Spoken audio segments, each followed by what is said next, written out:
Dreamworms. The Advent of Dream Tech. A post-apocalyptic first contact epic by Isaac Petrov. Performed by Corinne Davies.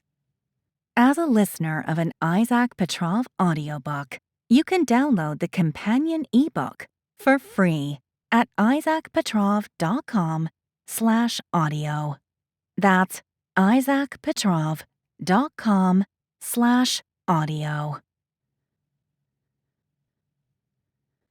Episode 1.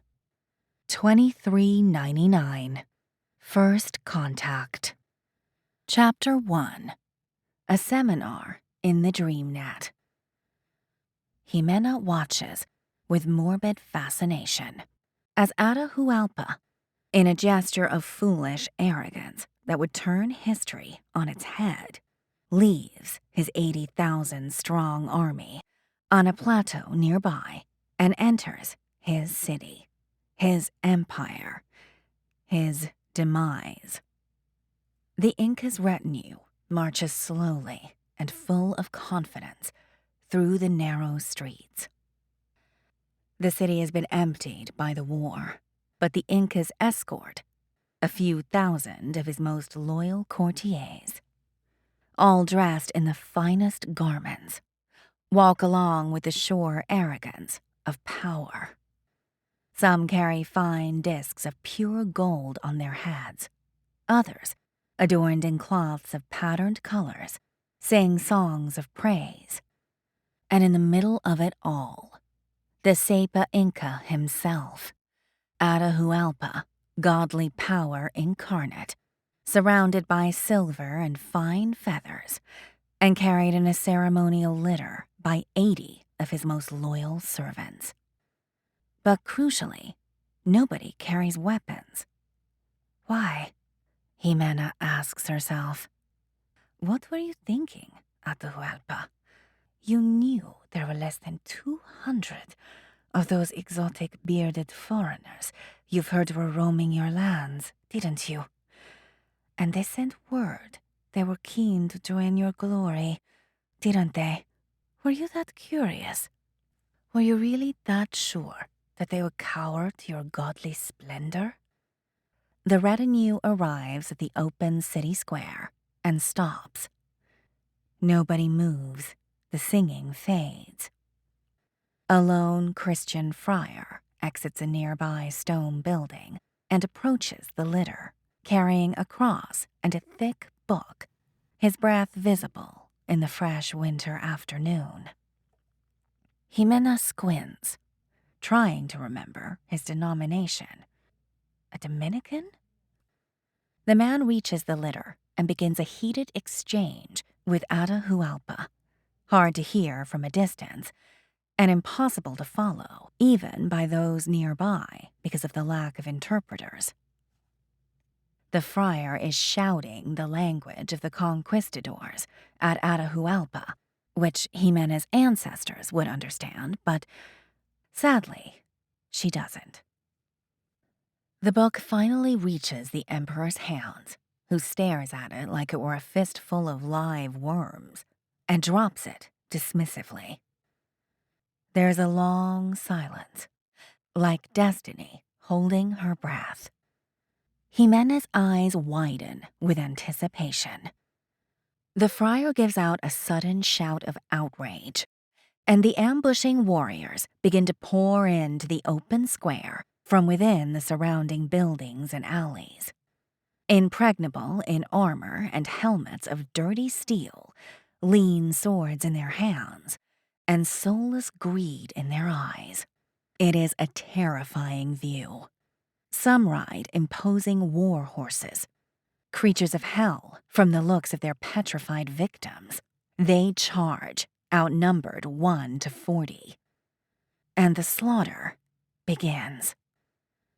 Horror and yells of desperation echo against the small buildings as the lives of myriads of unarmed nobles and slaves are slashed with industrial efficiency, a machine mowing the elite of an empire.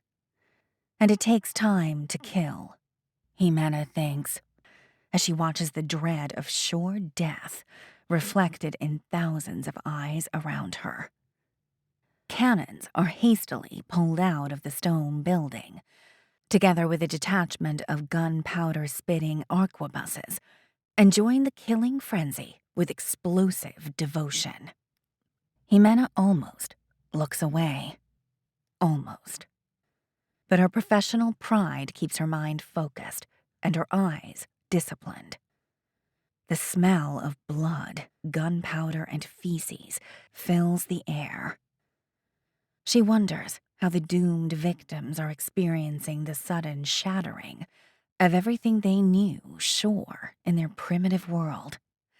The unfathomable chaos, the mythic beasts, the deadly shooting, the smoke, the violence against their god-emperor.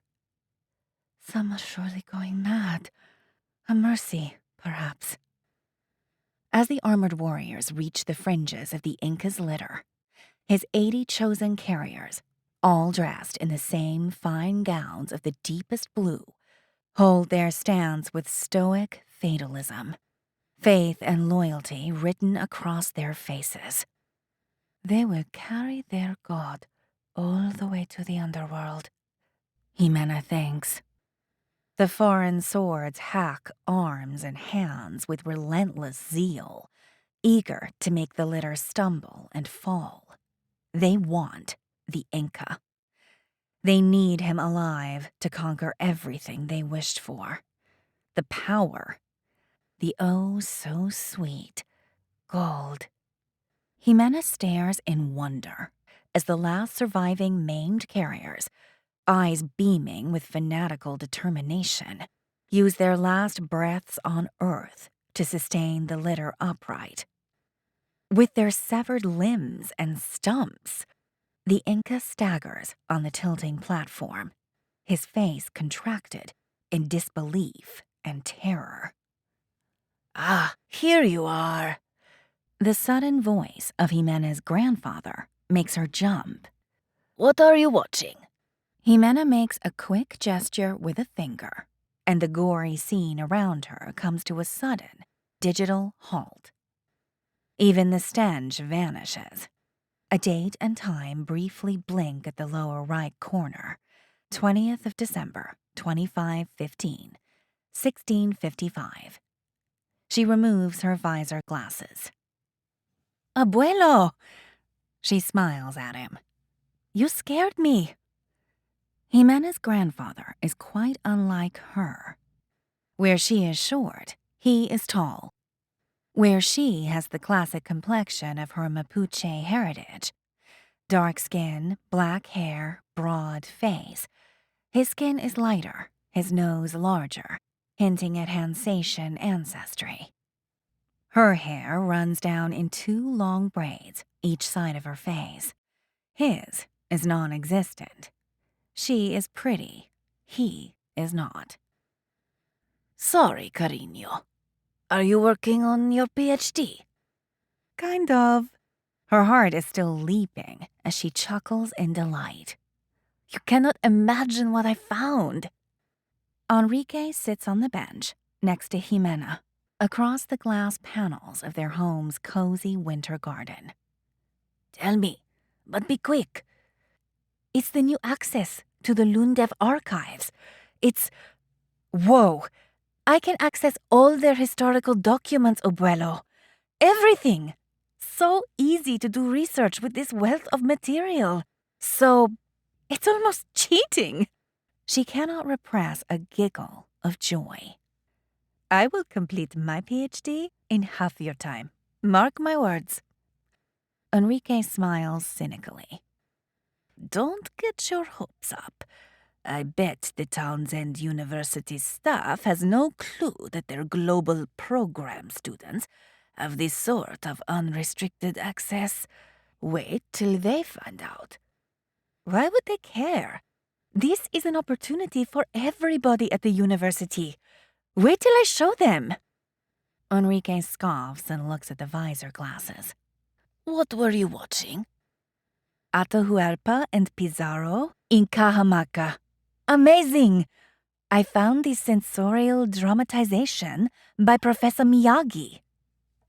Kenji Miyagi? Enrique raises his eyebrows. The Miyagi. Jimena nods. Unpublished, purely academic. Spectacular, too. But it looks a bit,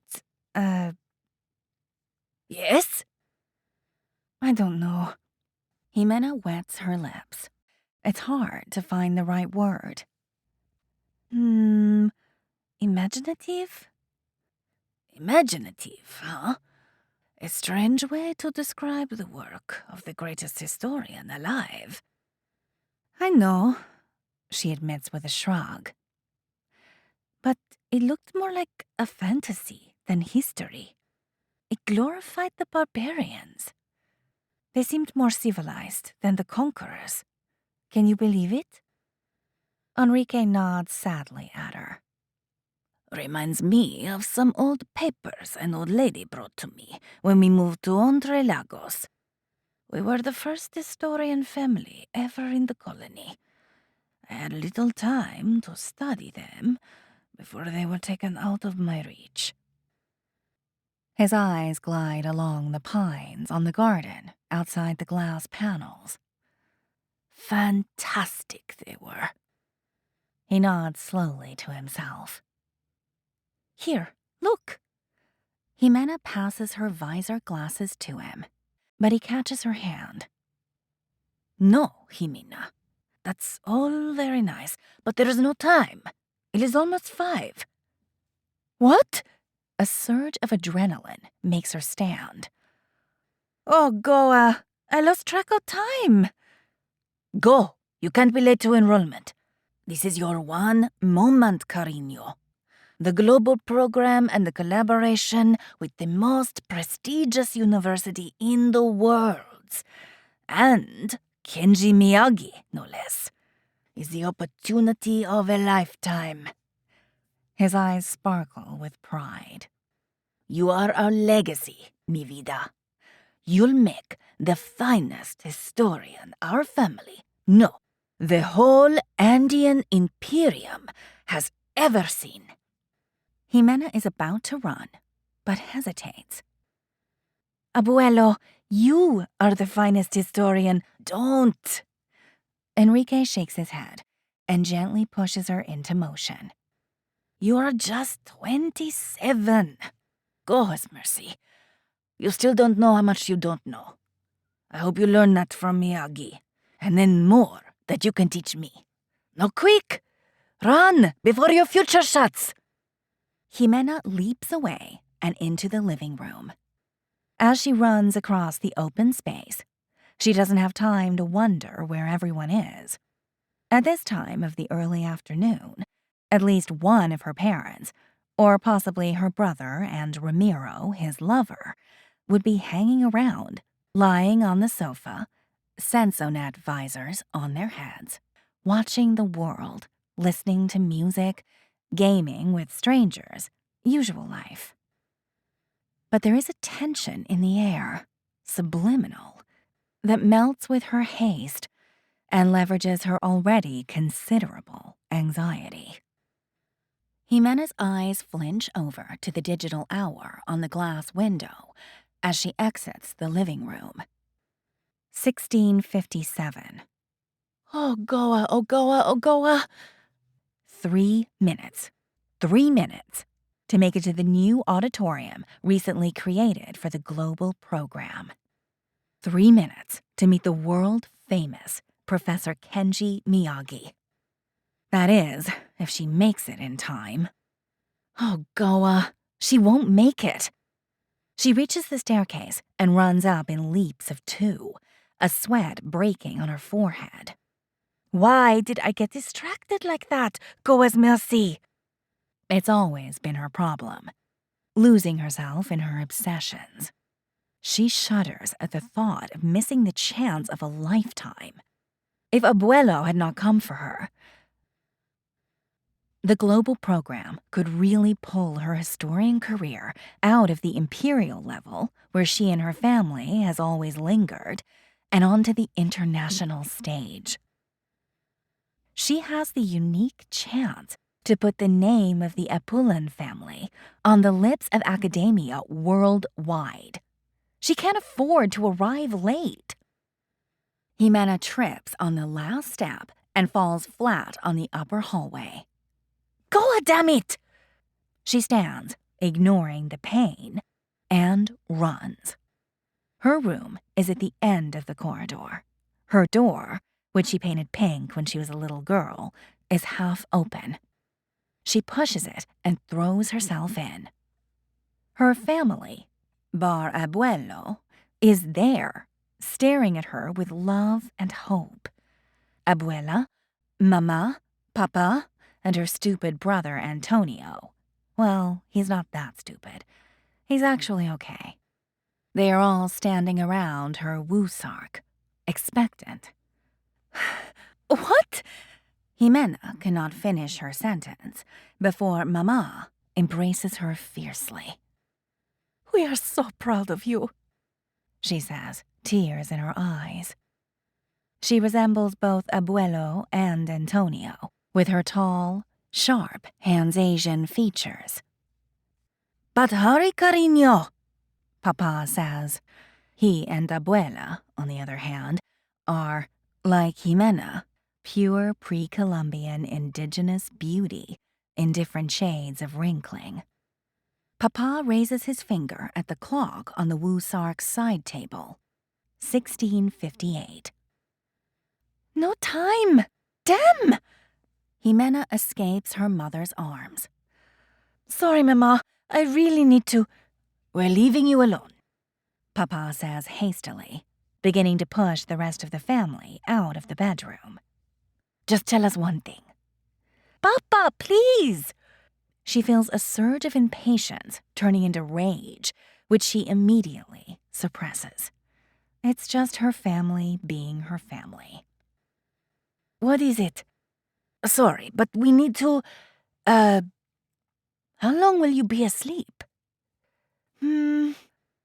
Jimena stares at the clock, eyes wide with stress, so it's hard to focus. It's a long-format seminar, several uninterrupted dream days long, but for those awake, just 10 hours. So, until about 3 a.m., you'll be sleeping. No, Papa says. I'll be awake. He looks at the others as they leave the room. And I suspect I'll not be alone. Sweet dreams, he whispers with a wink and shuts the door. Finally! She hastily takes off her robes and lies on the copper-like shiny surface of the woosark. The metallic-looking material immediately reshapes to fit her body, engulfing her in a familiar wave of release and comfort. Her body relaxes in an instant. She cannot avoid a last peek at the bedside table. The time on the clock changes. 16:59. Jimena shuts her eyes and takes a deep breath, trying to rein in a sudden surge of nerves, and speaks the mental command. Woosark, activate. A frenzy of vegetation erupts from the bottom of the sarcophagus. A myriad of ivy-looking tendrils crawl up its walls like worms escaping an earthquake and cover her body in warmth and darkness. Jimena takes another, deeper breath to exhale the last figments of stress. State REM phase duration. A deep female voice speaks inside her mind. 10 wake hours, Jimena replies in her thoughts. The tendrils around her body tighten with comforting familiarity. She can almost feel the dream juice rubbing against her skin, running through her bloodstream, penetrating her brain, releasing her from reality. The woosark is truly a wonder of alien technology, the dream of every dreamer. The University of Townsend, is the most important center of knowledge of the Goas Imperia of the Americas. And the day Ximena was accepted as a student of history was the happiest in her life. A huge honor. The first of the Apollon family ever to attend the University of the capital of the Gia. But today, any lingering happiness is rashly consumed by an overwhelming anxiety. She runs desperately through the busy halls of the University of Townsend. Not the real brick-and-mortar one, of course. That one is several thousand miles north, in the midst of the North American landmass. She doubts the real campus is in much use anymore, except for some fringe operations, like those invaluable historical archives she would give her right arm to be granted access to. The real University of Townsend is not really real. It is a permascape construct in the DreamNet, as most human institutions are in the 26th century.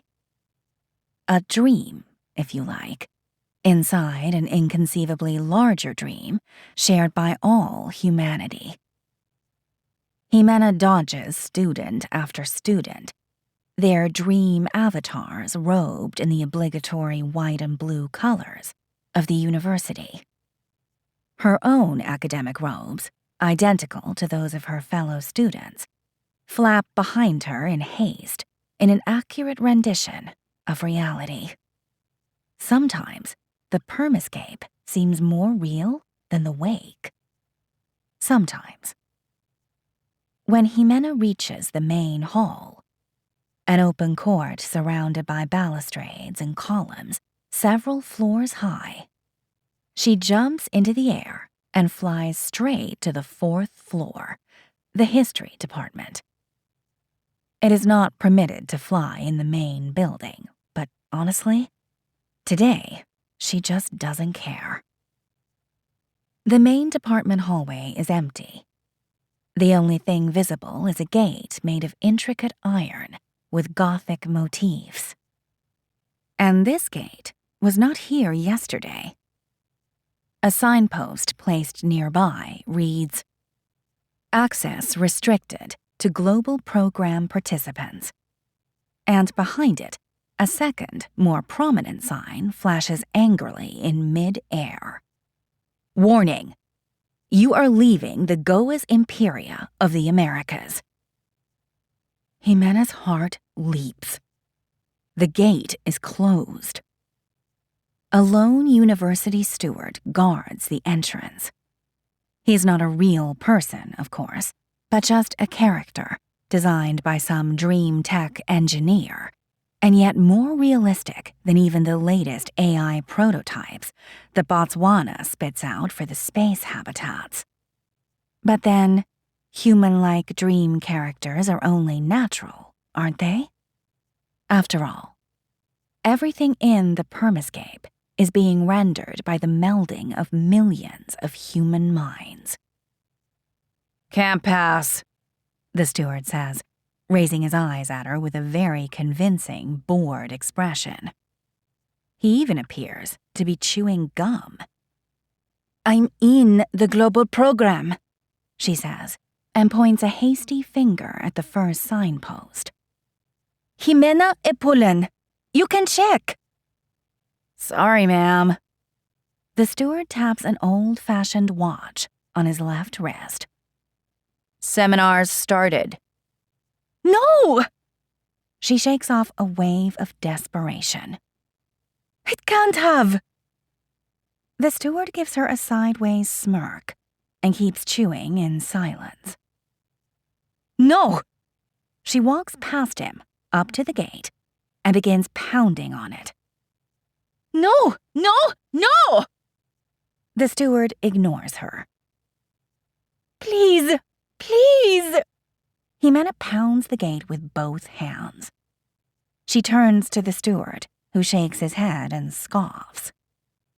"Please," she whispers, desperation filling her like seawater in the lungs of a drowning sailor.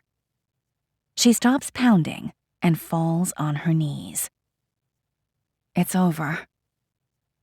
Jimena is not the type to cry. The Apulen are a tough lot. But here, on her knees at the edge of her shattered future, she feels entitled to shed a few dream tears. What will she tell Papa and Mama? That she was late to her destiny? How long until she can look Abuelo in the eyes again? The gate moves, almost imperceptibly, pushed from the other side without noise, until a sudden stream of natural light shines along the widening slit. It's opening! Jimena jumps to her feet, takes the opening crevice with her hands, and pulls with all her strength. God's mercy, will they allow me in? Thank you, dear, a woman's voice says, tinted with strain. A sweet, elegant voice, the cleanest, purest Hansatian accent she has ever heard. This gate is so heavy. You G-a-lot sure have a developed sense of the dramatic. As the gap increases, Jimena turns to the woman, her eyes widening with wonder. A Neanderthal woman? An honest-to-Goa Neanderthal. Brow ridge and all, right in front of her. She blinks in a futile effort to avoid gaping at her narrow forehead. Neanderthals are supposed to be a bit brutish, dim even. But this smiling, broad-faced woman in her 50s radiates sophistication. Short brown hair, neatly pulled back, her avatar dressed with the elegant casualness Jimena has only seen in Hansatian sensorials. Why so surprised? Of course you would expect Nubarian Neanderthals in Hansatia, and most definitely in the Lundev, right by the portal. The Neanderthal woman's smile widens, too gracious to let Jimena's obvious reaction affect her affability. Jimena Apulen, I presume? She extends her right hand in greeting.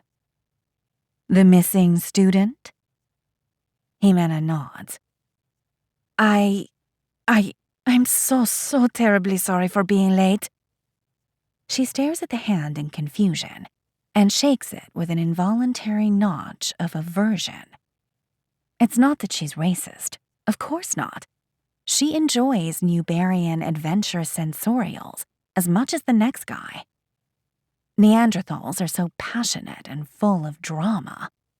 But in academia?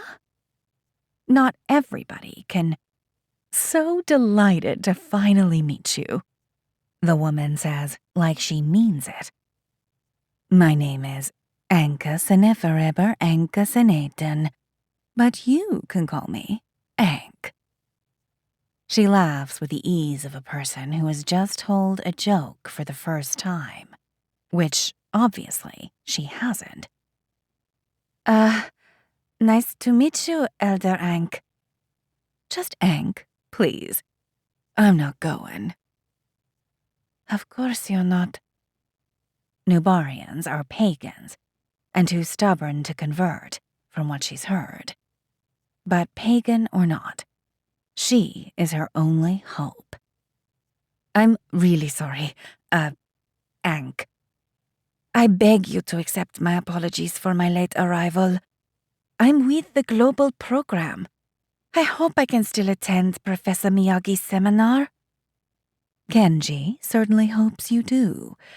He personally suggested your name when drafting the list of candidates to attend this first edition of the global program. A tsunami of relief distends Jimena's features into a wide-eyed smile. My name? Why? Ankh smiles non-committally and puts a finger on her chest. Part of it is because of your research on the effects of raw power in post-Columbian America. They are, how did he put it? Intriguing. Ankh takes Ximena by the arm and pulls her through the gap while speaking. And it's not easy to intrigue him. Trust me, I should know. Ximena, baffled at the torrent of gratitude she can't avoid feeling for this Neanderthal, walks through the gate and has to squint from the sudden brightness of what looks like a sunny grass meadow on a beautiful, mild spring morning. Ximena knows it's all a dream, but the permascape air feels invigoratingly fresh and real. Her accumulated stress seems to evaporate with every breath. The gate shuts behind them, standing ugly and out of place in the middle of the meadow, like a lone Gothic monument. Kenji is about to arrive, Ankh says, pointing at the regular door that stands in midair next to the Gia monstrosity. So take an empty seat. They begin to walk towards a stone amphitheater exquisitely carved into the hills of the meadow. He is a bit of a showman, you will see, Ankh says with a chuckle. Very punctual at arriving fashionably late. Ximena stops and gapes at the amphitheater below her. It is small and intimate, a hemicycle of concentric stone steps of elegant simplicity, leading down to the central stone-paved stage. Breathtaking. The structure wouldn't be out of place in the Athens of Pericles, which is probably the intention. It even looks old and smoothed by centuries of exposure. Pretty, isn't it? Ankh says, pride filling her voice. My own design. I hope you get the intellectual, vibe? Ximena cannot reply, frozen at the sight of the students filling the benches up to the brim. There must be over 100 of them. Those sitting closer to her are easily recognizable as Townsend students, her own people, wearing the familiar white-blue robes with somber patience. The other students, though, more than half by the looks of it, whoa! They're wearing the weirdest avatars she's ever seen. Each different from their neighbor, a chaotic mash of excited chatter and electrified anticipation. Most avatars she doesn't recognize, probably cultural references to obscure Hansatian sensorials she's never heard of. There are a few more classic-themed avatars she can at least identify. There is Batman. Over there, a don't panic green smiling globe. That one is definitely Michael Jackson. And there sits, Abraham Lincoln, no less. The Lundev students are a very colorful lot indeed. And she now notices almost half of them are Neanderthal, including Lincoln. There aren't any empty places, Ximena says, browsing the busy place. But it's fine. I can sit on the stairs. No need, dear. There's one place per student. I made sure of it. She puts her hands around her mouth and shouts with a voice that would make Ximena's favorite fishmonger proud. Your attention, please! Raise your hand if there is an empty spot beside you. A sudden silence sinks in the amphitheater as everybody turns and stares at Ximena. She can almost feel their combined gaze as physical pressure on her skin and purses her lips involuntarily. That's what you get for being late? A lone hand raises up. Oh no, it's the goddamn Neanderthal Lincoln. Jimena desperately scans the neat rows of white and blue robes, but no Townsend hands volunteer. Go, dear. Ank gently pushes her towards Lincoln. Enjoy Kenji's seminar, and welcome to the Global Program. Chapter 2. The Lure of Truth. The heavy cheering and clapping begins as soon as the Lundev door opens, and Professor Miyagi walks down the central stairs of the amphitheater. Everybody is up on their feet, yelling approval. A standing ovation? In a classroom? Before the teacher says a single word. Jimena has never experienced that before, and to her own surprise, she is an enthusiastic participant. Next to an exultant Neanderthal Abraham Lincoln, and embedded in the colorful section of Lundev students, she jumps and cheers like she belongs. To be fair, the Gia section is no less engaged.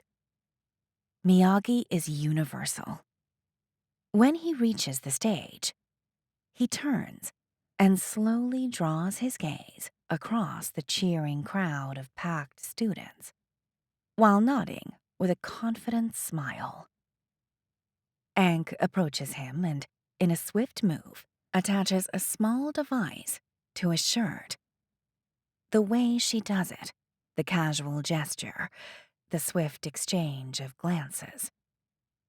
They're together, Jimena realizes with unsettled amusement. She has never seen a mixed couple before. Thank you. Whoa, thanks for the noise. Miyagi's voice comes loud and clear from a set of loudspeakers installed around the perimeter of the amphitheater. Jimena is always in awe at how a dream permascape mimics the laws of physics to such fidelity as to allow electronics to work. Well, well, it is not every day that a humble historian is received like a pop star, he says. Jimena smiles. She knows that Professor Miyagi is being modest. He is the expert. Yes, capital letters. On post-collapse history and an ultra-popular and very photogenic scientific disseminator. A constant face on the Sensonet channels as guest contributor, he is also the writer and producer of the most famous historical sensorial of all times, Fahi's Legacy. Rowan Prize winner of 2504 for the best drama. Not bad for what was just supposed to be a documentary. The man is a genius. Autographs at the end of the seminar, he says with a chuckle. When I began teaching, I never thought I would have to say that to start a lesson. The students laugh again and clap loudly, and keep clapping. Whoa, people! Professor Miyagi casually pulls back his long white hair and smiles, seemingly enjoying the attention of his captive audience. Enough of that nonsense, or it will go straight to my head. Oh, see what you've done? Too late. Now I know I'm awesome. This time, the waves of laughter and heavy clapping take even longer to fade away. Thank you, Miyagi says, and with the way his smile softens, Jimena knows he means it. Thanks for that. Love it. Love you people. Love this auditorium. A classic age amphitheater, no less. Incredible. And the small size, designed to bring us all together, Townsend and Lundev. Just perfect. Can you feel the energy of curiosity? The urge for sharing? The craving for knowledge? For truth? Amazing work. He points at Aang. Please make some noise for the finest Shadow Walker engineer Academia has ever produced. Anka Senefereber. Himena cheers at the top of her lungs, as does everybody else in the packed auditorium. It takes a while for the noise to fade, but Aang's ferocious blush takes a lot longer. Love it! Miyagi visibly enjoys the noisy attention. Love it, people, but let's chill, all right? He gestures to the students to sit. We have work to do. As the cheering begins to fade, Himena feels an electrifying excitement. Professor Kenji Miyagi. Her family is going to want details. How's he dressed? Like Aang designed his dream suit, elegant, and yet with a pointed academic vibe. Himena even thinks those words in Aang's oh-so-perfect Hans-Asian accent. How does he look? Eastern Asian descent, obviously. Youthful in his mid-50s. Plentiful white hair, capped at his shoulders. Welcome to the first edition of the Global Program. I hope the first of many, because the Global Program lies close to my heart. Himena smiles with anticipation. The Global Program. Miyagi's concept child to use academic collaboration to warm the Cold War that has split the world for 100 years and counting. Since the Dream Wars, the Jia and Hans-Asia have been rival regimes.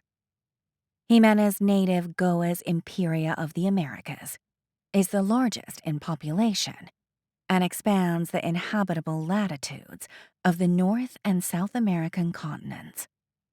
Hans-Asia, while not so populated, is enormous and, Himena must admit, more technologically advanced. It stretches along the northern half of Eurasia, from the Hansa to China, plus a sizable part of Nuberia across the portal to top it up. A true monster. And its scientific and cultural heart is, of course, Miyagi's alma mater, the one and only University of Luntaran Devis, or Lundev for short. The Earth is getting smaller. Too small for petty differences, I'm sure you all agree. Miyagi's voice is light-hearted and practiced. The clean Hans-Asian accent, not unlike Aang's. Himena read somewhere that a century ago, Townsend's Montana English was the peak of refinement. But, like most things, that changed after the devastations of the Dream Wars. It is high time we talk more. So I say, let's start the conversation with the least controversial of topics, science. And since this program is my initiative, of course we'll begin with the sexiest science of them all, history. A fresh round of spontaneous clapping and whistling, Himena's included, drowns the hemicycle and Miyagi's words for a few moments. As the noise fades, Aang approaches Miyagi and whispers something in his ear. Sorry, people, Miyagi says. But first, the admin. Where is the... He turns to Aang, who swiftly produces a sheet of paper from thin air and hands it to him. Ah, All right. He inspects the paper. Health comes first. We are in for a long format session. You are all aware, right? With so many of us in such a small permascape, time dilation is off the charts, which is great because I plan to keep you trapped in my seminar for several dream days. We are going to revisit the entire history of the Reformation and the Dream Wars in one go, and in great detail. It's going to take a while, people. Jimena has done long formats before. No big deal. She actually enjoys the immersion of dream binging for days without end. No hunger, no tiredness, pure engagement. And this seminar promises to be epic. A detailed insight into the events that precipitated the end of the largest empire Earth has ever seen. Bring it on. And you know what that means, right? Miyagi continues. After the seminar, you must all hold strict dream rest for at least a wake week. Got that? No excuses. No exception. Any porn you need, keep it strictly digital. He raises his voice at the sudden barrage of laughs. I'm serious, people. No sneaking in the dream net for a week, all right? Let your brains recover. He raises his eyes at the benches, to unanimous nodding. Good. Next. Censor Smith sends his apologies. He will miss the early part of the seminar. Okay, what else? He looks up again. You all had your dream pills or are using Woosarks, yes?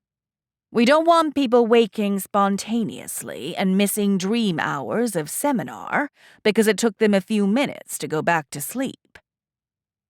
More nodding and hums of assent. Good. And the last. He cringes slightly as he reads, and then turns to the Lundev section with an apologetic expression. Yes, sorry, people. No creative avatars allowed. Dress code is strict civilian. Silence hangs in the air for a moment before a tsunami of protests and whining floods the auditorium. Neanderthal Lincoln, next to Jimena, is standing, and like many others around her, booing and muttering very ugly words of disapproval. It takes some time of Miyagi patiently appeasing them with reassuring gestures until his voice can be heard again. I hear you, but this is non-negotiable. Censor Smith was very specific. Please, people, don't make this a freedom of expression thing. There are rules even in the Lundev. You cannot show up, say, naked. The threshold today is just a tad higher. So please, out of respect for our fellow GIA students. He extends his hand at them, all sitting in astonished silence in their neat white and blue robes, just like Jimena. Miyagi folds his arms across his chest and stares on as the Lundev students grudgingly comply. It is a sight to behold, all those weird and flamboyant characters shrinking, that's how it feels, into regular, almost boring-looking students her age, dressed in regular Hans-Asian-style civilian clothes. Next to her, Neanderthal Lincoln is unceremoniously unlincolned into a redhead Neanderthal man in his 20s, with a mean frown in his narrow brow and a bollocks on his lips. Thank you for your understanding, Miyagi says with a slight bow of his head. Now, cheer up! He raises his voice with practiced confidence. And shake off those long faces. You are in for a treat, people. The best lecture of your lives is about to begin. Yes, finally. Jimena tries to keep her legs from shaking with anticipation. She totally believes the man. This is going to be the most important seminar of her life. She feels it in her bones. History, Miyagi begins in a solemn voice, is a tough science. He sighs theatrically, as if he were confessing his deepest sin. A true bitch, trust me.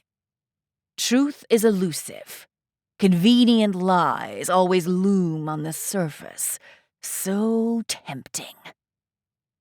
He stops and stares into the eyes of his enthralled audience with an unusually stern expression.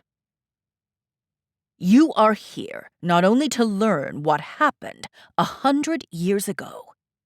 No, people, that's not really that important. You can always look it up. Much more important, if I succeed, is to give you the mental tools to dig out the truth from under the heavy layers of historical bullshit. Some students chuckle. Jimena doesn't. His words resonate deep in her, like an old melody she cannot remember. To dig out the truth. I'm dead serious, he says. A tough science requires tougher scientists. The aim of this seminar, my aim, is to make you think tough. So, I expect you people, he slides a finger across the auditorium, to do much of the talking. I want to hear your thoughts. Take part in the analysis and come together with conclusions and historical theories that, like any other science, approximates us to the objective truth. The objective truth. Miyagi's smile returns. So woo-hoo. He playfully wags his fingers. This semester, we are diving deep into events that happened just a century ago, early 25th century. Life then differed greatly from now. Why? He looks expectantly at the young faces. A shy hand rises from among the Gia section. It's Cody. Please, why was it different? He points at Cody, frowns, and then turns to Ankh. The name thingy, please. Ankh smiles and nods. Done, she says, without moving a muscle. Miyagi points his finger at Cody again, and large, friendly letters appear floating over his head. Cody O'Higgin. There! Cody, please. Why was life so different? A mere century ago. I mean, think about it. It's not that long ago. There are still people around that lived through those events. The ink of history is not quite dry yet. So, what was so crucially different back then? Well, sir, 100 years ago, we were on the verge of extinction. Please, class, don't call me sir, all right? Just professor, or simply Kenji. And yes, humanity went almost belly up. But that doesn't really answer the question. Why was it different from today? How do you know we will not soon go extinct ourselves? Cody falls silent, considering. Well, there are no obvious threats now. Back then there was the Dem pandemic, the ritual deaths, the brief lives. now all is different. Better. We have a larger population, technology. The redhead Neanderthal next to Jimena, the former Abraham Lincoln, raises a hand. Professor Miyagi points at him with a nod. A name appears over his head. Mark, please, your opinion. Well, Mark turns to Cody, who is still standing at the opposite side of the amphitheater, not too far away considering its size. I don't agree that population and technology are by themselves a guarantee against calamity. Not according to history. Take, say, the peak of the Golden Age at the end of the 21st century. The human population was like 20 times larger than today's. Technology was also more advanced back then, even if we are catching up. They had colonies on Mars, and on the moon and some asteroids. And what? In just a few decades, humanity lost all that and collapsed to numbers not seen since, Good point, Mark, Miyagi says.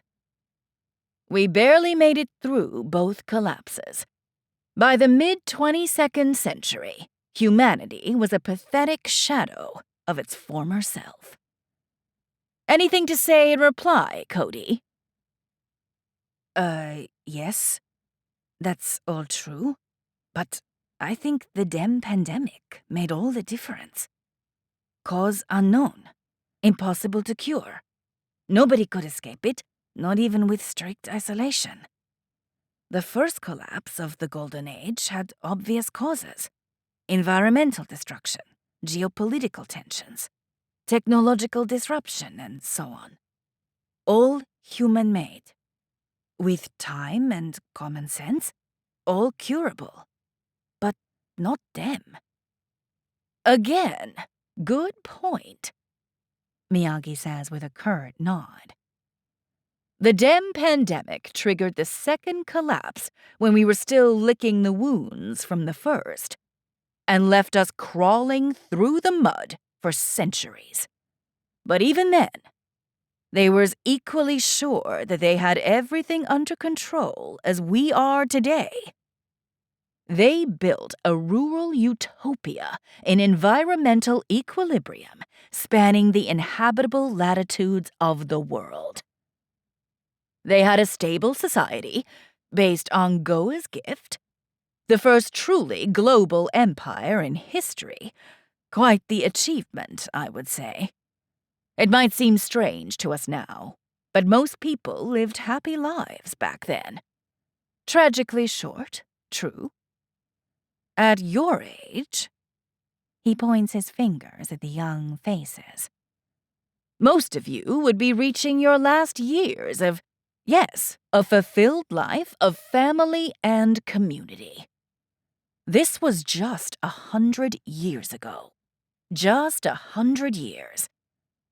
Think about that for a moment, people. He pauses to let that sink in. But as sure of their destiny as they might have been, they were equally ignorant. Just a bad turn away from kicking the bucket. And then, just as the 24th century is counting its last days, something very unexpected happened in a remote colony. Far away from the centers of power, something that empowered a woman, a teenage girl, really, to turn her narrow, rural world on its head. Etta Fandola! Jimena's eagerness surfaces as a hawkish smile on her face. Etta Fandola, Yuf Etta, is Jimena's undisputed historical hero. Jimena can't wait to dive into the nitty-gritty details of her life work. The jury is still out on the merits of her legacy, Miyagi says. But nobody can deny the extraordinary role that history reserved to Etta Fandola From Lun Terran. Jimena frowns lightly in puzzlement. Why the doubt on her achievements? She is the inspiration of every young girl on Earth. And probably on New Baria too, isn't she? We believe we are doing fine now, don't we? He continues. Imagine that some brilliant new Edda Fandola appears today. Right here, perhaps one of you. He points a finger at his captivated audience. And imagine that she discovers something new, unknown to the rest of us. Something that makes her realize how hopelessly doomed we humans really are. An uneasy silence extends across the auditorium. It would be tough to convince your fellow citizens, don't you think? Especially if doing so involved a radical transformation of our way of life. He paces the stage slowly, the echo of his steps the only sound in the wide hemicycle. Now imagine that happens in a fanatically religious society, where most people spend just 5 years in school before joining their family business at the age of 10. Think about it, people. Life was so short that a 10-year-old was considered a fully functioning adult back then. Edda Fandola herself, aged 16 in 2399, was already an experienced and reputable schoolteacher. And a mother, too. No wonder, Jimena thinks. If everybody dies at 27, they had to get busy pretty quickly. Try to put her existence into context, Miyagi continues. Think about the limited time to educate and to specialize on any trade. The world in 2399 was a sea, no, an ocean of ignorance. The average person was clueless about where they came from and where they were headed. And it is in such a world that this 16-year-old girl leapt out of nowhere and kicked history squarely in the balls. What were the chances? Not many, I would say. And not only because, as everybody knows, history is a female. Many students laugh as Miyagi takes a few idle steps, his hands behind his back, a smile on his lips. Even Jimena has to chuckle at the horrendous joke. I want you to ponder how improbable Edda's impact on history really was. We are going to dive into interesting times indeed. But that's not all. Miyagi begins to raise his voice with expert modulation.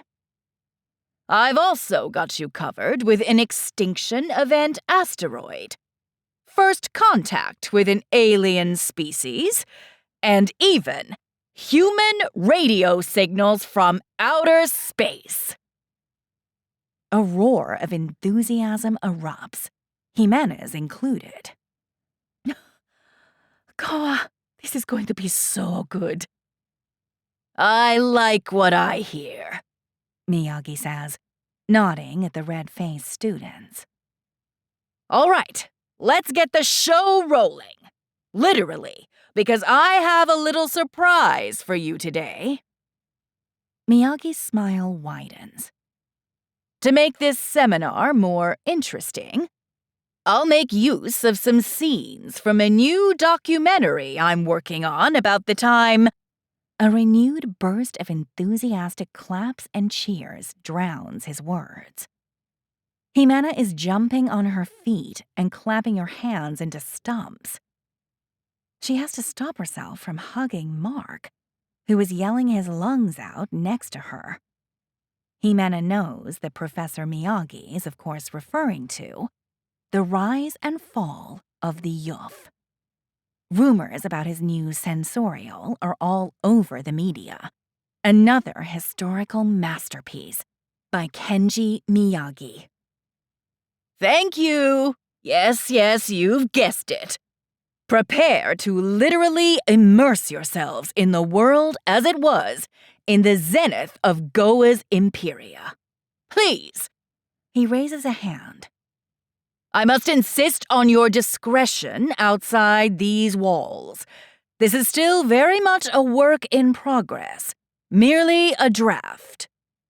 I'm just bringing these scenes into this seminar in the faint hope of saving some of you from certain boredom.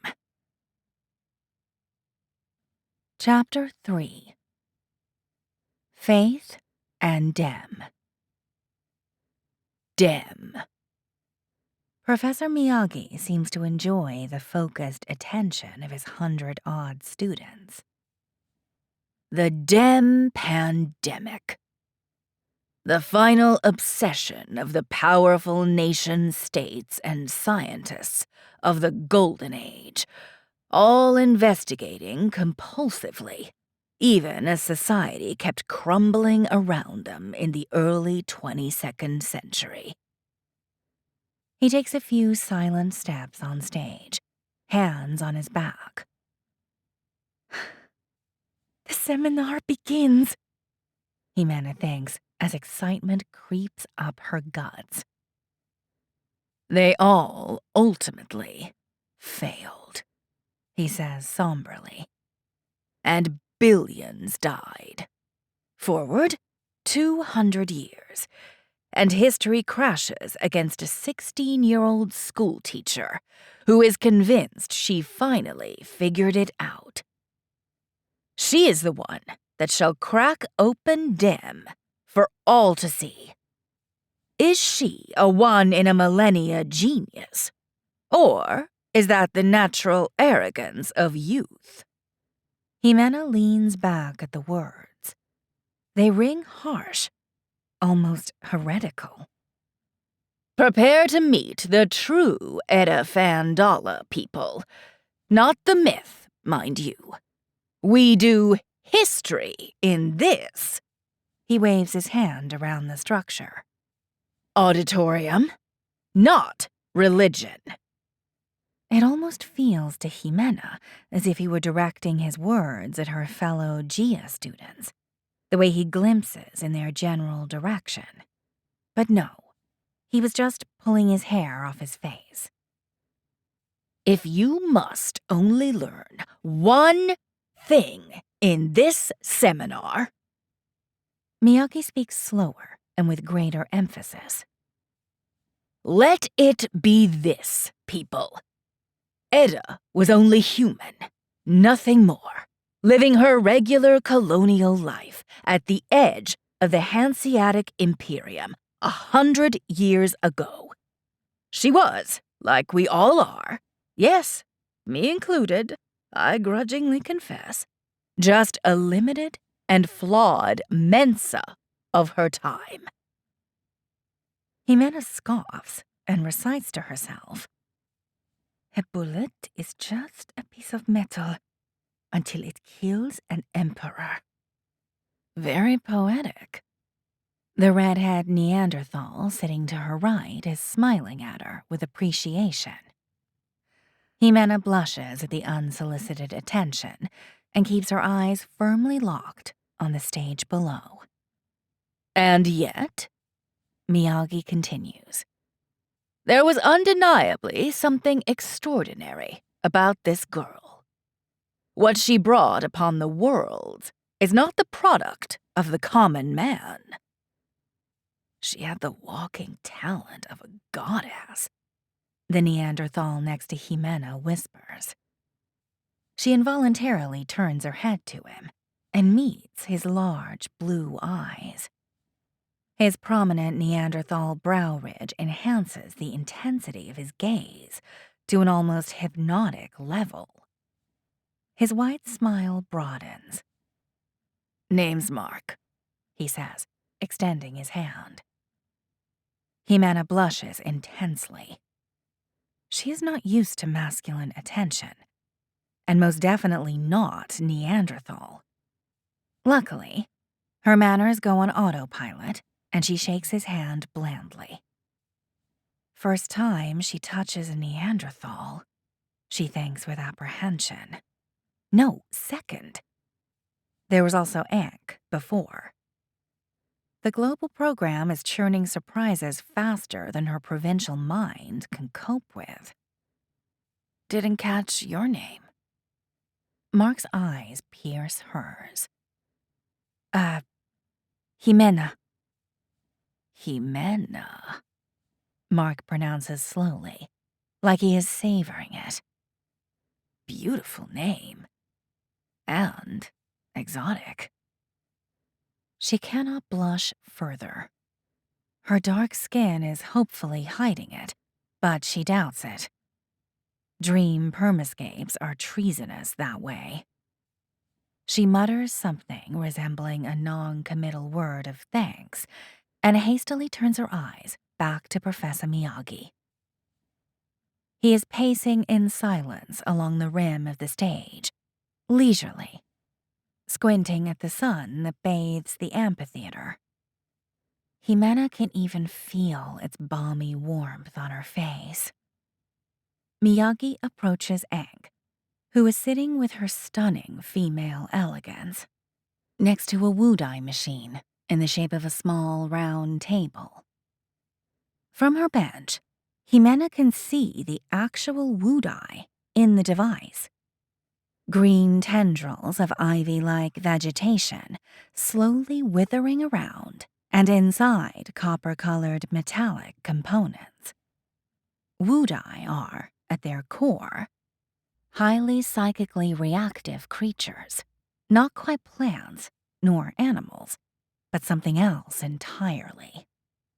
The true wonder at the heart of the dream tech revolution. Is Bob ready? Miyagi asks, pointing at the machine. Ankh nods. Jimena knows that the machine is just the dream avatar of a real machine, with real Wudai running in some gore-forsaken data center in the wake. Great. Then let's watch Edda in action, shall we?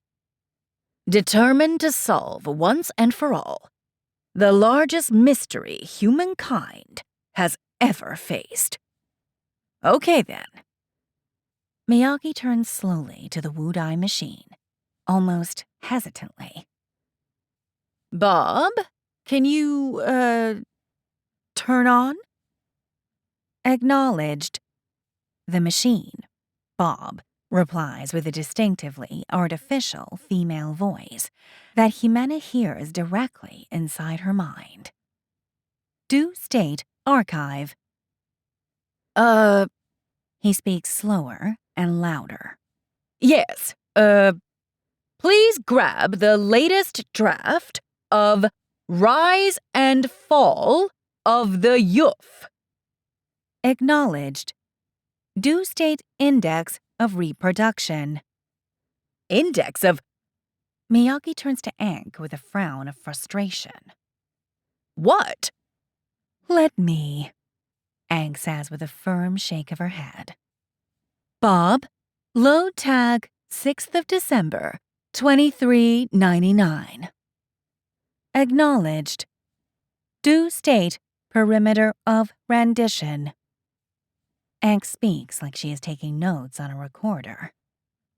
Expand rendition to permascape global prog dot history dep dot loondev dot edu. Bob vibrates for a few moments. Detected 120 mines in 1 million cubic feet of permascape. Do confirm. Confirmed, Ankh says.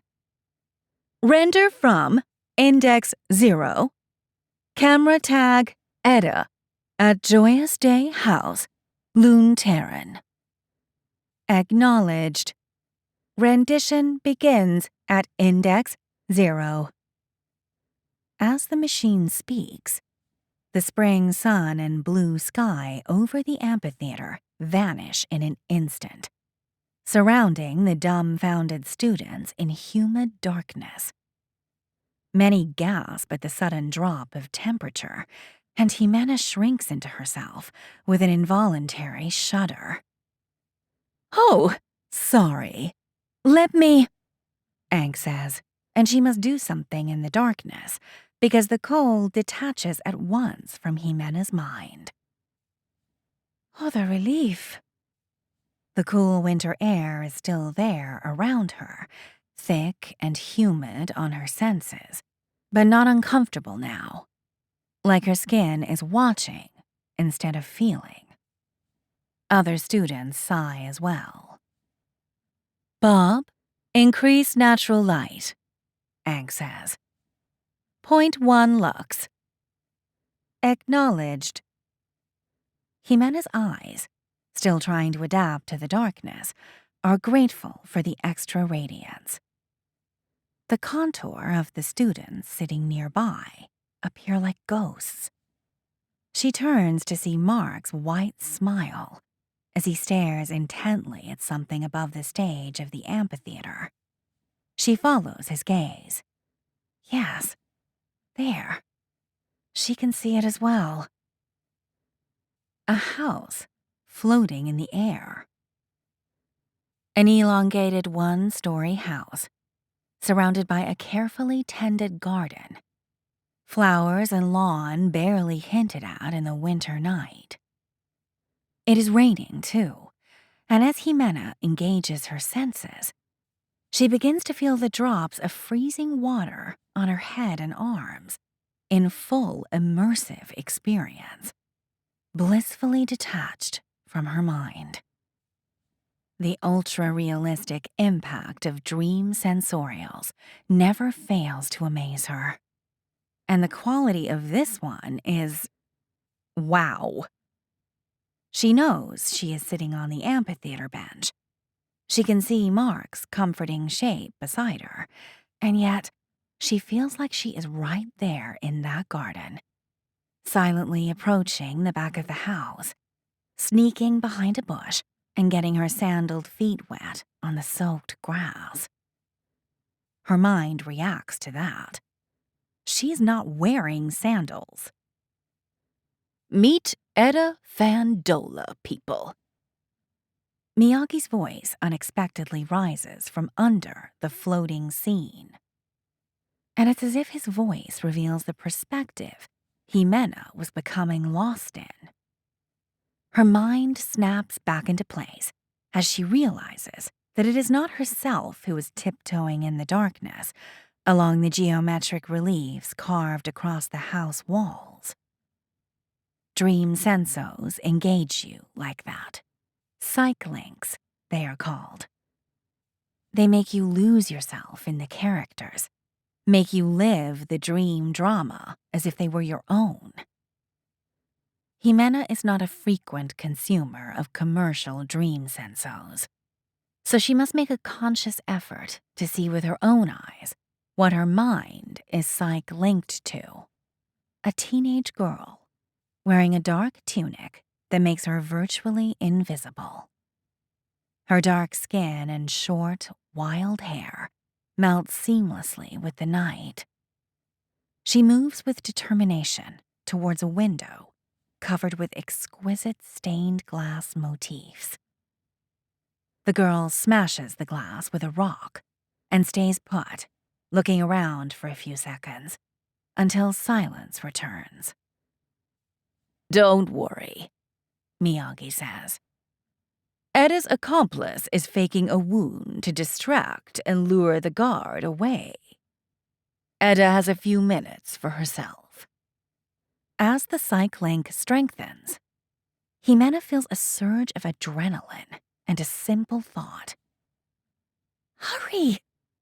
That isn't her own. The girl, Etta, climbs through the ruined window. It's dark, and there is an unpleasant smell in the air, like too many perspiring people without ventilation. She fetches a bulky, metallic flashlight from within her tunic's folds.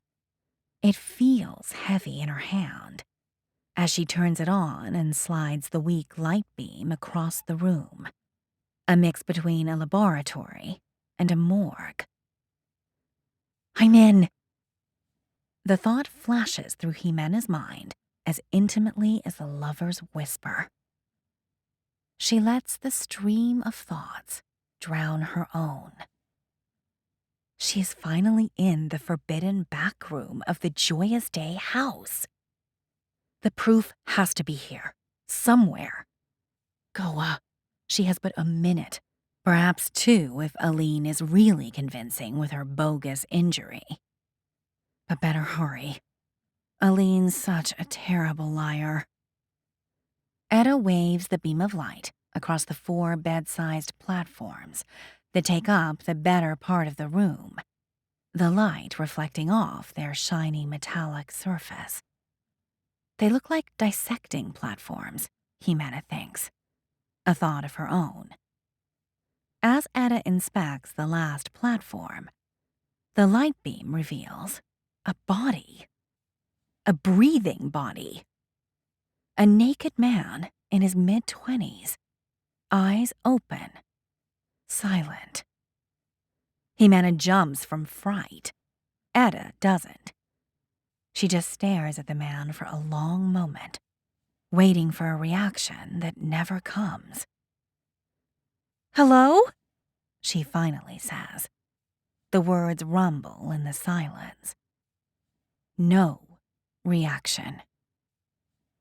She approaches the man, who keeps staring at the ceiling like she wasn't there. Then she recognizes him. "Elder Meerman! Are you okay?" Etta waves a hand across his line of sight. No reaction. "This is Etta. Your evening school youth 2 years ago?" Nothing. Etta inspects the platform, which seems inhumanely cold under the exposed body. There are traces of feces around his buttocks. Somebody is taking care of him, but not thoroughly enough. Etta waves the beam of light at his green eyes. The irises dutifully contract. "What have they done to you?" Etta gulps and gathers her thoughts.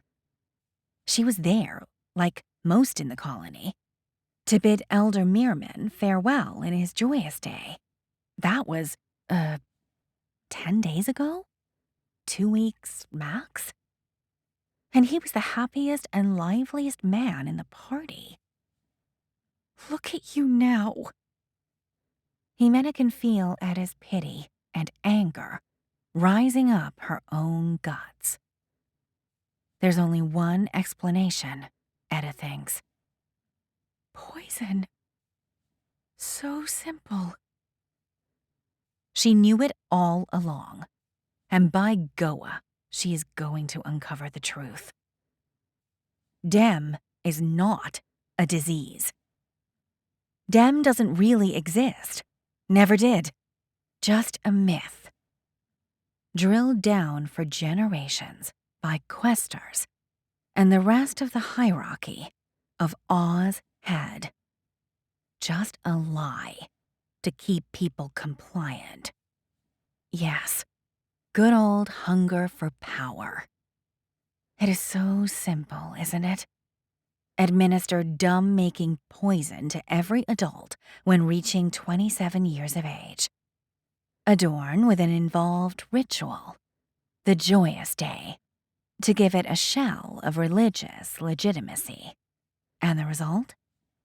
A compliant population, forever young and, crucially, too ignorant to ask the hard questions. Well, she sure as damn is going to ask them. But she needs evidence. She needs... Who's there?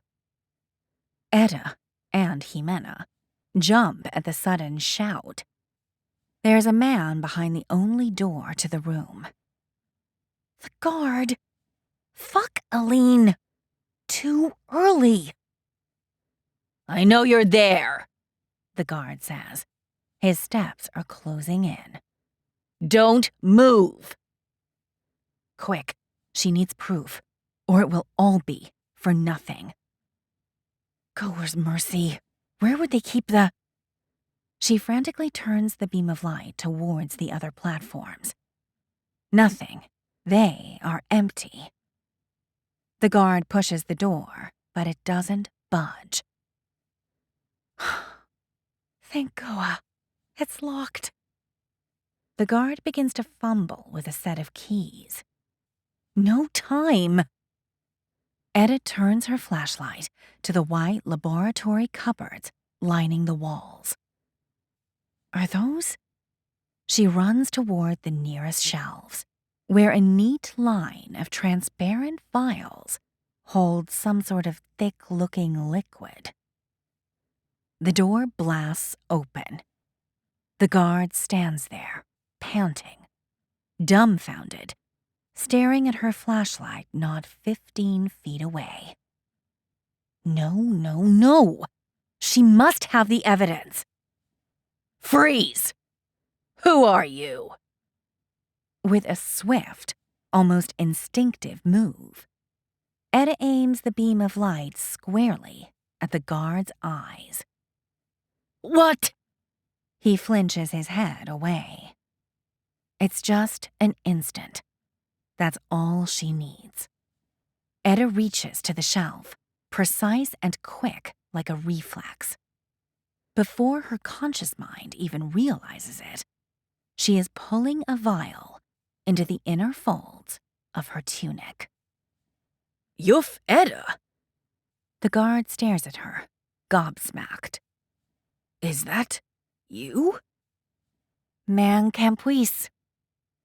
Etta meets his gaze, matter-of-factly. Now I see why you never have time to finish your homework. The floating dream senso scene changes abruptly. Right there, floating above the students, Etta is sitting, elbows on knees, inside a small, windowless cell. The cell is almost empty, except for the bed she is sitting on, a toilet in the corner, and a dim electrical bulb hanging from the ceiling. She is wearing the same dark tunic, gaze lost in some point on the wall.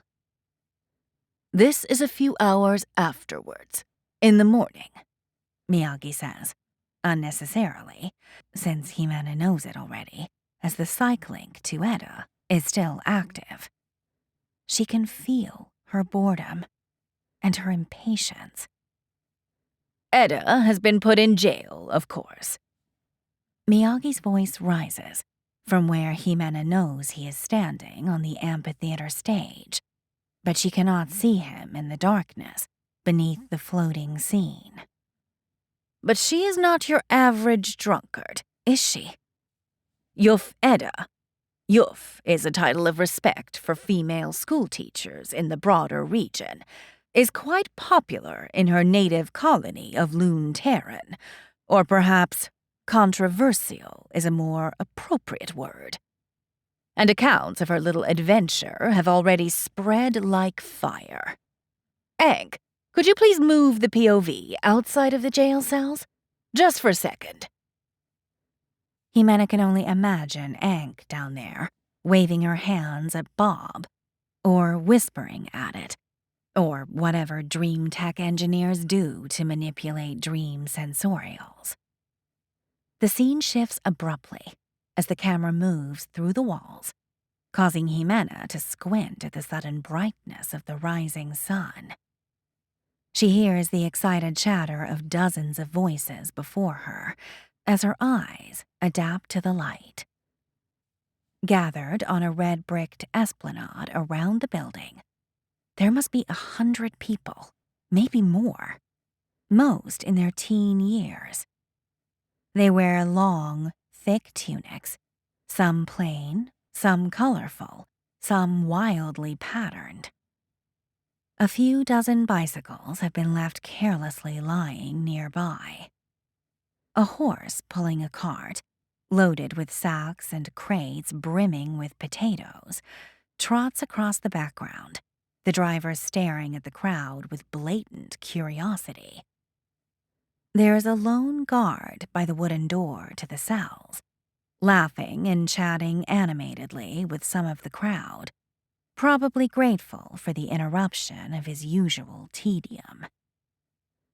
"Popular," Miyagi says. "You people get the idea. Back to the cell, please, Aang. And forward to Willem's visit." The scene shifts back to Etta in her cell as the door opens to a thin man in his mid-20s. He gasps as his brown eyes behind thin glasses lock on her. He dashes forward and inspects her anxiously. "Hey, Dad," Etta says with a monotonous voice, and turns her head to the wall like she doesn't care. But she does. Oh, Goa, you bet she does. Himena almost gasps as she feels the surge of love splatter like an explosion in her guts, filling her with a warmth that she's not sure she's ever felt for any member of her own cozy family. "So you've heard, yeah?" Etta asks, glacially. "I have," he says with a grave tone as he pushes his thin glasses up his nose. He nods at the guard behind him, who softly shuts the door and leaves them alone. They could not be more physically different. To Etta's sharp African beauty, Willem's pale northern softness. To Etta's black short curls, Willem's brown long hair. To Etta's natural elegance, Willem's intellectual shabbiness. But Himena knows that they are not so different after all. At least, not inside, where it counts. Willem holds his daughter's gaze for a long while.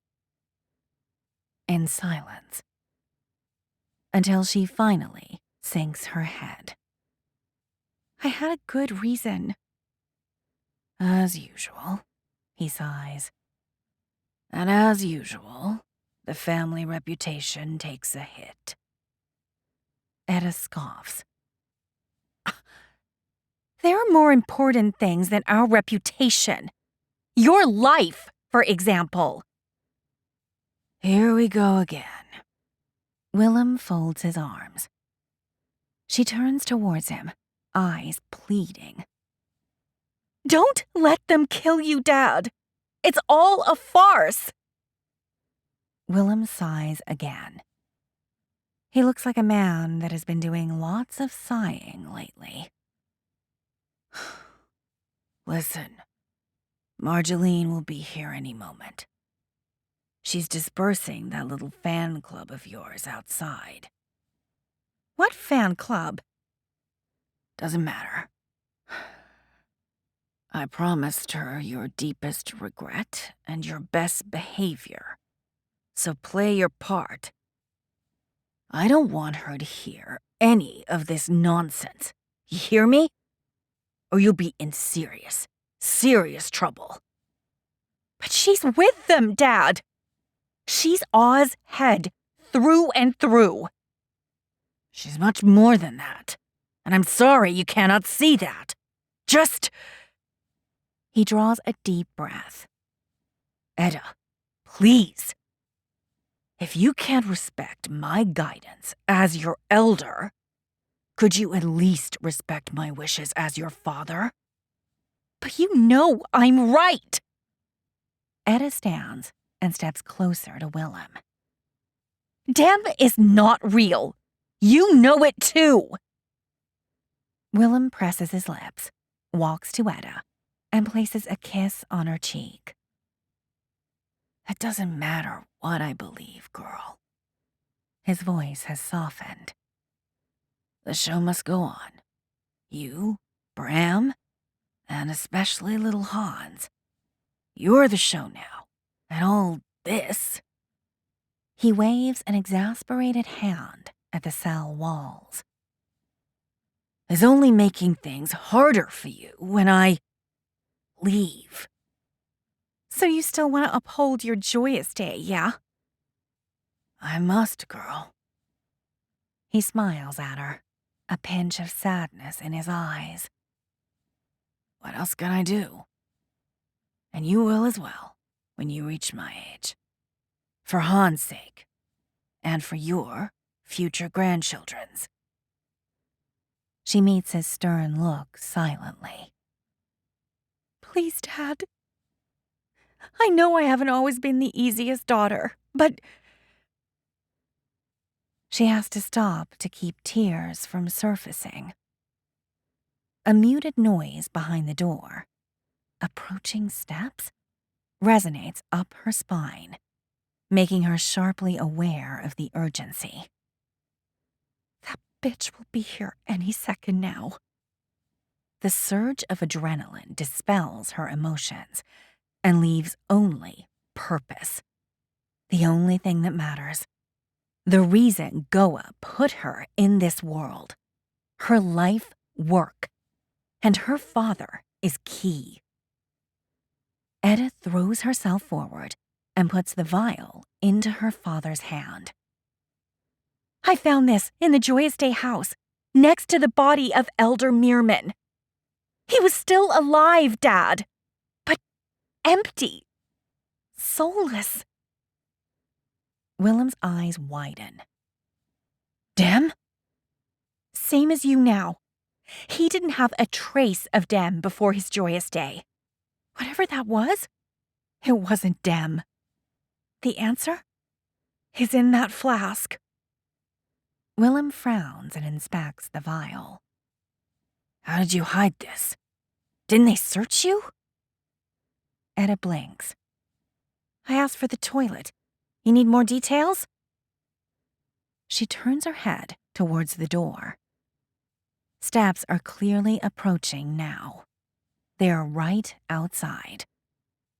She stands on tiptoe and whispers in Willem's ear with the most compelling urgency she can muster. Dad, hide it.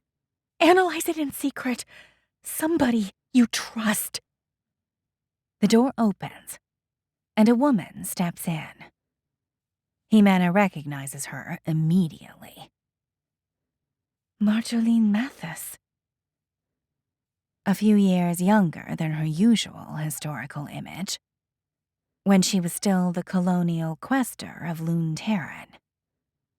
Jimena tries to repress the sudden pinch of revulsion, and it's not only from Etta's psych link. It's been 100 years since the Dream Wars, but its scars still run deep, especially in the Goa's Imperia of the Americas. Look at her, Jimena thinks. 21 years of age, and already so full of herself. With those intricate blonde braids and that pretentious cuesta robe. Neanderthal Mark whistles his appreciation at the small, exuberant shape under the thin fabric. Jimena's eyes flinch at him.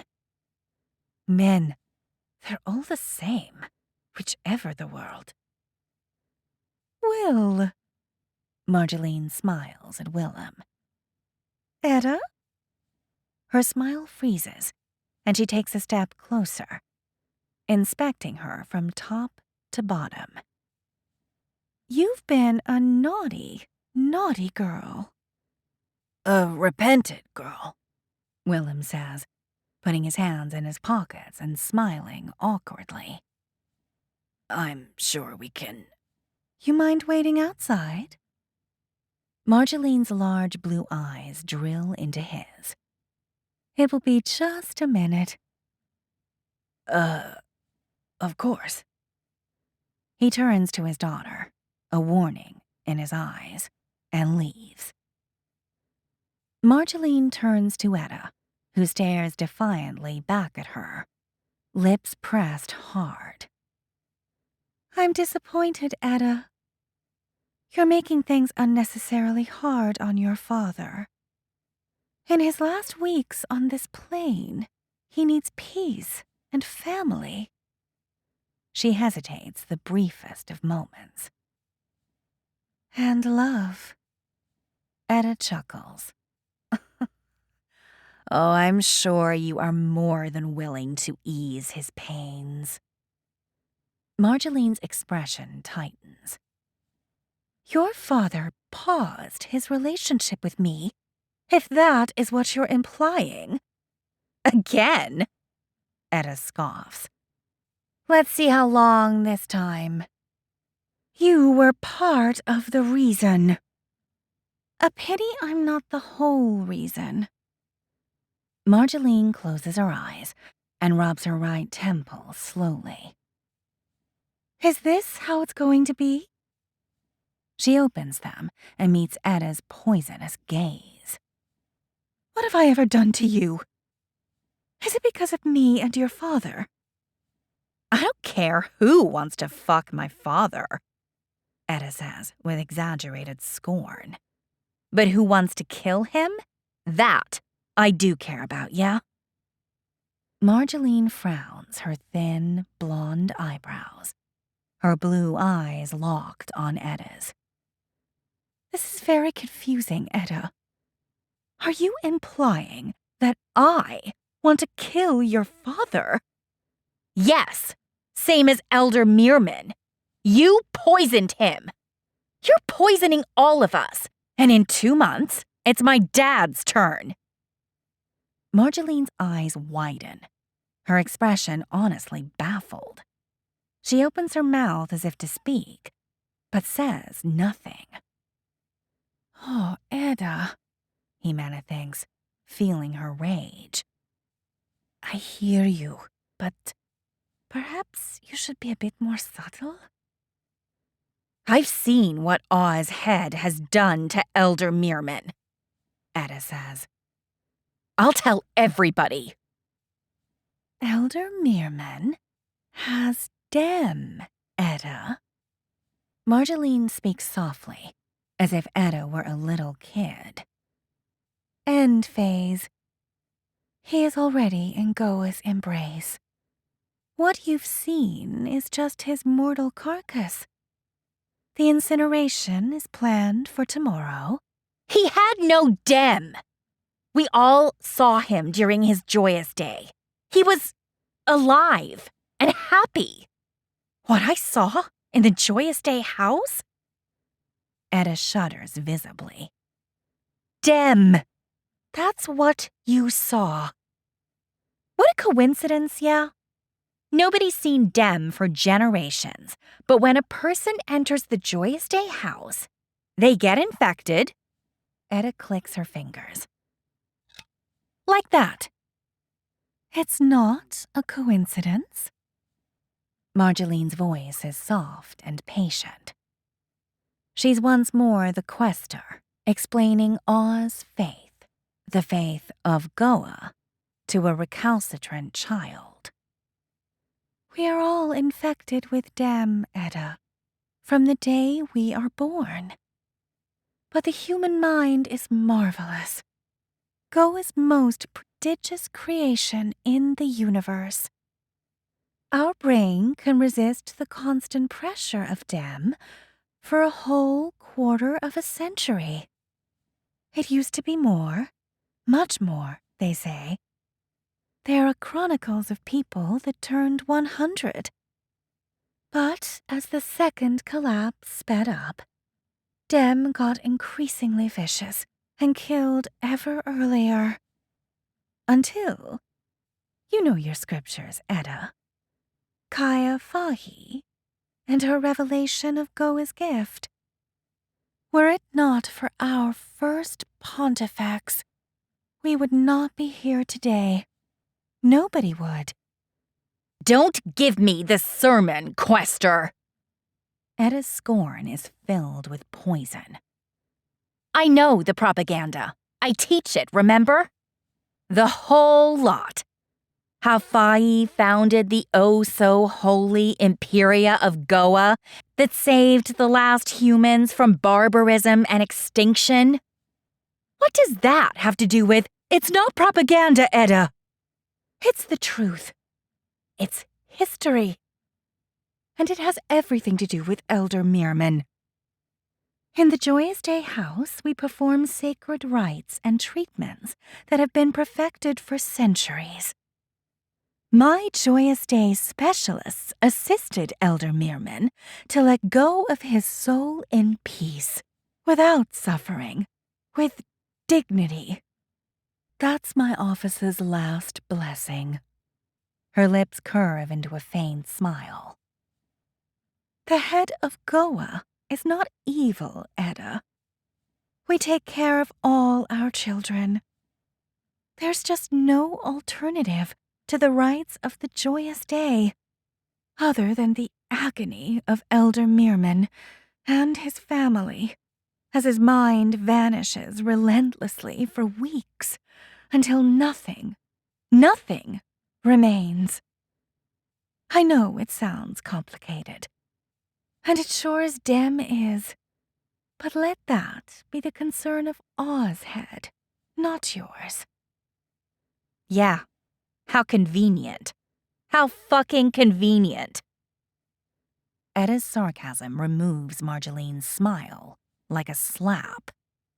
To keep us all ignorant and harmless, making sure we die before we can pose a threat to Ozhead's power, yeah?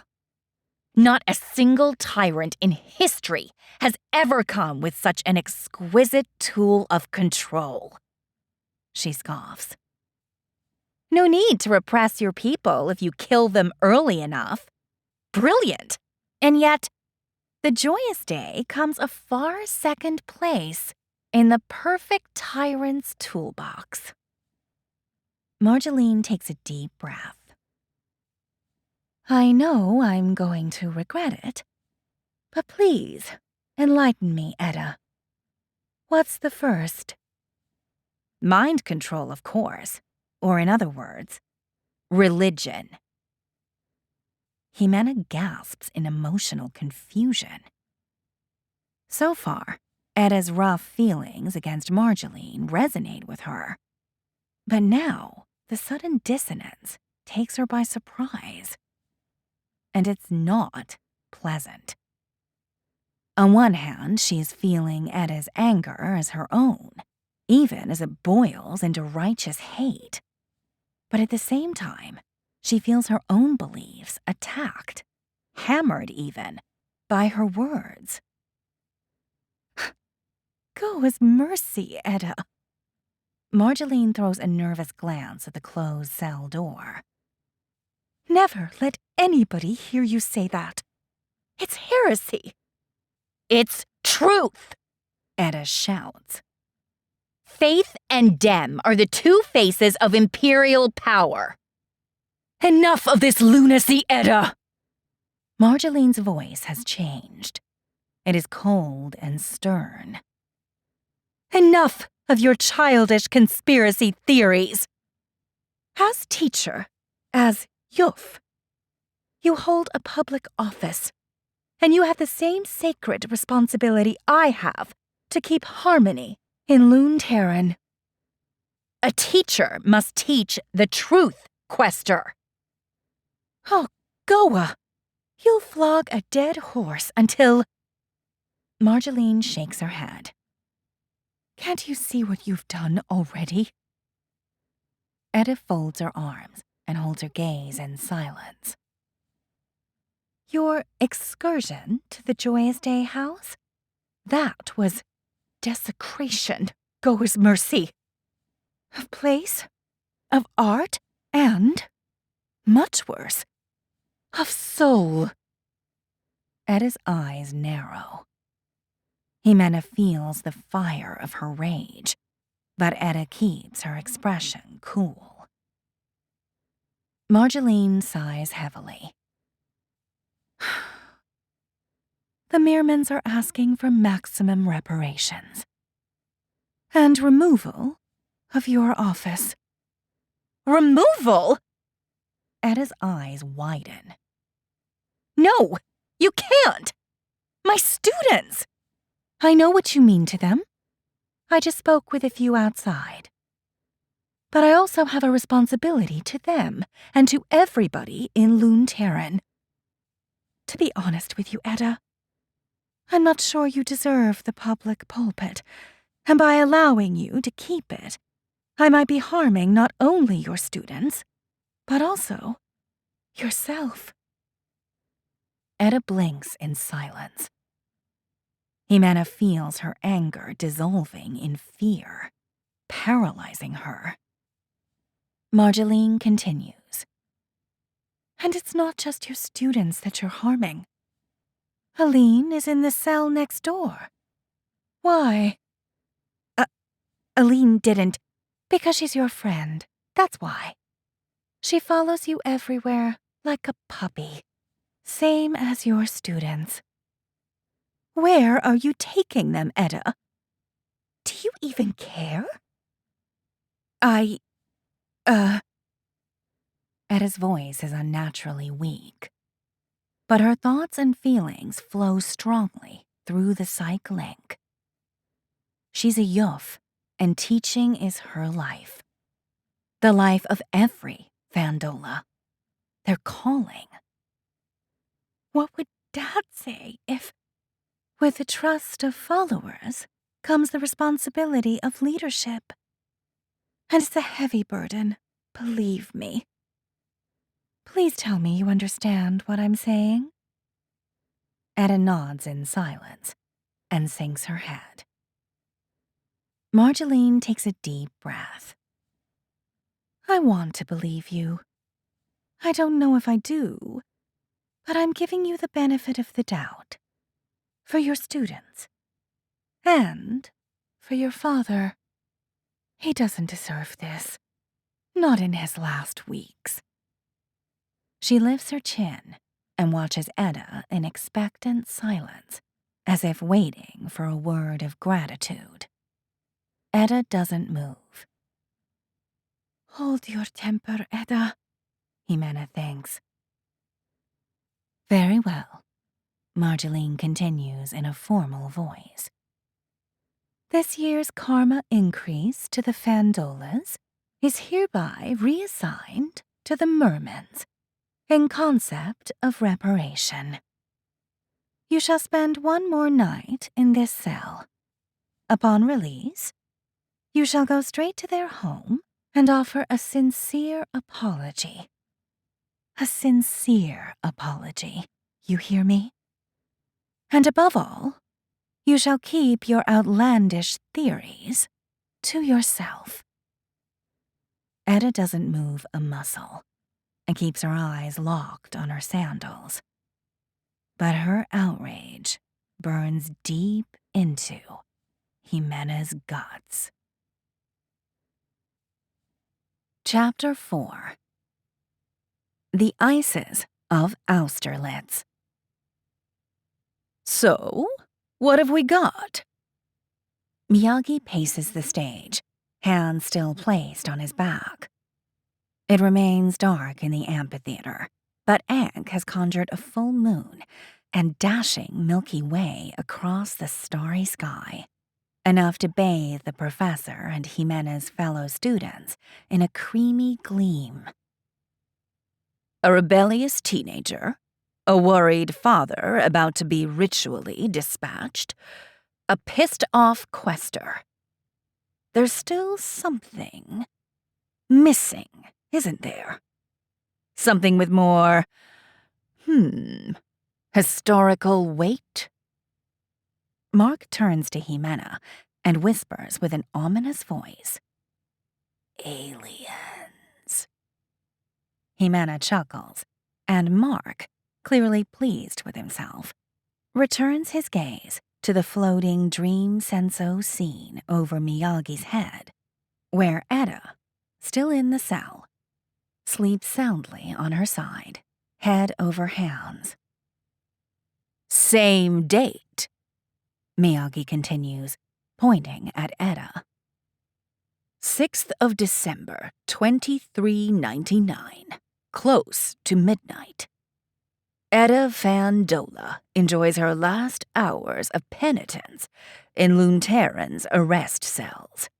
But he pauses for effect. She's not alone. Jimena's eyes scan the cell methodically. It is dark, but it's a small, empty space. She's alone, she mutters. Aliens, Mark says, smiling radiantly at her. Where? Jimena doesn't stop her scrutiny of the scene. In the second wake? Jimena turns to him. How do you know? Mark's oh-so-blue eyes seem to glimmer in the moonlight. Before he can reply, Miyagi says, Egg, please alter phase to the second wake. The static scene with Etta in the cell changes abruptly, and yet nothing has changed. Etta still sleeps. The door, the toilet, all in place. But the light...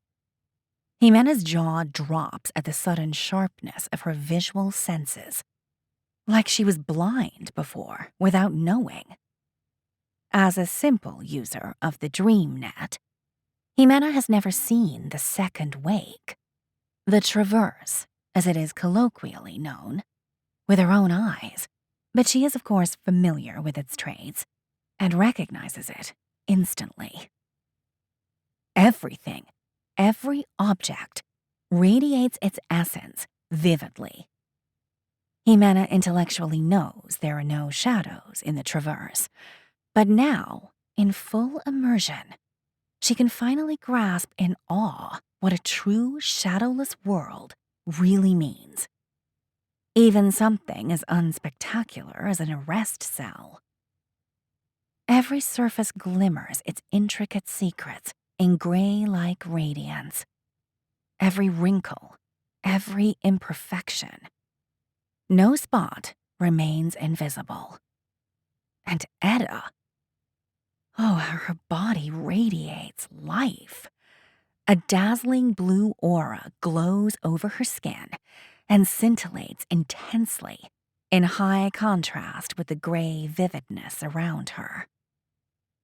Jimena knows that Etta's blue sparkling reflects her inner world. She is dreaming intensely, and it shows. And, as Miyagi promised, she is not alone. And, as Mark promised, it's aliens. A tall, elongated figure, vaguely humanoid, is standing next to Etta. Its skin, white and hairless, almost of silky quality, emanates an intense red glow that glints even more wildly than Etta's blue halo. Jimena cannot see the front of the head as it is leaning over Etta, obviously inspecting her closely, but the back is as featureless as the rest of the body. No clothes nor ornaments, no hair, just the thin trunk and 4 long, boneless limbs resembling 2 arms and 2 legs, none of which touch the floor. That's Rue, Mark whispers. Finally. He is smiling, eyes locked on the alien. Jimena frowns at him. You mean Yog, right? Mark gives her a strange side glance. Where do you get your history from? First contact is near, Miyagi says before Jimena can reply. But it is not happening tonight. You'll have to be patient. These are just the preliminaries. People, he waves a hand at the creature. Meet Rue. Rue? Never heard the name. Jimena thinks, as she shoots an annoyed glance at Mark's smug smile. Rue is looking for candidates for first contact, Miyagi continues. worthy candidates, for there is a plan for them. She has already selected a few dozen humans and is almost ready to execute her plan. But there's still time for one or two more. And Edda's recent activity in the Joyous Day house has caught her attention. She is wondering, isn't she, about Edda. Can you imagine her thoughts? He turns to his captivated audience. Anybody? Several hands shoot up in the air, including Mark's. Yes. Miyagi points at a Loondev student close to Himena, who is wearing retro glasses. His full name appears in bright, bold letters over his head. Chow, what is Rue thinking? What about, is this human motivated? Motivation. Essential. Yes. Miyagi nods. To do what? Rebellion, I guess, Chow says. Uh-huh. Miyagi nods again. Rue is indeed looking for rebellious humans. But, let's face it, half the teens in every place and age fit that description. There's something special she believes to have found in Edda. Anybody want to, Miyagi points his finger almost directly at Himena. Mark. Mark stands. Rue is looking for raw potential, for talent. Not many people have that. Look at Edda's halo. It's spectacular. Edda's halo? Himena squints at the fierce blue refulgence around her sleeping shape. What about it? Ha! Miyagi claps once and points a finger back at Mark. You are a walker in the shadow, aren't you? Mark bows. At your service. Wow. Miyagi laughs. What are you doing here? Shouldn't you be, I don't know, earning tons of karma in the dream net? Mark chuckles.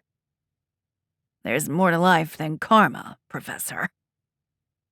He seems to enjoy the undivided attention of the auditorium. There's also girls, he says with a wink at Himena, who blushes instantly. And history. Oh, so true, Miyagi says, students laughing. Now, Mark, what do you think? How can Rue figure out if Edda is first contact material? By testing her, of course. Of course, Miyagi says. Let's watch. Mark sits and smiles widely at Himena, very satisfied with himself, as Miyagi gives Aang a curt nod. Rue begins to move, gently. She leans closer to Edda, ever closer, until their halos, red and blue, touch. Himena leans back with a gasp as the scene seems to explode across the auditorium, shattering into pieces as if made of colored glass, and then rejoining into a fresh scene. Colors are a notch more intense, and textures are off somehow. Edda is there, much younger, appearing to be around 8 years old. She is sneaking into a large room with a big glass window that looks over the backyard and the vegetable garden of the Fandolas house. It is a warm summer day, and the glass windows are open. Fresh air and sunlight are streaming in, flooding the room, and Miyagi's students' grateful lungs. A large square table close to the window is covered with dozens of miniature soldiers lovingly painted in historically accurate Napoleonic-era uniforms. Two armies face each other on a beautiful model battlefield. Farms, hills, woods, towns, rivers, lakes, valleys, all painstakingly recreated. A younger-looking Willem stands by the table and stares at the armies in quiet reflection. What are you doing? Etta shouts from behind him. Willem jumps. Huh! You scared me, girl. He takes her in a wild embrace. Let me down! She giggles. What is this? She reaches towards a tiny soldier. Whoa, don't touch that. This is war. He looks at her with open eyes, as if trying to impress her. Looks like toys to me.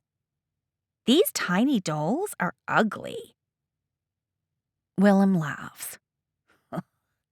You caught me, girl. The truth is, it's a game. In a few minutes, your mom will be home from work, and we're going to spend the night fighting this, war. You are going to play the whole night? Dad, that is not fair. You never let me. You are a Hippocrates. Hypocrite? Yes, I guess you're right. You know what? Tomorrow is Sunday. Let me talk to your mom, and if she agrees, you and Bram can stay and watch the game. Would you like that? Yes! I don't think Bram will like this, though. It's for adults, and he's such a baby. But I want to learn the game. I want to play with you and beat you, like at chess last week. Willem laughs, seemingly pleased. This is not chess. It is a battle simulation and very realistic with many rules. Look at this. He lifts a thick book, also placed on the table. Would you like to read them? Etta frowns at the rule book. Tell you what, you read it, and you can play with your mom against me. I'm sure she'll be grateful for the help. Would you like that? Yes, she says, radiant. The scene pauses and begins to rotate slowly over the amphitheater in full visual glory. Young Willem glows with frozen happiness at young Etta as she enthusiastically raises her fists. Do you notice the texture of the scene? Professor Miyagi asks, as he proudly points with a finger, showing that, indeed, the entire atmosphere is not quite right. It is thicker, not fully static, as if immersed in an invisible liquid. It appears real, but not complete. The light is strangely unnatural, the colors perhaps too vivid. What do you think the dream senso is telling us? A dream? Chow says. I think so as well, a female student says. Laura is the name that appears over her head as Miyagi points at her. At first, I thought it was a flashback or a memory, but it has a dreamy quality to it. Jimena and other students nod at her words. Yes, thanks. He smiles, satisfied. This was a tough problem. When producing this dream sensorial, my team had to get very creative to convey a convincing dreamscape to the audience. You know, a dream inside a dream. In my opinion, they nailed it. but I wasn't 100%. Now I am. Thank you. Miyagi gives Aang a nod, and the scene shifts again. The room is the same, but later in the night, the garden outside already covered in darkness, glass windows closed to evening mosquitoes. Inside the room, 2 dim electrical lamps illuminate the table and the surrounding faces, immersed in the imaginary, unfolding battle. Willem is on one side of the table, staring at the miniatures and not looking too happy. Opposing him are Edda and an intense black woman, Annika. The name comes to Jimena through the psych link, as if a memory of her own. She is Edda's mother, and her biological mother too, from the looks of her, older by a few years than her brother Willem. Edda's biological father was an unknown dowry merchant, she remembered reading somewhere. Jimena's own family is Goan, of course. In the Jia, everybody's is, no exceptions. It's Goa's gift, after all. Even in Hansasia and Botswana, most families are also still Goan, supposedly. But she has heard that there is an increasing tolerance and even acceptance of the barbaric practice of the sexual families of old, surely a result of the pagan cultural influence of Nuberia, spreading like cancer across the old world.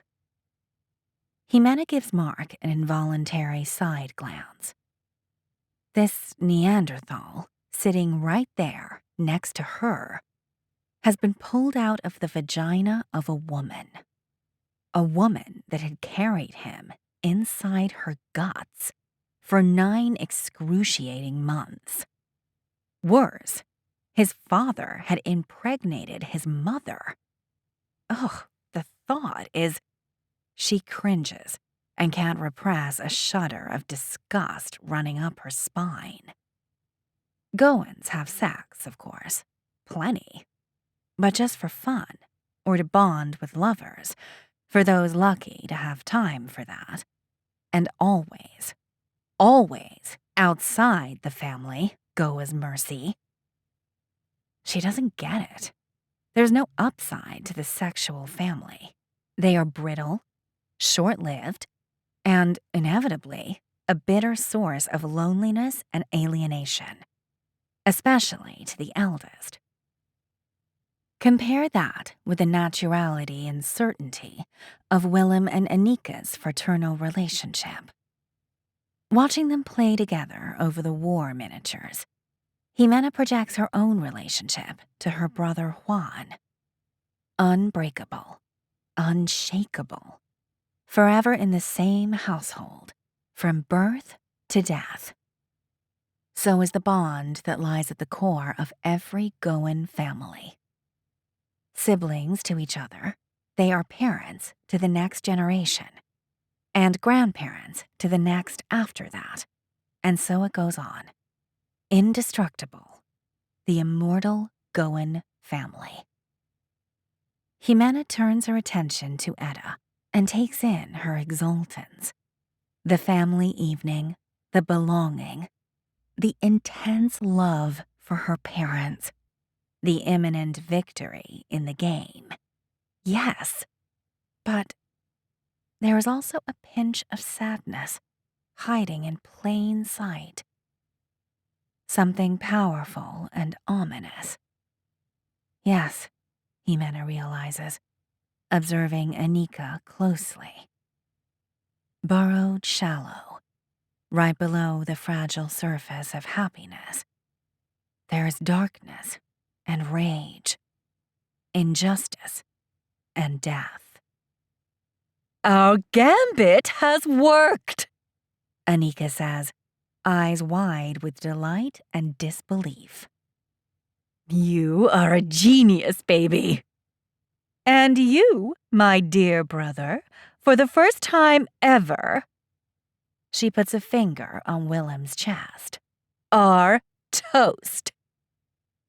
Etta giggles and claps. We got him, Mom! She excitedly points at one of the miniature sats. Maneuver this battalion up this ridge into Napoleon's ass. Napoleon's rear, baby. Anika laughs. Yes, sure. Let's do that. We are taking Napoleon himself down. Ha! Down goes the tyrant. A tyrant? Etta pronounces the word carefully, as if for the first time. Is he a baddie, Mom? She meets her mother's gaze with large, open eyes. You tell me, girl. A defender of the civil rights for the people, but to spread those revolutionary ideas, he first conquered and oppressed those same people. Etta twists the tip of one of her long braids. Napoleon was, hypocrite. Did I say it right?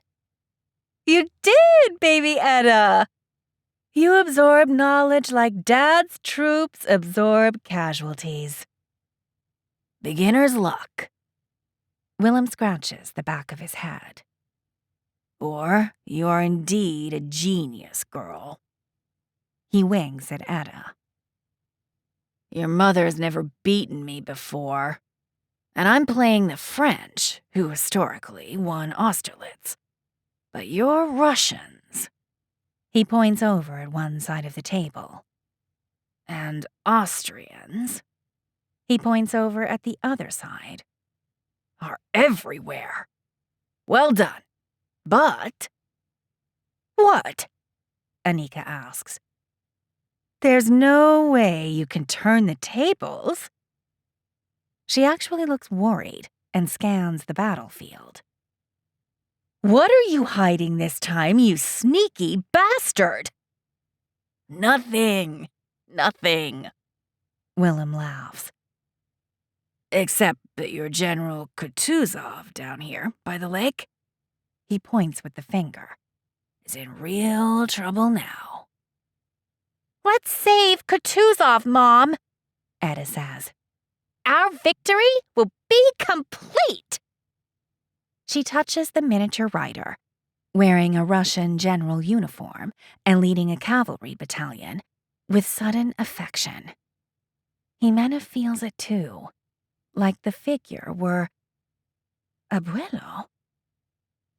But look, Mom. He is surrounded by an army of retreating French troops.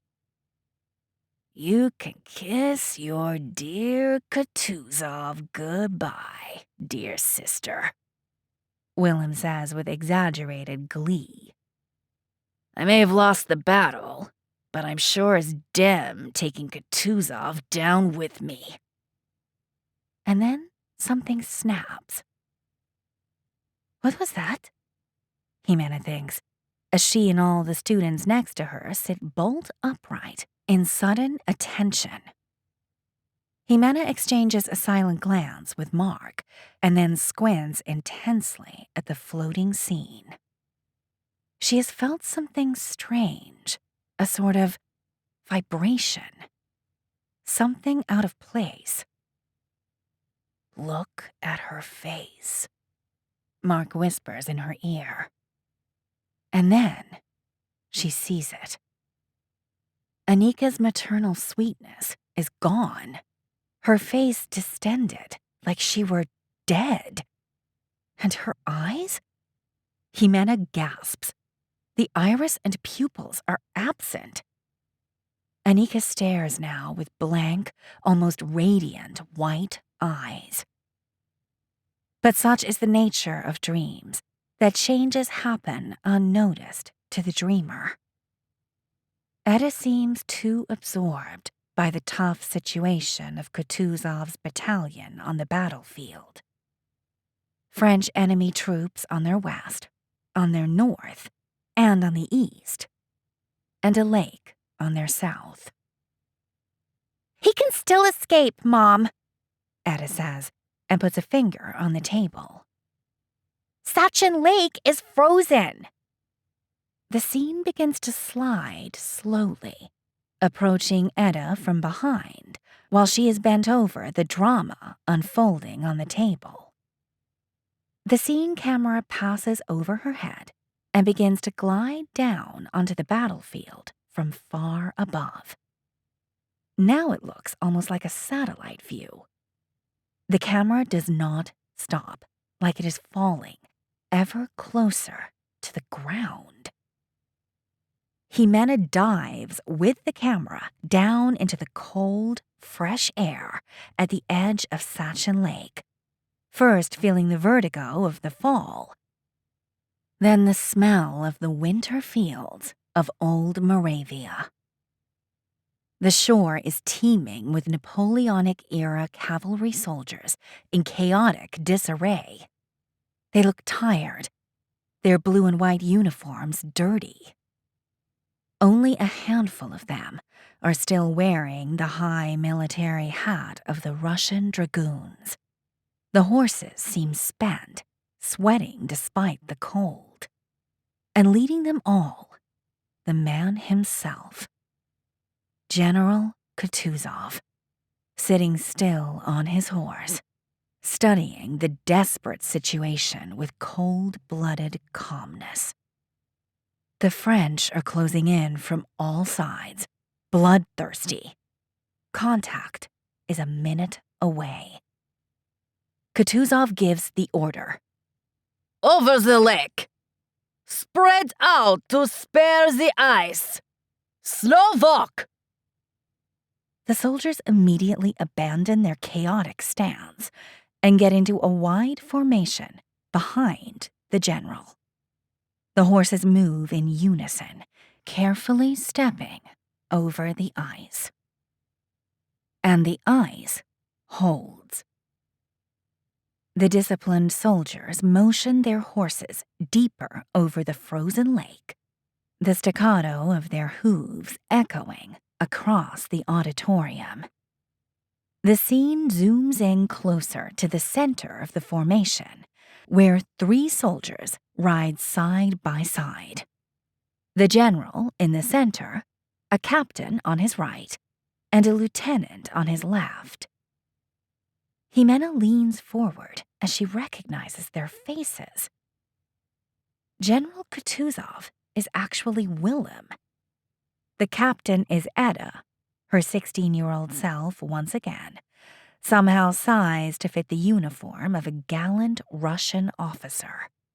And the lieutenant. Jimena leans forward with fascination. The lieutenant is the expressionless, white-eyed Anika. They are approaching the center of the lake. In the background, the French have reached the shores. General, the enemy does deploy cannons, Anika says in a strange voice, still feminine, but flat, devoid of Anika's warm intensity. Trot! Willem orders without hesitation. The deafening hammering of hooves against ice grows louder as the horses thump forward.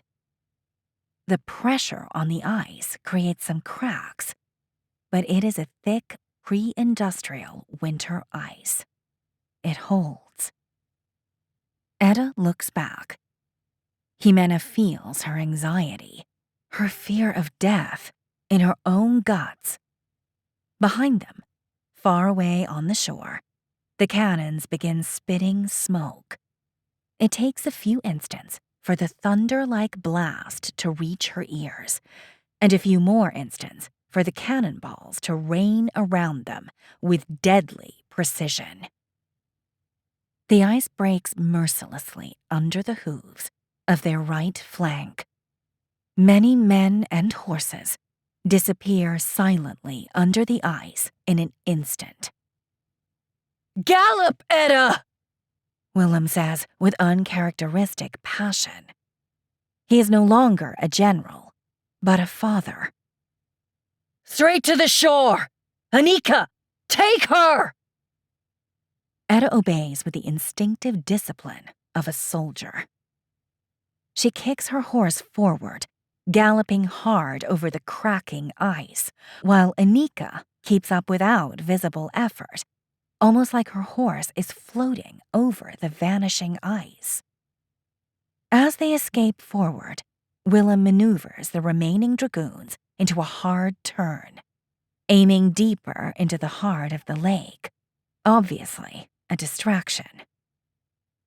Etta and Anika finally reach the safety of the other side of the lake. Etta stops the exhausted horse and turns around to discover in horror that Willem is not following right behind her, but is still deep on the surface of the lake. Dad! She dismounts and runs to the edge of the lake, fear transforming into terror. Terror of loss. Terror of being left behind. Alone. A fate worse than death, Jimena realizes with surprise. Anika, silent as a ghost, stands on her right. With no discernible emotion on her face, she stares at the far shore with her eerie white eyes. She raises her right arm and points at the French troops. "Do look, redeemed Fandola," she says. "The cannons are aiming at your father." Etta exhales loudly, tears of fear and frustration running down her cheeks. She seems unable to speak. "Do remain calm," Anika says with her strange, leveled voice. "Do detach your emotions. You are dreaming." What? Etta gapes at Anika with confusion and desperation. "You are dreaming, redeemed Fandola. Do trust me. I am here to assist you." Etta gives Anika a long gaze, as if just aware of her presence. Who are you? "That is of no relevance at the moment." Anika points at the galloping dragoons. "Your father is about to die. Do focus your will on what matters." Etta glances back at the drama unfolding on the frozen lake. What can I possibly do? Her voice trembles. "Do remain calm." What? She glares at her mother thing. Dad is up there, and you expect me to— Her words are cut short by another barrage from the French cannons. The violence of gunpowder rumbles louder than ever as the cannonballs fly towards Willem and his hapless dragoons with ballistic, death-bringing inevitability. "Do detach your emotions, redeemed Fandola. Do trust me. Do detach your fear and focus your will on the cannonballs. Do reach out with your senses and feel them."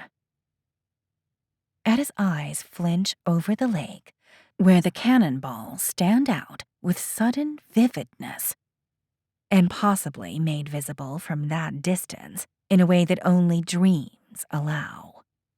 They move with slow elegance, still rising through the freezing air. Etta blinks and her eyes widen with sudden realization. I'm dreaming, she says. "Very good," Anika says. "You do control the pace. The cannonballs do slow. This is your dream. You can save your father, redeemed Fandola." But how? Etta asks, voice drenched in anxiety as the cannonballs keep falling. Slowly, but inexorably. Willem's cavalry stops their gallop as they realize the futility of their situation. They raise their eyes to meet death, head on, with the dignity of warriors of any era. All except Willem, who turns instead to look straight into the desperate eyes of Edda, a sad smile on his face. Edda gasps in horror, powerless. You do not will those cannonballs to reach the ice, Anika's slow and patient voice says, trying to slip through Edda's panic. You do not will the ice to break. You do not will the horses to fall into the lake. You do not will your father to die. Edda gives Anika a desperate look of confusion. But what can I do? I'm too weak. Go His mercy. I'm just a stupid girl in a deadly world. I can't change shit. Do accumulate power, redeemed Fandola. Power to force change. Power to save lives. Power to bend the world to your will. Would you like to wield power that matters? Yes! Oh, Goa, yes! What would you sacrifice for such power, redeemed Fandola? What would you renounce? Everything! Tears of desperation and dread run down her cheeks. My life! Every fucking thing! Do prove it. This is your dream, redeemed Fandola. It is yours to do as you desire. Do bend it to your will. Edda squints, trying to grasp the full meaning of Anika's words. Jimena feels her confusion, her hope, and the raw thirst of her desire. But with the unstoppable pacing of nightmares, the cannonballs complete their arc of death and rain right through the doomed dragoons, disintegrating the ice under their hooves. The crack sound is so loud that it echoes against the auditorium walls. What do you will? Anika insists. Edda is paralyzed with terror.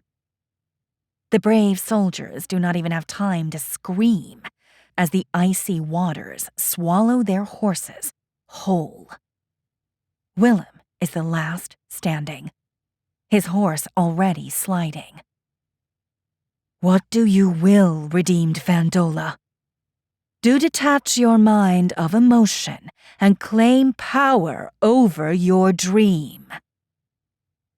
Edda closes her eyes and takes a deep breath. Willem's horse frantically tries to maintain equilibrium on the floating ice as Willem pulls the reins left and right with the skill of a lifelong rider. He does not look scared. He knows he is doomed. Edda opens her eyes and looks sharply at her father as his horse begins to fall. Fear slips and disappears. Anxiety vanishes. Her gaze is void of passion, even as her father dives to his death. Do force your will. Willem's horse extends its wings and flies. The entire scene slowly fades into darkness, a dream that ends. Reality is built on top of dreams. The enigmatic voice of Anika slips through, even as the last light disappears. Do control your dreams, and you shall control your reality. Etta sits drowsily on the arrest cell bed and rubs her neck. Jimena can see something fresh in her expression that was not there before, as if the dream had set something free that was lurking inside her. As Etta gathers her thoughts, Jimena and her fellow students lean forward and observe her with absorbed fascination, as if a dynamic drama was unfolding in the cell. Because it does, right under Etta's skin. Oh, what a gift, the Psych Link. Perhaps the greatest achievement of dream tech. It takes the breathtaking immersion of the dream sensorial deep into the shores of another mind. An incredible feat of engineering when you really think about it. Thoughts, memories, even emotions, exquisitely crafted by a dream tech engineer, Ankh, most likely in this case, flow into your brain as if they were your own. And Miyagi's innovation is to apply this technology to historic dream sensos. Whoa, it feels like time travel to Jimena. Better. Jimena smiles at Etta's feelings. The fulfillment, the clarity, the sense of power, the thirst. She feels like she could stop the world spinning if she puts her mind to it. Powerful thoughts that attract doubts like porridge attracts flies. But they'll throw me out of school. My students need me. I need them. But only if they catch me. But our family reputation, Dad and Bram don't deserve. Oh, little Hans, my love, you don't deserve to grow in a family without a name, without karma. But we will be together. Hans needs his grandfather, perhaps more than I do. But what if I can't convince Dad? But if I do, I won't be left parentless, alone in the world. Jimena feels it now, unmistakable, growing in the background with every exchange. The raw defiance, the determination, the will. But what if I can't? What if I don't have the strength? But I do. But what can I do? But does it matter? Anything. Etta stands and stares at an indistinct point on the wall, like there was something, somebody, right there, staring back. She smiles and whispers, I will save you. Chapter 5.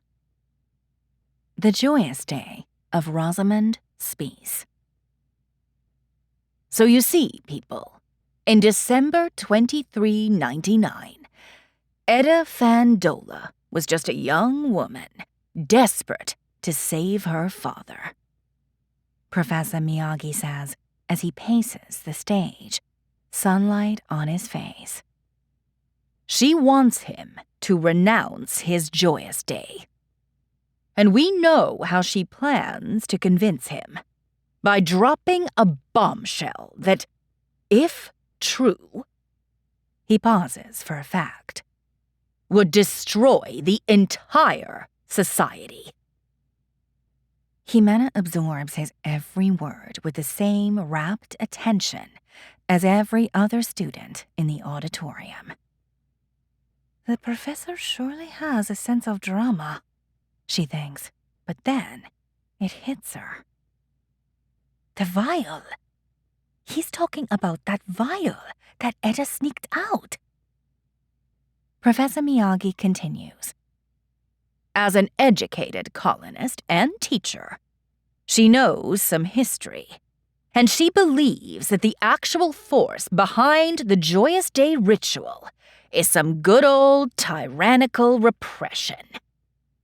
Is the Goa's imperial government, the head of Goa, really poisoning every colonist upon reaching 27 years of age? He chuckles loudly. Eda is convinced.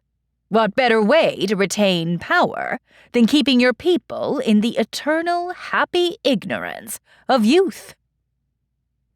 He walks towards Aang, who is sitting on the front bench next to Bob, the Wudai machine, and says to the auditorium, I think you'll find the next sequence instructive. It is context at its best, so please pay attention. We will have a little Q&A right after. He gives Aang a nod. The amphitheater, Miyagi, Aang, the students, fades out as a resplendent morning scene materializes over the stage and expands upwards and outwards over their heads and across the whole auditorium. Himena is still in awe at the vivid realism of the dream senso immersion. Magnificent. It draws her in and engulfs all her senses. The scene is static, frozen in time.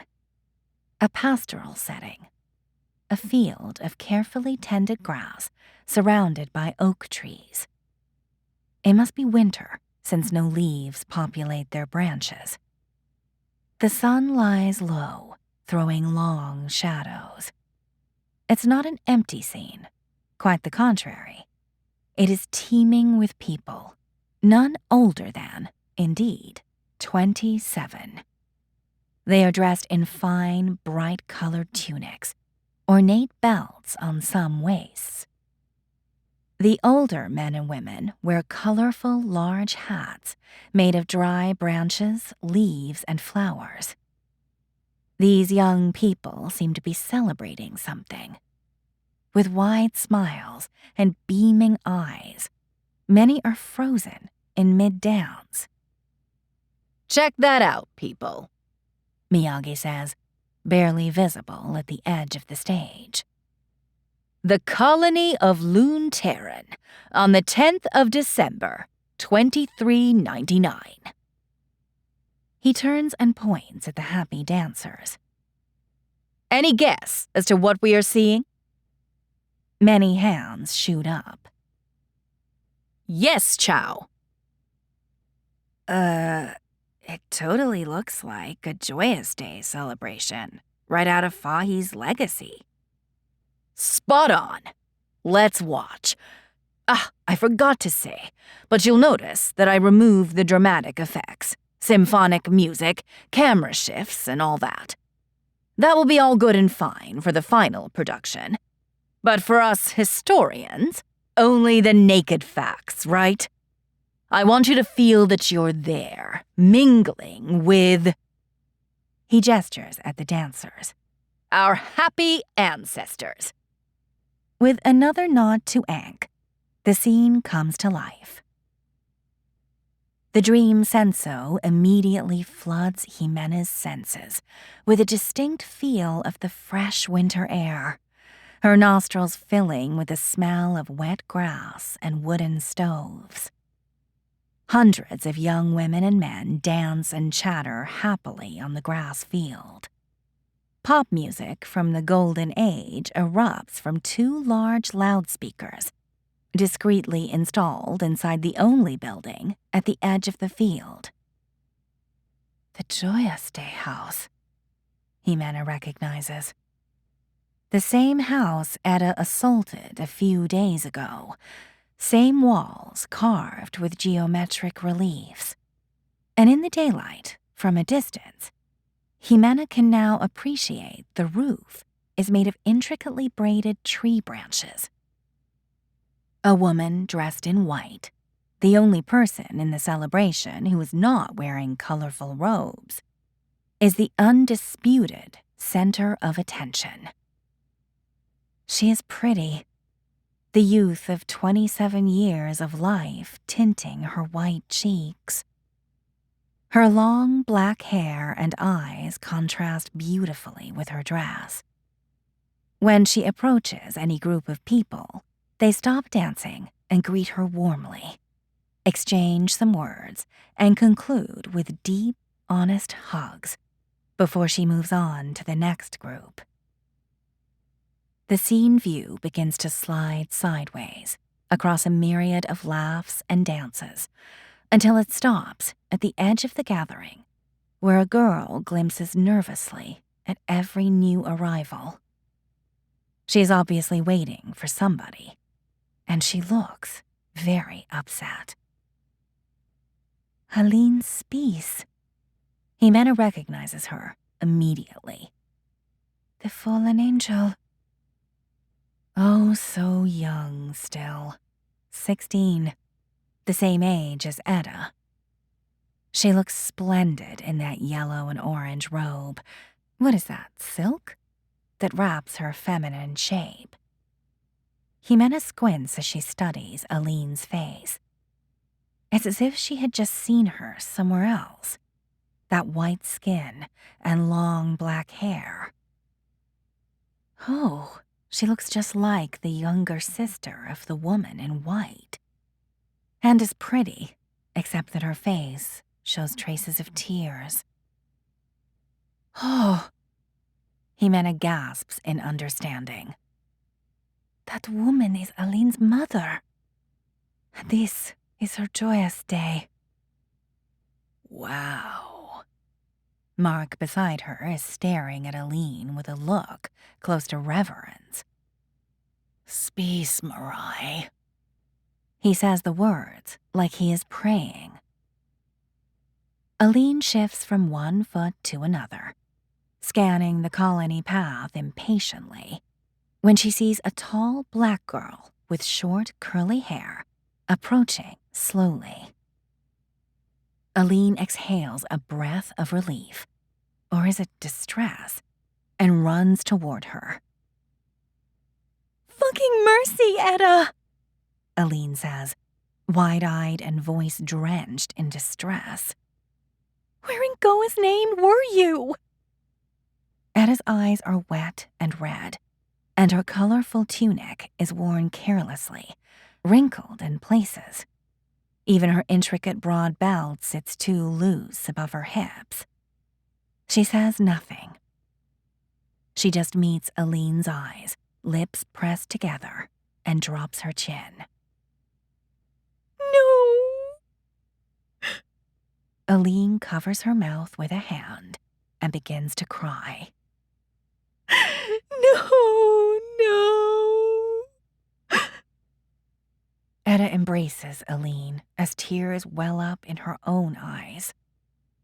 So they stay in solitary silence for a long while, oblivious to the party behind them. The psych link seems to kick in as Jimena begins to feel Etta's sorrow and pity. Poor Aline, comes the thought, followed by a, "God damn you, Dad!" Her rage comes out of nowhere, spilling over the sadness like ocean surf over beach sand, wiping everything in its path. She's angry. No, she is furious. At her father, of course. He is going to do it, doesn't matter what she says. How can he be so stubborn? But mainly, she is angry at herself. For failing. It was all for nothing. She feels so powerless, so alone. Congratulations, woman Spies. An imposing woman, mid-20s, dressed in the finest robe Jimena has ever seen, approaches from the field. It's colony elder Van Clay, Jimena gathers from the psych link. Oh, are you all right, dear? Aline takes a step back and wipes her tears with the back of her hand. Yes. Sorry, Calder Van Clay. She tries to smile. Thank you. Are you sure nothing is upsetting you? You look... No, it's nothing. Just the emotions. You know. Aline forces a smile. Such an eventful day. So happy. Colony Elder Van Clay smiles radiantly at her. And we are so delighted for you. A great day for the Speece family. For those that left us, and for those that remain. Yes, thank you so much, Calder Van Clay. If you'll excuse us, there's something. Aline takes Etta by the elbow and pushes her off the path on a discreet route towards the party. So what was in that bottle? Aline asks, voice still wavering. Etta snorts. According to Isabella, just some sleeping herbs. Sleeping herbs? Like for insomnia? Stronger, way stronger. A powerful sedative, but not lethal, apparently. Isabella knew what it was because Oz Eye orders it in her pharmacy regularly. They even have a name for it. Joyous Day Infusion. Can we trust her? Isabella Zegers, I mean. Etta sighs and nods. Unfortunately, she's telling the truth. She's going to be my dowry sister, Aline. Yeah, she's solid. My dad gave the vial to her straight away. She was the obvious choice. Oh, Goa, that means that I fucked up, Aline. I took the wrong flask, the sedative, and left the poison on the counter. Pure sin! What am I going to tell my mom? Aline's voice increases in tone and pitch, close to tears. How can I convince her with no evidence? I'm so sorry, sister. But you have to try. What else? Look, there she is. Etta points to the resplendent woman in white, surrounded by the crowd of well-wishers. Talk to her. Fuck, Etta! Aline says, her voice barely under control. This is so much harder than I thought. Etta takes her friend's hands into her own. No shit. Etta looks into her eyes. I don't know how you feel. Honest to Goa, I don't want to know. But in 2 months, I most certainly will, she says sourly. Get a hold of yourself. This is it. What you don't say today remains unsaid. Yes. Aline takes a deep breath. I know. And about this monstrosity, this ritual. Etta gestures at the dancing crowd, disgusted. We are moving to Plan B, sister. I can guarantee you, nobody will ever forget your mom's joyous day. About that, I've been thinking, Aline says in a weakened voice. What? You promised!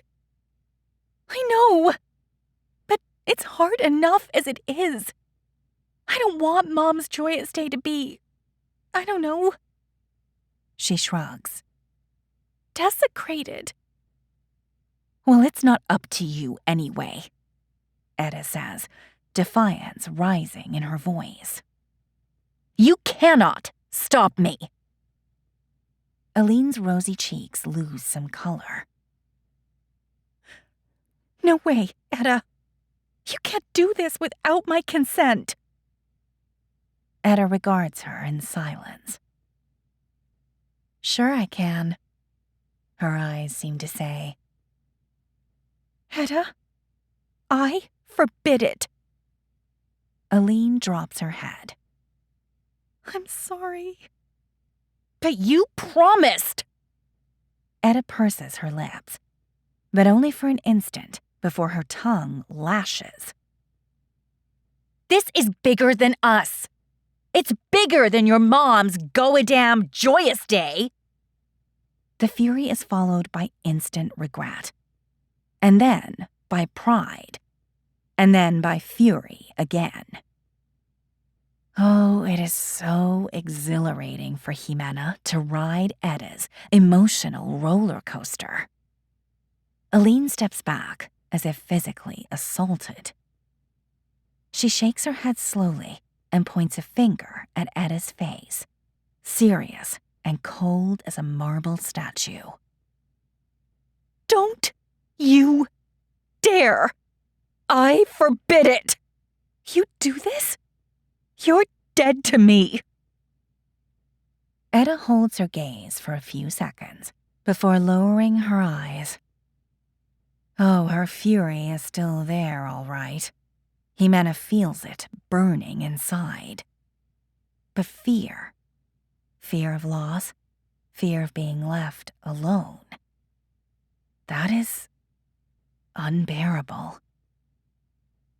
Fine, Etta whispers. but promise me something. She looks up at Aline. What? Talk your mom out of this. I won't be able to. Aline shakes her long hair and clenches her jaw. I know her. What else can we do? Etta's voice is sharper now. Begging is our only power, sister. Go talk to your mom. Aline turns and looks at the beaming white figure with hesitant eyes. Etta gives her a gentle push. You got this. Aline, come here, my love. The woman takes her daughter in her arms and kisses both her cheeks. I wasn't expecting you until after the prayers. Quester Mathis hasn't even arrived yet. Sorry, Mom. I just wanted to talk to you in private, without, the rest of the family.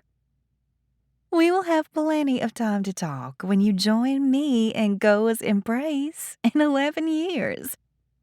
She laughs, happy. Please don't make jokes, Mom. Oh, come on, love. Cheer up. Can you please excuse us? She asks the surrounding group. Of course, Roz, a tall woman says, smiling. But don't forget to say goodbye to us next. It's our turn. Rosamond takes her daughter aside. You look pretty today, Aline. Rosamond gently pulls back a strand of hair from her daughter's face. A smile would make you look even more beautiful, love. What's in your heart? Please, Mom. Please. I beg you. Aline looks up at her mom. Call this off. Rosamond's eyes look concerned, but her smile widens. Oh, what a scandal! What would our guests say? It isn't funny. Please. Tears begin to well up in Aline's eyes. My love, I know that you have doubts, but I don't. See? She opens her arms, radiating happiness. It will all be fine. Trust me. You will have to assume more responsibility at home, but you are more than ready, she says proudly. Mom, please. I've never seen anybody with Dem. You haven't either. Rosamond's smile mixes with a sudden hint of sadness. Just because you haven't seen something, it doesn't mean it's not a thing, love. She takes Aline's hands. I knew somebody that has seen it. You never had the chance to meet my mother, Saskia. You were too small. I loved her so much. I hope you love me half as much. Mom, I love you. You know that. My mother is waiting for me. And I know in my heart that she is eager to see me, as I will be to see you in 11 years. She beams. I remember her joyous day as vividly as if it had been last week. It was wonderful. It was right here as well, but it was spring, sunny and fragrant. She takes a long look at her daughter. I want you to remember mine with the same love and hope. Rosamond's eyes seem to shift away as she remembers. Right after the prayers, during the evocation, only the family was gathered around Mom. She was recalling the events of her life that she chose to share with us, blessing them in Goa's eyes. She paused, looking deep into Aline's eyes. She shared a sad memory, but beautiful in a way. Mom described the suffering of her family when her father lost his mind, day after agonizing day. Dem is a terrible, terrible thing. I don't want that for any of you, my love. Aline opens her mouth to say something, but Rosamond puts a finger on her lips.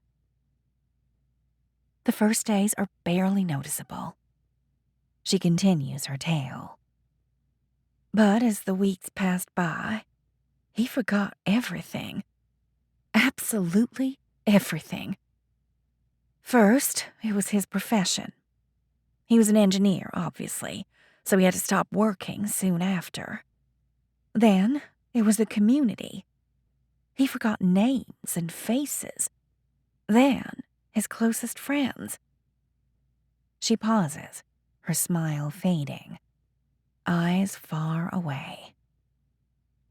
One day, he forgot his own name. His own name. Everything was gone.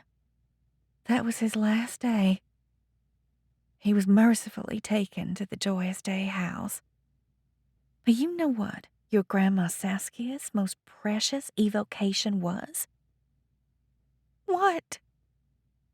A tear runs down Aline's cheek.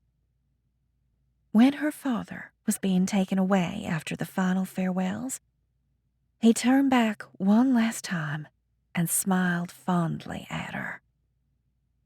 Daughter, he said. Saskia. And then he left forever.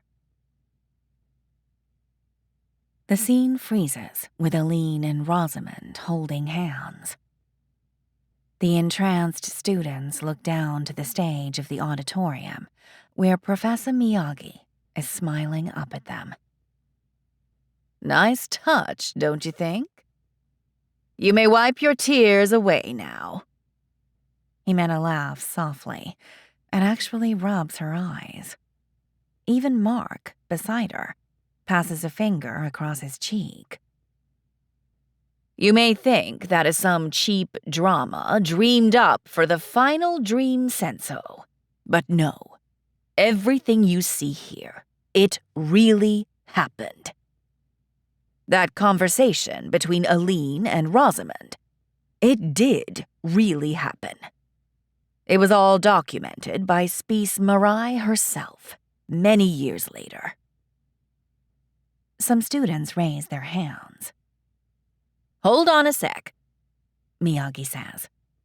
Before opening the Q&A, I want to show you another exchange that happened a couple of hours later. It is relevant for our analysis. He whispers something at Aang, who in turn gives Bob a sidelong glance. In an instant, Aline and her mother disappear, and a new scene takes their place. It is Etta again, walking away from the grass field. More people in the background are leaving as well. Her pace is quick on the paved street that links the Joyous Day house with the rest of the colony. A greeting that comes her way from a passing horse and cart goes unanswered. She also ignores each of the returning space guests that cycle past her with a raised hand. With a scowl that threatens to turn the next saluting passerby into ashes, she reaches the outermost houses of the colony, red-bricked, double-story, some with sizable vegetable gardens, unchanged for countless generations. Etta, wait for me! Etta's frown deepens, but she slows down a notch. I hate you, Dad, she says without turning. Not true, Jimena feels. But she's mad. Willem reaches Etta, slightly out of breath, his right hand clumsily nudging a pair of thin glasses in place. I love you too, girl, he says with the smile of a tantrum-hardened parent. Do I perceive a hint of anger? Very observant. Leave me alone. Please, Etta. You must learn to accept the world as it is. You cannot change it. She abruptly stops and turns. I don't want to change the world. I just want you to stay in it. I know. Willem's resigned smile broadens. Nothing would make me happier as well. They walk again, slower now, side by side. I admit, I feel strange, Willem says. Rosamund's Joyous Day was... He searches for the right word. Disturbing. I'm happy, Etta. I love my family. He caresses her hair. I even love my students. He laughs. I love my life. And I admit, I'm not ready to leave it. Then don't. But what do you expect me to do? Even if there had been poison in that bottle, what could I? He swallows and softens his voice. Do you know what would happen to our family standing if I cancel my Joyous Day? He speaks almost in a whisper. Our prestige would be in shatters. I don't care. We don't care. You must. Willem stops and puts his hand on her shoulder. Bram and you will soon be the Fandala elders. You must never forget our standing in the colony. Your lives, little Han's life, all your futures will soon be in your hands, Etta. They walk on in silence. Jimena feels Etta's anxiety, the pressure, the fear. He's dead serious. He never calls her by her name. And what for? Willem continues. A few more months? A year at the most. Dem will inevitably catch me. But Dem is just a lie. Etta! You know I'm right, Dad. Have you actually seen anybody with Dem? No, but come on, girl. You are smarter than that. Nowadays, everybody strictly observes the joyous day when they turn 27. Dem never has a chance to take hold. But think about it. Who's really benefiting from all this death? Hush! Willem looks nervously around and remains silent for a few seconds. Let's walk home, he finally says. They get moving. I also have my doubts, he whispers. Then why? But, Willem interrupts. That doesn't change the fact that our family will suffer if I do not attend Oz call. I don't give a damn about our reputation, Eddie yells at him. Let's take the family somewhere else if we need to. Another colony on the frontier. What good would that do? Joyous Day is Joyous Day. And I'm turning 27 here and in the frontier. There's no escaping it. Besides, there have been worse regimes in history than Oz Imperia, if you really think about it. You are not possibly defending. Why not? If you leave your emotions aside and try to be objective, you will realize there's much we have to thank Goa for. Like what? Well, we've got Oz Gift and Oz Compacts for starters. And nobody lacks shelter nor sustenance. That's an incredible achievement for any post-collapse society. What else? We're reasonably free to have families and stability, meaningful work that matters, and even enough free time to... whatever.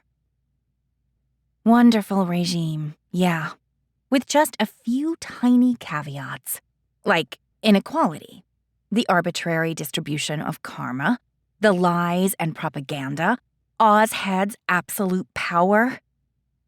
Am I forgetting something? She taps her chin. Ah, yeah. The fucking killing us all.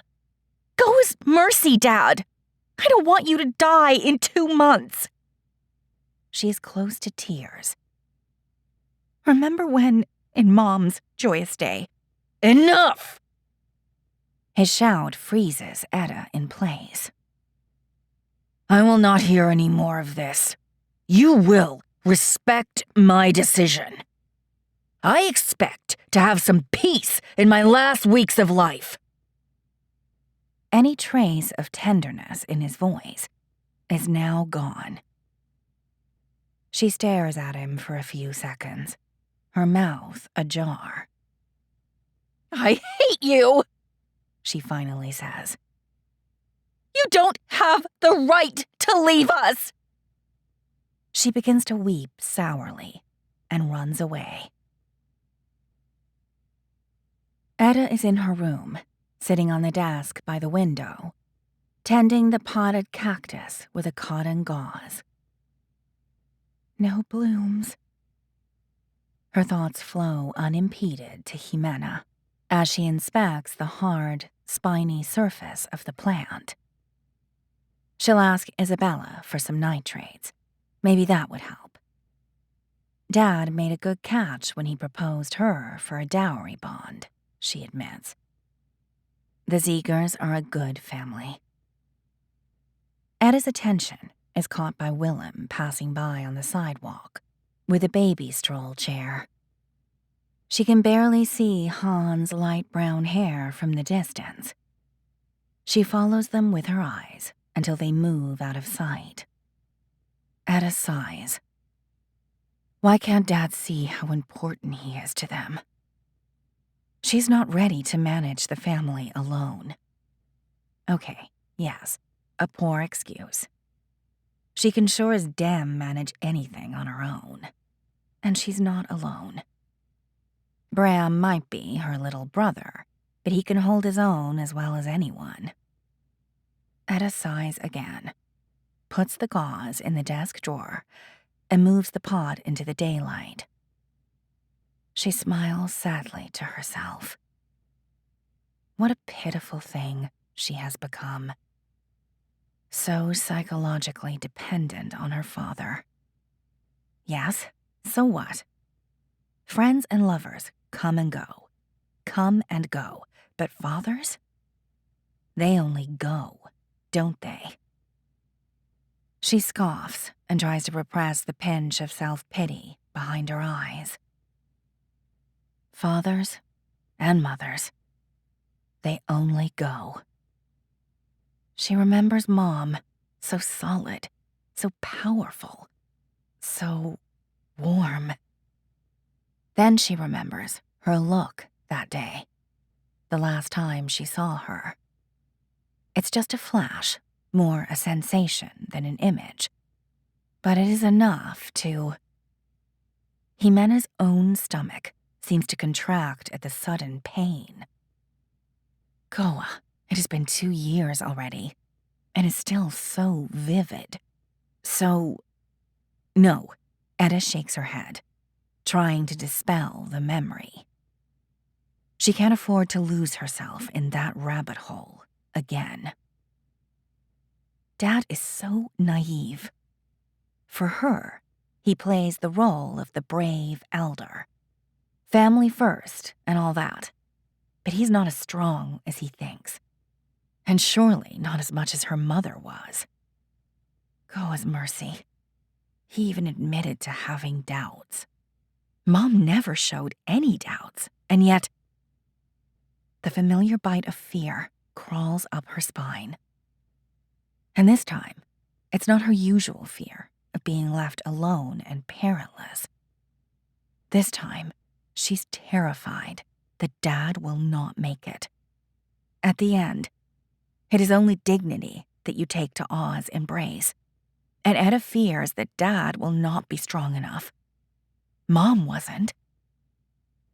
Etta takes a deep breath and blinks her eyes clear of threatening tears.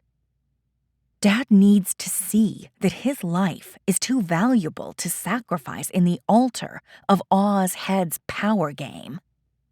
No regime is worth his life. She'll make him see how corrupt they really are. She'll make everybody see. Then, perhaps he'll reconsider. Yeah, but it has to be something big. No, not big. Huge. Something that resonates way beyond Luntaran, beyond the whole fucking Geldashir. Something that sows doubt and resentment. Etta knows her history. Empires have fallen for less than doubt and resentment. Chapter 6. Sex and Collapse. Okay, wakey, people. Miyagi chuckles at the overused permascape joke. Q&A time. I want to hear your thoughts, especially... He waves a finger across the section of the amphitheater where Jimena's fellow Gia students sit. From our new friends from the New World. You people are being way too shy. Shoot. A few hands raise, but none of them from Gia students. Miyagi ignores them and keeps his smile locked at the sea of white and blue robes. Finally, a brave hand rises slowly. Great. Cody. Jimena knows Cody O'Higgin well. He's in one of her classes. Smart guy, ambitious, and always a kind soul. Please, go ahead. Cody stands.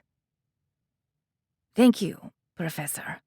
Sorry if the question is a bit, superficial, but I was wondering how old Etta Fandola and Aline Spies were in the sections we just watched. Good question, Cody. People, don't be shy about your questions, all right? There are no boring questions, nor stupid questions. It is the wildest thoughts They usually start the most fascinating discussions. Now, to your question. They were both 16, but don't be fooled by their youth. A century ago, when a person reached your age, he drives a finger across his audience, most in their upper 20s. They would have accomplished a basic education, learned and perfected their family profession, ordered 2 babies at Oz womb, led a family as an elder, and died. He paces the stage in silence to let that sink in. Jimena is 27 herself. She would have been killed already if she were born 4 generations ago.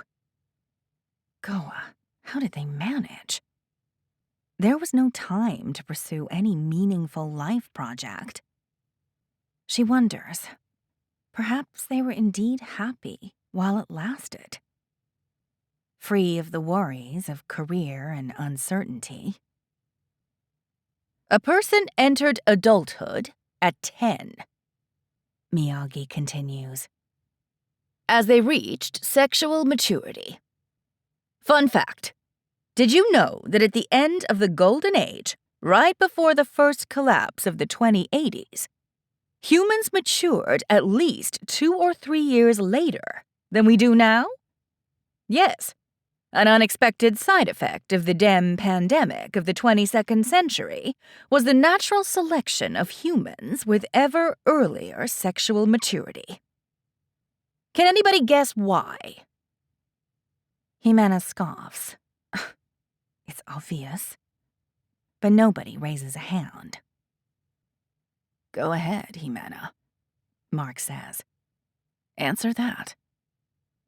Jimena shakes her head, blushing. Oh, she hates her compulsive blushing. Even in dreams, she cannot control it. Mark grabs her hand and raises it shamelessly. Here, Professor, he yells. Please.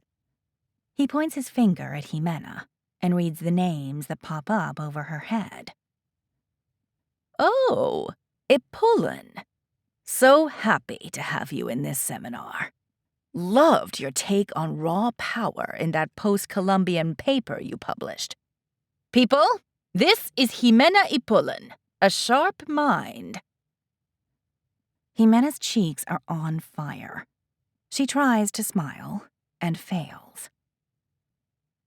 I would like a word in private after the seminar, if you don't mind. With me? Yeah. There is something I stumbled on during my research that might interest you. But more of that later. Miyagi turns his face to the stupefied students. Even Mark looks at Jimena like she had just turned into crystal. This seminar is not just an academic event, people, Miyagi says. The global program is first and foremost an intercultural exchange. He claps at Jimena. Bravo! You totally embraced the spirit by sitting with the Loondev gang. You should all heed Jimena's example and mix more, people. Now, Jimena, please answer the question. Why the selective pressure for earlier sexual maturity? Jimena clears her throat. Twice. Yes, Professor. Before that, I'm sorry to disappoint you, but the truth is that I arrived late, and this was the only free spot. Really? Miyagi laughs, together with most of the students. Oh, Goa, Jimena thinks. Ground swallow me up. Well, Miyagi nods at her in appreciation. I have to apologize then. I didn't want to put you on the spot. Love your honesty, though. Perhaps the most important trait of a historian. Now, your take on the sexual selection. Yes, Professor. Jimena clears her throat again. the selective pressure began in the 2080s. As the first collapse gained traction, more than 1 billion people were killed in a single generation. Tell us about that, Jimena. What killed them? She raises her thumb in the air. The immediate cause was the environmental breakdown, especially in the tropics, which then, she raises her index finger as she counts on, precipitated famines and migration waves like never seen since antiquity. That, in turn, she raises a third finger, wrecked the global and national networks of trade. Another finger, collapsing country after country into smaller nativist grouplets. And the cycle repeated. More famine. She keeps raising finger after finger. More xenophobic massacres, more splitting into even smaller groups. And on went the first collapse, killing millions upon millions of people. So you're saying, Miyagi asks, that it was the higher mortality that created evolutionary pressure for earlier sexual maturity? No, not the higher mortality, rather the earlier mortality. Miyagi smiles. Please clarify. Yes, Professor. It was the DEM pandemic, of course. Dementia furiosa has always been killing people, even before the first collapse. But it has always been in a relatively small scale, and only affected the most elderly. But all that changed with the high mortality of the first collapse. How so? The more people died in the first collapse, the higher the proportion of dementia furiosa that affected the elderly. Nobody knew why back then, but soon everybody over 80 perished from DEM, which then began spreading through those in their late 70s. And when they, in turn, were dead, DEM began to ravage those in their mid-70s, and so on it went, killing the oldest humans alive, and killing ever younger, mostly hidden from the public view behind the curtain of the horrors of the first collapse, until, at some point, there were no elderly left in the world, and DEM kept killing on and on relentlessly. Can you give us some numbers? Not from the top of my head. Sorry, Professor. I only know what everybody knows. That the human lifespan shrunk rapidly during the 22nd century. I'll give you some numbers, people. Miyagi paces the stage while speaking.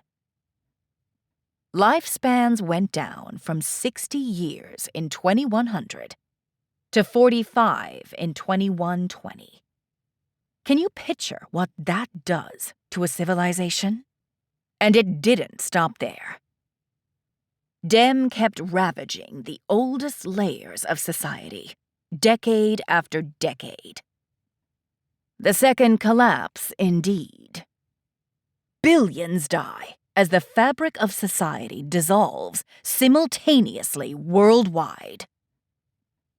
First go the nation-states, then the cities and towns, then even the timeless institutions of tribe and family begin to falter.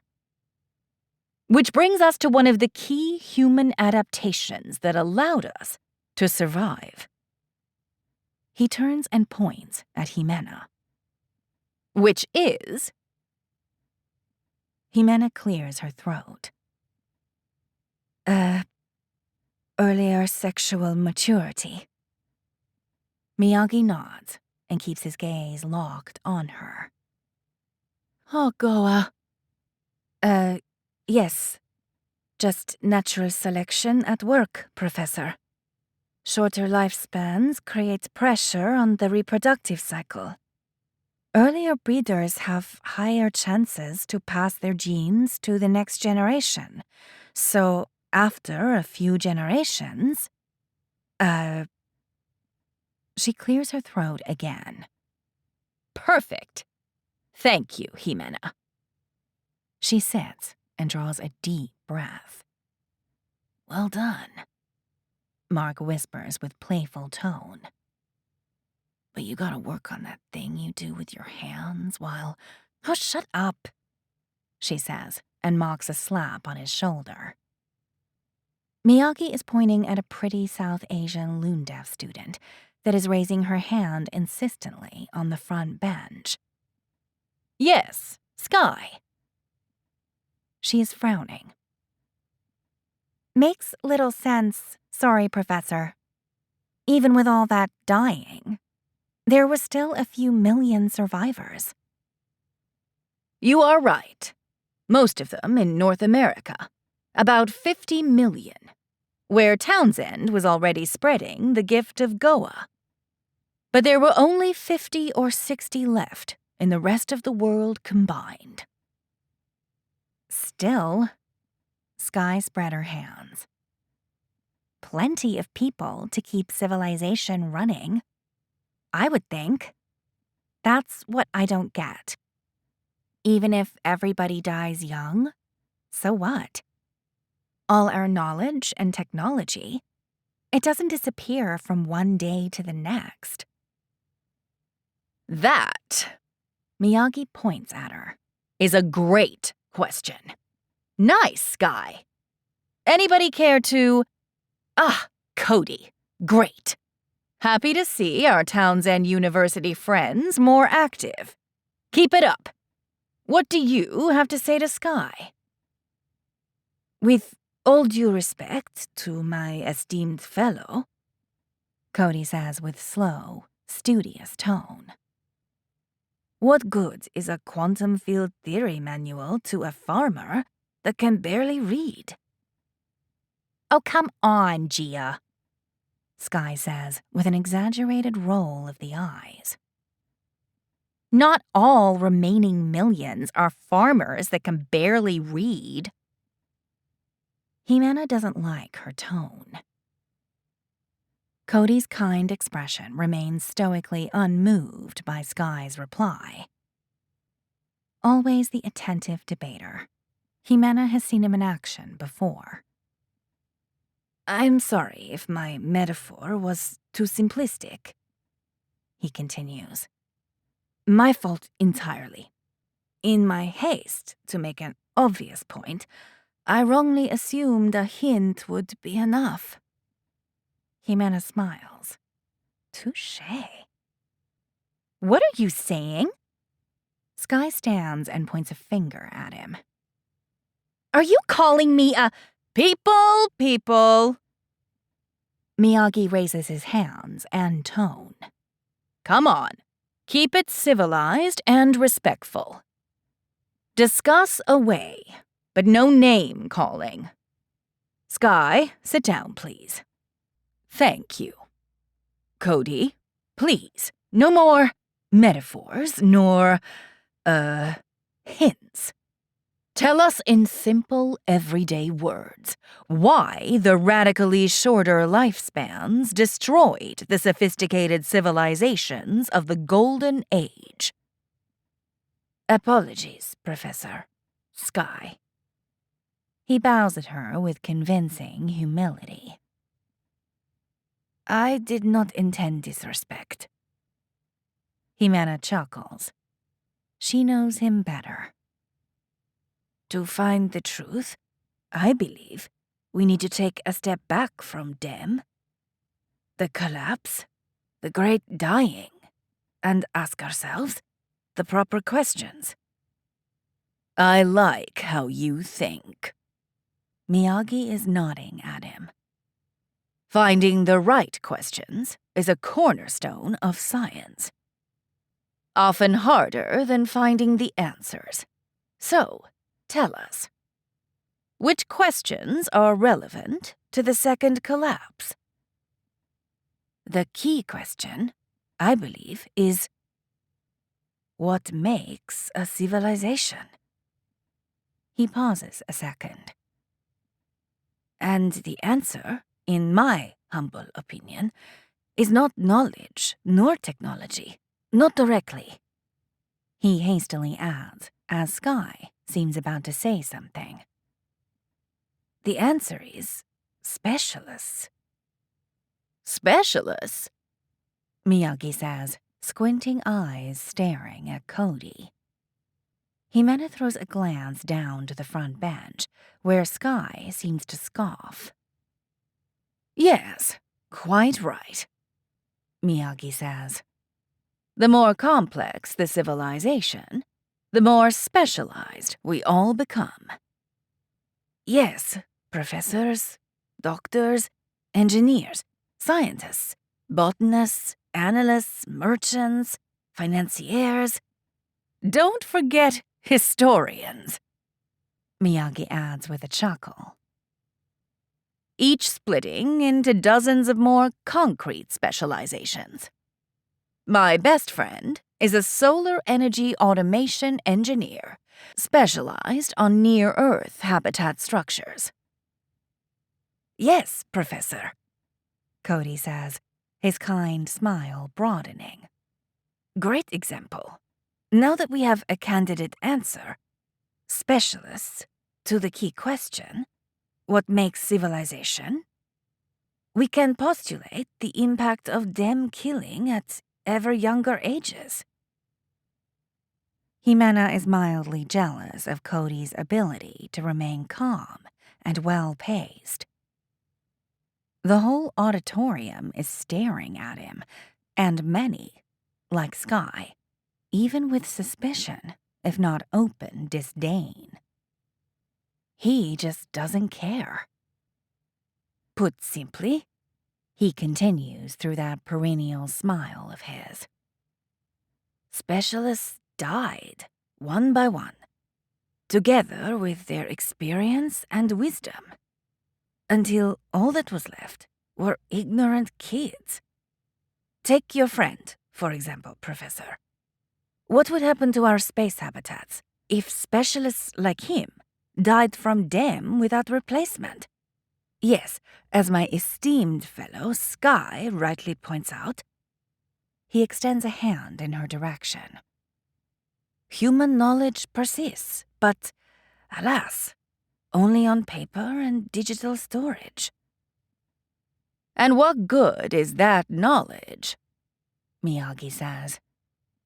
If nobody has enough time to absorb it, right? Great answer, Cody. Thanks. Love this discussion. You began by asking how old Eda was in the sequence we observed, and ended discussing the ravages on humanity of the second collapse. Only by the outset of the 23rd century did lifespans finally stabilize at 27. And so it remained, unchanged, until the early 25th century. The fascinating times which we are studying in this seminar, when that stability came spectacularly to an end. Chapter 7. The Reseeding Effort.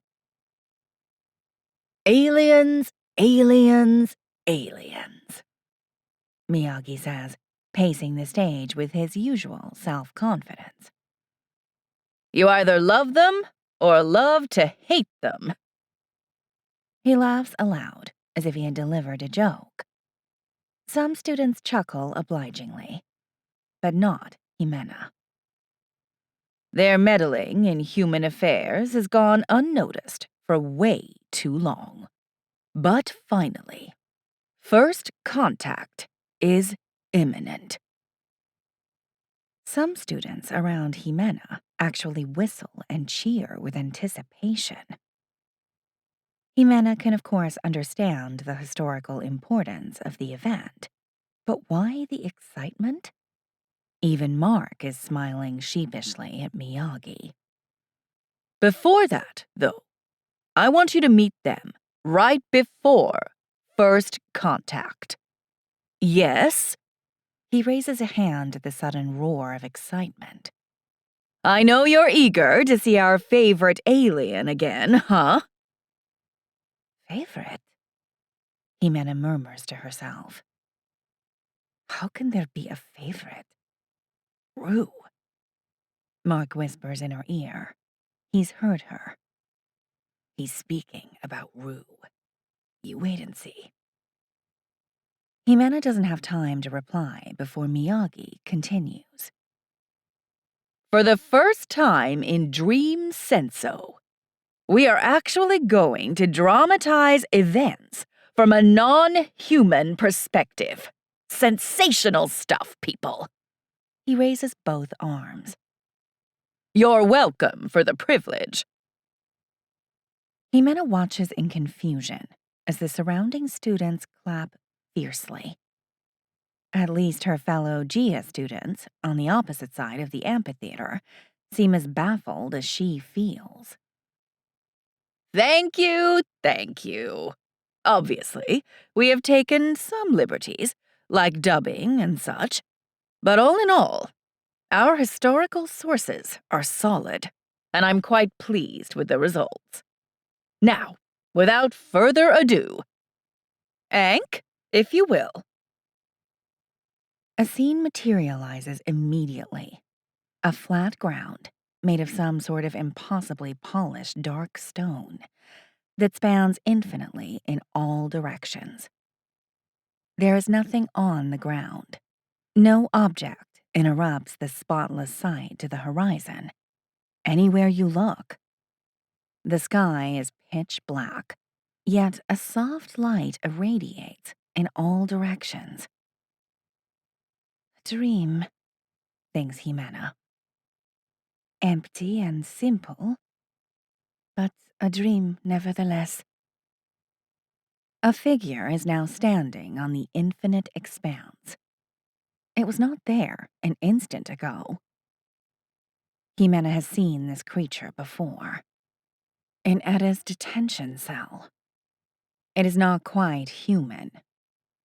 A grotesquely elongated figure, thinner and taller than any human could possibly be. No clothes, no hair, no genitals. Spotless white skin. A proportionally smaller head, no ears, no nose, just an oversized black, humid mouth and two fully white eyes. No iris nor pupils, whiter even than the color of its skin. The figure just stands there, idle, still. And time passes. So, who is this? Miyagi's powerful voice breaks the students' absorbed attention. It has to be Rue, or Yog, Laura says. She's Rue, Miyagi says. Yog has 3 bodies, at least had them before first contact. She also features in this scene, coming up any second now. Is this a female? Sky asks from below Jimena as her eyes scrutinize the alien body. No, Miyagi says. Mares do not reproduce sexually. If you're asking why I say she instead of it when referring to a mare, it's simply an academic convention for asexual, sentient creatures. We need to somehow address them as people, not things. Why is female? Why not male? Mark asks. I know. Please, let's not open that can of worms. Pretty please. In any case, Miyagi points at the mare on the scene. Look at her thorax. Rue is not breathing. Ha! But unfortunately for us romantic historians, there is little drama to that. No zombies, no vamps.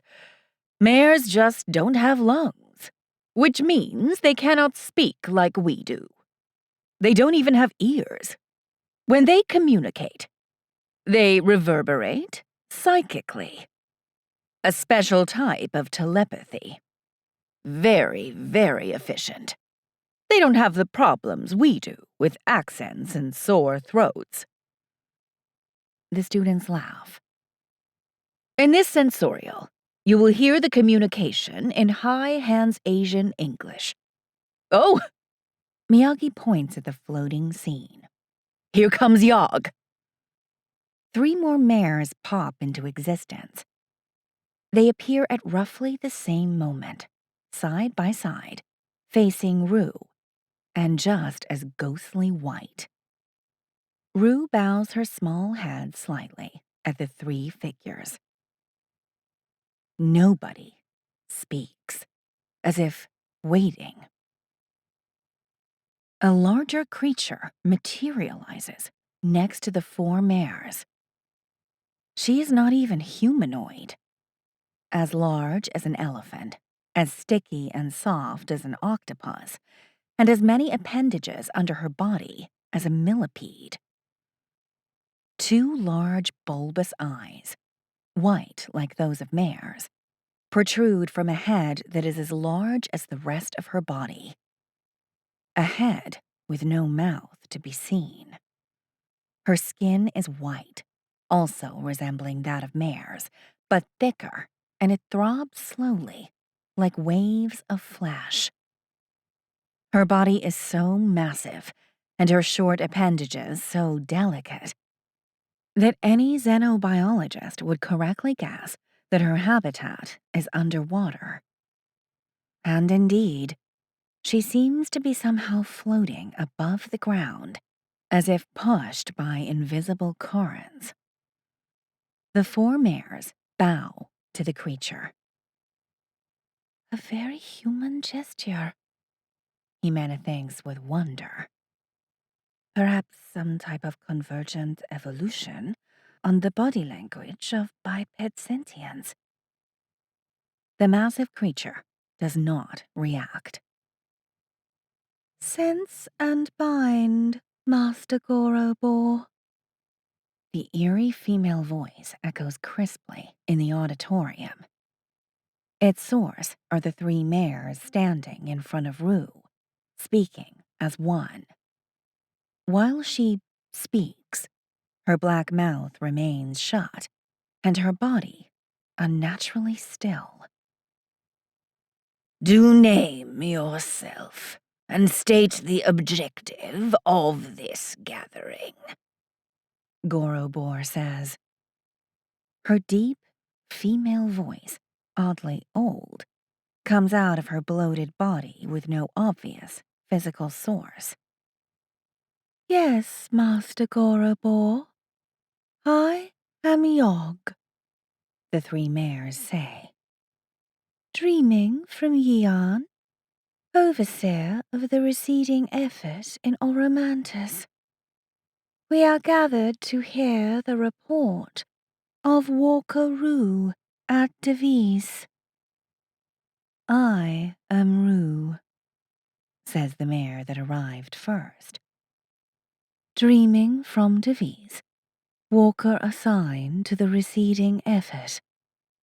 I did summon this gathering to report on its progress and to request arbitration. The protruding eyes of Gorobor study the mare carefully. Walkeroo at Devis, She finally says. I know of you. One of our few human whisperers, are you not? I am, Master. Sense and bind, human whisperer. Do report. Yes, Master. I began assignment under Overseer Yog a year ago. My directive? To use my discretion as human whisperer to maximize the receding impact, and so generate and maintain the long-term increase of human population. One of Gorobor's eyes jerk at the 3 limbs of Yog. Sensible. Rue continues. I did spend this period studying and making a pre-selection of the most promising regions to focus my effort on. I did find promise near Diamar, and so I rebased to Devis. Master Gorobor, if you do allow. Yogg bows. Gorobor's bulbous eyes lock on her. I did raise to Walkaroo reservation on her choice of base. Human settlements in Third Wake Diamar are far from the center of human power.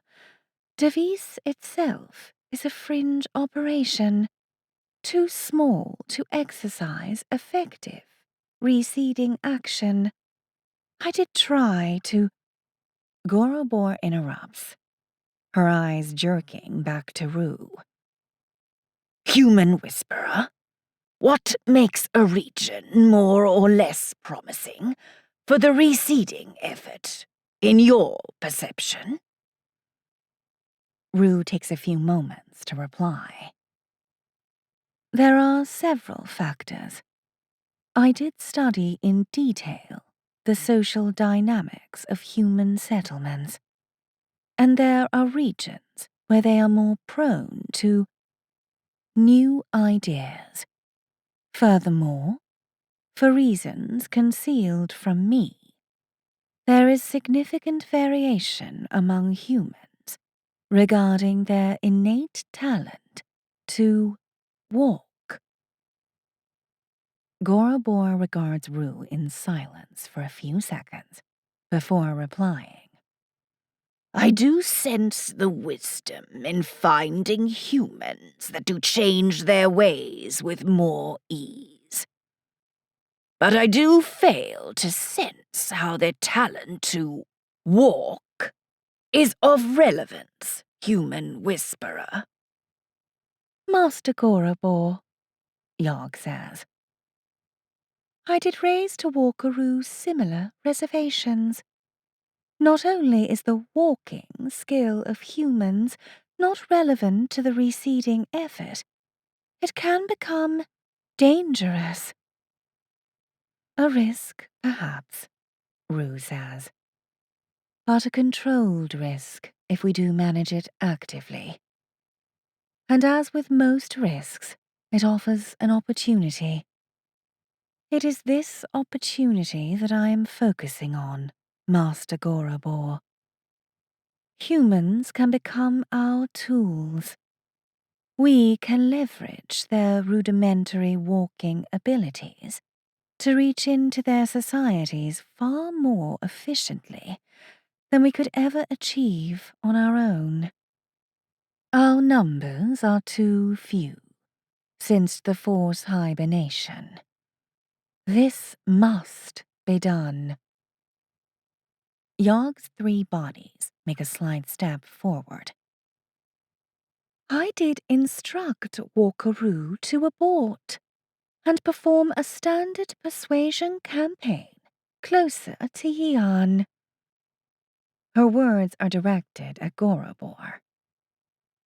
Regrettably, my authority has not compelled Walkaroo into compliance. To protect the receding effort from unpredictable consequences, I did rule Walkaroo unfit for service. Now it is Rue who takes a slight step forward. As of my official prerogative as Walker, I did decline Overseer Yogg's suggestion, and did request high arbitration. Thus this gathering, Master. Rue bows. Gorobor floats in thoughtful silence, the tip of her appendages moving as if caressed by invisible currents. I am intrigued, Human Whisperer. Do elaborate the relevance of the walking capabilities of humans to the receding effort Yes, Master. Rue bows again. I do begin my exposition with a statement. It is my conviction that unless we do succeed with the receding effort, humankind will soon become extinct. I do not agree, Yogg interrupts with a slight bow. Human civilization is solid. Their numbers are stable, and they have settlements over the still inhabitable parts of their world. Their civilization is stable now, Rue says, but precarious. As Whisperer, I did study them with more detail than most Mirai, Master. She looks at Yogg. With their artificially shortened lives, they lack the capability to adapt. A typical human has barely time to gather the knowledge required to keep going exactly as their ancestors have. Humans are essentially blind farmers. Labor specialization is a rarity. Their scientific and industrial capacity is rudimentary, and their world is wounded, out of ecological balance. One more nudge from nature, a crop's failure, an epidemic, a war, and they will be gone forever. An unlikely outcome, Yogg says. Their society is stable. With our persistent support, the reseeding effort shall succeed, as projected. Overseer Yogg has considerably more trust than I do in human civilization, or their environment, to remain stable for the whole millennium our best projections require. Alas, Overseer Yogg lacks the insight in human psyche and the nuances of human civilization that I do possess. Yogg seems about to reply, but Gorobor intervenes. No more interruptions, Overseer. Yogg lowers her 3 heads in submission. Jimena smiles at the human-like gesture. Do proceed, human whisperer. Yes, Master. My analysis suggests that, without intervention, humans shall become extinct in the next century or 2. And without humankind, our purpose on this world vanishes. We shall leave New Baria and return to space for eons, in the hope to find another suitable world, if we ever do. To avert this scenario, we must act hastily and decisively. A perturbing vision, were it accurate, Gorobor says. Do expose the nature of your intervention effort, human whisperer. Yes, Master. As already reported, I did rebase to Devis in Diamar, on the western coast of Oromantis. The Third Wake human settlements in this area are on the periphery of human civilization, which appears to make them more susceptible to new ideas. But even more relevant to my intentions, there is a noticeable concentration of vibrant human halos. I do expect natives to have an abnormally high talent for walking. Rue pauses, as if expecting an interruption. I am selecting a sample from among the most promising humans in this area, and am selecting those that are most suggestible to my persuasion. How do you determine their suggestibility? Gorobor asks. My staff in Devis has been selecting young specimens all over Second Wake Diamar since I to take over the operation, Master Gorobor. Selected? How? I did instruct my staff to pick independent-minded individuals with strong halos. Not quite emotionally mature, but old enough to have real influence in their settlement. After that, I had to take over personally over the subsequent phases. Alas, no Mirai in Diamar has my expertise. I took to observe the interactions of all human candidates and selected those that appeared less satisfied with their status quo. A task only a human whisperer can fulfill. Finally, I did test their determination to overcome their dissatisfaction. Crafted dreams? Himena finds Gorobor's voice strangely unsettling. Indeed, Master. Strong halos. Gorobor remains silent a few moments, eyes locked on Rue. Can humans walk, human whisperer? The potential is there, Master.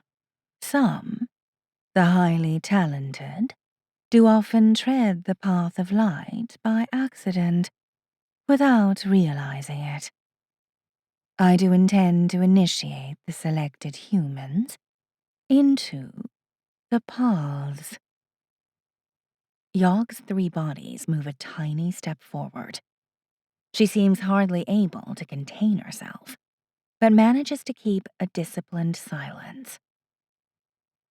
Do elaborate how walking humans can support the receding effort, human whisperer. Yes, Master. I shall recruit humans as our agents. Agents? One of Gorobor's bulbous eyes turns to observe Yogg. I can sense Overseer Yogg's anxiety. Indeed, providing humans with the power of the paths appears risky. But I do find the concept intriguing. Do elaborate, human whisperer. Yes, Master. Each human, even their cubs, are human whisperers by their own nature. They must empathize with their peers to survive, and can be highly manipulative, more than even the best of us could ever become after centuries of training. More than even me. They possess an uncanny capacity for deception that is beyond our reach. I shall enrich the receding effort's arsenal with its most potent weapon yet. Human walkers of the mind. Walkers with the capacity to purposefully deceive. We shall then deploy such weapons immediately, forcefully, effectively, before humanity's end. A few moments of silence follow Rue's words. All the mares are facing Gorobor now. A refreshing perspective, The colossal alien finally says. Risky? She looks at Yogg. Promising. She looks at Rue. And yet, perhaps not even worth considering, unless humans do show a bare minimum ability to walk the paths.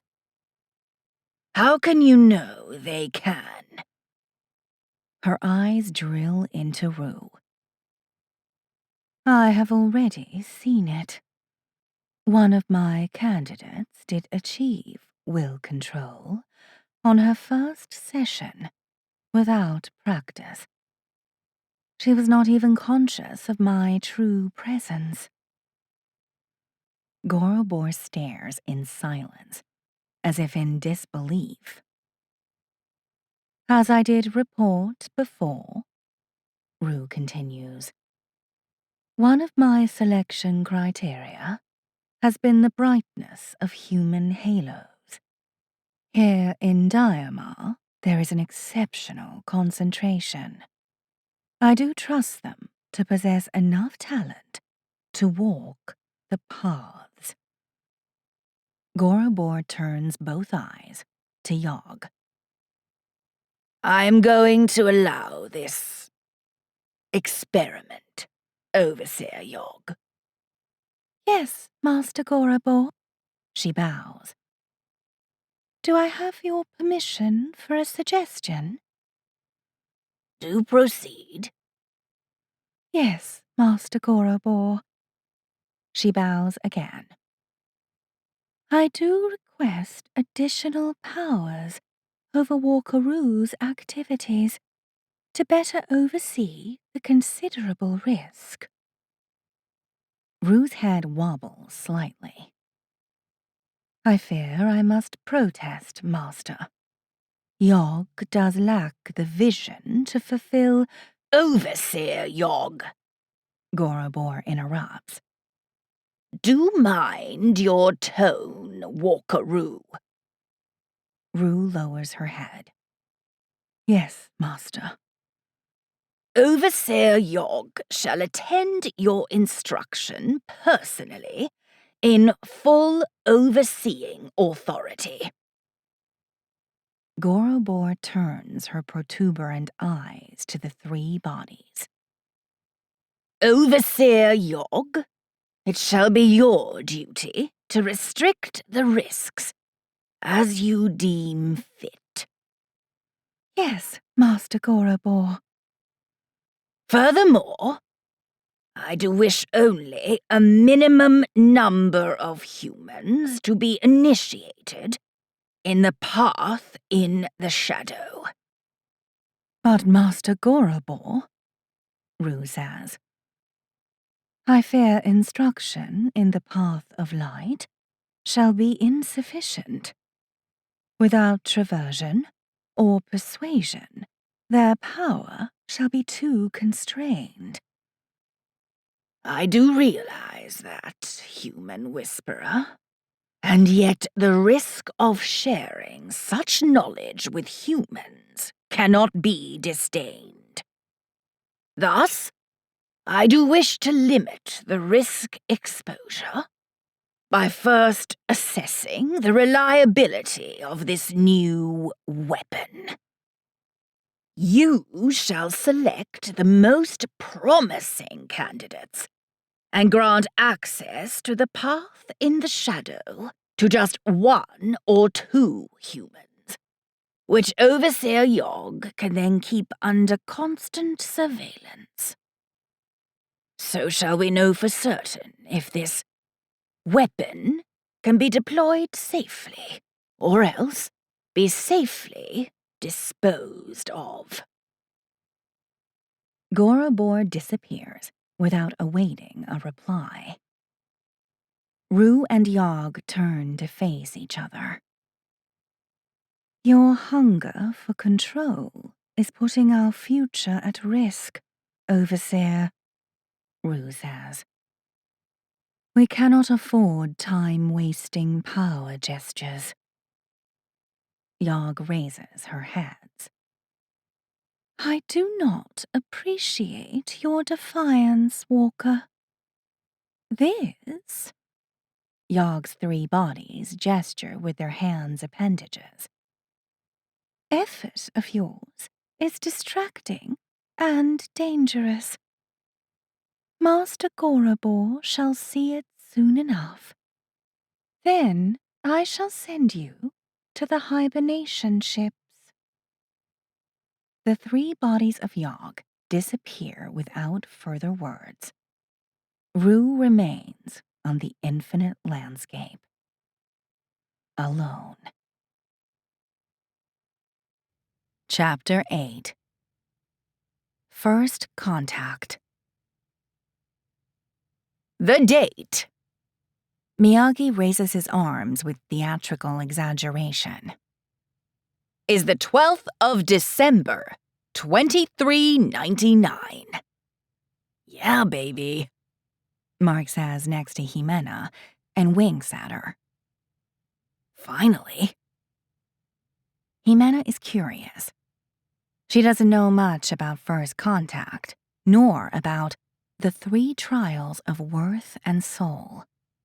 Her instructors skimmed over the details, and rightly so. What's the big deal? Other than the fun factor? Christopher Columbus's arrival to the West Indies and first contact with the natives would have surely been entertaining, except to the natives themselves, of course, but of little immediate consequence. History didn't begin its relentless shift until Columbus returned to Europe, and greedy or pious eyes turned to the West. That was what mattered. I got all the juicy details neatly packed for you, Miyagi says to the cheers of many, including some of her fellow Gia students. There were 48 direct human witnesses, some of whom survived the Dream Wars to tell their account of the event. And here is the result. I hope you like it. Wait. He raises a hand to stop the spontaneous claps and whistles. Sorry, one thing you need to know before we begin. About the Dream Senso Psychlink. It's a tough bitch to produce, excuse my language. Requires a gifted dream tech engineer. He extends a hand at the elegantly dressed Ankh, sitting on the front bench, who nods in acknowledgement. To record and edit into the sensorial the thoughts and feelings recreated by very talented actors. And expensive, the goddamn divas. But hey, only the best for the rise and fall of the Yuff, right? Oh, sorry. Again, he raises his hand to stop the incipient cheering. I got sidetracked by... He smiles and shakes his head. What I wanted to say is that I made an exception with this scene and did not psychlink it to Edda Fandola this time, although she is one of the 48 witnesses. I decided that we need to broaden our perspective and gain more historical context, all right? Context is everything in history, remember? So I chose somebody else to psychlink you guys to. Somebody outside of Edda's immediate orbit. Ankh, please. The auditorium darkens to black skies and an infinite flat landscape of dark, polished stone. Jimena recognizes the featureless place immediately. Just a few minutes ago, Rue and Yogg were at each other's throats in just such a place. But there are no aliens now. Instead, there are people.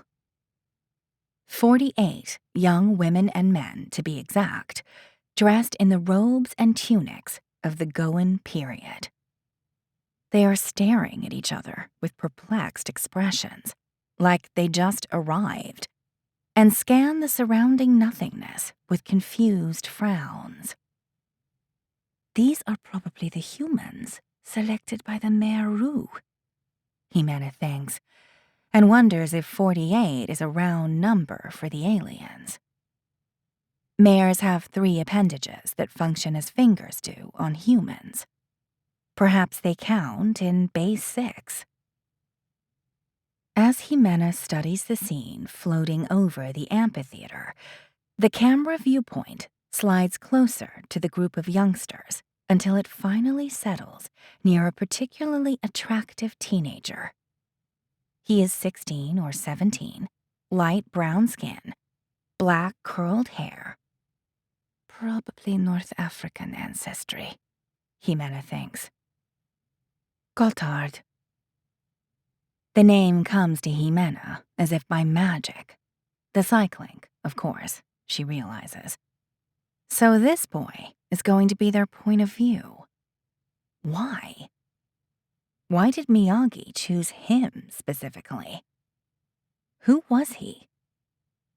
His full name fills her mind as if she were remembering her own. Gotthard Kraker. Kraker. The name does indeed ring a bell. What was his role in history?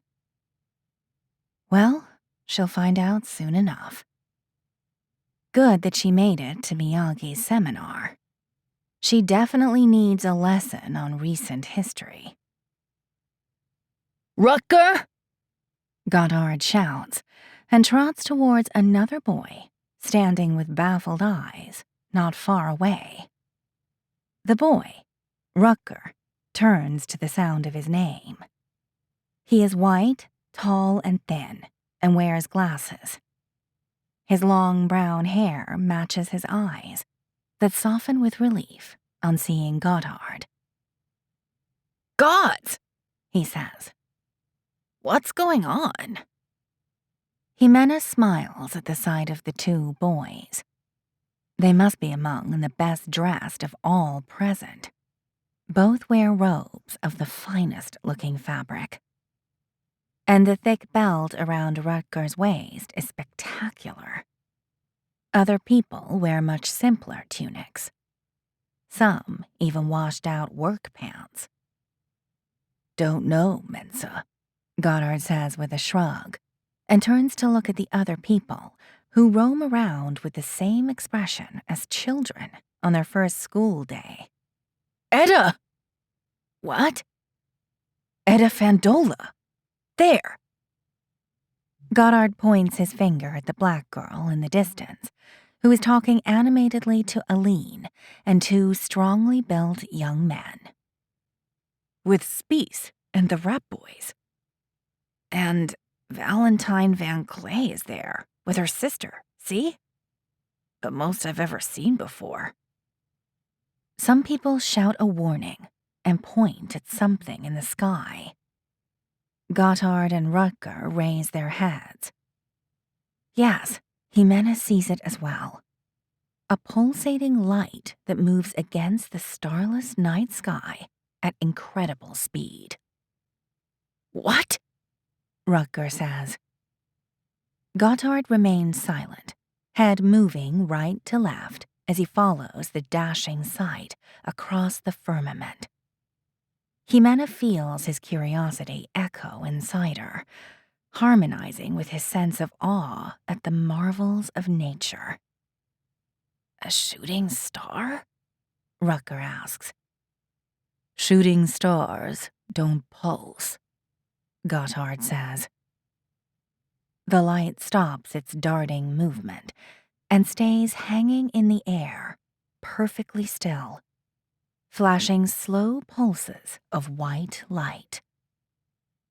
Whoa, Gotthard says as Jimena feels his mind instantly reassessing the evidence. Definitely not a shooting star. That thing stopping its movement like that is impossible. Infinite deceleration requires infinite power. Or that thing is massless. It's getting bigger, Rutger says, a pinch of nervousness in his voice. It's getting closer. The talking of the surrounding people becomes louder as they realize the same. 48 heads turn towards the light as its brightness slowly dissolves into shape. It is something flat and curved, descending slowly towards them in eerie silence, lights flashing in orderly patterns around its perfectly spherical perimeter. Jimena laughs at the sight of the thing descending from the sky.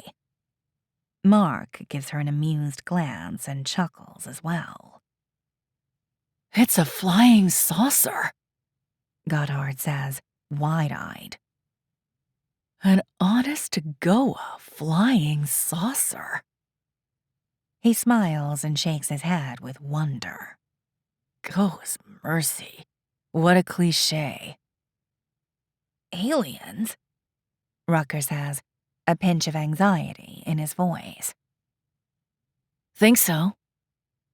Goddard keeps his eyes locked on the object as it descends vertically on an empty spot not far away from the group. And my karma is on little green men, if you want to bet. Either the old sci-fi magazines were spot on, or these menses have a developed sense of humor and know us very well. Complete silence envelops the group as everybody stares at the saucer, floating perfectly still a few yards over the ground. 4 poles emerge from the perimeter of the floating saucer and extend uniformly until they touch the ground. They're here, Goddard says. He is not afraid, Jimena notes. Not the same way as Rutger or others appear to be. Goddard is fascinated, filled to the brim with curiosity. No force on earth would move him away from this place now. A door, rectangular shape and all, slides open on the side of the saucer facing them. There are only shadows beyond. Goddard takes a step forward, eyes not daring to blink. Show yourself, he mutters.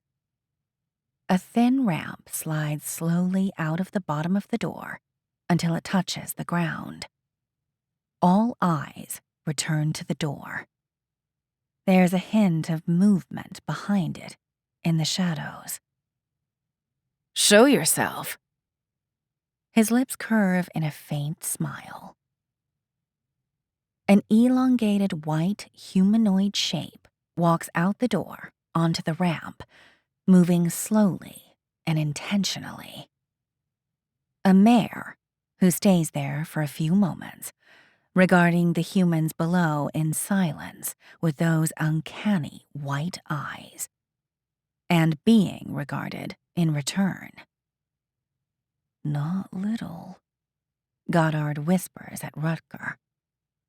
not green, but otherwise, it doesn't disappoint. Greetings, Earthlings. The mare communicates without moving her black mouth. Her voice reverberates, feminine and elegant, directly inside Goddard's mind. I am an alien from outer space, and I come in peace. In peace, Rutger says, daring a smile. Other people around them murmur words of relief. You may call me Rue, the mayor says, raising an arm and awkwardly extending the 3-finger appendages in distinct angles. Live long and prosper. Rutger frowns. Isn't that what the Klingons say on the Tuesday evening radio show? The Vulcans, Goddard says, eyes locked on the mare. Hush now. We are the Mirai, the alien continues. We did settle near your world over 10,000 years ago. Since then, we have been with you every night. Here. Rue points an extremity at her own head. In your dreams. Dreams? Rutger turns to Goddard. Did it say dreams? Shh! Listen. You never knew. How could you? With your primitive senses. But we have been visiting your dreams for millennia. It is through dreams that we influence your destiny.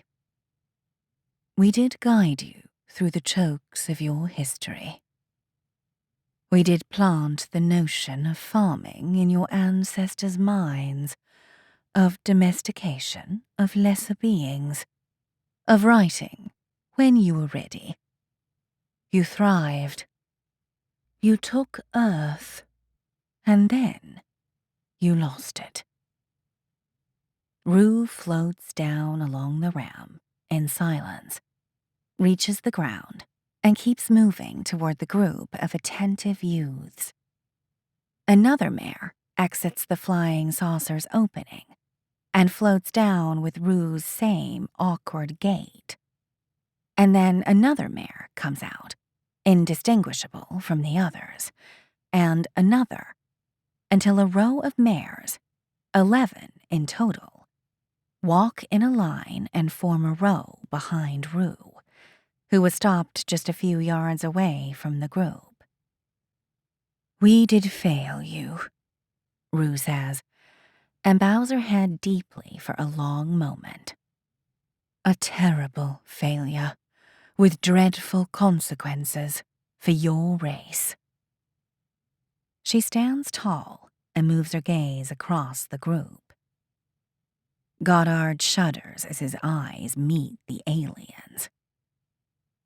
We could not stop you from unbalancing your world. We did miscalculate the intensity of your predations and Earth's capacity to resist them. A grave miscalculation that triggered the most hideous suffering on your race and on ours. We did fail you. Rue bows again. Rutger turns to Goddard as if to say something, but desists at the intensity of Goddard's expression. He is absorbing every word uttered by the alien as if they were Goa's awe-self. We did hope that humankind would recuperate in time, Rue continues, as it has done countless times before. But alas, your recovery remains fragile. Your lifespans are too short, insufficient to maintain a resilient civilization, insufficient to escape the extinction sink it is falling into. Humankind cannot regain control over its own destiny as a species. And so, after millennia of subtle guidance, we Mirai are forced to reveal ourselves. Rue extends her extremities in a very human gesture, and take direct ownership over your fate. Are you invaders? A stocky man in his early 20s asks. A farmer, obviously, in view of those brown pants beneath the short working tunic. Jimena feels Goddard's innate aversion to the lowborn. He speaks matter-of-factly, without fear, out of place. Rue turns to face the man, who holds her gaze with defiant blue eyes. We are not, Elder Luke. We are shepherds. You know my name. Rue keeps her eerie white eyes fixed on the man's for a short while. Then she says, I do, Elder Luke. I do know each of you. She slides her gaze across the 48 youngsters. I met you already, in your dreams. Why are we here? The stocky farmer, Elder Luke, asks. Why us? I do know your desires, Elder Luke. I do know the deepest needs of each and every one of you. You do burn inside from longing. Alas, you shall never be satisfied. Society resists your wishes, unmoved, merciless. You are all wounded by desperation. Nobody interrupts her words, not even Elder Luke. Some have gasped, as if suddenly realizing they are naked. Jimena feels Goddard's inner passion as he swaps a glance with Rutger. He, for one, is not afraid of exposure, only careful. You are here, Rue continues, because your nonconformist cravings are powerful. You do want to change your world. So do we. She turns her white, lifeless eyes to the stocky man. You shall be our agents, Elder Luke. Our agents of change, if you so desire. What if we don't? Elder Luke asks. Then you shall return to your world in peace and desperation. But if you stay with us, if you do yield your will to ours, we shall grant you the power to achieve your every goal. Which power? A girl asks from behind Goddard. Jimena turns her head. It is Etta, her eyes drilling the aliens. The ultimate power, redeemed Fandola, Rue says. The power to penetrate others' minds and to influence them decisively. The power to truly persuade.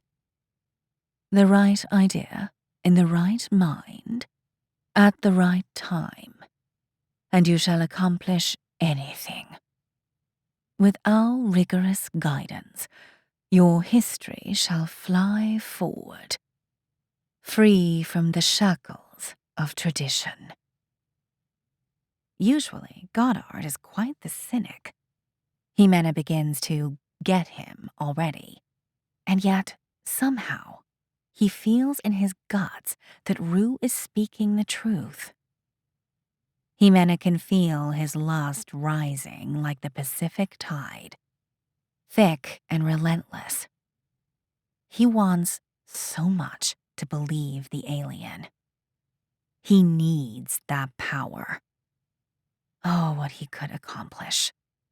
With that power, they would finally have to listen. Those narrow-minded fools. They would see as clearly as he does. They would have no choice but to mobilize all the resources of Goa's Imperia for a new space program, jumping from horses to rockets, even if half the planet starves to death. Because the alternative? The alternative is inconceivable. And what's in it for you? Etta asks. What do you want in exchange? Etta, Aline mutters and pulls from her hand as if warning her. Your compliance, redeemed Fandola. Your obedience. We shall dictate policies, and you shall execute them to the utmost of your abilities, which are considerable. A factor you have also been selected for. Which policies? Elder Luke asks. I do feel your skepticism, Rue says. But do not fear. You humans and us Mirai ultimately want the same. For humankind to flourish anew. To fill the world like you did centuries ago. And to keep it this time. Sure, sure. Etta says, ignoring the insistent pulling of Aline. But what do you want us to do for you? I cannot give you details, redeemed Vandola. Our policies are flexible and shall adapt to your own successes. But do not fear. Our instructions shall remain compatible with your private desires. It is in our interest that you accomplish your own goals and put yourself in a position of influence. Only then you shall serve us with maximum efficacy. So, you scratch our backs, and we scratch yours? Elder Luke asks. Indeed. Fair enough, He says. I'm in.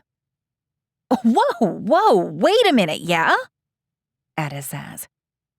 What if, even with those magical powers of yours, we can't make, whatever it is we need to do? If you do fail yourselves, then you are of no use to us. You would then be free to return to your inner despair in peace, without further obligation towards us. It's a no-brainer. Elder Luke shrugs and turns towards Etta. There's no downside. No downside, yeah? Etta squints at Rue. Except that we might be sealing a pact with the devil. Those words hit a nerve. The body language of 47 youngsters changes abruptly.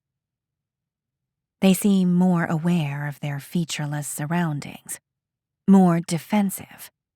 Expressions have tensed noticeably.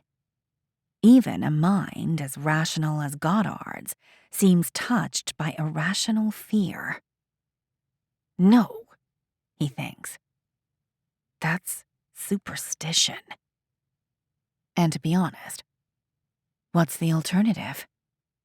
He's got to take every chance, even if... I'm in, Goddard says. and if you're the devil, Elder Rue, I'm still willing to accept your conditions. A murmur of voices crisscrosses the group, many of assent, some of doubt. I'm in. Rutger says. Others join. I'm in. Me too. They must be truly desperate, Jimena thinks, if they are willing to gamble their souls. And yet, not everybody seems convinced. Not by far. About half of those present, including Etta and Aline, remain silent. A long silence of uncertainty. Mistrust written on their faces. This is a dream, Etta says, staring at the palm of her hands. She raises her eyes at Rue. You're not real. I am most certainly real, redeemed Vandola. Real in my world, real in your dreams. And I am really most impressed with your innate awareness. Indeed, you are dreaming. We all are. This is a permascape, a shared dream. Every Mirai you see, and every human, is real. Only the dream is not. I want to believe you, Elder Rue, Aline says, after swapping a glance with Etta. And that's why I can't. Without evidence, I can only trust my hope. And hope is a lousy source of truth. Show us your powers of influence, Etta says. Convince us. I want to be convinced. I did indeed expect a degree of resistance, Rue says. It is in your nature. Thus, I have arranged for a demonstration. Rue raises an appendage finger, and the empty, infinite flat landscape, flying saucer and all, vanish as if made of smoke. Even Jimena jumps at the sudden transition. But the people remain. They are now in an enormous room, surrounded by the luxury of another age. A massive round table of the most noble of woods, surrounded by chairs that would not have been out of place in Versailles. A fire roaring on a stone hearth as high as a person, and enormous stained glass windows, paintings, and tapestries depicting pre-industrial scenes of aristocracy and rural glory. Be welcome to the colonial palace of Fulda, Rue says. The center of power of your country. Naturally, still a permascape. But we shall bring a special guest to our dream. A human of power, unaware of our intentions. One of my walkers, Quo. Rue extends an arm towards one of the 11 mares standing behind her, who bows in acknowledgement. Shall operate as threadmaker. Quo disappears. I have personally been conditioning the subject for this demonstration in several previous sessions. Today, I shall apply maximum persuasion, enough, I do hope, to tilt the balance. I do urge you all to witness the exchange in silence. Without training, any out-of-place word might doom my persuasion efforts.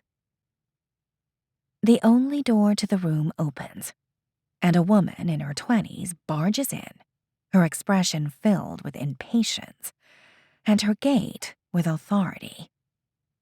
She is stretching out her robe, made of a glossy purple fabric, with harsh strokes, as if she had just put it on.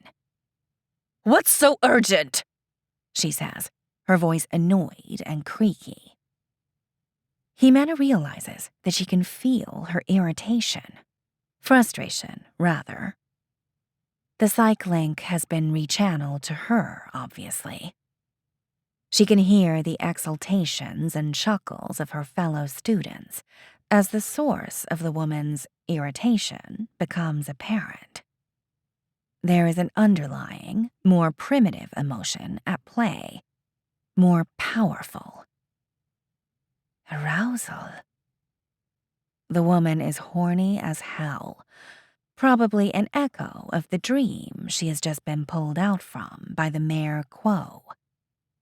A glimpse of a wet embrace flashes through the psych link.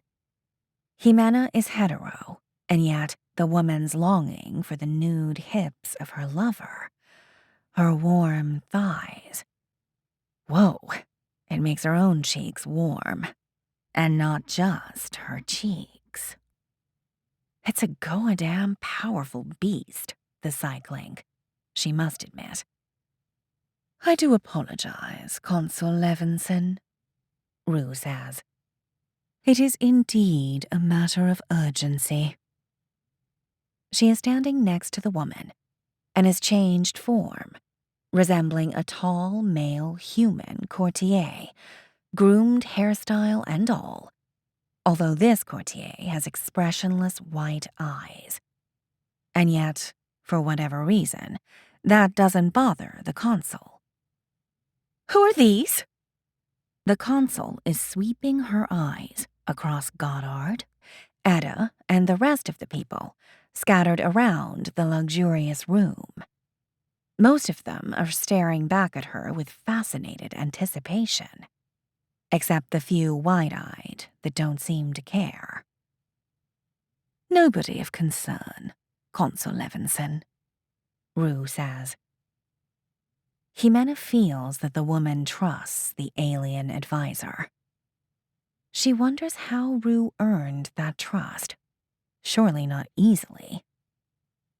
I do urge you to make an urgent decision regarding the location of the Century Festival. Come on, she says, rolling her eyes.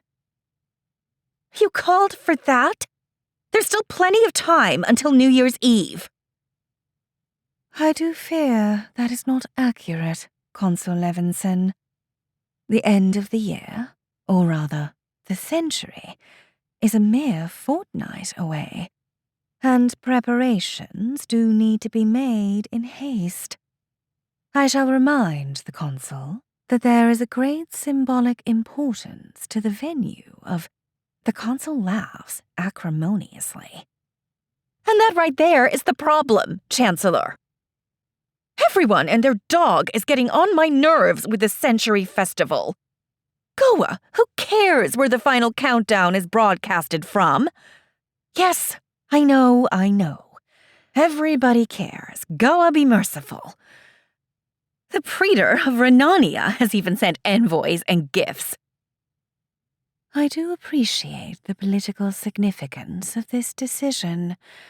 Thus, my advice to select a remote area, and so avoid the jealousy of any significant party.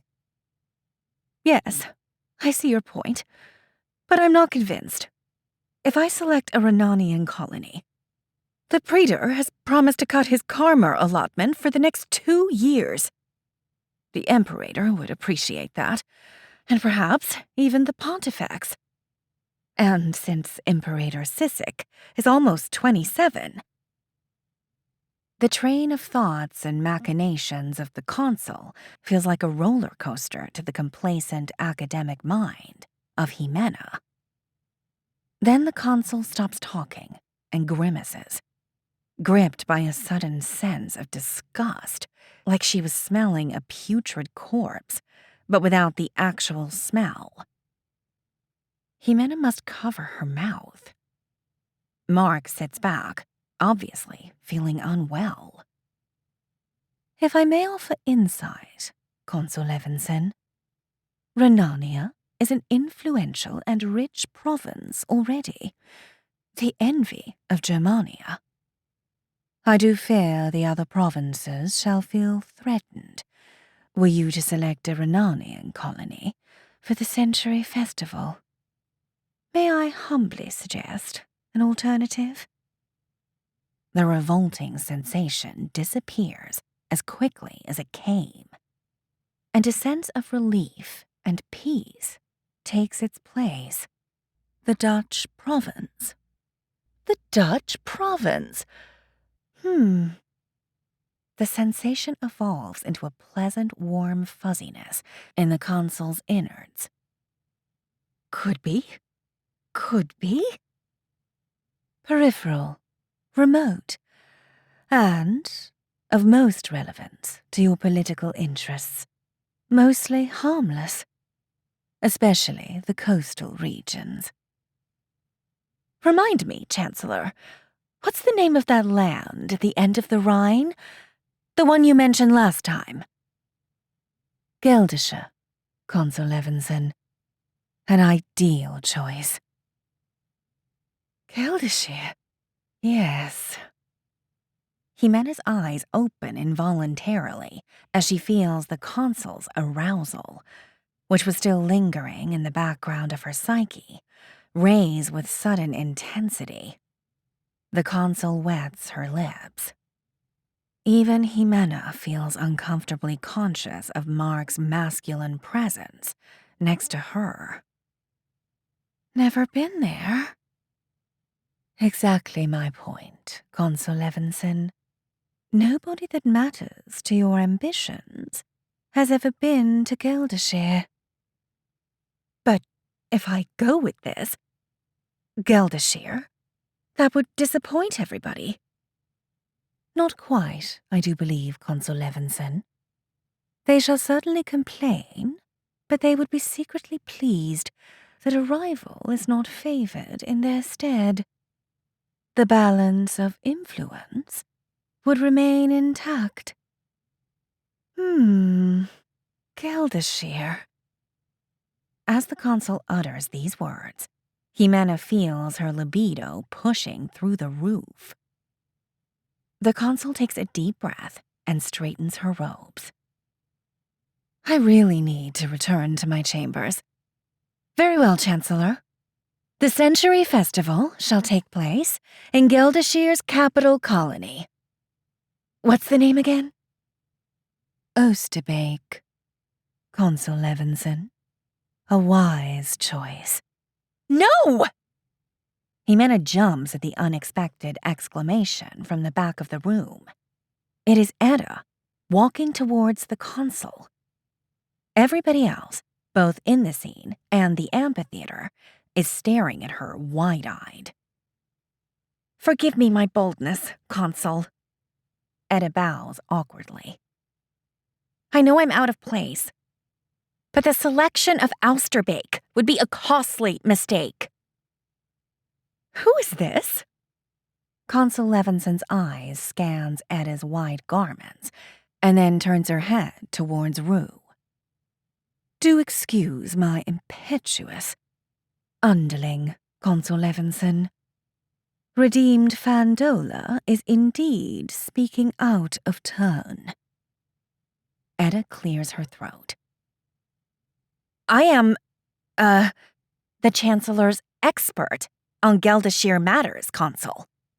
And I'd be a poor expert if I failed to warn you. Consul Levinson studies her for a long moment. Fine. Say what you have to say.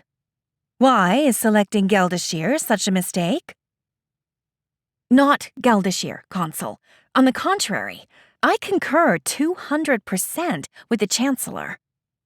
Geldashir is the perfect place to hold the Century Festival, yeah?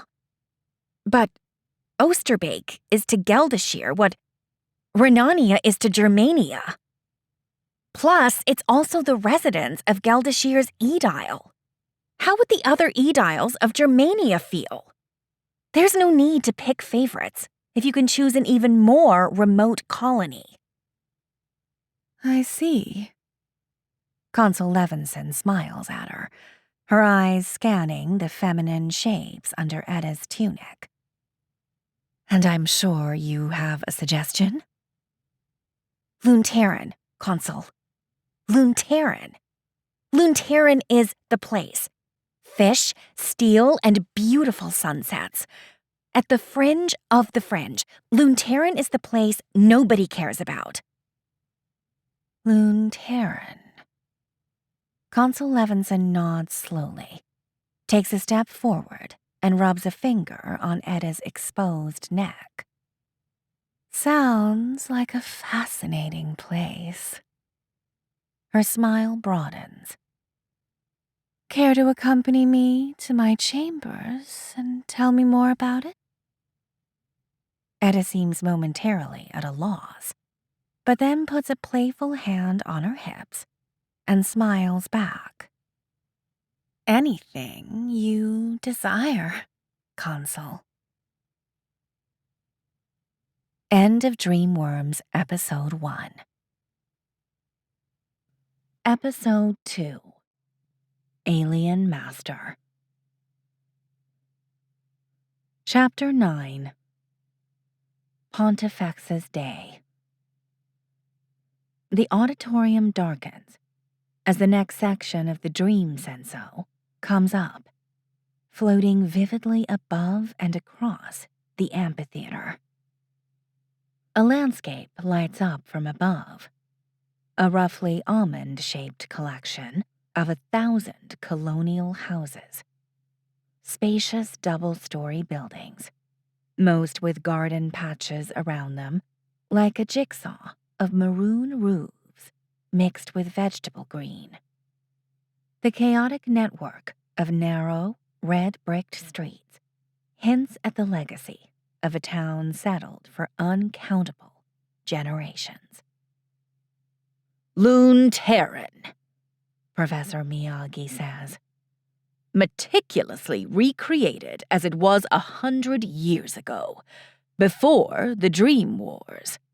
A sleepy colony, prospering contentedly at the margins of Oz Imperia. From this height, a few hundred yards over the red-tiled roofs, Lune Terran appears seamlessly embedded into its natural environment. To the east, right on the edge of the colony, a large, dense forest, farmlands extending far to the north and south, the sea to the west, not farther than 15 walking minutes, with a large sandy beach and an active harbor. The afternoon is advancing. The sun sends traces of gold over the sparkling waves and the fishing boats and merchant barges that unload their catch and wares onto horse carts. The scene slides lower towards Lune Terran. Jimena squints at the movement in the streets. Yes, they are teeming with colonists. As the Dream Senso point of view approaches the ground, the air fills with animated chatter, noise, and music. And orange. Plenty of orange. Most colonists are wearing orange-tinted tunics, and those with hats, the oldest among them, have decorated them with orange-colored motifs, feathers, orange leaves, even carrots and small pumpkins. This must be a festivity, Jimena thinks. 13th of December, Miyagi says. Pontifex's Day. A tradition in the Dutch province. Everybody is out on the street, sharing and trading junk. Jimena can see him pacing below the scene. Lots of fun, apparently. And all for the glory of the Pontifex in Townsend, who brings them peace and prosperity. Jimena feels a pinch of pride. The Goas Imperia of the Americas are still nominally under the sovereignty of the Pontifex, a symbolic and religious role nowadays, of course. But Jimena, like most of Pontifex Fahi's subjects, still prays for her health and wise guidance every day. Like a placid pigeon, the scene lands in the middle of a busy street where people walk leisurely in small family groups. No horses nor carts on the road, not even bicycles. The public space belongs to the people today. Music hammers the air, loud and rhythmic. People laugh, children run, and everybody, absolutely everybody, dances. Decorated tables have been set up on both sides of the street, in front of each house, as if an extension of the front yards. Old, used, everyday objects, toys, pottery, books, radios, tools, clothes, anything and everything are put on display for trading.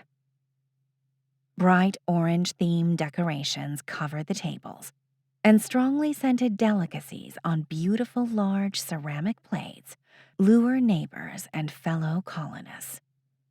The spiced aroma waters Jimena's mouth.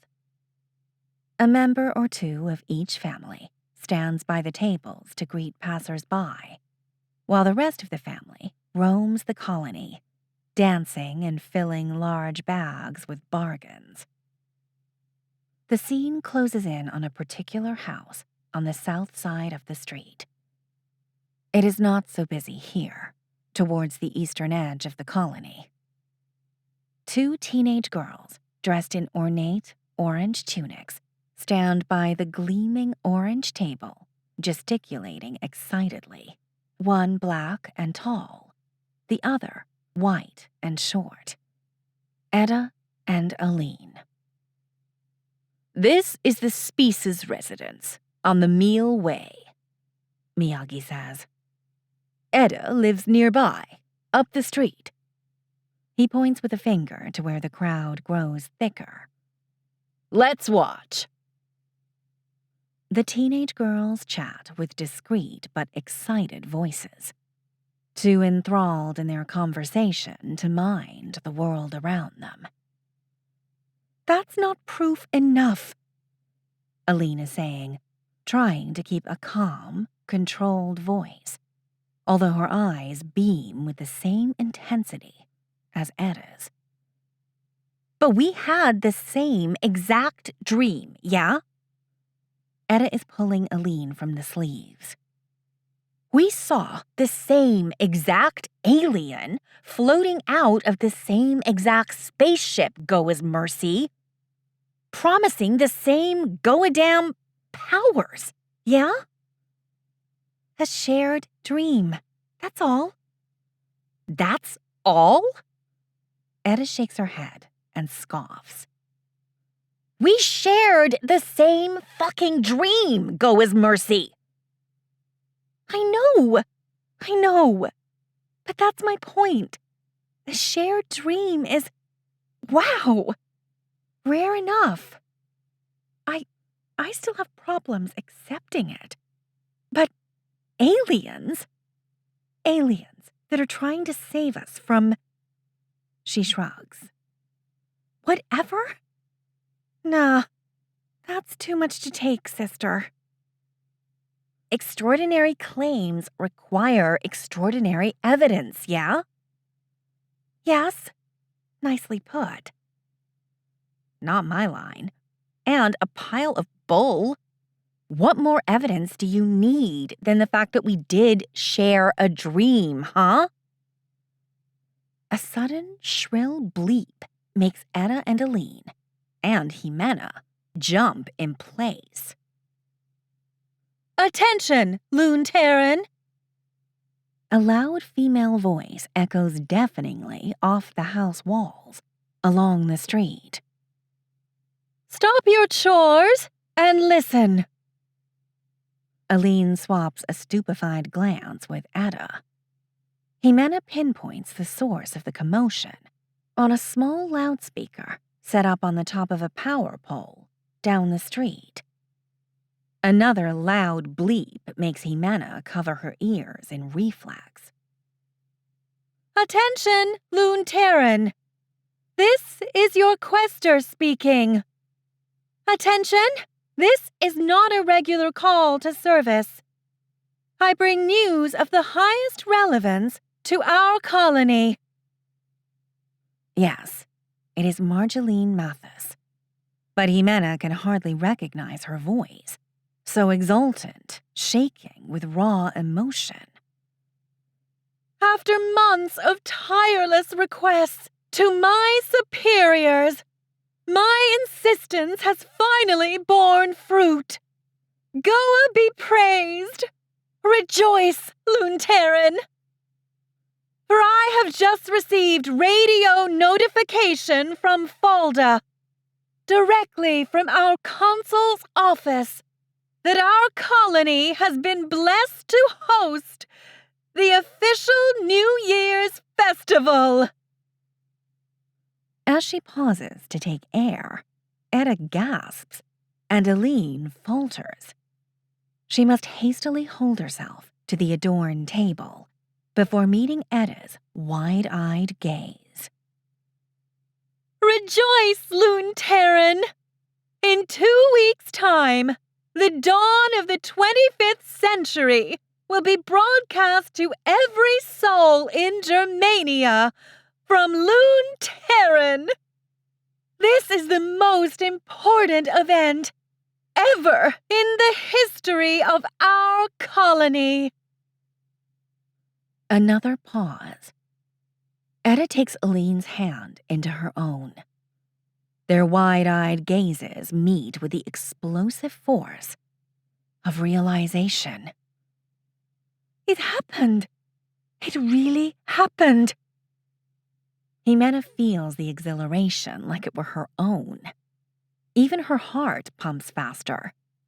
The joy, the implications are so overwhelming.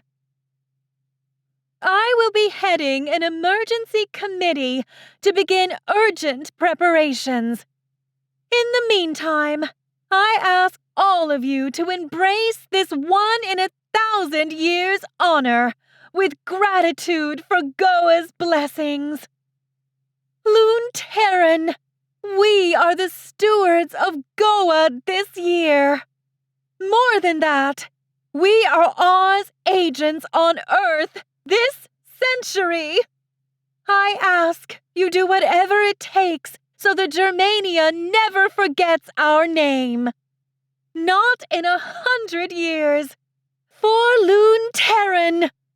Quester Mathis, out. Edda and Aline, wide-eyed, begin to speak at the same time into each other's faces. But their voices are drowned by a tide of chaotic shouting and cheering along the street. Some nearby tables kick up their music, and the passers-by jump to the bass blasts, hands in the air in celebration. The scene closes in on Aline as she embraces Edda fiercely. Both are now laughing wildly. It was you! Aline shouts, locking her friend in a bear hug. Go has mercy. It was you. It was, yeah? Edda laughs louder, so overjoyed. Her thoughts meld in disarray, unable to speak, just laugh, hug, and feel. Jimena's eyes mist over. Oh! Aline releases Edda in shock from the sudden impact of her bottom being smacked. A teenage boy, tall and muscular, with white, tanned skin, dark blonde hair, and blue eyes, is standing right behind her. Blessings to you, woman spiece, he says with a wide smile. and to you, redeemed Fandola. Happy Pontifex's Day. Aline laughs and hugs him. Blessings, my man Ledabor. Blessings, Pete, Edda says, laughing. What are you doing to my friend? When you're around, she turns into this melted, horny shadow of herself. What can I say? The irresistible attraction of fishermen. No, please, no fish smell jokes. I like fish, Aline says, kissing him and biting his lower lip. The greeting goes on for a while until Peter finally escapes Aline's embrace, both laughing. Some news, huh? Peter says. Loon Terran picked for the New Year's festival. Those aliens aren't fooling around. He knows? Jimena thinks with surprise, but then she realizes that Edda is not surprised at all. Then she remembers. During the first contact section, as she was cycling to Goddard, she saw this boy talking with Edda and Aline in the distance. He was there too. Did you sleep with her? Peter asks Edda. What? Edda stops, smiling. That Ozhead woman, Consul Levinson? Did you? Peter makes an obscene gesture with his hands. Pete! Aline slaps his broad shoulder. What? He frowns in mocking complaint. Edda was obviously very convincing. Perhaps more than that alien. What's her name again? Rue, Edda says. And let's just say, I did what I had to do. That's all? No details? Pete! Aline slaps anew. Okay. He chuckles. Sorry, Etta. Didn't mean to. But say, why did you, He wets his lips. Insist on bringing the festival right here to Lune Terran? Etta shrugs. It was more of an impulse. She meets his curious gaze. It sure as damn opens possibilities, yeah? Like what? Dunno. She shrugs again. But our colony will have the complete, undivided attention of the entire country for a few minutes. Uh-huh. Peter turns his face to Aline and back to Etta. So, say, are you Mensa's going to, learn that stuff the aliens are promising? Sure, Etta says. All the way. I can use those persuasion. She wiggles her fingers.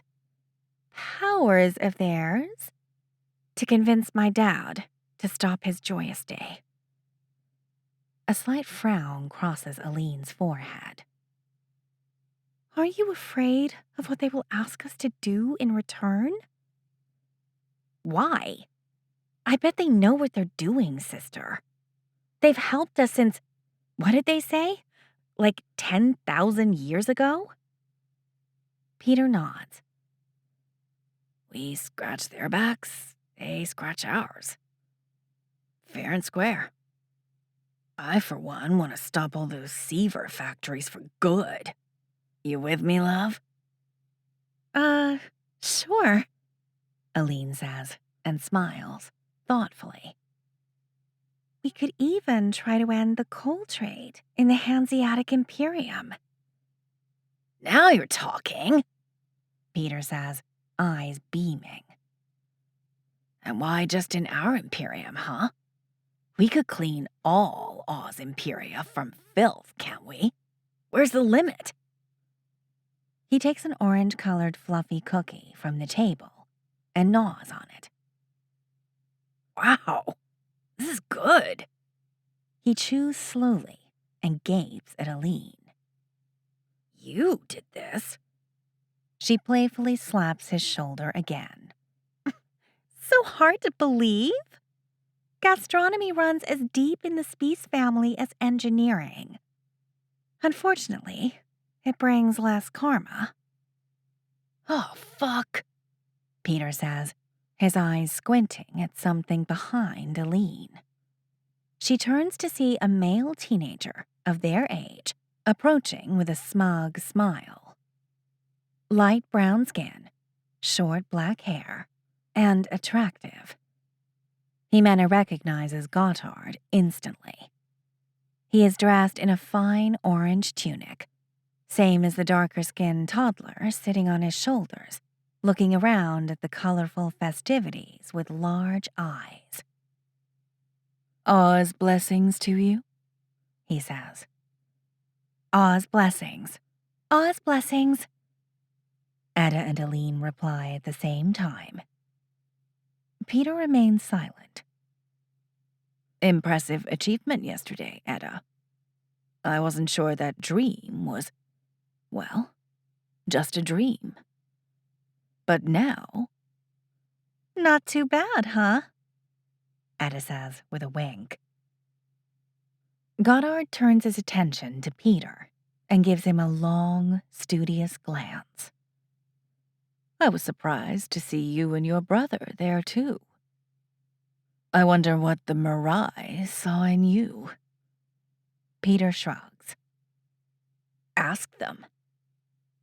And what are you doing here? This is a specialist district.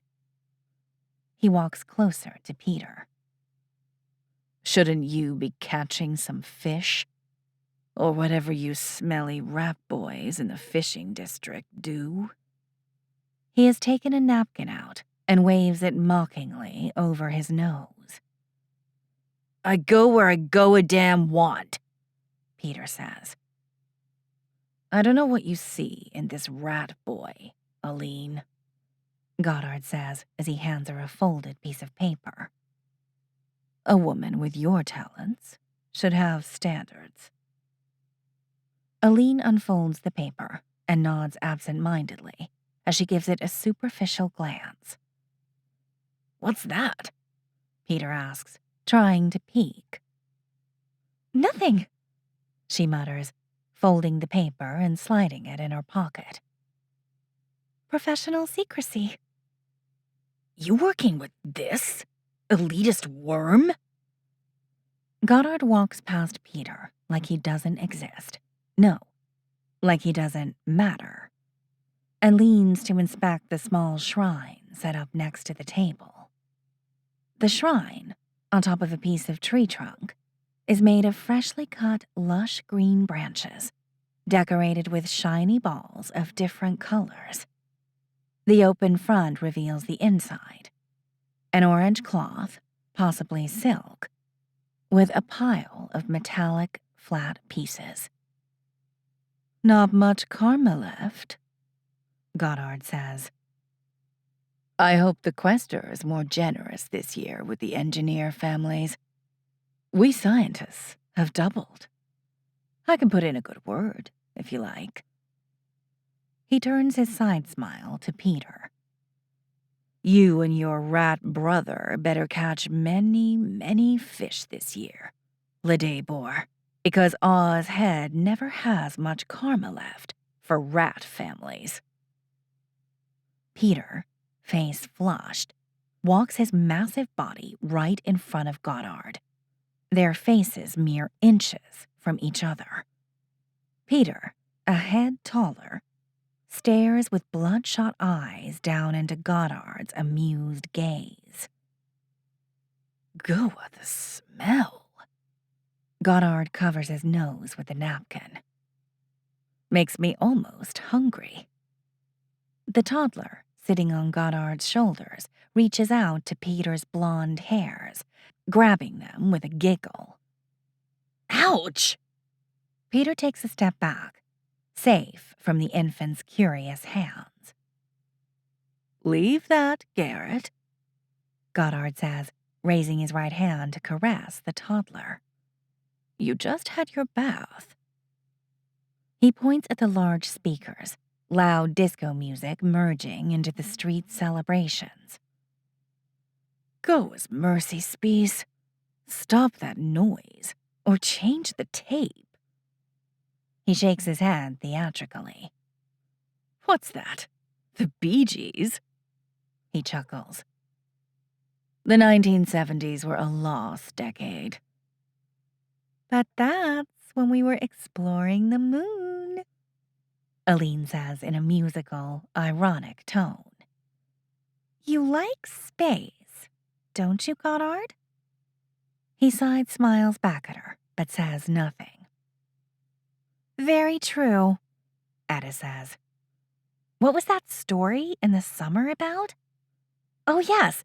One of the old space colonies, apparently, still has people living on it, yeah? Oh, yes.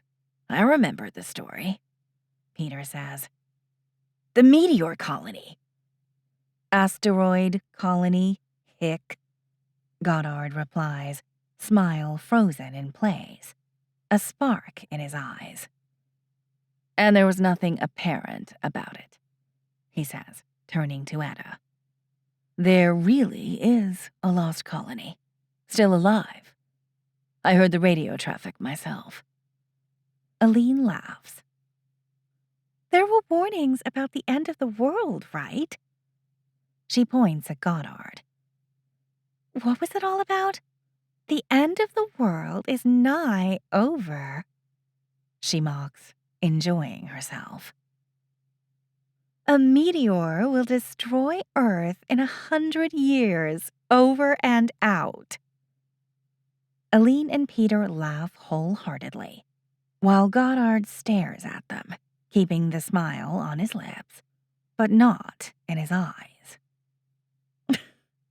How did all that end? Aline asks between laughs. They also sent a picture? Goddard says, his voice barely audible over the loud music. My contribution was the software that rendered the image. He looks at Etta, his eyes dark and sad. The faces, they were old. Old. One glance, and Oz head declared them demon-ridden and banned all further communication. His gaze is lost somewhere behind Etta. Heresies, they called it. The ignorant zealots. And then they covered it up like it never happened. I couldn't believe it. They just... He waves a hand and sighs. No, there's no surviving colonies in the solar system, they said. All colonies were abandoned to their fate during the collapses and starved out centuries ago, they said. All lies. Dangerous, dangerous lies that damn us to extinction. Lies, huh? Peter points a finger at the toddler. You better get your shit together, Mensa, for your son's sake. Okay, enough, everybody, says Etta with a loud clap. Peter, stop being such an asshole. And you, she turns to Goddard. Take your snob ass somewhere else, yeah? She steps forward and caresses the toddler tenderly, who giggles in return. What a poor example for Garrett. Goddard smiles to her and makes a bow. As you wish, dowry sister, he says, and walks away. Wow, says Aline. You play that idiot like a guitar. How can you have such an influence on him? I know how, Peter says sourly, still glaring at Goddard's back. By walking over to Oz's womb and giving away an ovum to the Craker family. Pete!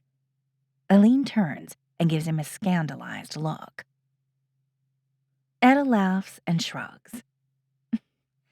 I think you're right, Pete. Goddard may not respect many things, but family, that he does. Go's mercy, Etta, Peter says, voice drenched in disgust. What a catch. You're always talking about how we must be oh so alert, how those Rastocrate families have our sacred rights in their sights and just want to oppress us and all that shit. And then you fucking bind to one of them. You mean aristocratic, Pete? Etta says, an incipient frown of anger on her brow. And it was my dad who arranged the dowry bond? How unfortunate for you. Well, at least you get to enjoy the karma. The scene vanishes, and the spring sun and blue skies return to the amphitheater. Jimena and many of her fellow students stretch their dream limbs as they refocus their attention on the stage below. Sorry, people, Professor Miyagi says. The Dream Senso section finishes here.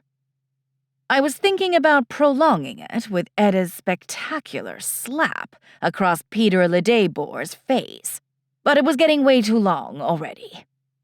Chuckles, polite laughs, and whines of disappointment fill the open-air auditorium. Miyagi takes a few steps, hands on his back, as if reflecting. You know what comes to my mind when I witness the events leading to the Century Festival? He pauses and looks gravely up to the students' expectant faces. That they had some dubious taste in music. All students burst out laughing. No, seriously, people, he says as the laughs die away. When I watch this scene, I always wonder about Goddard. You have seen the little asshole. He lives a life of privilege. The Craker are a prestigious scientist family. And yet, the poor bastard seems to be the only one who knows that the Babi asteroid is coming, and has the education to understand what that ultimately means. He shakes his head. The world lives in innocent denial, and science has been silenced by dogma. Ignorance, not truth, is guiding humanity in the age of Goa. Ignorance, fanaticism, and lies. Not the most reliable guides, I would say. The words hit Jimena like a sting. It's a strange feeling. On one side, she intellectually understands what the professor is saying, that Oz head was looking the other way when a world-ending event was literally falling over their heads. They covered it up. They buried it. History repeating itself, just like in the first collapse. Worse. Yes, the professor is telling the truth. She knows. And yet, she feels attacked inside, in her identity, by his words. The blue and white section of GIA students at the other end of the hemicycle also stirs uncomfortably. This is not history, not by far. They are still living the age of Goa, at least in the Goa's Imperia of the Americas, as vibrant as it was 100 years ago. Oz head is not just a human-made institution. It's more than that. Much more. It's also divine. They'd never. Imagine what he might be feeling. Miyagi's words interrupt Jimena's thoughts. Loneliness, perhaps? He's a father, and perhaps he is relieved that his son will live a normal, fulfilled life, and his grandchildren as well, and so on for a few more generations. Does he even care, with the short lifespan of his time, what will happen to his descendants 100 years in the future? Does he even care? He lowers his voice, as if thinking aloud. About us. Chapter 10. Worth and Soul. Rue paces forward, or rather, floats, an inch over the ground towards the 48 youngsters. Jimena feels Eda's inquisitive eyes scanning the elongated form and comparing it with the 11 mares standing in a neat row behind her. There are subtle differences. Yes. Some are slightly higher or thinner. Even length of arms and legs vary from one to the next. The shade of white of their skin also differs subtly. They're just animals, Jimena thinks. Same as us, with individual traits and variations. The result of evolutionary pressure in a resource-scant ecology. I do welcome you back to the staging permascape, Rue says, and waves an arm across the infinite flatness of dark stone and black skies. It is only us here, our conscious minds. Then at this point, only we do matter. What we Mirai say to you, and what you ultimately decide to do with our words. Rue turns her head to the side, and 3 mares walk forward to stand next to her. There are subtle differences among the 3, as there are among the rest, but they move as one in precise synchronization. Same gait, same speed, same balancing of the arms as they slide, same stance as they stop. Do meet Overseer Yogg, Rue says, bowing lightly to the 3 mares. She shall clarify your choices. Sense and bind, humans. The words emanate as a single feminine voice from the 3 heads. Ximena feels Etta's wonder as she realizes how alien the aliens really are. All of you are here to serve us. Not the sexiest of speech beginnings, Ximena thinks. Etta and the others seem to agree, their faces expressing a degree of unease. You shall be granted abilities that no other humans possess. That's better. You shall exert power over other humans, and so do our bidding. Ouch. It is imperative that only humans of worth are provided access to this knowledge. Walker Rue. The 3 heads turn lightly left, where Rue remains fully still. Suggests that all of you are of worth. I shall judge that. I shall assess each of you at every step to determine if you are worthy of carrying the power of a walker of the mind. A walker of the mind? Etta's excitement flows through Ximena like a hurricane through a ravine. Worthy are those with the will to exert power, Yogg continues. I shall assess who is worthy among you humans. Walker Rue and her Devis walkers. Her bodies turn briefly to glance at the 8 mares standing behind. Shall instruct you in the 3 steps of the path of light. The path of light? Ximena feels Etta's anticipation with amusement. Everybody in the 26th century knows, of course, about the paths. To a great extent, dream tech defines their age. But for Etta, they are just words. Never heard before words of hope. But a master of the path of light, Yogg continues, is but an apprentice of the path in the shadow. The path in the shadow. Ximena smiles as she feels Etta's steel determination, like a drooling lioness. A sudden image of Willem crosses the psych link in a flash of love and angst. But Etta promptly gathers herself in an impressive show of discipline, and her attention snaps back to the speaking mares.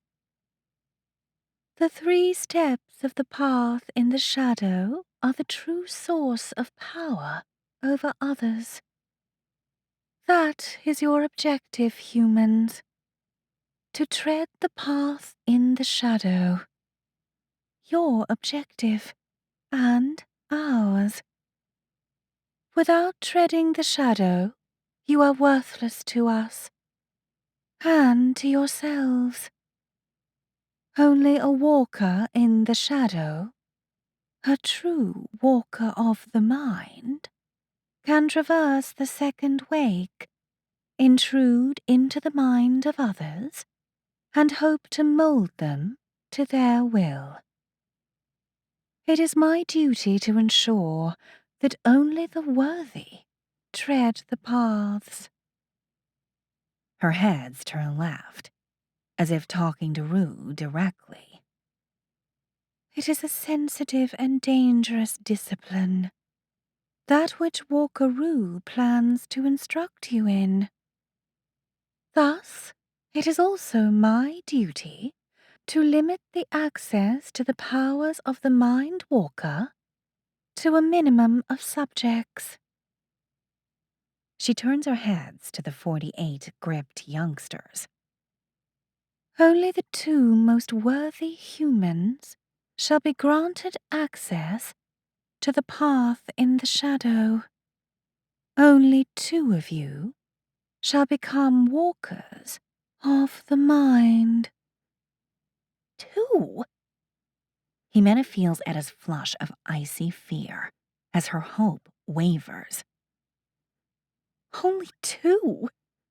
She exchanges a wide-eyed glance with Aline. Behind them, Peter and others begin to complain. The mares watch in silence as the protests grow louder. Goddard, at the edge of the group, is talking agitatedly to a pale Rutger. The clamor continues for a long while as the mares look on, impervious to the human storm, until it finally calms to a fearful, expectant murmur. Do look around, you humans, to your peers, Yog continues. Do observe them and assess their motivation and worth. Do ask to yourself, are they grander than yours? Many do indeed turn their heads studiously. Not Etta. She just stares at Yog, hands closed in fists. She feels betrayed. This is not what they promised. Power, they said. Power to fix your world. That's what they said. They never spoke of, there are 48 of you now, but not for long. Your determination shall be put to the test after every single step Walkaroo pushes you along the path of light.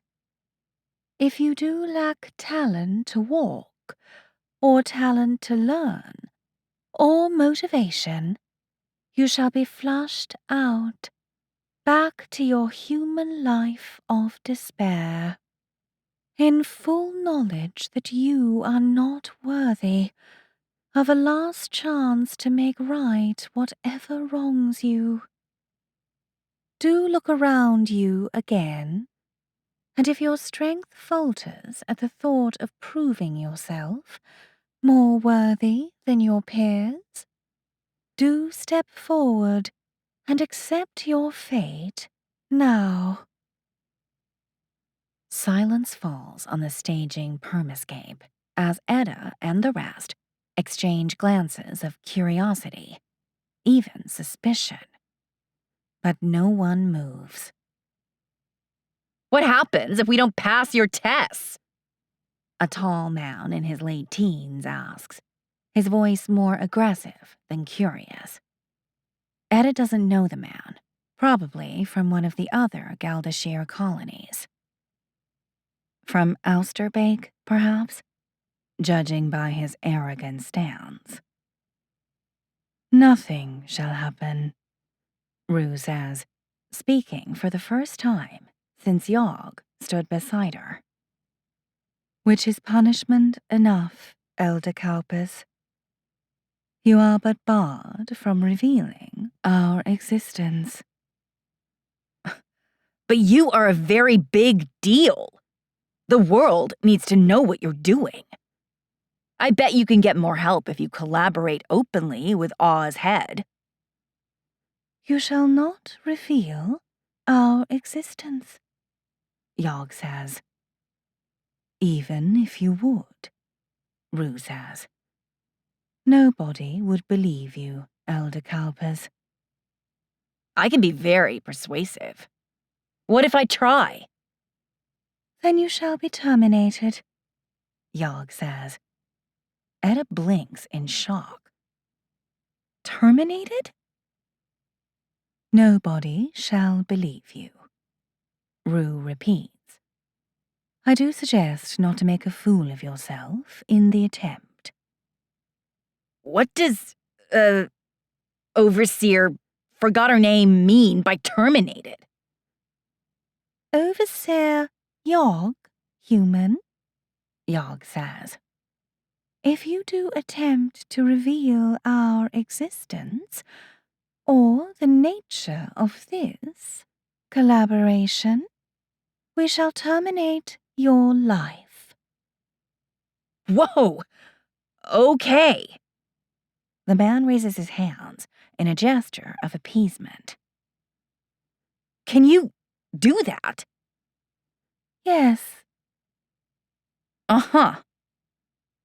The man folds his arms across his chest.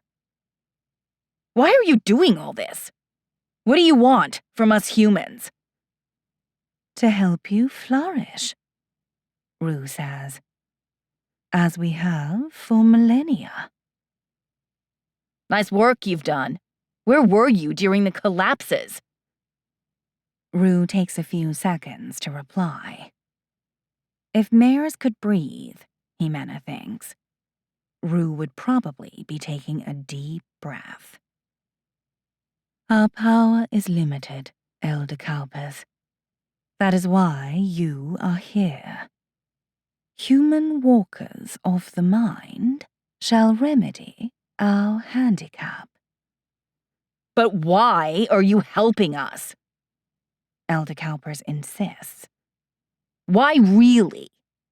What's in it for you if we humans flourish or die? Is it your religion? Do you even have a god? Are you angels of Goa? Why us? Why, Goa's mercy, are you here? Yeah, Etta thinks. Jimena feels her curiosity overwhelming her apprehension. That's a fucking good question. Yogg replies immediately. Your inquisitive mind disqualifies you from worth, human. Before Elder Kalpis can reply, he disappears. Every one of the 47 remaining people stare at the empty spot in astonished silence. Rue turns her head towards the 3 Yogg mares. Elder Kalpis was a promising candidate. There is no promise in curiosity, only danger. He had a strong, traversing halo, very rare. His selection was a substantial investment of my personal time. Alas, ultimately unworthy of it. Yogg's 3 faces turn to the apprehensive audience.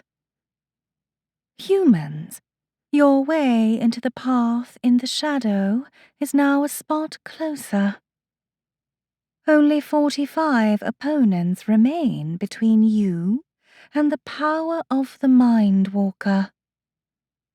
Do look at them now and ask yourself if you possess the inner strength to take the prize for yourself, or whether you would rather unburden your fate now and join Elder Kalpis in going back to your miserable human existence.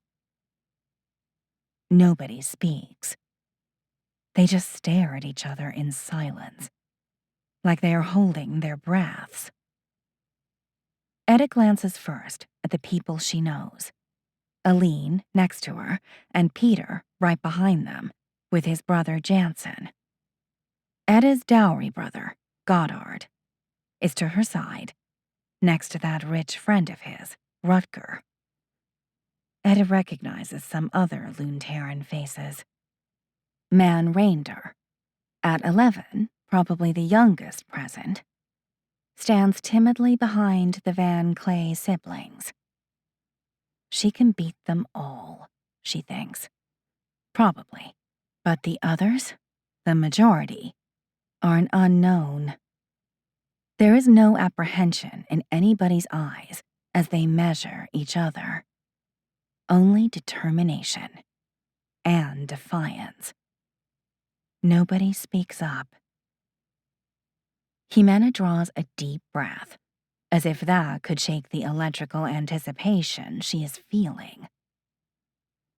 Oh, she is so happy she made it to the global program. Professor Miyagi's seminar is turning out to be more engaging than she could have ever dreamed. Huh, bad joke. Oh, she is so ready to immerse herself into the nitty-gritty historical details of the 3 trials of worth and soul, as history comes to know them. I am pleased, Yog finally says. Now, do return to your individual dreams to await your first assessment. We shall recall each of you, one by one, to appraise your motivation. Do prepare, for I shall not be lenient in extracting your truth. By the morrow, you shall know if you are deemed worthy to even begin Walkeroo's instruction in the path of light. Before anybody can react, all humans disappear. Only 12 mares remain in the empty vastness of the staging permascape. I do not approve of your methods, Overseer Yog. You are not required to approve, Walkeroo. Just to acknowledge. I do fear you are not sufficiently acquainted with the art of teaching. An adequate instruction is never a competition. Direct peer confrontation stirs the mind of the apprentice towards aggression and detaches it from self-focus. Many shall fail that would otherwise succeed. Indeed, which guarantees us the 2 worthiest and most malleable humans among all your candidates. I carefully chose each human for its talent and motivation. Most would perform adequately as human walkers. This selection process of yours, this cull, amounts to an unforgivable waste of resources. We are in no position to delay our goals. Master Gorobor shall be informed. Master Gorobor made me overseer for a reason, Walkeroo. You are too attached to assess the risks in their entirety. I do fear you lost your sense of context along the way, while whispering to all your humans. Now, do call your threaders and bring the first candidate. A long session awaits, and I do expect to get to know each of your humans intimately. Chapter 11. The Deepest Door. Etta opens the door, and her smile widens. Please, come in. She speaks like she is greeting an old friend she hasn't seen for ages. Welcome to my home. The 4 mares, Rue and Yog, walk into a spacious colonial living room. 3 sofas around a large wooden radio receiver, fire in the hearth, heavy carpet, and wide windows. A solid dream. Very realistic, Jimena thinks, as her eyes wander over the classic paintings on the walls, mostly romantic landscapes of the Golden Age. One depicts an enormous city, its crystal towers extending as far as the eye can see.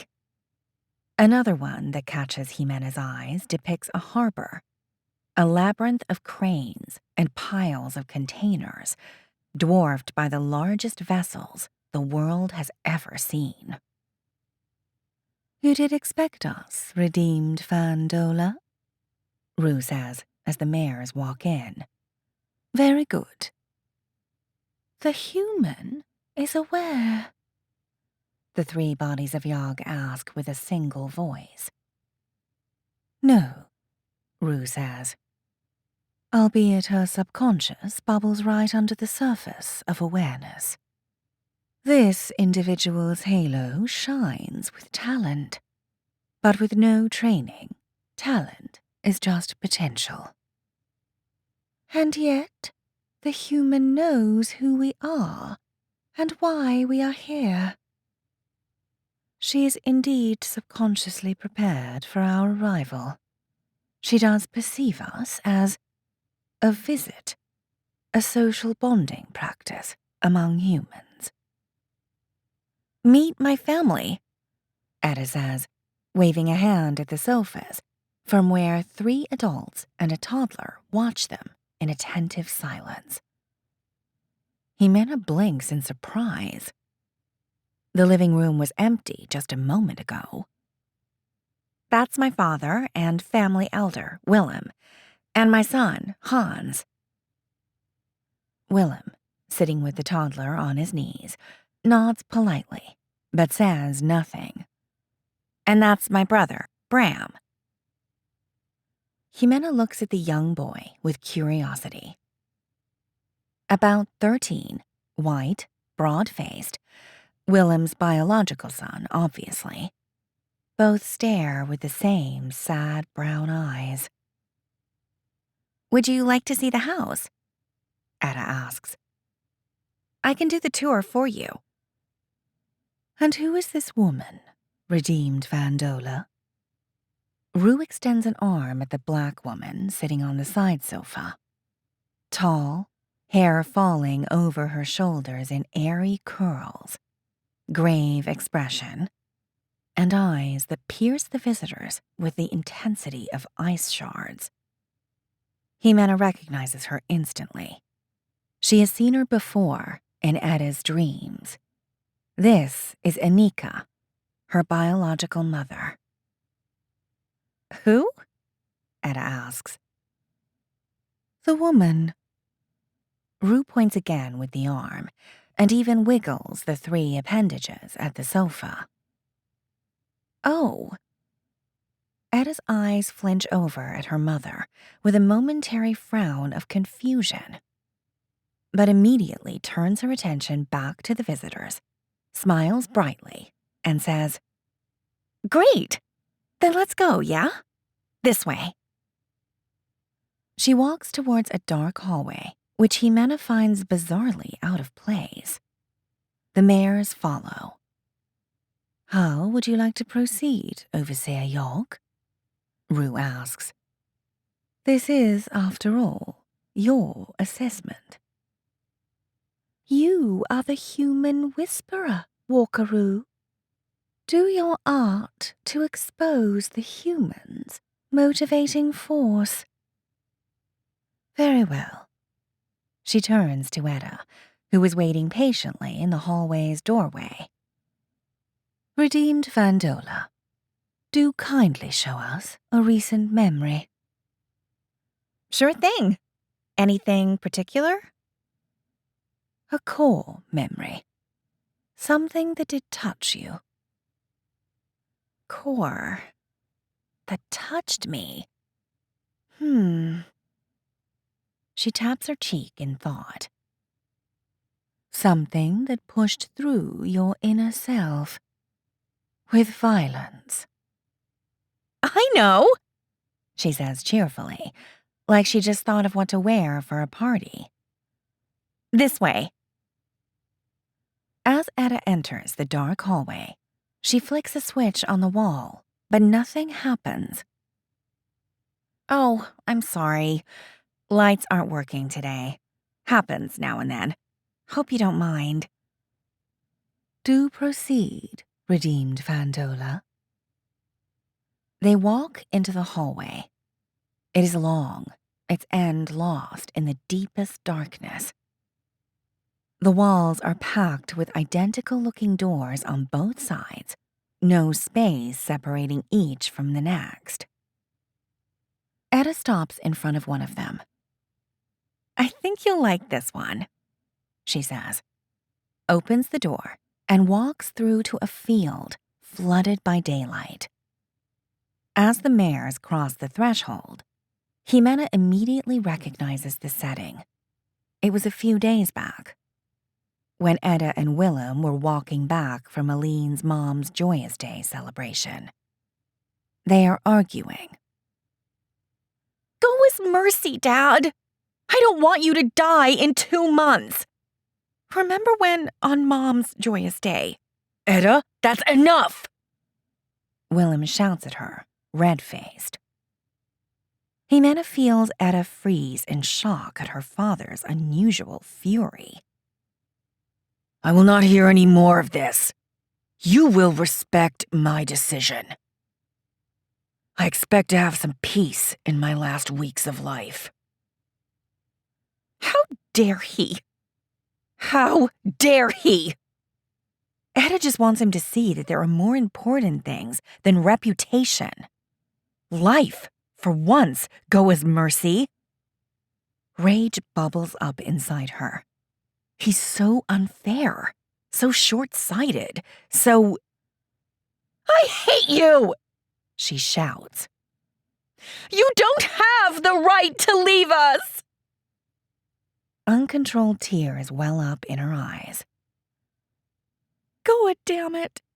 This is not helpful, she thinks as she runs away, fueled by pain and dread of the future. I do fail to understand, Yog says. This human dislikes her parent, and yet she wants him to stay alive. Do not let the words fool you, Overseer Yog. Human speech is as unstable as the surface of the ocean during a storm. After centuries of study, I have learned to find the truth beneath the waves. This human loves her parent with unusual intensity, even for a young female. Etta, the one that entered with the mares, observes their exchange with the distant patience of an attentive hostess. Yet, Jimena feels the pain of the fleeing Etta echoing inside her, leaving behind a dreadful sensation. And yet, Yog says, I do fail to see how something as insignificant as the affections of a cub for her parent qualifies this human as a candidate to tread the paths. It is hard to fathom, Overseer Yog, but love is a stronger emotion than self-preservation among humans. I can assure you that this candidate shall yield adequately to the imperatives of the receding effort, as long as we assist in her keeping her father alive. Yog's 3 bodies regard the sad eyes behind Willem's glasses as they follow her daughter running down the street. Intriguing, but unconvincing, Walkaroo. That the human's inner drive is but a single bond to a single individual is frail. I do require more self-focus on our human walkers. Unless there is more to this subject, we shall hasten to the next candidate. There is more to this human, Overseer Yog. She is a complex individual. It shall take more of our time, but she is worth the inspection. She brims with raw talent. Rue turns to the Edda standing by the doorway to the dark hallway. We do wish to see more, redeemed Fandola. Do lead us deeper. Deeper, she says, and the blunted pain inside her grows in intensity. Is it anxiety? Jimena doesn't know, but she can feel Etta wetting her dry lips as she slowly leads the mares back into the hallway. She paces along the row of anonymous doors towards the deeper darkness. Is it getting hotter in here? Jimena's glimpse at Mark reveals his intense attention on the scene, and the perspiration on his temples. It's funny how realistically their dream bodies react to the permascape. Anything particular? Etta stops and turns to her guests. I don't think there is much more to see. Should we return to the living room and get us all some tea with pastries?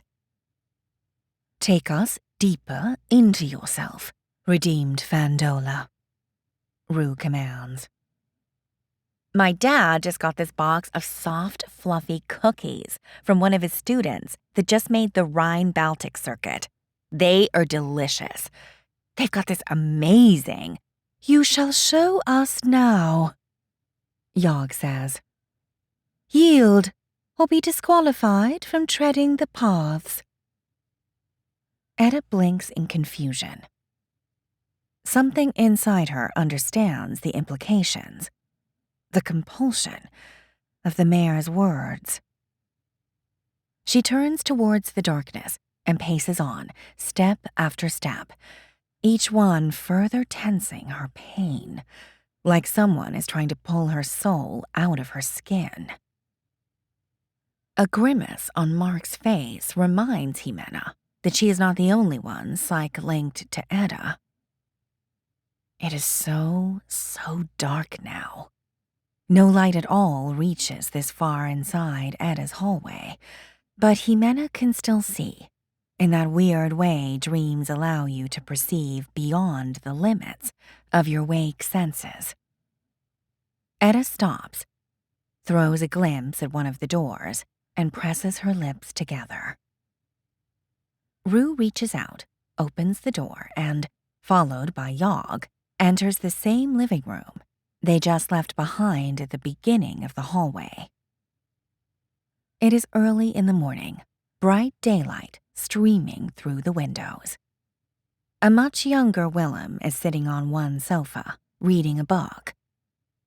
Anika is lying on the other sofa, hands behind her head, an open book on her belly, eyes lost in thought. A soft fire glows timidly in the hearth. It is warm and cozy, safe. The feeling streams through Jimena as an 8-year-old Etta runs down the stairs and throws herself onto Willem's lap. Ouch! He laughs and embraces her. Watch out, girl. I'm softer than you think. You done with your homework yet? Almost, Dad. I have a question on civics. Another one, huh? Shoot. When Mom and you meet Oz and Brace, Anika turns her head towards her. How are you going to tell me and Bram what to do? Bram and me. Me always comes last. And don't worry about those things. They're complicated. Anika sits up and puts the book to her side. They're not complicated, Will. Don't be lazy. Well, when your mom and I, meet Oz and Brace. Die, Anika says, a notch louder. When we die. Come on, Annie. Not now. So, you die when you meet Goa? Etta asks, large eyes swinging between Willem and Anika. Like a dog? We are animals, girl, Anika says, her voice softening. All animals must pass away at some point. We still have plenty of time, Willem says soothingly, forcing a smile. Don't you worry. But if you are dead, how are you going to... Etta's voice breaks, her eyes brimming with tears. We will always be watching over you, girl, Willem says, his voice soothing, his smile comforting. No matter what. Don't tell her that. Anika's voice is dead serious now. Who's watching for us, huh? Jimena feels Etta's sudden angst at her mother's unusual reaction. That's not helpful, Annie. And telling lies to your children is? She shakes her head. They must learn to be alone. They soon will be, and life must go on. Come on. It's too early. We still got some good years in front of us.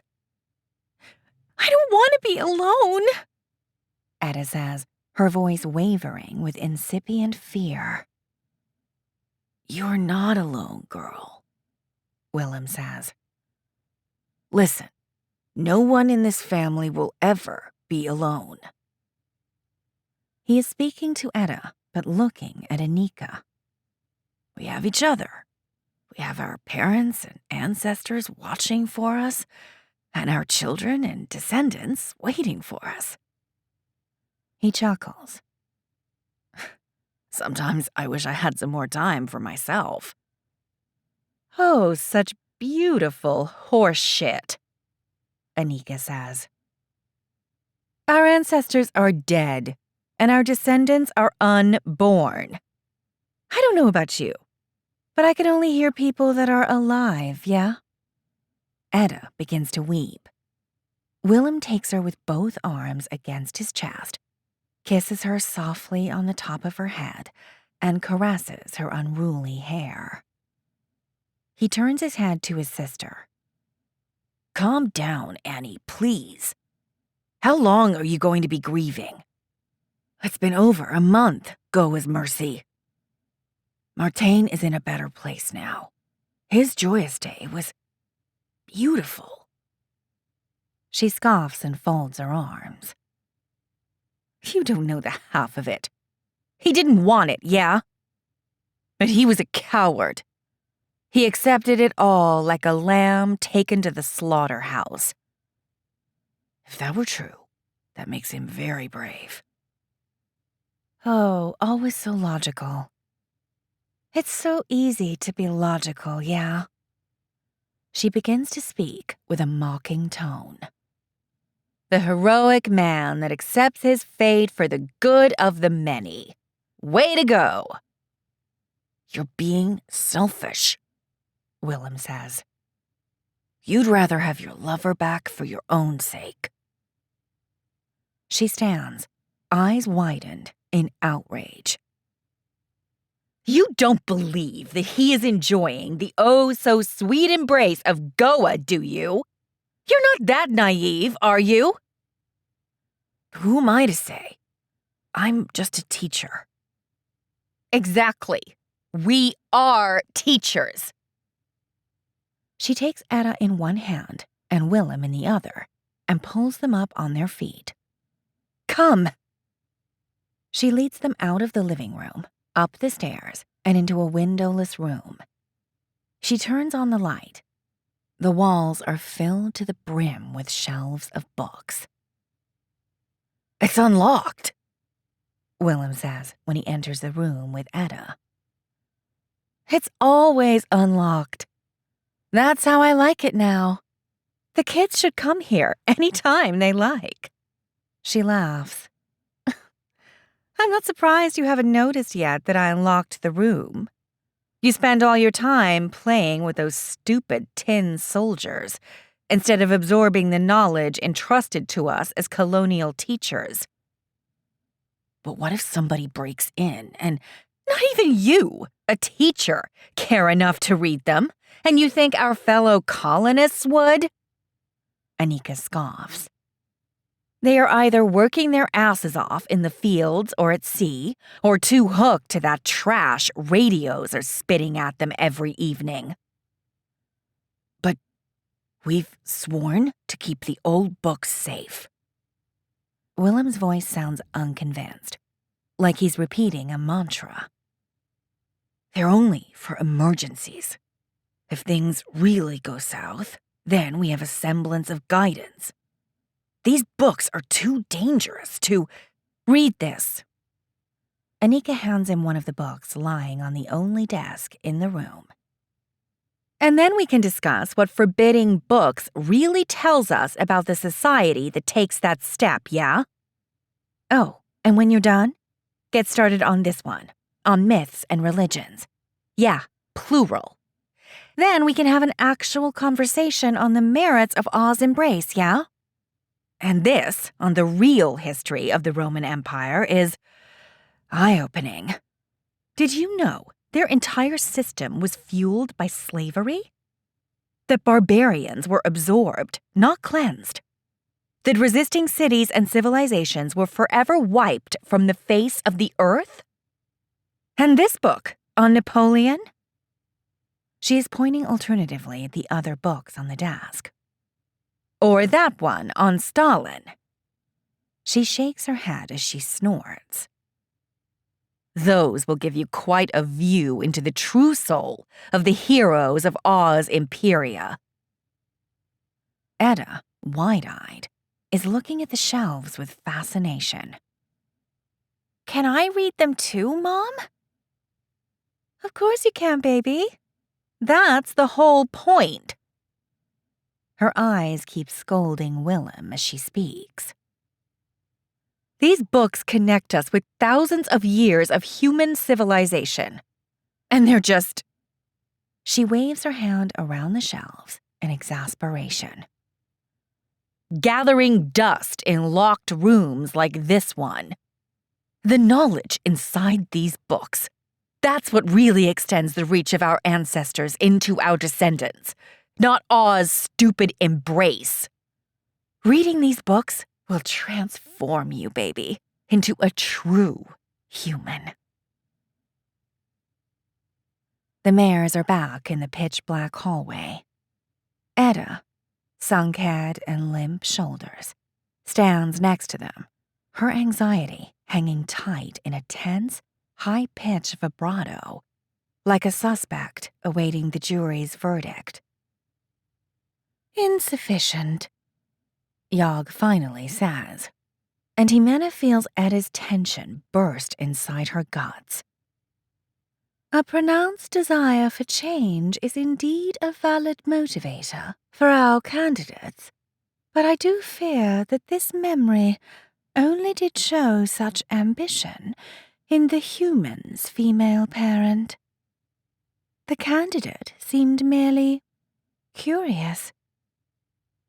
This was but the beginning, Overseer Yog, Rue explains.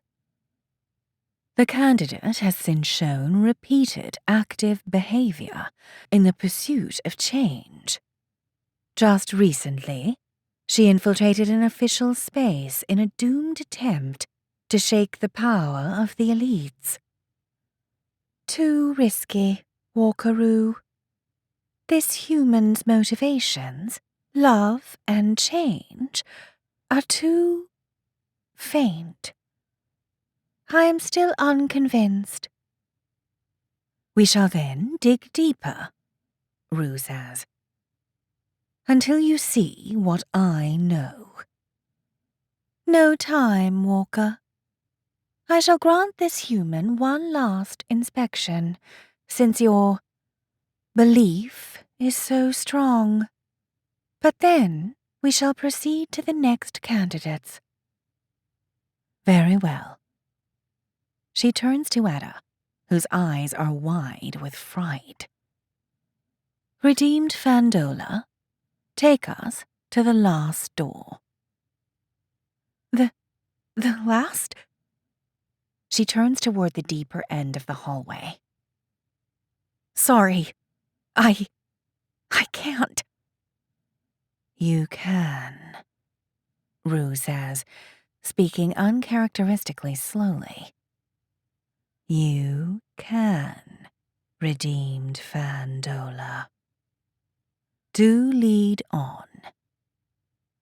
Like a zombie, she begins to drag her legs slowly down the hallway. Jimena feels raw dread filling her body, her soul, as she pushes herself forward. She walks and walks until the air tastes stale and bleak. And on she walks, passing door after door after door.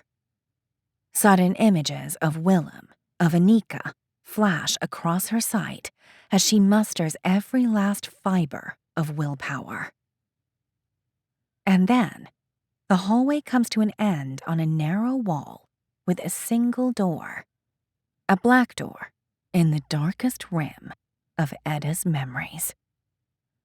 She is panting, eyes injected with horror, like she has just pulled a corpse across a field of mud, like the corpse is her own. "Do open the door," Rue says. Edda continues to pant, frozen in place, like a jumper staring down the edge of a skyscraper. "Do open the door, redeemed Fandola." Which door?" she asks, her voice breaking. "Do open the door, redeemed Fandola, or you shall never walk the paths." Edda falls on her knees and weeps. The pain Jimena feels coming from her is almost physical. She wished it were. It would be more bearable. "Please open the door, redeemed Fandola," Rue says, her voice softening. "Do it for your father." "For—" She stretches out, slowly, painfully, until her fingers rest against the black door. "Dad!" Edda pushes the door open. Chapter 12.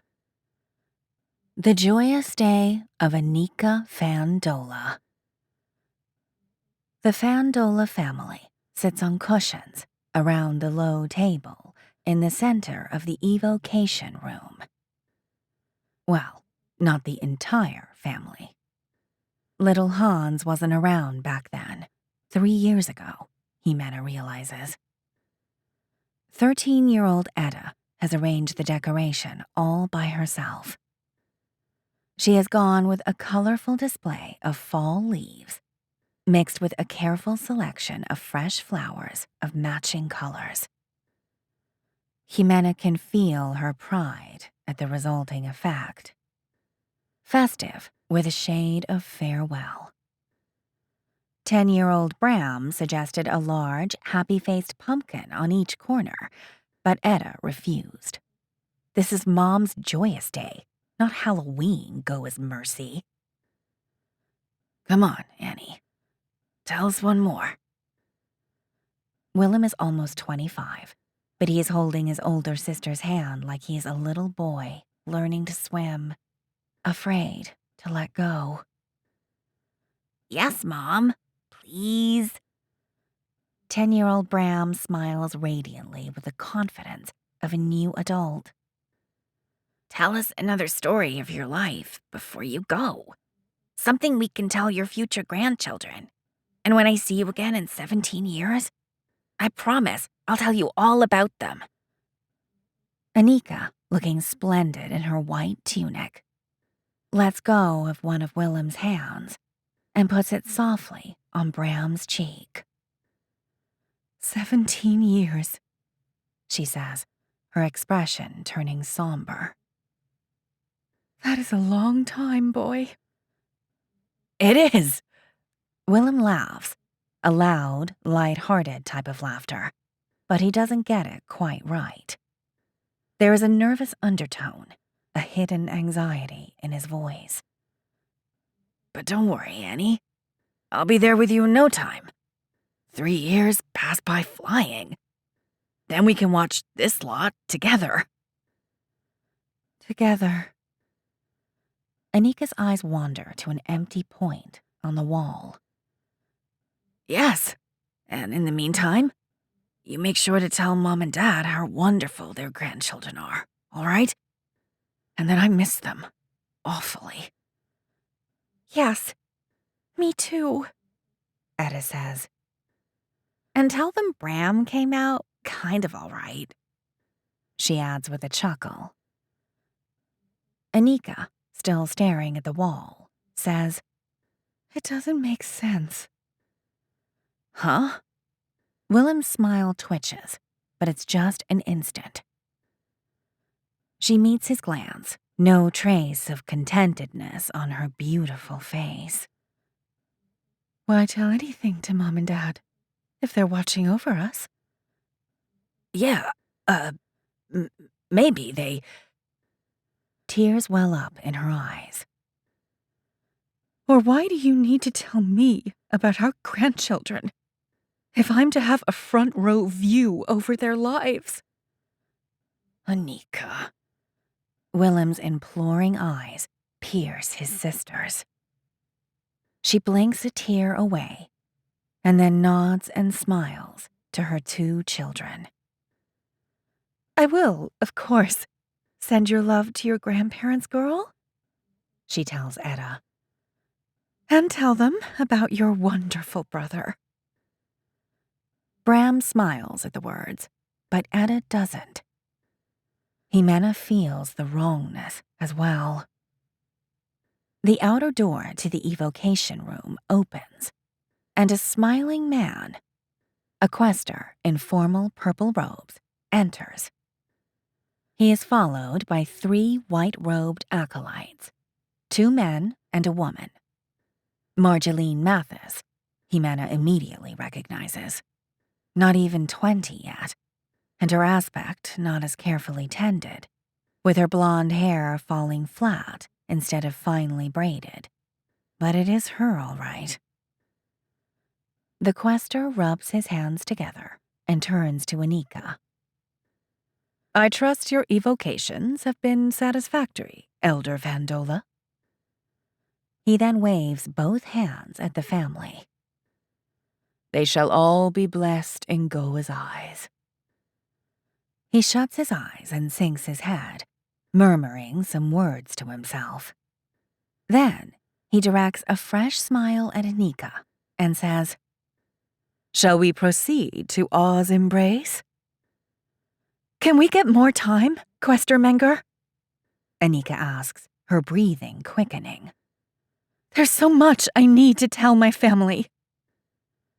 And you shall, my child, but not on earth.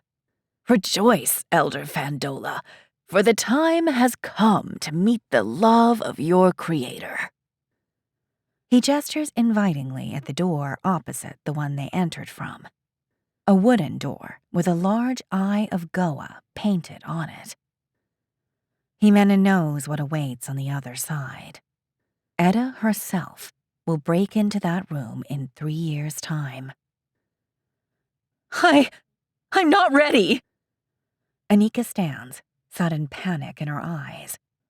She takes a step back. I can't. Now, the quester says calmly. There's only bliss in front of you, my child. You are leaving your earthly pains behind. No! Anika takes another step back, and she bumps against the wall. No! She begins to weep in panic, staring at her brother with pleading eyes. Annie! Willem stands, eyes wide with dread. All is good. Please, believe. I don't! I can't! The quester throws a subtle glance at the 2 male acolytes and says, Now, nothing to worry about. Nothing at all. The 2 men walk over to her and grab both her arms. Rejoice, Vandola family, and feel Aw's impatient eagerness to embrace your elder. No, I changed my mind! Anika shouts. I renounce my joyous day!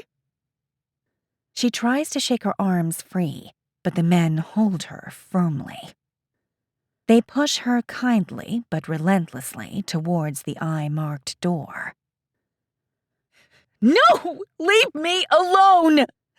This is just a ritual to control the masses. There's no Dem. There's no Goa. Let me go! Will! Quester Menger. Willem takes a tentative step towards his sister and the two men, Bram and Edda beginning to sob behind him. Mom! Both are standing with stretched, trembling arms. Mom! Mom! Jimena gasps as she tries to keep herself from crying, Edda's dread and disbelief battering violently inside her. Willem hesitates, turns around and takes Bram and Edda in his arms. He begins to weep himself, while futilely attempting to calm his kids. Don't mind her words, children, Quester Menger says, his tone practiced and unwavering. This is her flesh speaking, not her soul. It happens occasionally, and there's nothing to worry about. No! I renounce! I renounce! The men open the door and push Anika firmly through. You can't do this! Will, help! As the door shuts, her muted shouts continue, yelling her brother's name in desperation. It's okay. It's all right. Willem whispers over and over to his crying children, interlaced with his own sobs. Marjeline, still standing by the entrance, is covering her mouth in dismay. Her eyes fill with tears as she watches Willem trying to console his children, while his sister calls his name from behind the door, over and over again, drenched in desperation. And Willem keeps whispering words of comfort over the shaking bodies of his children, caressing, soothing them, ignoring what for many would be an irresistible compulsion to go, well, mad. Jimena can't take her eyes off him. Such discipline, such strength of character. A man refusing to drown because his kids need him. Marjeline is staring at him like she most certainly agrees. Mom's fine, Willem keeps repeating between sobs. Mom's okay. And then, from one instant to the next, Anika screams, and Edda and the others stop crying at once and turn their heads at the sudden, eerie silence. A silence that hangs in the evocation room like a blanket, too thin to warm a soul in the dead of winter. A silence that freezes Jimena's blood with the horror of Edda's irrevocable realization. She has seen, she has heard her mother for the last time. Her mother for the last time. Goa be praised, Quester Menger finally says. Rejoice, Elder Fandola, for your sister's soul is heeding Aw's call and is now on her way to Aw's embrace. I want to see her. Willem jumps, reaches for the door and pulls, but it doesn't budge. There's nothing to see but a soulless body, Elder Fandola, the Quester says. A carcass ripe for Dem.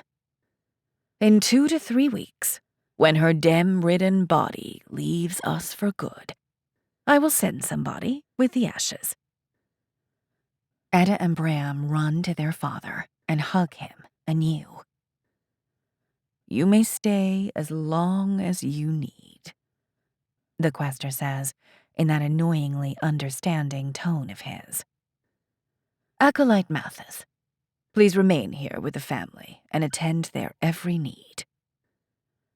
It takes a long while for the children, and for Willem himself, to sit back around the table, sobbing quietly now. In the meantime, the quester has called his 2 male acolytes from behind the eye-marked door and left in respectful silence. Marjeline stands by the entrance, head sunk like she doesn't belong there, which she obviously doesn't. Willem draws a deep breath, keeps his eyes down, and says with broken voice, "Let's go home." "Why didn't you help, Mom?" Etta says, her accusing eyes locked on her father's. Willem doesn't raise his eyes. He sighs. "There's nothing I could do." "You could—" Etta doesn't know what to say, but that doesn't stop her from trying again. "You could have—" "We're just teachers, girl." Willem's tone is subdued, infinitely tired. He finally meets her gaze. "We can't change the world." "Why not? We are teachers." "We are powerless, Etta girl. We must take what we have and make the best of it." "Knowledge is power, Dad. You were always saying it. We are teachers, and we hold knowledge. We can change the world. I will." "Knowledge is necessary, yes, but not sufficient. There's much more to power than reading books." But... "We are powerless," he says, a notch louder. He reaches out with both arms and takes Etta and Bram by the hand. "We still have each other, and it'll have to suffice." He sounds so infinitely sad, Jimena thinks.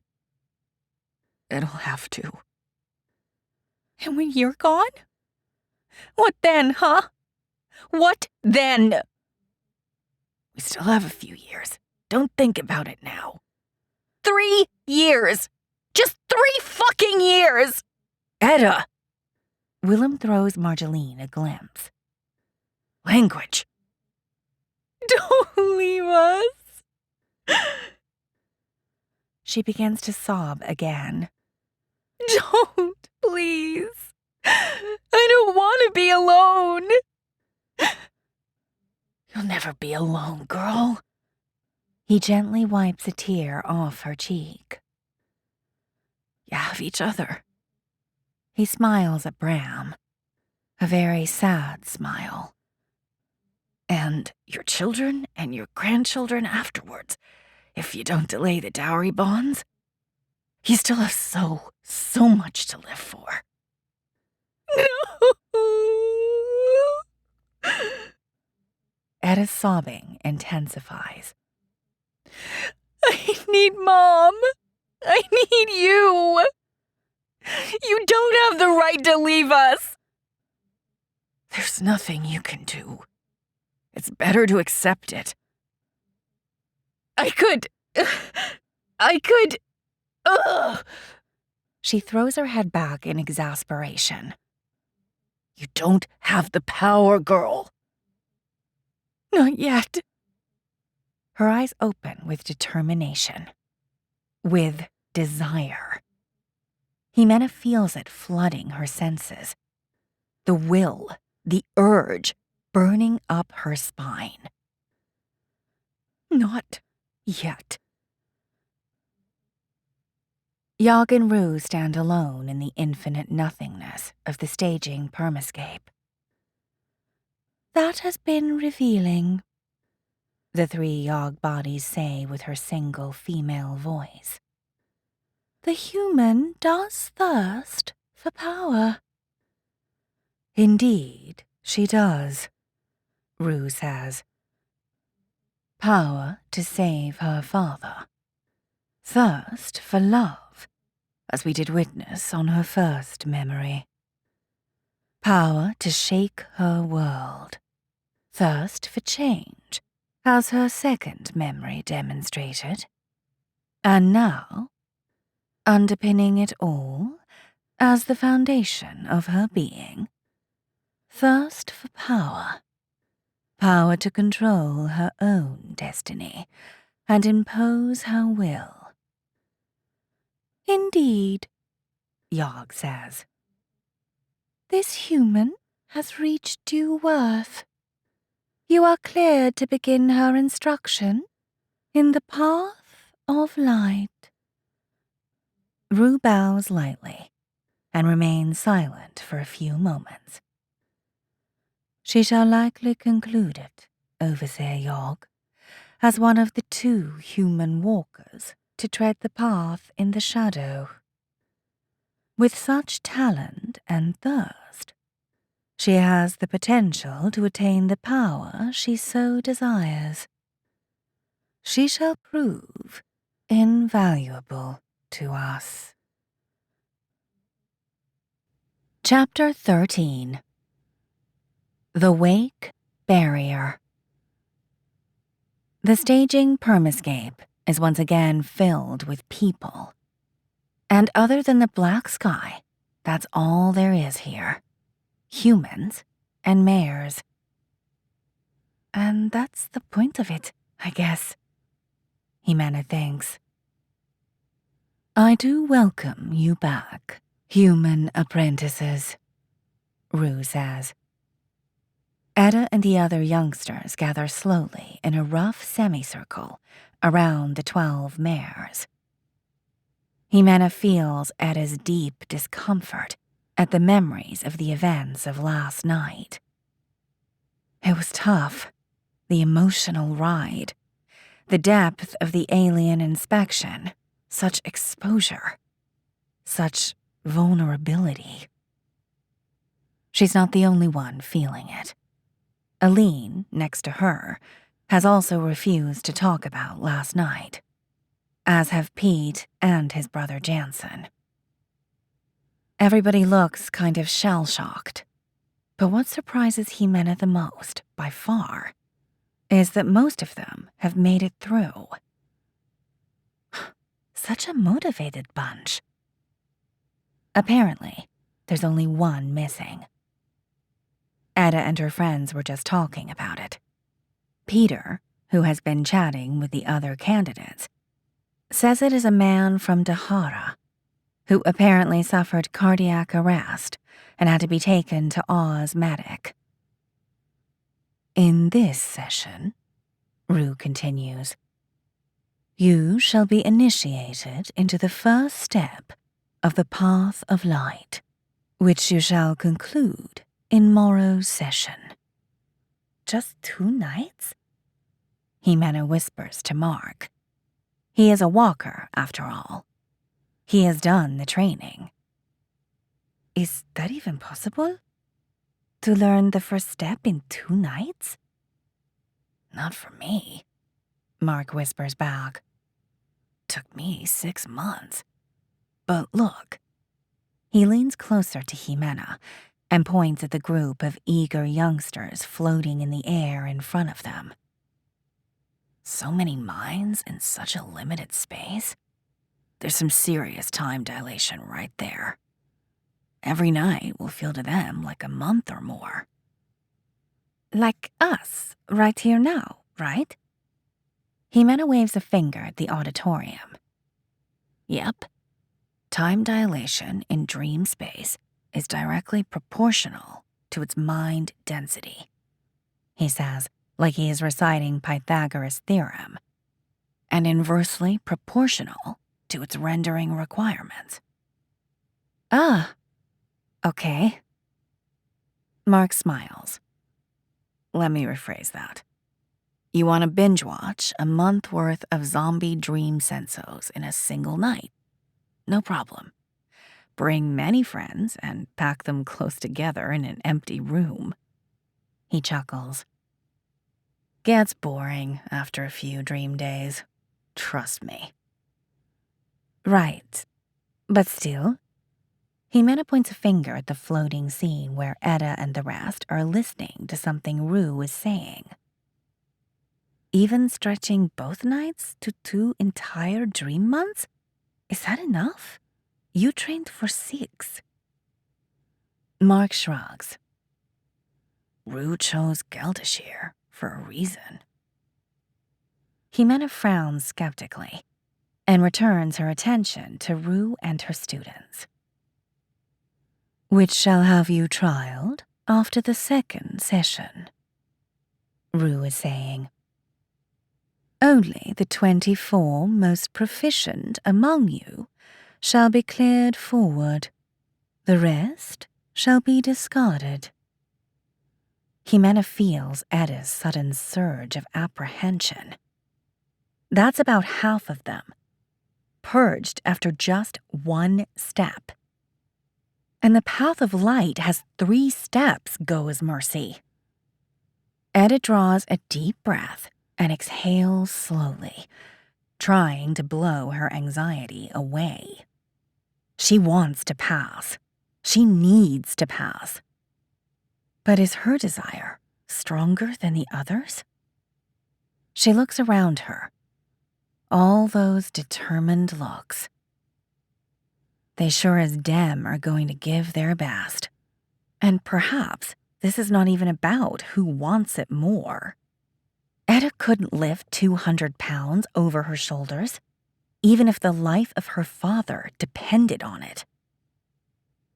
I do request each of you humans, Rue continues, to approach one of my walkers.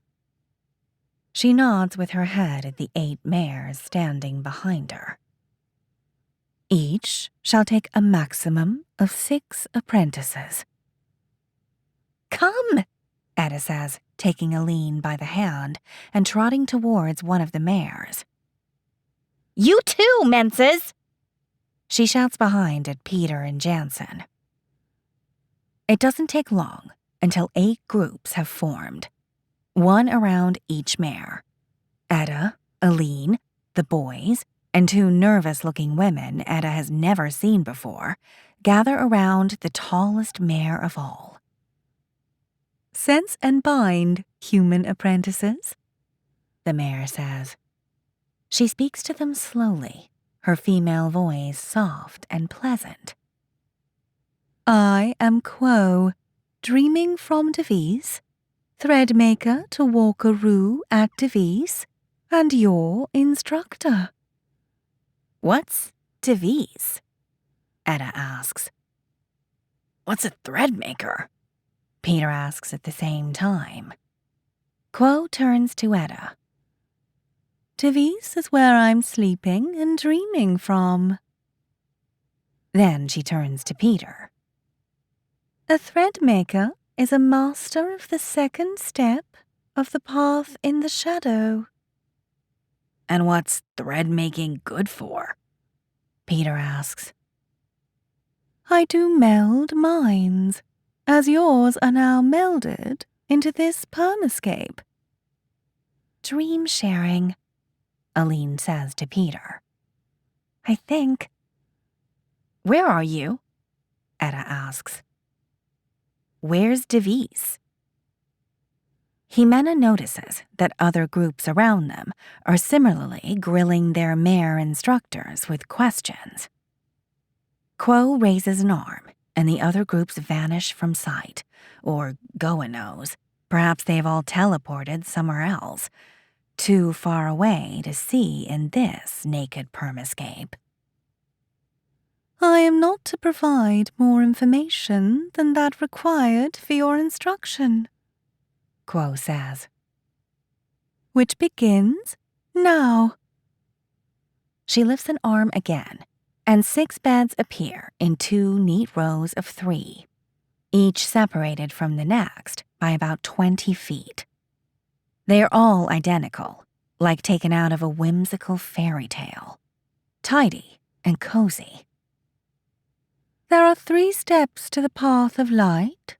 Like my master Rue, it is my ambition to be the instructor of the first human able to walk them. The first step is named piercing. For many apprentices, the hardest of the 3, since it requires a considerable amount of raw talent. I do believe you all possess such level of talent. Your halos are strong. What's a halo? Edda asks. Not relevant, redeemed Vandola. You shall focus your attention to piercing. Wow, you know all our names? I do. Quo gestures at the beds. Do each take a sock? You mean the beds, yeah? Edda asks. Indeed I do, redeemed Vandola. What are they for? She asks as they each approach a bed. Ximena can feel her energy, her eagerness to learn. This is what she does. This is what she is. I never had the chance to use a bed in my own lessons. She chuckles and sits on it tentatively. The mattress feels comfortable but firm, better than her own, Ximena thinks. I'm a teacher too, she says proudly. A Juf, you know. I do. Quo turns her white eyes to the other students. A master piercer must learn to push through the wake barrier at will. Do lie down. What's the wake barrier? Edda asks as she and the rest let their heads fall on the soft pillows. The wake barrier separates each dream from the next. After each dream comes the wake. After each wake comes the dream. They all nod. Simple enough so far, Ximena thinks. Probably Edda's thought, because for Ximena it sounds too tacky. A master piercer can take her mind and her memories through the wake barrier. Recall, Mark whispers to Ximena. What? In dream tech, it's called recall. To remember your dreams. Oh, that's what that's about, Ximena asks. Quo keeps explaining to her pupils the nature of the wake barrier, but Ximena finds it way too boring, especially compared to Mark's private lessons. Well, it's also the opposite, which is way harder, let me tell you that. Once you're asleep and dreaming, not easy to remember what happened before while awake. Oh, I see. But I can, right now. I was home, Abuelo came to, well, I can remember. Yeah, it's not the same. This is a permascape, the dream net. Millions of melded minds. It's... He frowns like he is trying to find the right word. Different. But in a normal dream? Whoa. He chuckles. 6 fucking months. Oh, excuse me. It's okay, Ximena says with a smile, and returns her attention to Quo. A master piercer, the mayor is saying, so acquires the capacity to remain bound to the worlds, be it dream or wake. Ximena doesn't understand a word. And yet, carrying yourself through the wake barrier is but the least challenging part to master. There is also diving, Mark says with a snort. Yeah, that was a tough nut to crack. Diving, Quo says in her slow, patient voice. The dream dive is a mind ability that, in contrast with the coming steps of the path of light, you must initiate from the wake. It gives the dream walker the ability to dive into a dream by one's own volition. Jimena leans towards Mark. What in Goa's name is she talking about? Ignore all that fancy dream tech speech. Diving is to fall asleep at will and dream. Jimena gives him a smile of appreciation. You're good at this. And at some other things, if I'm given the chance. Jimena laughs out loud, attracting the curious gaze of their neighboring students. She clears her throat and returns her attention to Quo and her human apprentices. I shall teach you the necessary techniques of mind focus and relaxation, the mayor is saying, and you shall practice them continuously for our 2 allotted sessions. If your talent is adequate and your motivation strong, you may be able to accomplish your goal. May be able? Jimena hears Eda's thought and feels a rush of apprehension. Do shut your eyes and ready yourself for dreaming, Quo says. But we're in a dream already, Peter says from his bed, leaning on his elbow. Can we even fall asleep here? This is indeed a dream, Elder Ledebor. Thus, it is neither possible to fall asleep nor to dream. But this is also a permascape, a melding of minds. Thus, a malleable approximation of the wake. I shall tune and stimulate your minds at each step of the process as to simulate the challenges that a master piercer must learn to overcome. A simulation. Eda draws a deep breath. Whatever. Jimena can feel her jitters. Eda has always had problems falling asleep, and relaxing is not quite her forte, to put it mildly. Do shut your eyes and picture a door, Quo says. The class begins. Chapter 14. Fear and Hatred. A mare materializes next to the 2 rows of beds. Walker Quo, she says. Do report. It's Rue. Jimena recognizes her voice instantly. Yes, master.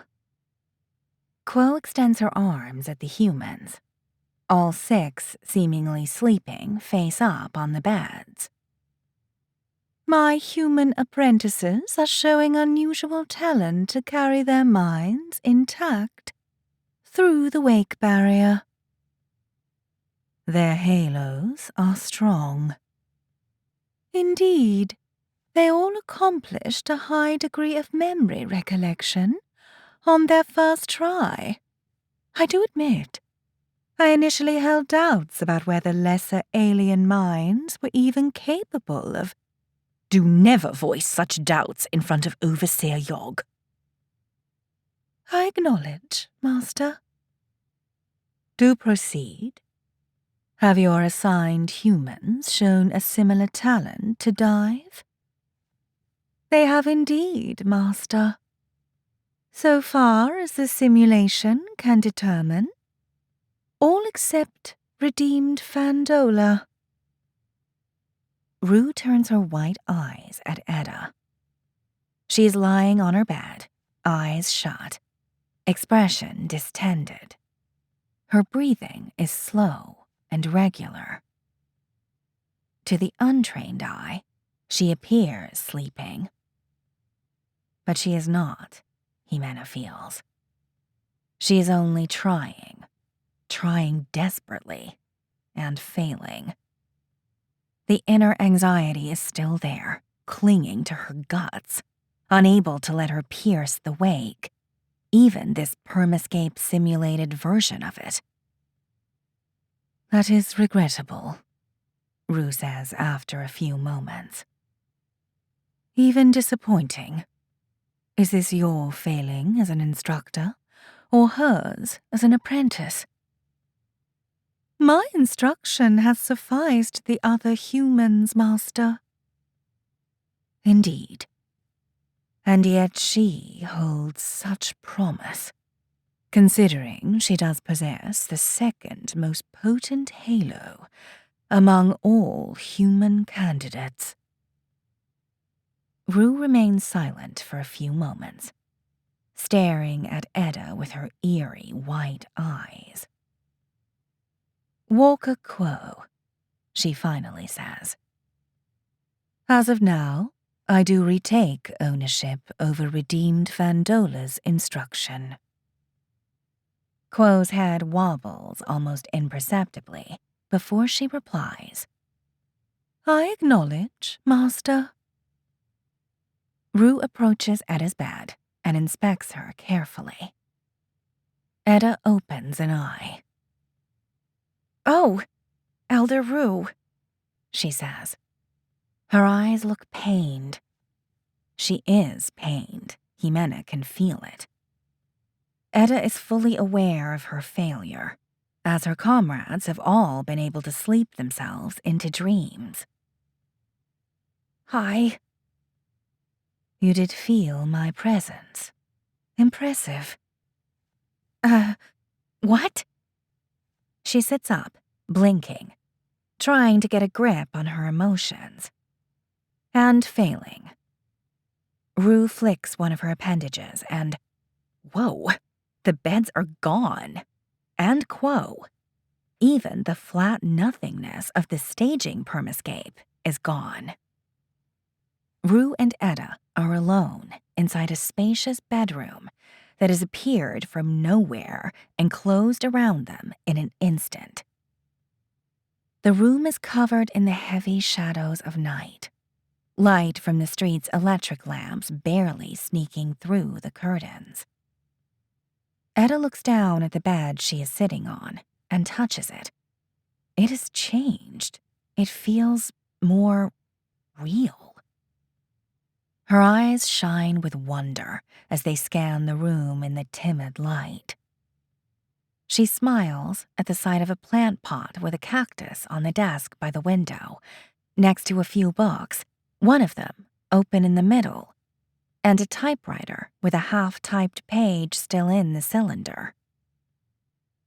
My room, she says, as her eyes wander over to the chaotic pile of undershirts and colorful tunics scattered next to the half-open closet.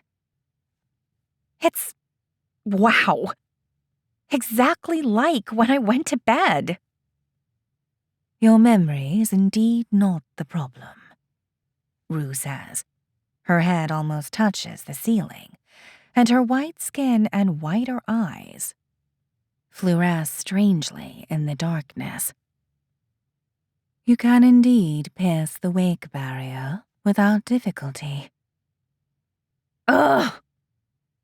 Edda raises her eyes at the ceiling. Jimena feels her exasperation, her rage at her own incapacity. My problem is the fucking diving thing! She sinks her head and sighs. I can't fall asleep. And I tried, Elder Rue. I tried everything that Elder Quo threw at us. And more. I've been at it for... How long have we been training already? It feels like weeks, goes Mercy. 16 dream days, to be exact. That? She waves her hand at Rue. Time-stretching thing? Whoa. Her eyes shine for an instant. That's the best. And I don't even feel bored, nor tired. Are you going to teach us how to do it? You are not capable of treading a single step in the path of light, redeemed Fandola, and yet dare to crave the path in the shadow. That urge you feel, that impatience, might very well be the cause of your failure. Eda turns her head away. She is sad and mad and frustrated. I've always been good at focusing on things, you know? She looks up at Rue's impassive blank stare and sighs. My dad had to shake me out of every book that landed on my lap. I would just... She shrugs and sinks her head anew. Lose myself in the pages, especially with stories. I would live them as if I had been teleported to a parallel universe. I don't get it, Elder Rue. I should be able to do this, yeah? Indeed you should, but you won't. I know that, she says, her voice breaking as tears begin to well in her eyes. And my dad will pay for it. Indeed, he will. She wipes her eyes with the back of her hand. You are my teacher, Elder Rue. Go as Mercy. Why don't you start doing your go-a-damn job? Tell me what I'm doing wrong, yeah? You are doing nothing wrong, redeemed Fandola. But something is doing wrong to you. Can't you speak more clearly, Go as Mercy? When I teach my students, I must speak like them. It is your fear, redeemed Fandola. Rue extends one of her appendages and points at Eda's head. You do fear, and thus you fail. I'm not afraid. You do fear failure, Rue says, and walks slowly towards the desk by the window. And you do fear failure's consequences even more. Before Eda can reply, Rue pushes the plant pot off the edge. Eda gasps as it crashes noisily on the floor, sending pieces of broken cactus across the room. No! Eda shouts.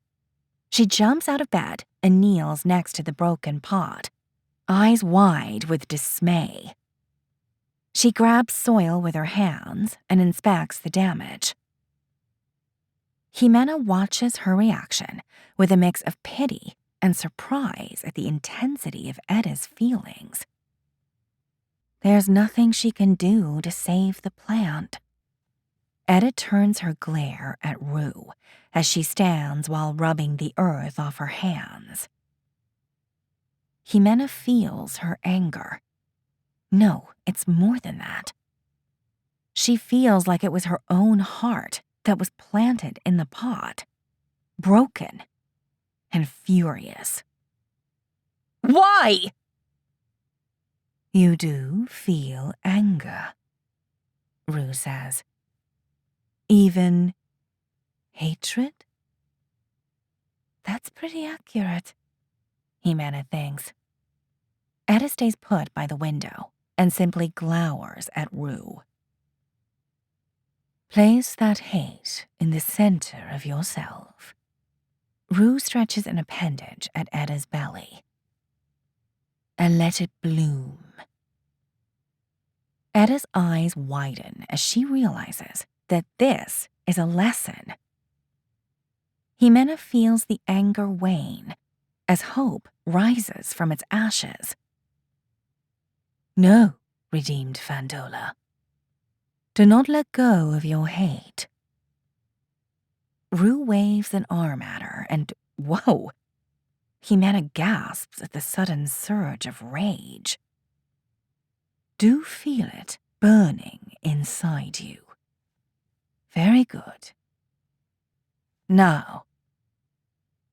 She raises both arms at once. Do stoke it up. Jimena leans back and gasps anew at the ravaging force of the emotion. It is like a fire burning her alive from the inside out. She wants to hurt Rue. She craves to tear the fucking mare to pieces. Etta's expression is distorted in an ugly grimace of murderous hatred. Let it burn deeper and wider, Rue says. Let it fill your body and hold it there. Very good. Do embrace it until you feel like only hatred flows through your veins. Very good. That shall suffice. Rue gestures at Etta's head, and the hate vanishes in a beat, leaving only exhaustion in its wake. Jimena's body jerks forward as if suddenly released from an unknown force. What a ride, she thinks. What was that? Etta asks. In order to dive from the wake, you shall cleanse your mind of emotions, redeemed Fandola. I know. Elder Quo repeated that like a parrot. Alas, fear is a primitive emotion, redeemed Fandola. Ruled by animal instinct, not by reason. Once inside of you, it lingers like a parasite. You shall not get rid of it, not directly, no matter your mental discipline. Fear is shy at first, as it slowly creeps out of your amygdala. But it gets more daring with time as it grows, until it inevitably overwhelms your brain, and thus your destiny. Okay, got it. Fear equals bad. Anger, on the other hand, and its younger variant, hatred, are a marvel of evolution. Both, together with your other high-order emotions, are the pillars of your sentience, and thus can be tamed by a strong will. Etta frowns. I'm not sure I follow. The human brain is mechanically simple, unable to cope with the nuances of too many emotions at once. Thus, a potent emotion must necessarily drown a weaker one.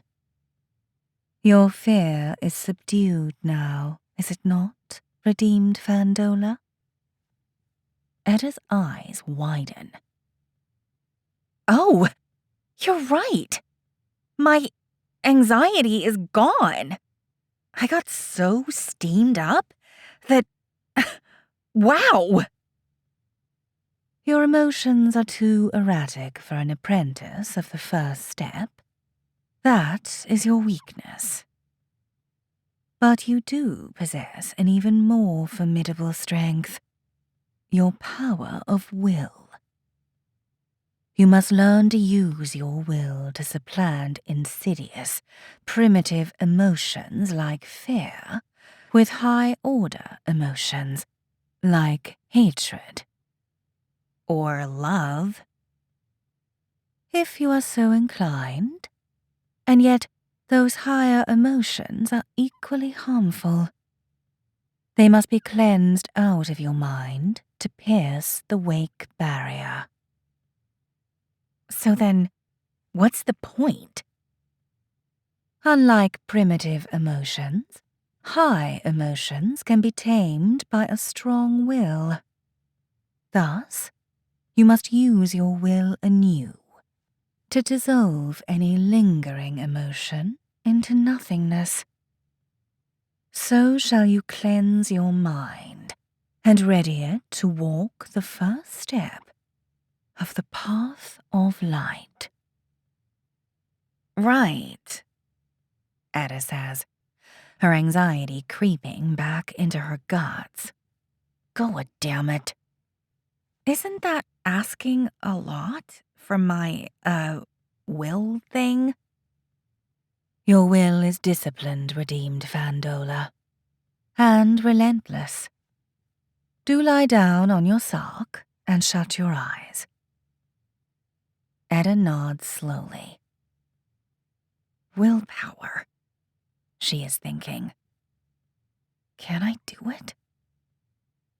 She lies on the bed, face up, letting her body embrace its familiar comforts.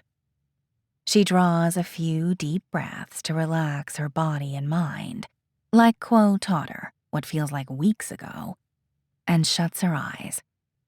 As she does so, the room disappears from the auditorium, and a spotty blackness takes its place. Jimena and her peers are watching what Eda is watching behind her lids. The darkness of night and the onset of sleep. I sense fear in you, redeemed Fandola. Rue's voice comes through as if it were whispered in Jimena's own ears. Do rid yourself of it. Easier said than done, Eda's voice says. The blackness becomes more grainy, like an old TV plagued with interference. I shall not assist you this time. Do as I say and succeed. I'll try, yeah? But what if... If you are incapable of controlling your mind, redeemed Fandola, then I have misjudged your capabilities and shall give my time to other, more promising apprentices. Jimena feels Eda's anxiety spiking. At least give me a few days to practice whatever you teach me. Your extensive training with Walker Quo should suffice. Now, you shall impose your will, or fail. Pure sin! A nervous crawl twirls in her stomach and up her chest. No pressure there. Not helping. I shall assist. Once. Do signal your readiness. Eda draws another deep breath. Jimena feels her mental effort to bring her nerves under control. Okay, that's better. Jimena thinks. Marginally better. Bring it on, Elder Rue. Very well. To picture with your mind a white square. Oh, the purification technique. Mark whispers to Jimena, eyes beaming. He seems to be enjoying himself. Perhaps Jimena is more sensitive than him to the psych-link, or more empathetic to Eda's distress. Or, more likely, Mark is just a dream tech geek about to have a nerdgasm. A white square. All right, Eda says. The blackness thickens across the amphitheater, and a square appears, floating over the stage. It is indeed white, but noisy. Spots come and go, and the edges wave in amorphous chaos, as they usually do in daydreams. Very good. Do keep the square fixed in place as you focus your will on ridding yourself of your fear, redeemed Fandola. Do fill your mind with a high-order emotion. Hatred. Ximena hears Etta's thoughts through the psych link. Or love. Flashes of images begin to project on the whitish square in quick succession, like a film on a canvas. It's people, mostly Hans as a baby, and also Willem, Anika, and yes, even Bram. Aline also features often, shared moments of happiness and sadness. A balmy warmth extends up her trunk and along her limbs, filling her up, pressing against her skin from inside. She feels like love streams out of her pores. Very good. A sharp will indeed. Now, do cleanse the square of impurities. Ximena feels Etta's mental exertion as she puts her mind into cleaning the white surface.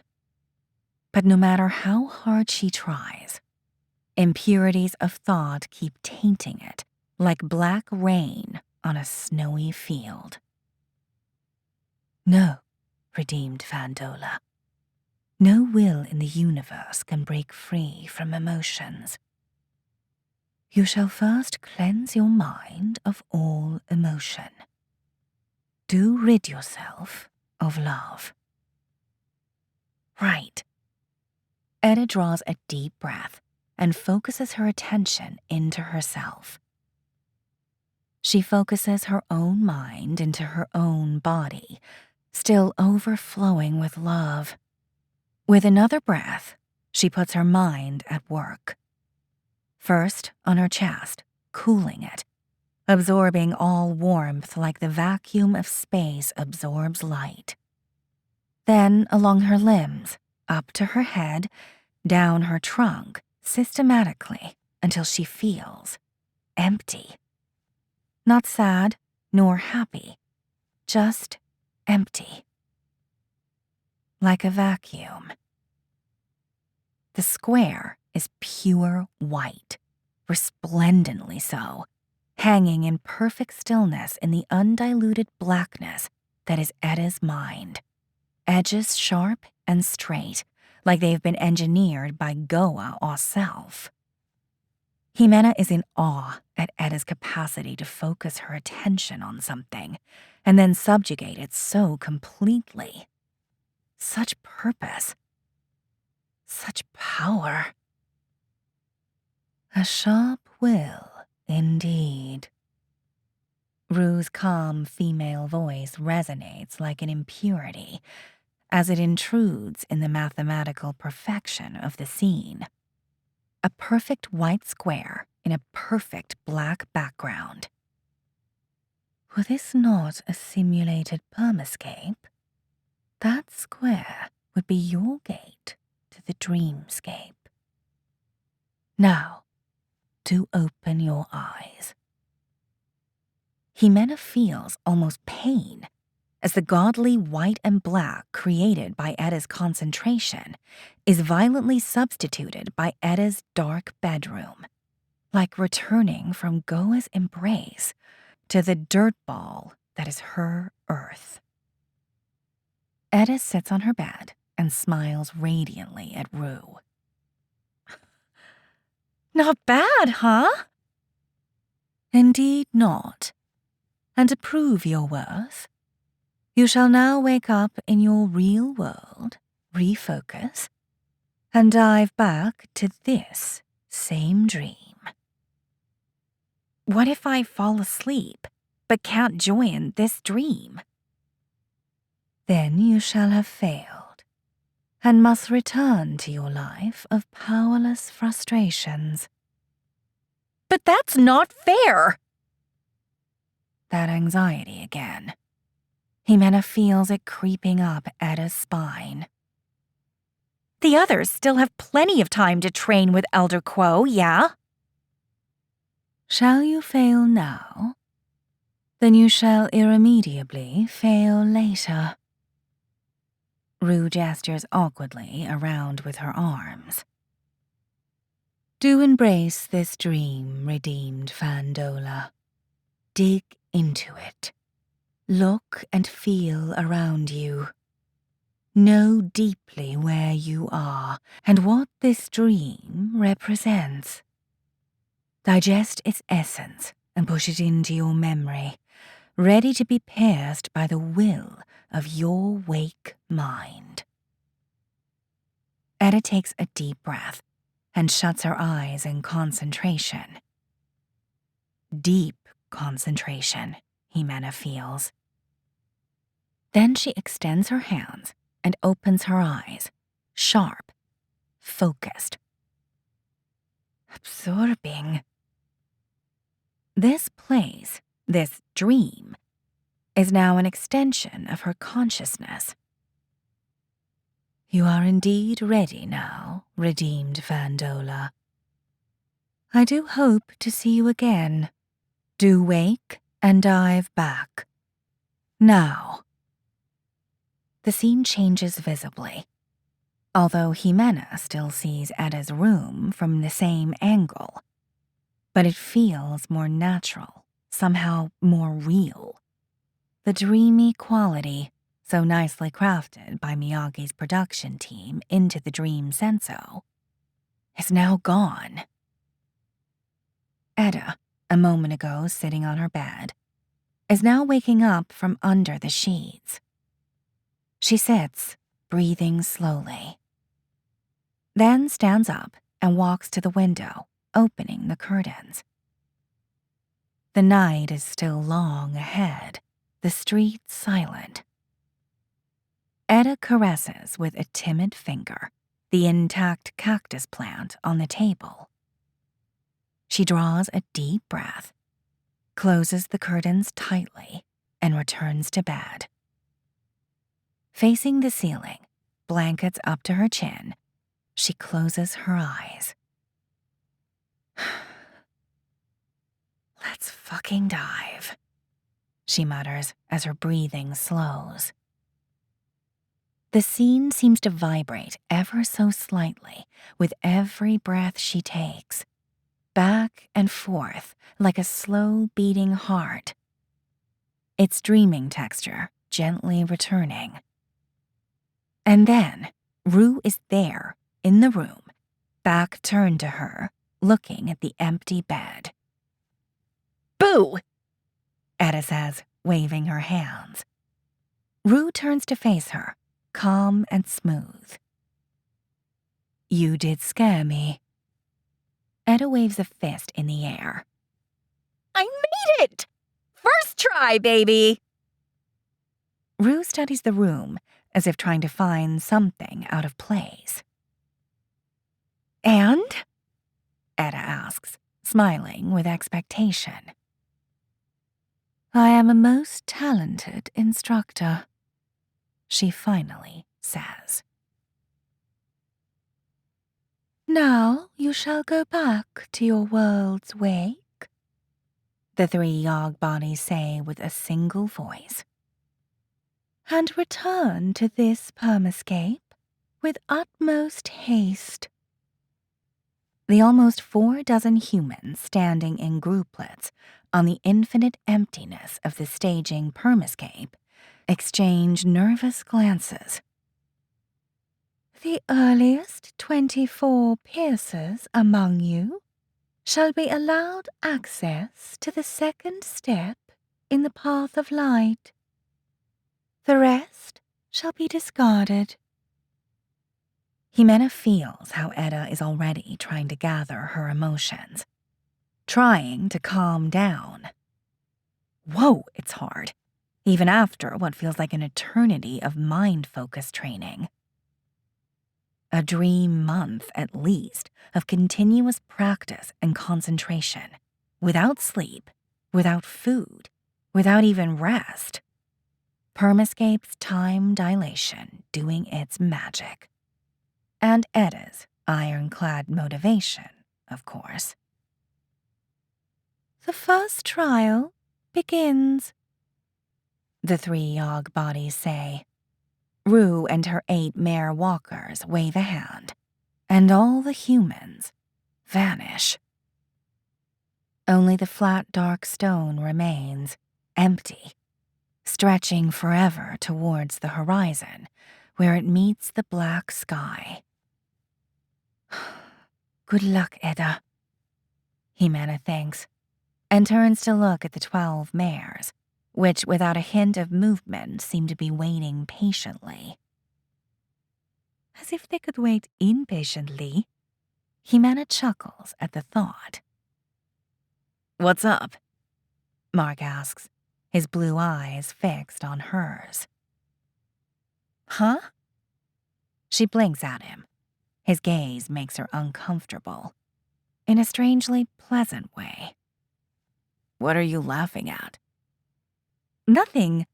How long until they return?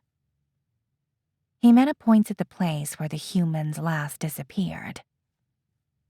Mark turns his head back at the floating scene. Good question. I guess we'll know soon enough. But you're a walker. How long does it take you to dive back into a dream?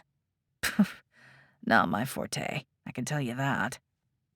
Requires so much mental discipline. Gets easier with age, they say. So? How long?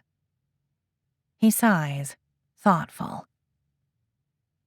About 5 minutes on a good day, I would say. 10 max. So I guess we're going to be here for... A human reappears, a teenage woman.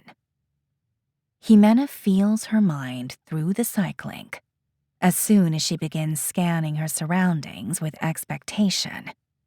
And then with sheer delight. Edda! Rue waves an arm, and a numeric symbol is bestowed upon her. The number 1. The symbol shines inside her like a telepathic lighthouse, the equivalent of a signboard, but not one made to be seen by eyes, but to be felt by minds. Guess Morai can't read, Jimena thinks. Incredible, Mark mutters next to her. A young man appears a few seconds later, not far away from Edda. It's the Oosterbeek farmer, worn working tunic over brown pants. Rue bestows a number 2 on him. These Geldashir menses are... Wow, Mark says, still wide-eyed. Funny how nobody's ever found out what made them so good at this. It's almost half a minute until the next person appears. The farmer's sister, 3. Then, a few seconds later, Aline, 4, and Goddard, 5. And then some people Edda doesn't recognize. There comes Peter, Aline's lover, 9. By the time the count reaches the high teens, a couple of minutes in the waiting, the next familiar face arrives. Jansen, Peter's brother, 18. Rutger, Goddard's best friend, 19. Valentine Van Clay, 24. Louisa Van Clay, 25. The last familiar face, 11-year-old Martin, makes number 32. His face is a mask of disappointment as the number falls into him like a tombstone. He watches as many of his peers, inevitably the low-numbered ones, cheer and hug each other. He begins to weep. The boy, still very much under the surface of the man, and then disappears at a gesture of Rue's walkers, together with Louisa Van Clay and the other high-numbered people. Only 24 remain. Edda releases Aline's exultant embrace. We're both still in the race!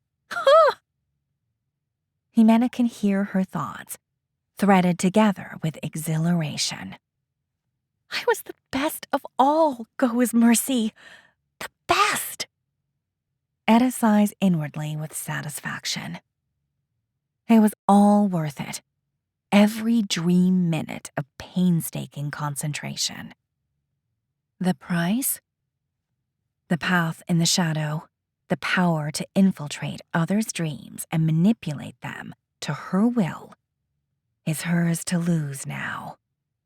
She's really got a chance at it. Etta smiles widely, eyes beaming as she scans the other. Human pisses. She imagines Yogg's voice in her thoughts. She feels strong, energized. No, more than that. She feels liberated. What she has achieved, this awesome success, was a pure act of will, literally. Elder Rue just taught her how to deploy her will, and the results? She feels like she can do anything if she wants it enough. If she puts every atom of her soul into it. Why hasn't she acted before? Life is short, and she feels like she has been adrift, at the mercy of the winds of convention. But now? Is she going to keep taking everything that life throws at her to show her her place? Or is she going to do something about it? She could, of course, wait and learn more. There is power to be found in the paths of the Mind Walker. But why wait? She could begin acting now. Yeah, like she should have years ago. Like a true, free woman that deeply knows what she wants and reaches for it. Consequences be damned. Consequences are for the weak-willed. For those free of the shackles of convention. Consequences are just, steps. Steps on a path. A path to self-fulfillment, to control over your own fate, and the fate of others. A path of will. A path to power. Chapter 15. Yuf Etta. 16th of December, 2399. Professor Miyagi says, barely 2 weeks until the Century Festival. As he paces across the amphitheater stage, he points at the scene floating over his head. And Etta Fandola is pumped up. The scene is frozen in time, but vivid, as if they were watching a set of actors that had been asked to kindly stand still. It is a classroom, recognizable in every age and place. A blackboard covered with chalk-written dates and names of people and places. A world map hanging on the wall.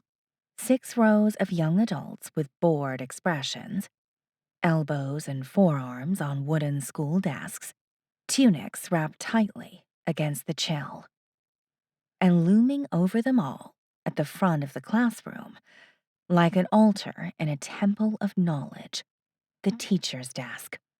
And Etta, standing next to it, staring down at her pupils like a priestess of wisdom at her faithful. Can you feel her energy through your psych links? Miyagi asks rhetorically. Her zeal. Yesterday, she was just a girl trying to learn the first step of the path of light. Today, she's a woman with a mission. And she's using the only weapon she knows how to wield, the teacher's pulpit.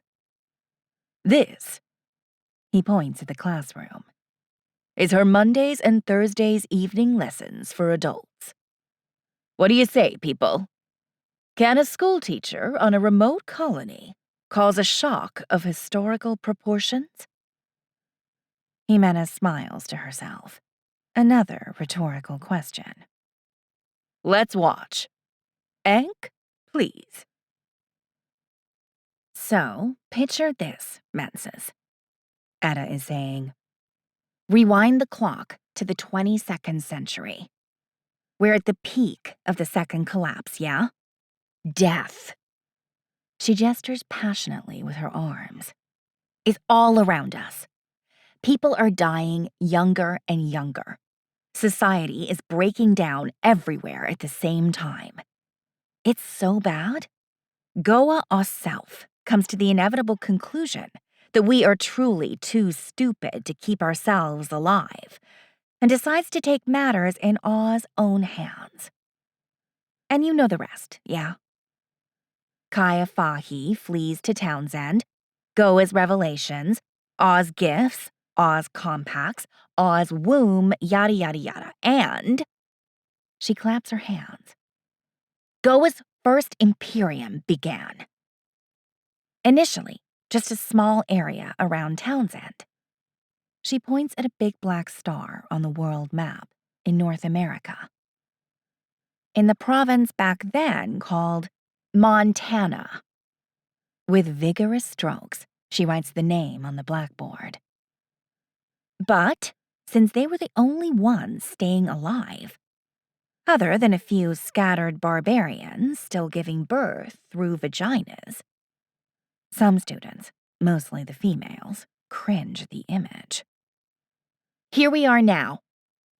She points at the 6 imperia of Goa, covering with bright colors most of the inhabitable parts of Earth's landmasses. You've heard it before, yeah? Peace and prosperity for all. The Goan Pax, worldwide. Blessed be Goa, our pontifex, and all that. Sounds familiar? Boring, a man in his 20s in the first row says, and turns his smirk at his fellow students. I know, Eric, Etta says, her eyes piercing his. It's boring because it's all a lie. And lies are always so boringly simplistic. Silence falls on the class as the students exchange wide-eyed glances. Even Jimena frowns. A lie? Other than the colorful language, Etta has pretty much nailed the essence of the period between the second collapse and the Dream Wars. A lie? Eric seems as baffled as Jimena. Etta smiles and points at the blackboard. The history you've been taught? All horseshit, yeah? But it was you who taught us, Eric says. Yeah, I know. That's because that's the history I've been taught myself. Also lies. And it gets worse. Neither I nor your other teachers know the truth, nor how to get at it. Every book written since Fahi is just propaganda. Like a fairy tales, and they lived happily ever after. Then Eric spreads his hands. how can you tell it's a lie? Because it's been done before, countless times, by every dictator and tyrant since the first word was sculpted on stone. And no matter what they want us to believe, power corrupts. And absolute power corrupts absolutely, turning the most benign of rulers into tyrants bent to change the past to control the future. Yuf Etta? A young woman says, raising a hand as she speaks. Are you implying that Oz's head is, corrupt, Etta says. I'm not implying it. I'm saying it. Jimena leans back. Strong words. Almost heretic. She raises her head at her fellow Gia students at the other end of the small amphitheater to find some mouths covered by scandalized hands. What do you know? Etta points a finger at her equally shocked students. I mean, really know, huh? How to clear a field. She points a finger at Eric. Or gather clams in the low tide. She points at the young woman. And live happily ever after under a regime that has brainwashed you so completely that you will voluntarily let them kill you when you reach 27 years of age, yeah? Wonderful! Many students' jaws have dropped. Nobody looks bored now. But, Eric begins, Dem is an invention of Oz head, Menses. To keep us all nicely in place, content and ignorant. Did you know that there are books that my family keeps at home? She points out the window. That you are not allowed to read? Even us teachers are encouraged not to, but we keep them around just in case we ever need old knowledge. Eric scoffs. Who wants to read anyway? Some students laugh at his comment. Did you know that there were other religions before Goa? Other gods? Of course you don't, because no one's ever told you. So convenient. We all know there's only one God, yeah? And Fahi is Oz prophet. Let me ask you something, Menses.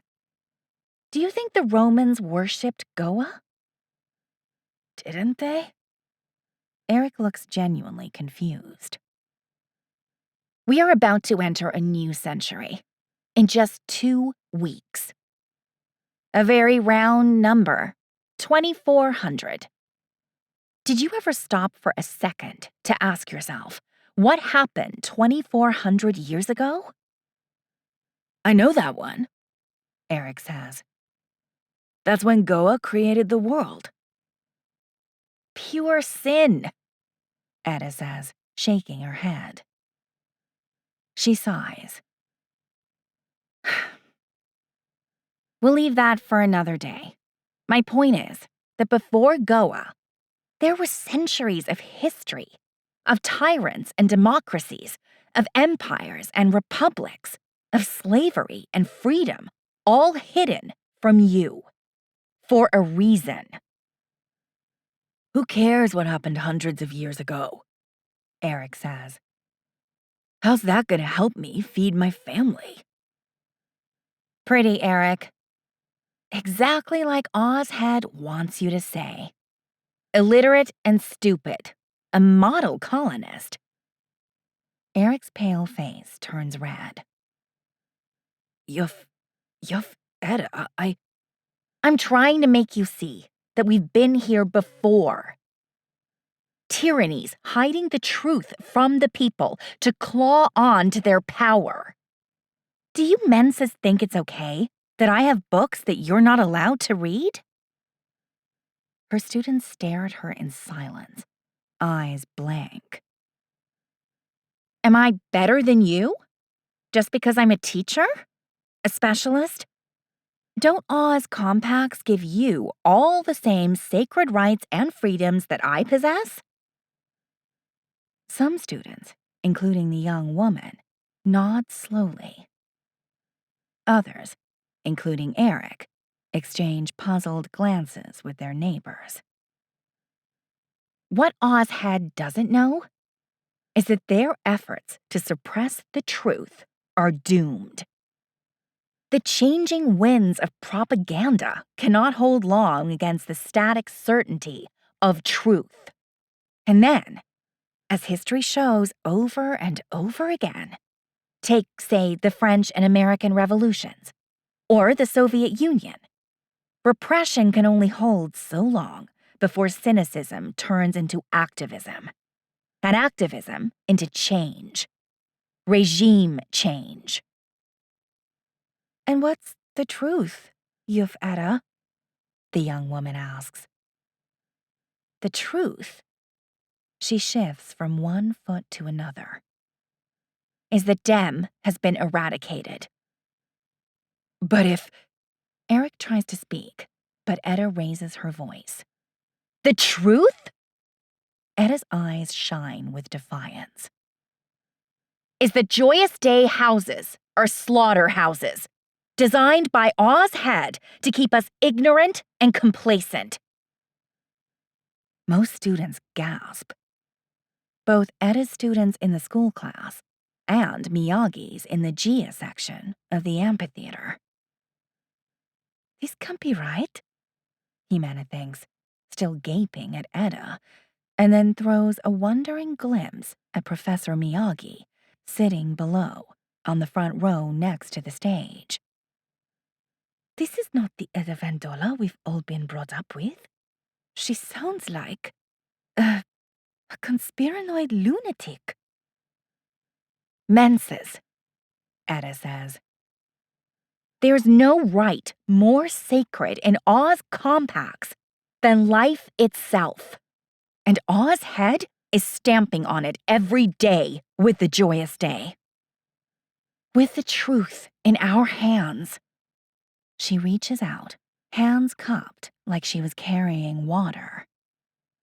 How can we trust Ozhead to fight for our sacred rights?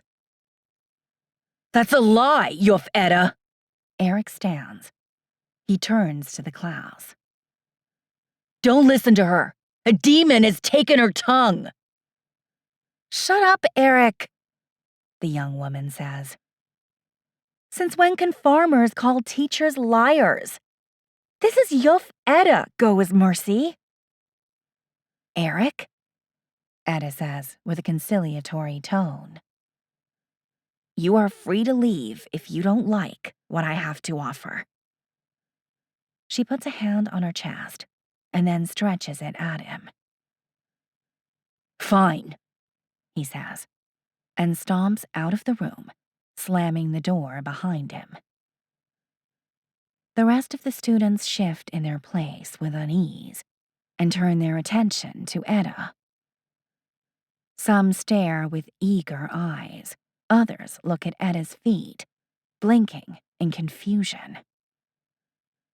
Pure sin, Etta says, shaking her head.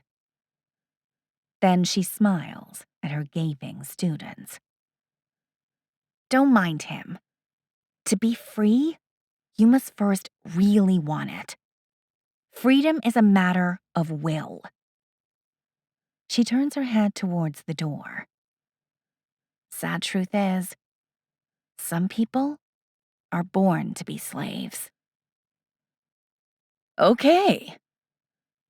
Professor Miyagi has frozen the scene in place and is walking towards the amphitheater's flank opposite to Himena, where murmurs and discussions among the Gia students are turning louder by the minute.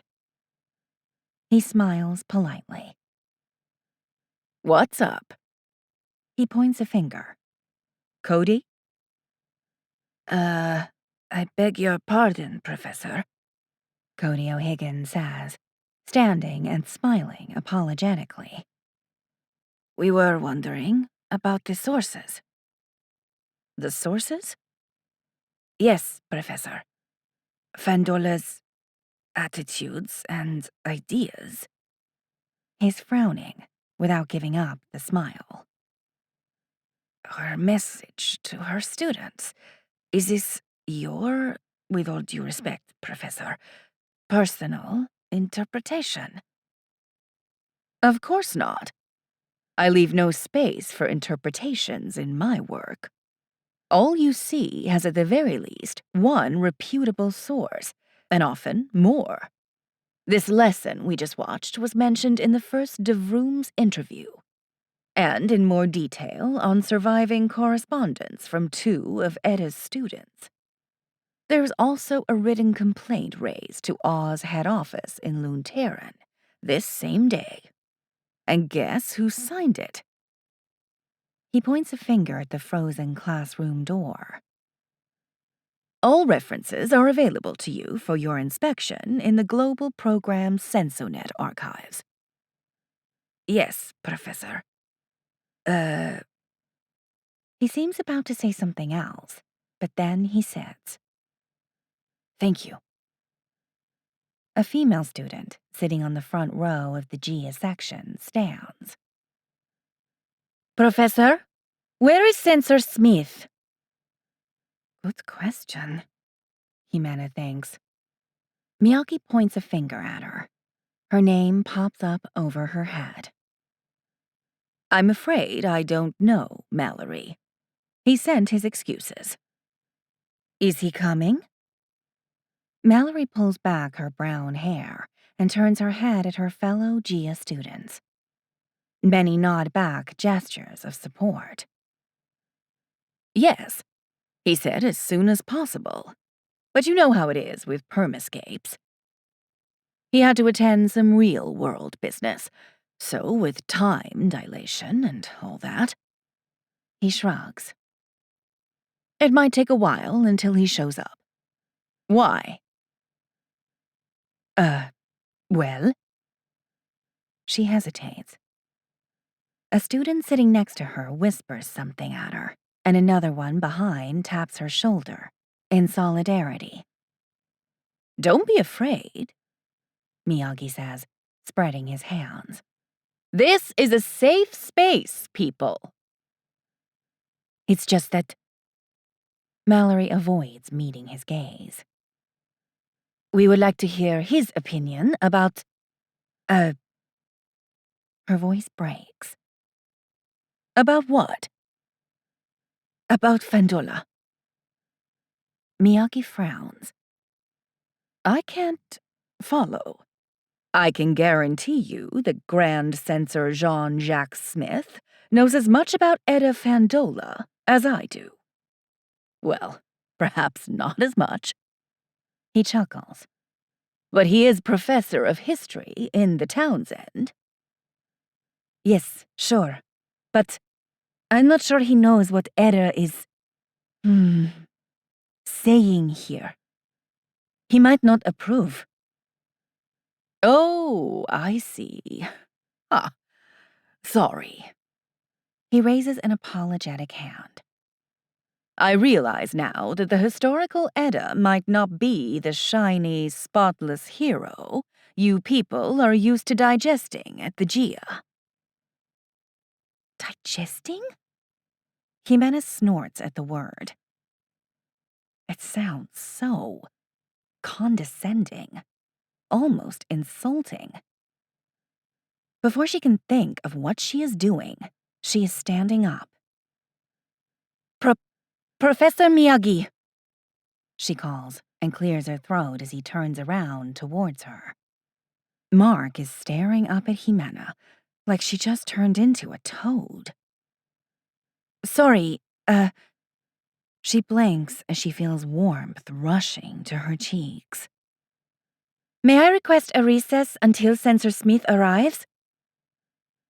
Miyagi smiles briskly and says, You may, of course. But I'm afraid I can't accommodate you. It would be a logistical nightmare, believe me. The waking until he arrives, the gathering you all back here. No, I'm sorry, but the show must go on. He chuckles lightheartedly. Come on, people.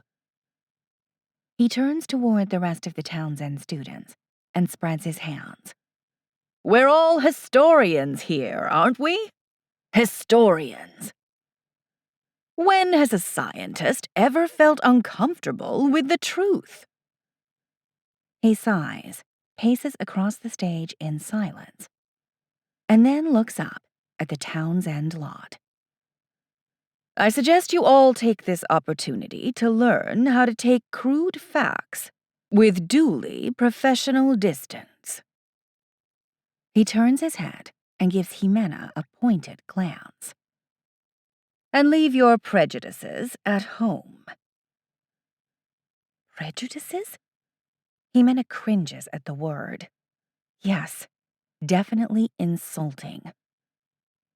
Professor Miyagi speaks like Lundev were Goa's gift to the world, and Townsend just a second-rate school.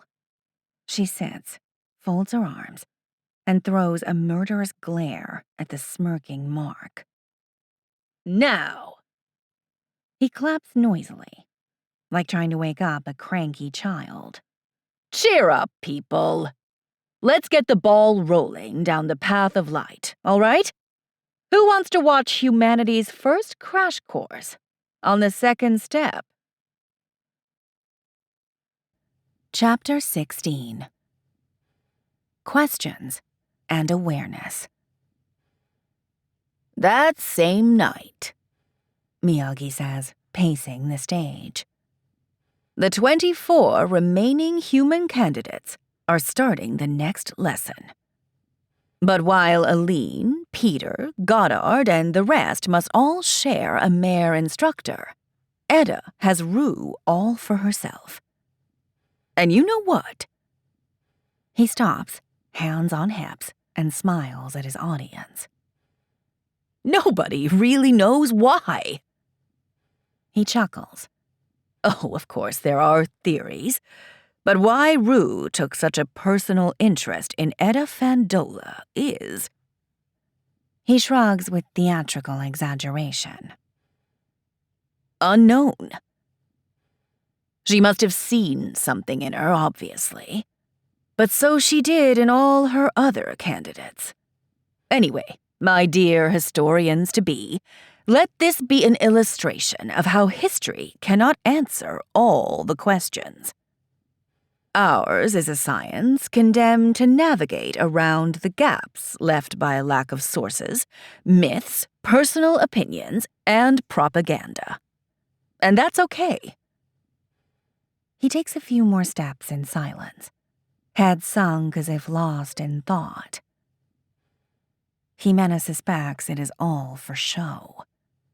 He is a public figure, after all, and he knows his way on stage well. Now, I have a question for you. He moves a finger slowly across the amphitheater. Yes, definitely show. I produced the Dream Tech lessons for a more, commercial version of the Dream Senso. But truth is, they are of limited historic interest. I can summarize the next one simply by saying, the Mare Rue trained Edda Fandola on the second step. And then she faced the second trial with the other remaining human candidates. He spreads his hands. Done. Is that okay with you, people? Should I skip Rue's lucid dreaming lesson? A loud roar of protest engulfs the auditorium. Mark is shouting, No! at the top of his lungs next to her, as are most of the students. Miyagi smiles, pleased. Oh, Goa. Jimena rolls her eyes. Showman through and through. That's what I thought, He says, smirking, and gives Ankh a curt nod. The auditorium darkens. A sunny scene pops up with sudden radiance, forcing the students to squint. It is a dream landscape, viewed from high in the air, and lit by an unnaturally small red sun. As the students' eyes adapt, they begin to discern far below an orange-yellow desert, fiercely bright in the sun, that extends all the way to the horizon. A massive, abrupt mountain range crosses the desert in a zigzag, and unnatural rock formations sculpt the slopes and peaks. The scene glides towards the higher rocks on the higher mountains. Some students murmur and point at a lone human figure in the middle of a wide natural rock bridge that spans two of the highest peaks. It's Edda, Jimena recognizes as the scene glides closer, wearing a short, white summer gown. She is standing at the edge, and stares serenely down at the sand abyss below. Jimena leans back at the sudden surge of vertigo. The chasm is several miles high. Etta watches with calm curiosity the mysterious giant pyramids scattered all over the sand like islands on an archipelago. Enormous structures made of copper-colored metal that feel as old as the mountains themselves. "Aren't you afraid?" Rue asks. She is standing next to Etta in her natural, vaguely humanoid form, tall, thin, and eerily white. "Why should I be?" Etta replies while moving her uncovered arms in the warm breeze. She seems to enjoy the sensation. "The altitude. Most humans would respect the void." Etta gazes down again. "It is very high. I should care, yeah?" She has turned to ask Rue with the familiarity of an old friend. "I do believe you should. 10 miles high over certain death deserves attention." She keeps her eyes locked down with more curiosity than discomfort. "What are those?" She points her finger at the dozens of ancient pyramids that seem to own the desert, their enormous scale obvious even from this height. "Why do you ask?" "I'm curious." "Why?" "These buildings, so large and old. What is their purpose? Who built them? Why here?" So many questions. That is very good, redeemed Fandola. So it begins. "What begins?" Etta stares into Rue's blank eyes. "Awareness. Questions lead to awareness." Questions lead to awareness. Mark repeats slowly, almost reverentially. Jimena looks at him with curiosity. His eyes are locked on the scene like he is having a religious experience. The litany of the second step. "Awareness of what?" Etta asks with a frown. "First the questions, then the awareness." Rue gently touches the side of her head with one of the 3 narrow appendage-like ends of her arm. "More questions. What else do you see?" She waves her arm around the landscape. "That is worthy of your curiosity." Etta scans her surroundings again. Her eyes widen as if she had just arrived there. Then she looks down, miles down, and for the first time a surge of vertigo flows through the sight link, melding harmonically with Jimena's own. "The height is scary," Etta says, a hint of uncertainty in her voice. A flock of bird-like creatures passes by miles below, so far away that it is impossible to discern the species. Her breath quickens. "Why wasn't I anxious before? What is this place?" "More questions," Rue says. She takes her eyes off the abyss and steps away from the edge. "Where's home? How did I reach this place? Did I fly like the people in the Golden Age, in a machine?" "You are doing well, redeemed Fandola. More questions." "This doesn't make sense," she says, her frown deepening.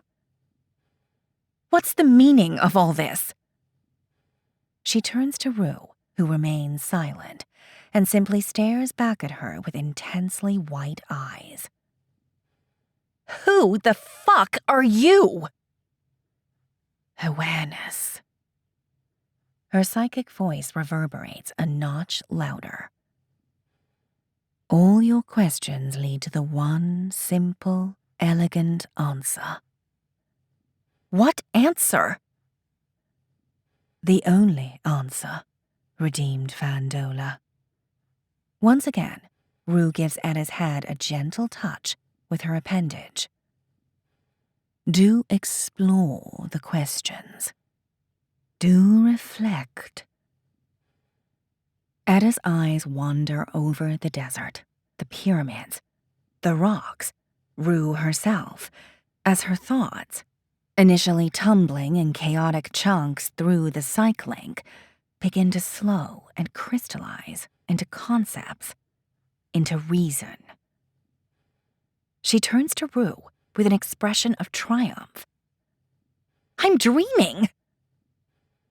Awareness, Rue says, and clumsily gives Etta a very human nod.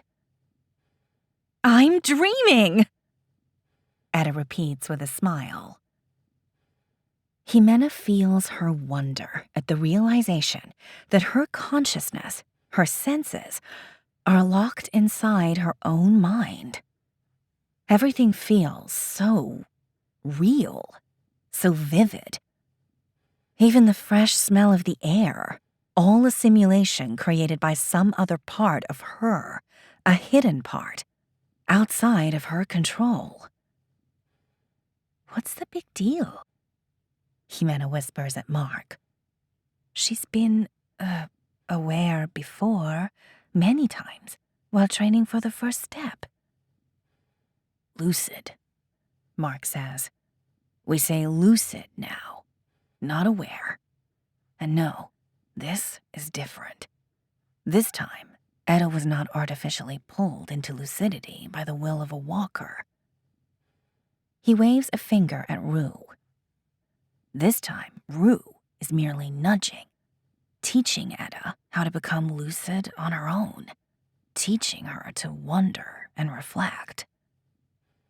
Questions lead to awareness. He smiles brightly at Jimena, more with his blue eyes than with his lips. By asking the right questions and finding the right answer. I do congratulate you on becoming aware, redeemed Fandola. But do beware. Awareness is slippery, easy to lose, short-lived without discipline. Etta frowns in confusion at those words, but soon loses interest in Rue. Her eyes wander anew. Jimena feels how those copper-colored pyramids below reclaim Etta's curiosity. The scene begins to shake, shrinking and contracting in slow waves of surrealism, as Etta's mind keeps wandering, sliding further into disorder. The bright daylight and colors of the desert begin to wane. Etta is about to wake up, Jimena realizes. Your dream is ending prematurely, Rue says. Do not pierce the barrier. Do ground yourself. Huh? She barely seems to notice Rue. What? Do you feel the wind, redeemed Fandola?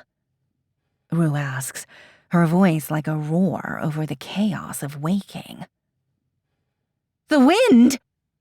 She raises her arms and closes her eyes. The breeze moves the tips of her short, curly hair and the bottom of her gown. Yeah, I can feel it. Do you hear the wind? Yes. A whisper. Do spin your body and feel the centrifugal force stretching your limbs. She obeys, her gown opening like a flower. Do kneel and touch the ground. She does so without questioning. The waving has stopped, and the scene is slowly recovering its vividness. Do feel the warmth on your fingertips, the dryness, the fine texture of the traces of sand. Etta rubs her fingers together and closes her eyes as if embracing the sensation. Then she turns to Rue with sudden realization. I'm dreaming! You are indeed dreaming, redeemed Fandola. You did lose your awareness, but you did also ground yourself in the dreamscape, and your awareness has come full circle. Yeah, she says, fingers still rubbing sand, thinking hard about what just happened. I knew I was dreaming, and then, whoa, totally forgot about it. And I almost woke up. Your deep mind wants you to forget. But a disciplined high mind can stay aware. You must train your mind to constantly engage your senses, to ground yourself into the dream, like you just did, with your touch, your hearing, your sight. Etta looks around, nodding slowly. Jimena feels her engaging all her senses. She approaches the edge of the rock bridge and kneels down, slowly poking her head out. I could jump down. I'd just wake up, yeah? An undisciplined mind would, but with awareness, you simply ground yourself to the sensation. A free fall caters for intense feelings. Go ahead. Do jump. Why am I scared? I know it's just a dream. A disciplined mind would not be afraid, because it is indeed a dream. You're saying I'm not disciplined, yeah? Rue regards her in meaningful silence. Etta laughs. And jumps. The scene in the auditorium hastily follows her fall as she dives head first. Jimena and many of her fellow students lean back and gape in vertigo as they feel Etta's body thrusting through the air into the chasm. Mark is laughing like an adrenaline addict. The wind is loud and moody, pushing Etta unpredictably to the sides, never straight down, growing louder the farther she falls. Her face stricken with exhilaration, staring down with a grin on her face. Engaged. I'm dreaming! She screams. The fall seems to take forever, and yet the ground is still far away below her. The dunes of the desert and the rocks around the lower mountains, still invisible from the distance. May I suggest landing next to a pyramid? A large albino raven, larger than a real raven could ever be, is diving beside her, the deafening noise of the fall weirdly unable to drown her calm voice. Can I fly? Or control the fall? You could, but easier is to simply be there. Traveling in dreams does not require the slow movement through space that you must suffer in the wake. That would make your awareness slip of sheer boredom. Dreams are like tales. They skip the needless bits. Just move this dream to the next chapter. Like a tale! Okay. An instant later, Etta and Rue are standing on the soft sand of the desert. So sexy, Etta says, grinning wildly as her eyes slide over the landscape. The sand is bright yellow and orange, thin as to be almost dust, and hot enough to make the air above dance. A few steps beside their short shadows rises a large pyramid. Well, not large. The Great Pyramid of Giza is large. This pyramid is so gigantic that the edge of the base gets lost beyond the farthest dunes in the horizon. It looms as high as a mountain. Its texture is metallic, shining golden scarlet under the reddish light of the sun, and yet it feels ancient, decrepit. What in Goa's name is this thing? Do not get lost in the sight. Do mind your awareness. Yeah, I know, I'm still dreaming, no worries. As long as I, focus, the dream stays, and I know I'm dreaming, yeah? We name it grounding, the second step of the path. But, yeah, Rue says. Grounding your senses into the dreamscape, engaging them with purpose to remain aware. This is what shall be put to the test in the second trial. The trial? Right. I remember. Only 12 of us will pass to the third step? Very good, redeemed Fandola. Your memory pierces the wake barrier with impeccable precision. You truly are mastering the first step already. Now I shall attack your awareness until you equally master the second step. Attack?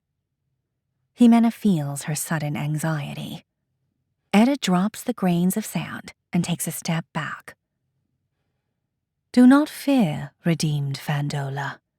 It is only your awareness that I shall remove. How? Her eyes flinch nervously. She takes another step back. By willing it. Rue raises an arm towards Etta, and an invisible wave of something crashes against Etta's dream body. She gasps and then looks around in confusion. Her thoughts are tumbling, mixing in a tornado of chaos. She blinks, sees Rue, and smiles. Oh, hi. An abrupt wave of something rips across the dream. The desert, pyramids, and red sun all cease to exist, to be replaced by Etta's bedroom. Oh, pure sin. Sorry, must go, Etta says, as if she had been in this room for too long. Jimena feels her sudden hurry. She walks to the door. It's my turn to take Hans to daycare. Rue makes another gesture at her. Jimena feels Etta's thoughts gathering in harmony, like a crashed glass coming together in reverse motion. She stops dead in her tracks and turns slowly to face Rue. Fuck, she says and grins apologetically. I slipped. That was less than impressive, redeemed Fandola. My attack was the lightest I am able to muster. Sorry, she says. You caught me by surprise. She walks to her bed and takes the blanket in her hands, feeling the doughy texture of the cloth, grounding herself. Do engage your dream senses with more discipline. Deploy your will if you must. We do only have 2 practice sessions before the trial. Oh, Etta says, and Jimena feels the chill creeping up Etta's spine. Not much, yeah? Not indeed. Furthermore, Overseer Yogg did insist in personally designing the arena for the second trial. Be assured, she will not be as lenient as I am. Oh, Etta says. She wets her lips. Fuck. Chapter 17. Plants and Ashes. The trial of the second step is about to begin, Professor Miyagi says, gesturing at the dream senso scene floating across the auditorium. It is the empty, black-skied landscape of the staging permascape, where the 24 human apprentices have gathered in scattered groups. For those of you unacquainted with the history of the 3 trials of worth and soul, watch carefully, because today's session doesn't end quite like Etta expected. The Dream Senso camera zooms in slowly towards what seems like an arbitrary part of the flat landscape, where a group of people dressed in their usual tunics and gowns stand around an instructor, avidly extracting the last drops of wisdom before the second trial. The same is happening within the other groups not far away. The difference with this particular group, Jimena realizes when details become apparent, is that the instructor is human. Oh, there is a mare as well, of course, but she stands aside and watches the interaction with usual mare impassiveness. Now, pinch your nose and shut your mouths, like this. Etta blocks her mouth and nose with a hand, and then, seemingly impossibly, takes a deep breath. Jimena can feel Etta's lungs filling with the dry air of the permascape. Etta removes the hand and laughs. Try it! Aline exchanges an amused glance with Peter, and both repeat Etta's feat. Jansen, Peter's younger brother, stares at them and, with visible hesitation, imitates them. I can't breathe, Aline laughs, hand still covering her mouth. and speak, Peter says. Pure evil. He grins. These damn dreams are so real, they can't shut you up, love. Aline laughs and slaps his broad chest. Jansen is drawing slow, controlled breaths behind his own hand. He is unusually large for a 14-year-old, almost as much as his 16-year-old brother. Now that Jimena sees them side by side, she is struck by how many similarities they share. Yes, he has brown hair, where Peter's is lighter. Jansen's eyes are green, Peter's blue. But other than that, same muscular body frame, same protruding jaws. They must be genetically related, Jimena realizes. Such an unusual family. First, 2 siblings of the same gender, and now this. Jansen turns to Etta, wide-eyed at his capacity to breathe behind a hand. How did you discover this magic? Ah. She changes her weight to the other foot. I was with Elder Rue, in one of her lessons. Like yours with Elder Quo. She gestures at the watching mare next to them. At one point, we were underwater, and I could breathe. So then, when back on land, I experimented. And? She shrugs. Yours is a family of teachers, dowry sister, Goddard says. He just walked in. His group is nearby, training with their mare. but you have the heart of a scientist. Nobody's perfect, Etta says, grinning at him. She gestures at Goddard's group. You bored already of the aliens teaching and looking for something more stimulating? Oh, she turns to Quo. Sorry, didn't mean to. We are Mirai, redeemed Fandola, Quo says. Not aliens. Sorry. Etta smiles. We appreciate your support, Elder Quo. And that you allowed me to join you when Elder Rue went to... She waves a hand in the air. Whatever. To complete the preparations for the second trial, Quo says. Right. She claps loudly. Come on, Menses. Who's next? Oh, hello. Etta smiles and stretches out a hand at an older man, already in his early 20s, who has just approached the group. I'm redeemed Etta Fandola, a youth in Luntaran. And you are?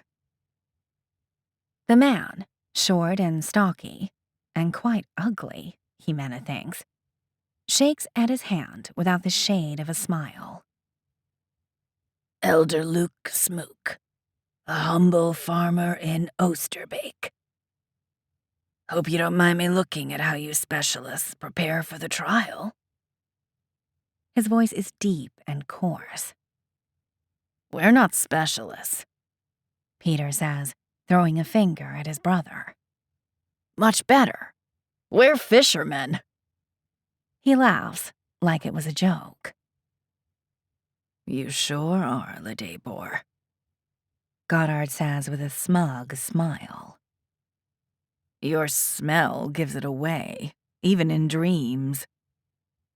Shut up, Goddard, Etta says, and then smiles widely at the stocky man. You're welcome to stay, Elder Smook. You made number 2 in the first trial, yeah? Yes. His eyes pierce Etta's. And you, number 1. He says it like it is not praise, but sin. Etta shrugs and laughs modestly. Lucky, I guess. Luke Smook doesn't reply. He just stares at her in silence, like an iceberg at a passing ship. Etta clears her throat. All right, let's... She turns towards her friends. Who is... Pete. Come. She takes Peter's muscular arm and pulls him away from the rest onto an empty spot. And you, Elder Quo? Etta walks to where the mare is standing, puts her hands on her white, leathery skin, and pushes firmly. Over here, please. With Etta leaning on Quo, her elongated body slides until Etta stops her right in front of Peter. There. Now, Elder Quo, please attack. With which intensity this time, redeemed Fandola? Medium, go with mercy. Please stop asking. If I say nothing, it's always medium intensity, yeah? Acknowledged. Quo raises an arm at Peter, who stumbles in sudden confusion. Pete! Etta shouts at him. He looks at her, eyes blinking. What you are feeling right now? That chaos. Remember! Remember! What? He stares at her, his frown deepening. Goddard rolls his eyes. No fish biting, eh, rat boy? Shut up, Goddard, Etta says, and then to Peter. Remember, Pete, that feeling, Your head spinning. Associated with the question. He blinks again and then scans his surroundings, his wide blue eyes stopping a second on Aline's. The question, he mutters, and then, as if following an impulse, he sinks his head to inspect the palm of his hands. Excellent! Etta claps. Lines. He raises his head at Etta. They move. Yeah, they do, huh? Etta exchanges a satisfied glance with Aline. Peter then covers his nose and mouth with the hand and breathes in. Excellent, Pete. You remembered, Etta says. Peter looks back at Etta and his lips stretch to a hesitant smile. Whoa. This is a dream. It is. It is, yeah? Etta claps again. Aline joins her and Jansen cheers loudly. Oh, everything is coming back. Peter joins in the laughter. That's the first step at work, Mensa, Etta says. You remember. Thanks, Etta, he says, a warm smile on his lips. Your techniques, they really work. You almost lost it there, Ledebor, Goddard says. and that was just medium intensity. You think you can do better? Peter asks. Goddard laughs. Some of us need no fancy tricks, rat boy. Who's a rat boy? Jansen walks towards Goddard, his green eyes glowering. You and your brother. He snorts. And your 2 dead fathers. No place for women on your fishing boat, correct? Jansen cringes and charges forward, pushing Goddard hard on the chest, who falls back on his buttocks, laughing hard. Jans, no! Peter grabs one of his arms. It's not worth it. Always a pleasure debating with you, Elder Ledebor, Goddard says, like the name is an insult. Without losing his smirk, he stands and dusts off his tunic, as if there was dirt on the staging permascape. Who can compete with such persuasive arguments? While this little piece of drama unfolds, Jimena notices that not everybody is looking at Jansen. Luke Smook is staring fixedly at Etta, and his look sends a shudder up Jimena's spine. The auditorium's point of view follows Etta as she paces to her assigned spot at the edge of the arena. The trial of the second step is finally here. It is all or nothing once more. 12 will stay in the race. 12 will be gone forever. The fate of her father is in the balance, and yet, with a pull of brutal willpower, Etta puts the nervous twitching of her hands firmly under control. Jimena nods in admiration at her mental discipline. It is incredible how far she has come. Etta stops at the rim of the arena and looks down at the perfectly circular depression the size of a small lake, carved on the infinite flatness and filled with fog to the brim, concealing the inside from her dream eyes. Do ready yourself in position, human candidate. Yogg's soft female voice reverberates mentally across the amphitheater, as if whispered in every ear simultaneously. Etta steps directly onto the top of a giant metallic slope that plummets steeply down into the mist and loses itself in the mysterious below. Except for the scale, the slope is not unlike those playground slides Jimena loved to throw herself down as a little unruly girl. She looks around the edge of the round lake-like arena, where the other 23 candidates have taken positions on equidistant slopes identical to hers. The slopes are numbered sequentially. Hers is slope number 1. The number emanates telepathically from that spot, like her ranking did after she nailed the trial of the first step. Next to her, on the right, number 2 is manned by Elder Luke Smook, who gives her a cool side glance, and then exchanges a grin with his sister, next around the rim on slider number 3. Aline and Goddard are standing beyond, number 4 and 5 respectively, their faces too far to see. And so, each candidate is placed along the perfect circumference of fog, ordered by the rank they achieved in the first trial. The last one, on Etta's left, is a nervous-looking Valentine Van Clay. Although also from Lunterran, she doesn't know him well, but exchanges a nod of support. "Do sit," Yogg says. Etta sits in place on the top platform of the slide, legs stretched down towards the mist and the arena hidden beneath, hands on railings, ready to push. She turns her head expectantly to the right, where a mare is standing exactly between her and Luke Smook.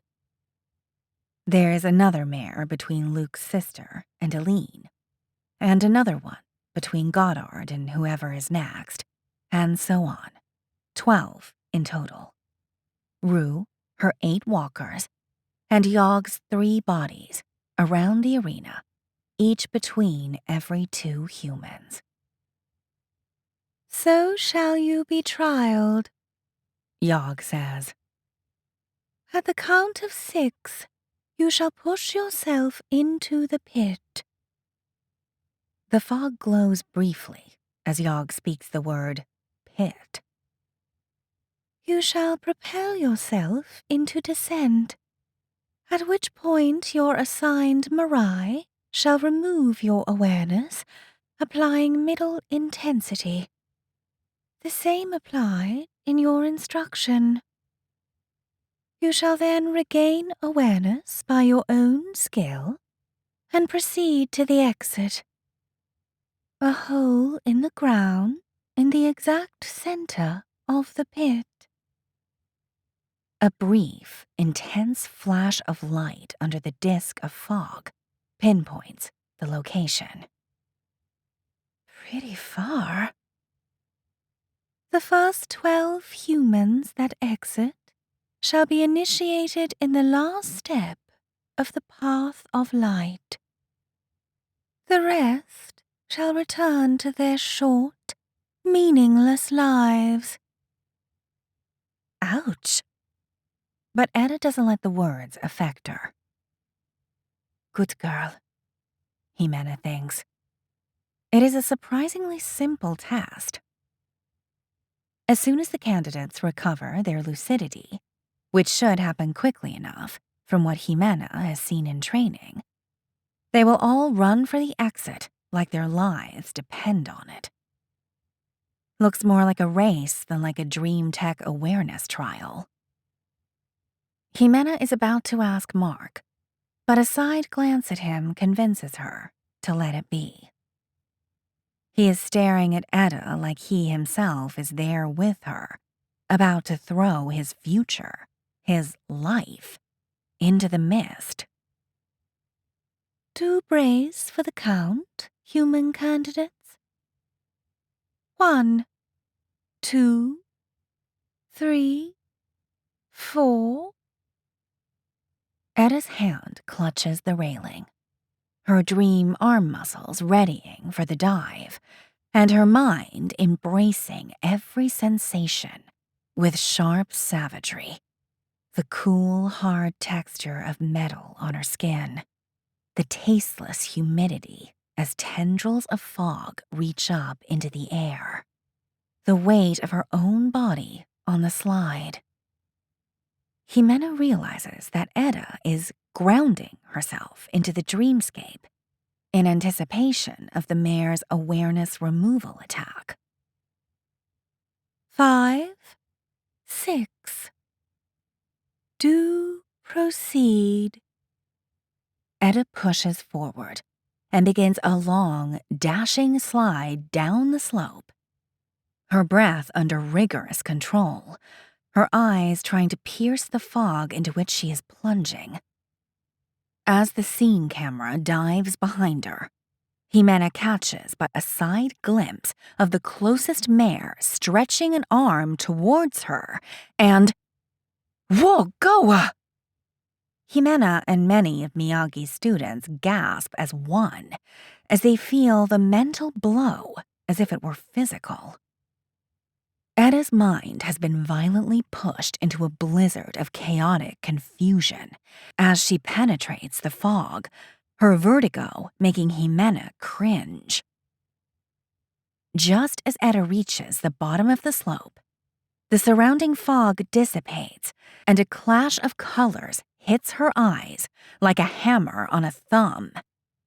Her body, still brimming with momentum, thrusts forward through a jungle of flowers as tall as her, and more exuberant in display than anything Jimena has ever seen in her life, or in her dreams.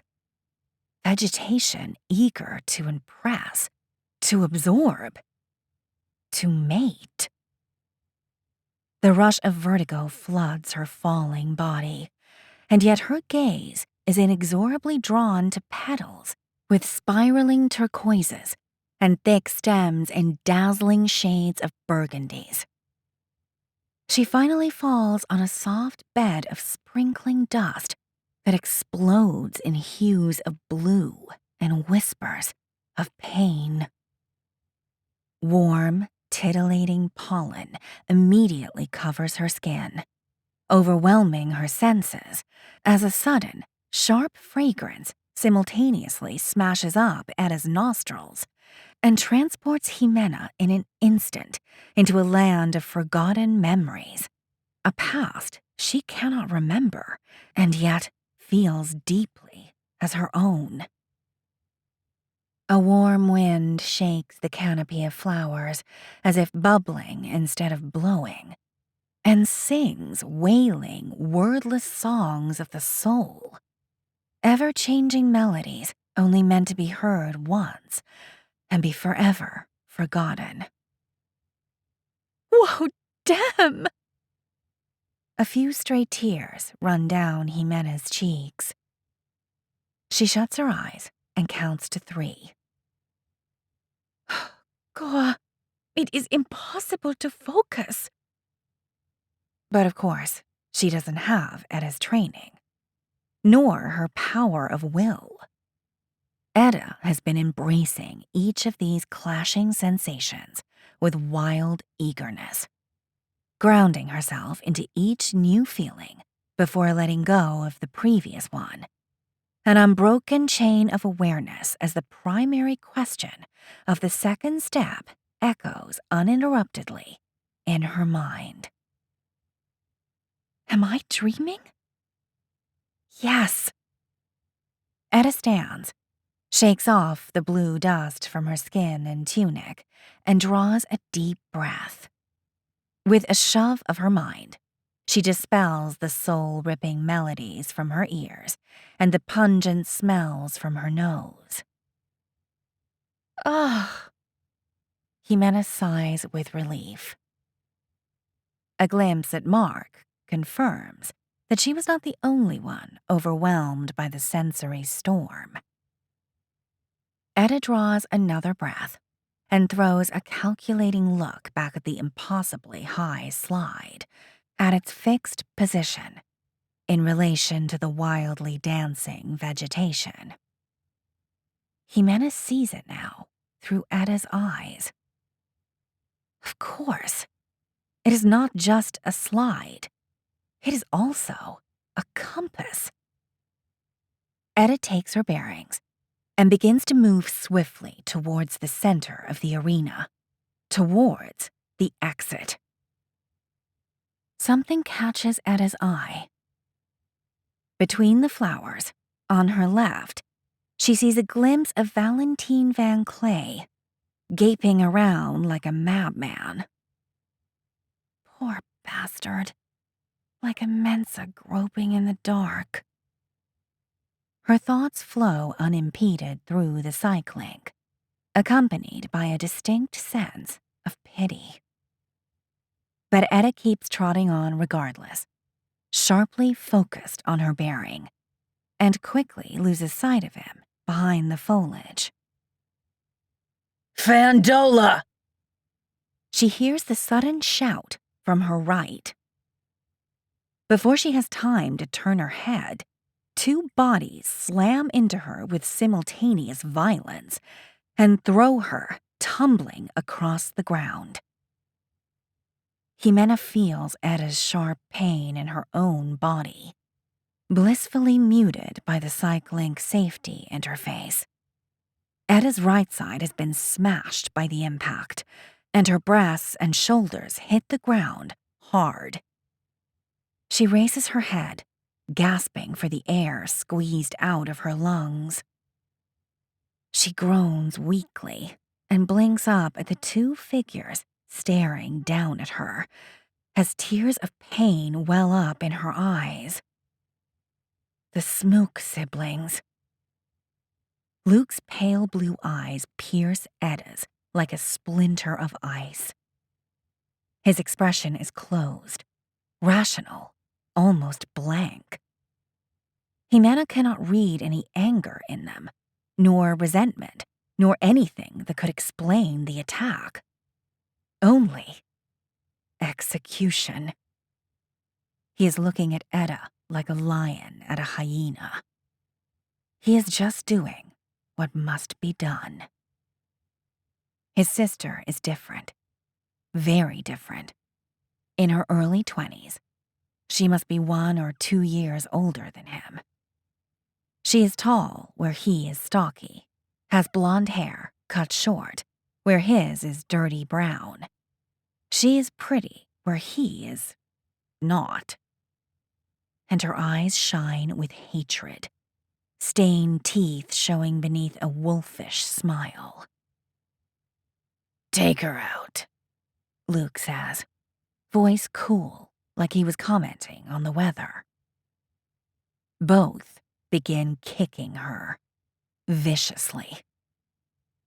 Eda, creeping on the ground, screams and tries to drag herself away. Waves of unreality begin to ripple across the amphitheater, like the surf of the tide gradually engulfing a shipwrecked body. Goa! She's waking up, Jimena thinks. the head, Luke says, as he kicks at his face with all his weight. His sister joins him, giggling, and stomps on her ear as Eda instinctively curls up and tries to cover the back of her neck with her hands. Jimena's hands tighten into fists as the psych link allows through a few traces of agony. She feels disgusted. The savage display of violence. She's going to wake up, she mutters, eyes locked on thump after thump. No way, Mark says beside her. He is frowning, head tilted away, but his eyes are as locked as Jimena's. not Eda Fandola. His voice is almost reverential. He meets Jimena's eyes and points at the scene. Check that out. She's not letting go. She's using all that pain to dig herself deeper into the dreamscape. No way in hell is she going to wake. Not Etta Fandola. And indeed, although blows and kicks keep raining ruthlessly on Etta's head and trunk, the waves of the impending wake begin to slowly wane, and the scene solidifies. But the constant pain, intense under the relentless beating, trickles through her consciousness into the hidden depths of her mind, where memories, painful memories, lie lurking in the dark. Luke stops halfway through a kick and stares at Etta closely. That's good enough, Miriam. We run now. But she's not dying! She keeps beating her. The bitch doesn't want to die! Look at her. Luke points at Etta. She's lost awareness. All around the immediate vicinity, the huge trunk flowers and strong singing wind are vanishing. Something completely out of place is taking its place. A flat wooden floor, a bed, a desk. If we don't leave now, Luke says, holding his sister by the shoulder, we might not make it in time. There's time. Miriam stops kicking Etta, but her eyes remain fixed on her. The others are, she snorts, too delicate. We are the best by far. No risks, he says. If we're not underestimating this one, he points at Etta, we're not underestimating anyone. We go, now. His voice is not imperative, just as casual as always. But Miriam nods curtly, and both take off, running side by side in controlled tempo. Only Etta remains on the now fully formed wooden floor, grunting weakly as the pain wears off. It is dream pain, after all, thank Goa. It doesn't linger. A closet and a door frame rise silently from the floor, and a window frame appears in the air over the desk, curtains unraveling in place. Jimena can see it now, as the place solidifies with astounding realism. It is Etta's bedroom, complete in every detail. There are even used gowns carelessly dropped in the corner, and through the window, Jimena can see a couple of Lunterran colonists strolling in the morning sun, oblivious to the fact that they are casting in somebody else's dream. There are no walls, though, nor ceiling. The door stands by itself, and the window hangs statically in midair. The wild cacophony of the flower storm rages on beyond, undeterred by this small pocket of order. 2 knocks on the door startle Jimena. Can I come in? A female voice asks. Just a sec, Mom, Etta says, standing as her wrinkled tunic transforms into a delicate red gown, and her own face turns back in time by 2 or 3 years. Ready. Come in. The door opens, and a beautiful Anika Fandola in an elegant white tunic walks in with a plant pot in her hands. She is smiling at Etta, but Jimena sees something else in her eyes. I want you to have this, baby, she says, walking towards the window. She places the plant on the desk. Grandma's cactus, Etta says. Anika nods, pressing her lips together. What happens? Etta's large, innocent eyes avidly scan her mother's expression. Are you nervous? A bit. Anika's lips curve in an awkward smile. But your mom and dad are waiting for you, yeah? You'll have dinner together tonight. I will miss our dinners, baby. Anika stretches her hand and caresses Etta's cheek, her eyes shining with sadness. Me too. Etta embraces her mother. But you will be so happy. I'm so happy for you, Mom. Yes. Anika places a kiss on Etta's brow and takes her gently towards the plant on the desk. I want you to mix my ashes into the soil, she says, placing a hesitant finger on the pot. I will be part of the plant now, and I promise you that when I bloom, you will bloom as well. Bloom? Bloom, baby, to your full potential. I cannot be here to, be with you then in person, but Dad will. Do as he says, yeah? He loves you very, very much. Yes. And keep an eye on Bram, yeah? He's still so young. Okay, Mom. Etta's voice breaks. Mixed emotions are swirling inside her.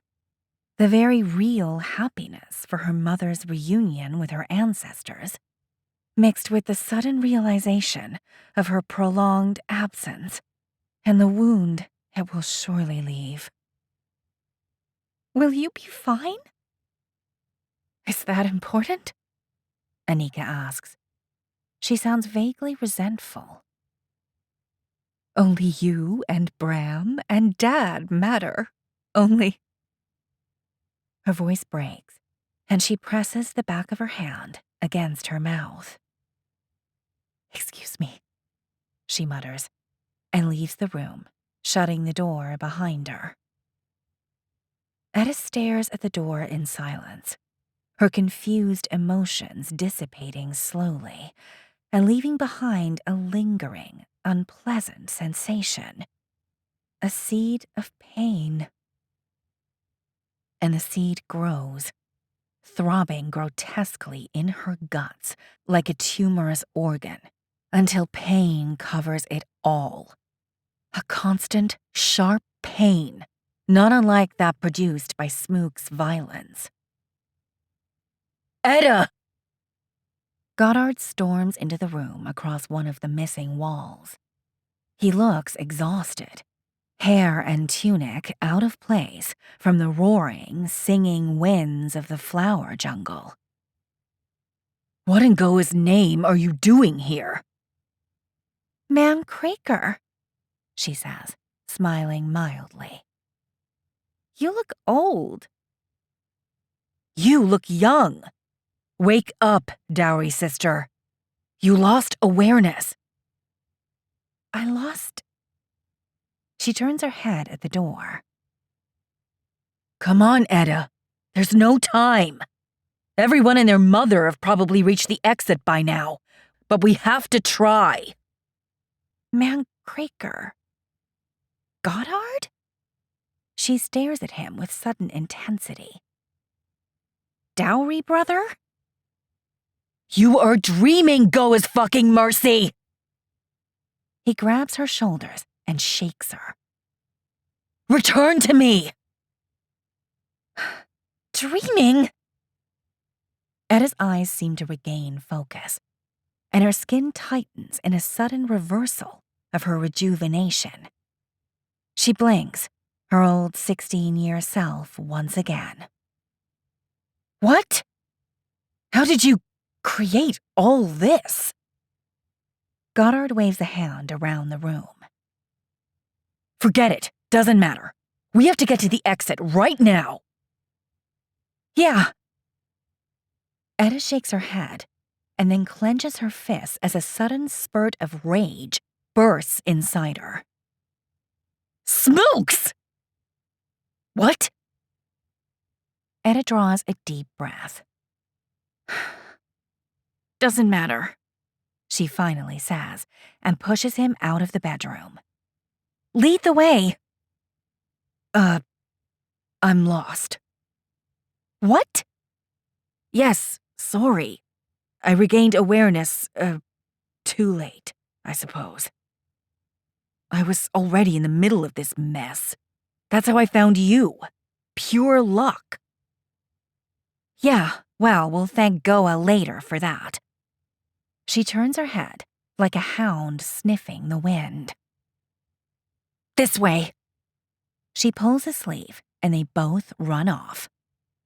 They dash below and around trunk-sized flower stems of flashing colors, sprinting towards an imaginary point clearly painted in Etta's memory. The bearing, the exit. Jimena can feel Etta's certainty. She is most definitely not lost. Just delayed. It feels like a minute or two before they finally reach what Etta believes to be the geographical center of the arena. Spot on, Jimena thinks, as they stop on the edge of a small hole, size of a man, leading somewhere too dark to see. A side movement catches Etta's attention. Somebody is running towards them from their flank. She turns abruptly, fearing another attack, but it's not the Smooks this time. It's just Jansen. He is alone, and his panicked eyes look like those of a hunted man, running for his life. Me first. Goddard pushes Etta aside.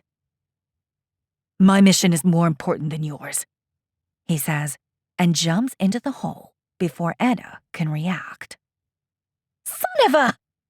Jansen is closing with the speed of a madman, eyes fixed on the black hole. He doesn't even seem to realize Etta is standing there. He takes 3 last bounds and leaps forward. Oh, shit! Etta jumps a mere fraction of a second before Jansen plunges in, head first. Chapter 18. Abracadabra. Aline is the first human to appear in the empty flatness of the staging permascape. She looks around, and all there is to see are 12 mares loosely scattered in stoic stillness, except for 4 of them that, clustered together, seem to be engaged in communication. "Where's everybody?" she asks Quo, who is standing next to her. "Patience, woman Spees. You are alone because you are ranked human number 1 of 12. I shall thread the other 11 qualified humans in short notice to begin your instruction in the 3rd step of the path of light." Number 1? You mean I was the winner of the trial? Indeed, you were. By a significant margin. Your performance would have been very impressive, even for a Mirai, woman Spees. Oh, really? Her eyes widen with pride. Number 1! She claps with childish enthusiasm. Indeed. Now, do be patient. I shall traverse and thread back human number 2. Before Aline can reply, Quo disappears, and a few seconds later reappears in the exact same spot next to a baffled Peter. Pete! She throws her arms around his neck. You made number 2 in the trial! Can you believe it? Whoa! He chuckles. Did I really beat Etta? It seems so, Aline says, the hint of a frown appearing on her brow. As they keep exchanging words, Quo disappears and reappears anew, with not one, but two humans this time. The Smook siblings. Almost a dozen humans have already been threaded into the permascape, and Jimena, and all the other students for that matter, watch with increasing agitation the space where Quo always reappears with a new candidate. Etta is still missing. In the last minutes, the scene's camera has been gradually moving away from the candidates and closer to the four mares clustered together, to the point where Jimena can already make out the voices of Rue and Yogg, as if they really were made of vibrations in the air instead of reverberations in the mind. I find it curious, Rue is saying, that many remaining human candidates do reside in the same physical settlement. Why would you find it curious? Yogg asks. You did state that humans in Diamar have a notable propensity to enhanced second wake halos. And that is correct. There is much talent scattered in the broader region. And yet, most humans that have made it to this stage are dreaming from the one settlement closest to Devis. Rue stretches an arm towards Aline. Woman Spies, the strongest halo I have ever perceived in a human. A Traversa halo. Indeed, and thus very rare. Then, Elder Ledebor. Rue keeps gesturing with her arm. Man and woman Van Clay, redeemed Siva, and... She points at a gaping Goddard that has just materialized with Quo. Man Kraka, all native to the same human settlement. Remarkable indeed. I do acknowledge that we are only to instruct 12 humans in the last step in the path of light, Overseer Yogg. Yet I hereby request official dispensation for a 13th one. A dispensation? Do clarify. One of the humans that missed the mark in the last trial, Junior Elder Ledebor, has a very unique halo. I do hereby request his reintegration. Junior Elder Ledebor. I do remember. He did not perform with much distinction. What type of halo makes this human so exceptional?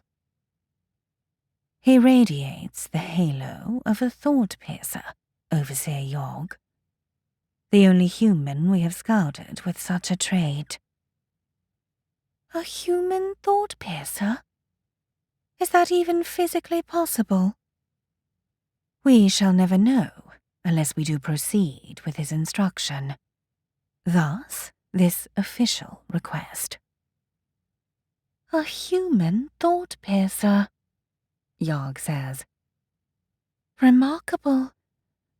She pauses for a few moments, as if considering the idea.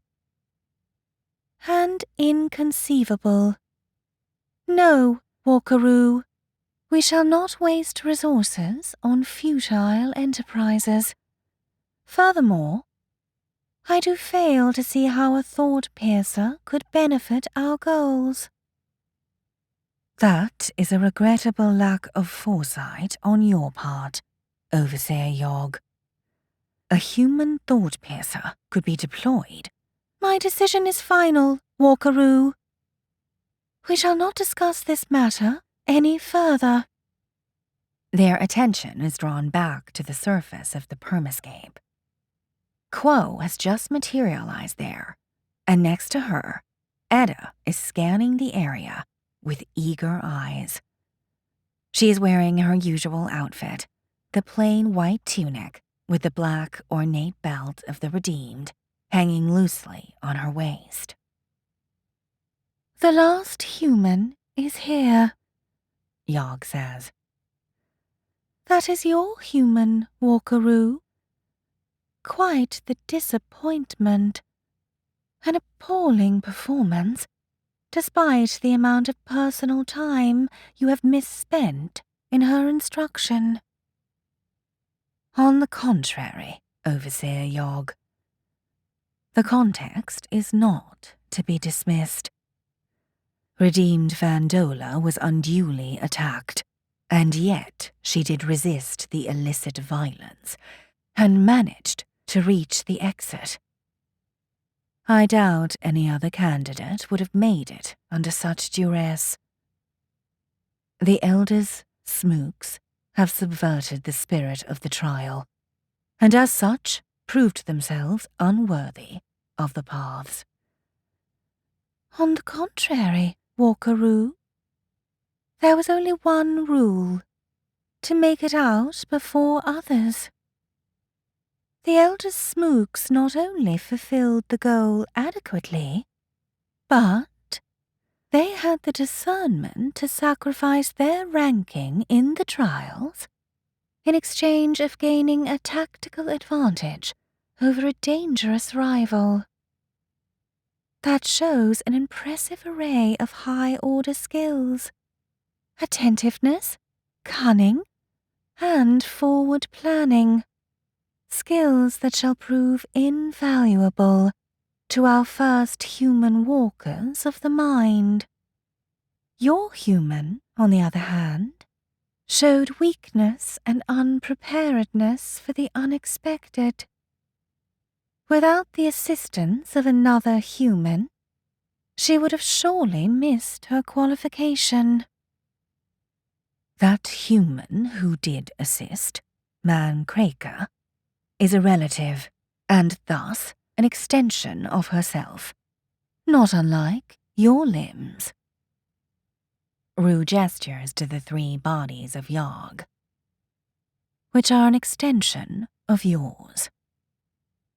I do fear such human nuisances like family and relations are beyond your comprehension, Overseer Yog.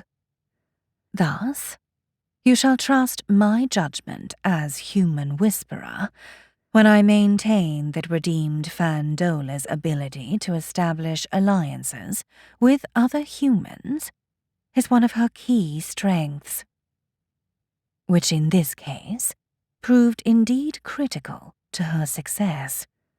Such ability to weave a network of relations shall prove invaluable to our first human walkers of the mind. I do fear you overestimate your human's abilities, Walkaroo. She is weak in her core, broken by fear and trauma, and shall be exposed as such soon enough. I do fear that what you identify as weaknesses are actually strengths, Overseer Yog. And indeed, we shall assess her abilities soon enough.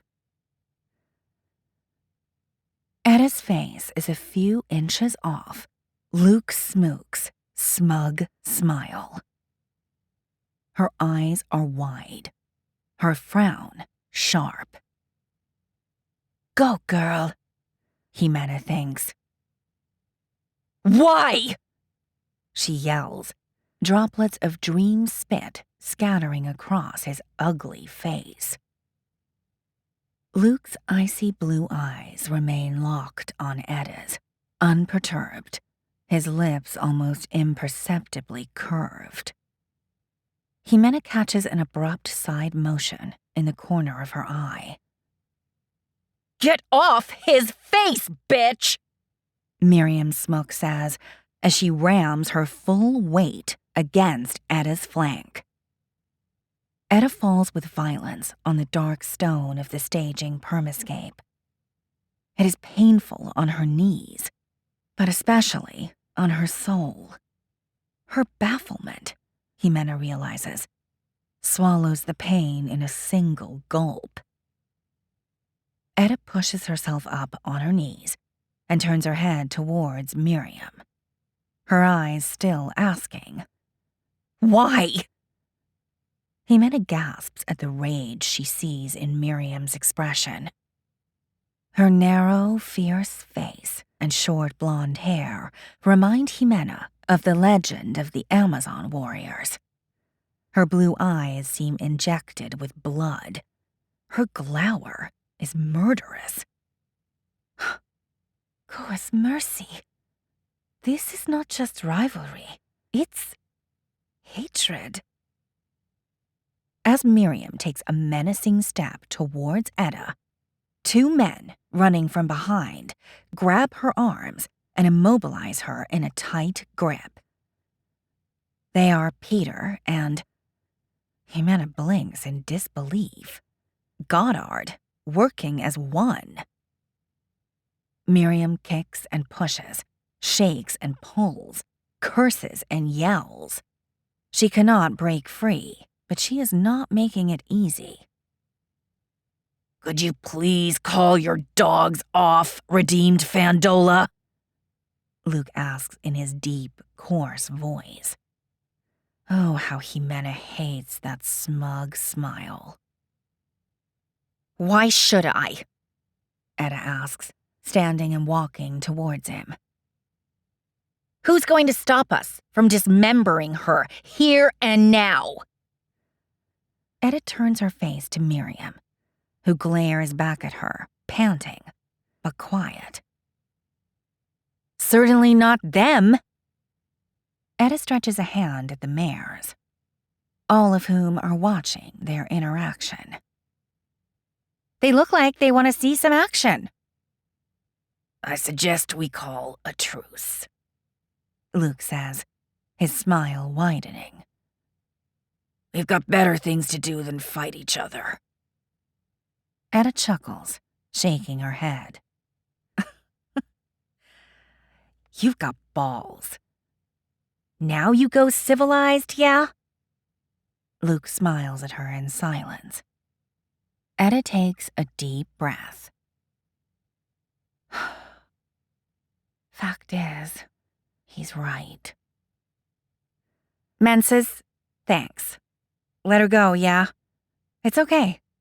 There's no time for this horse shit. The two men grudgingly release Miriam, who walks to her brother, glaring back at Peter. You, she says. You are a fisherman. I think the smell gave you away, rat boy, Goddard says with a chuckle. Don't you have a backbone?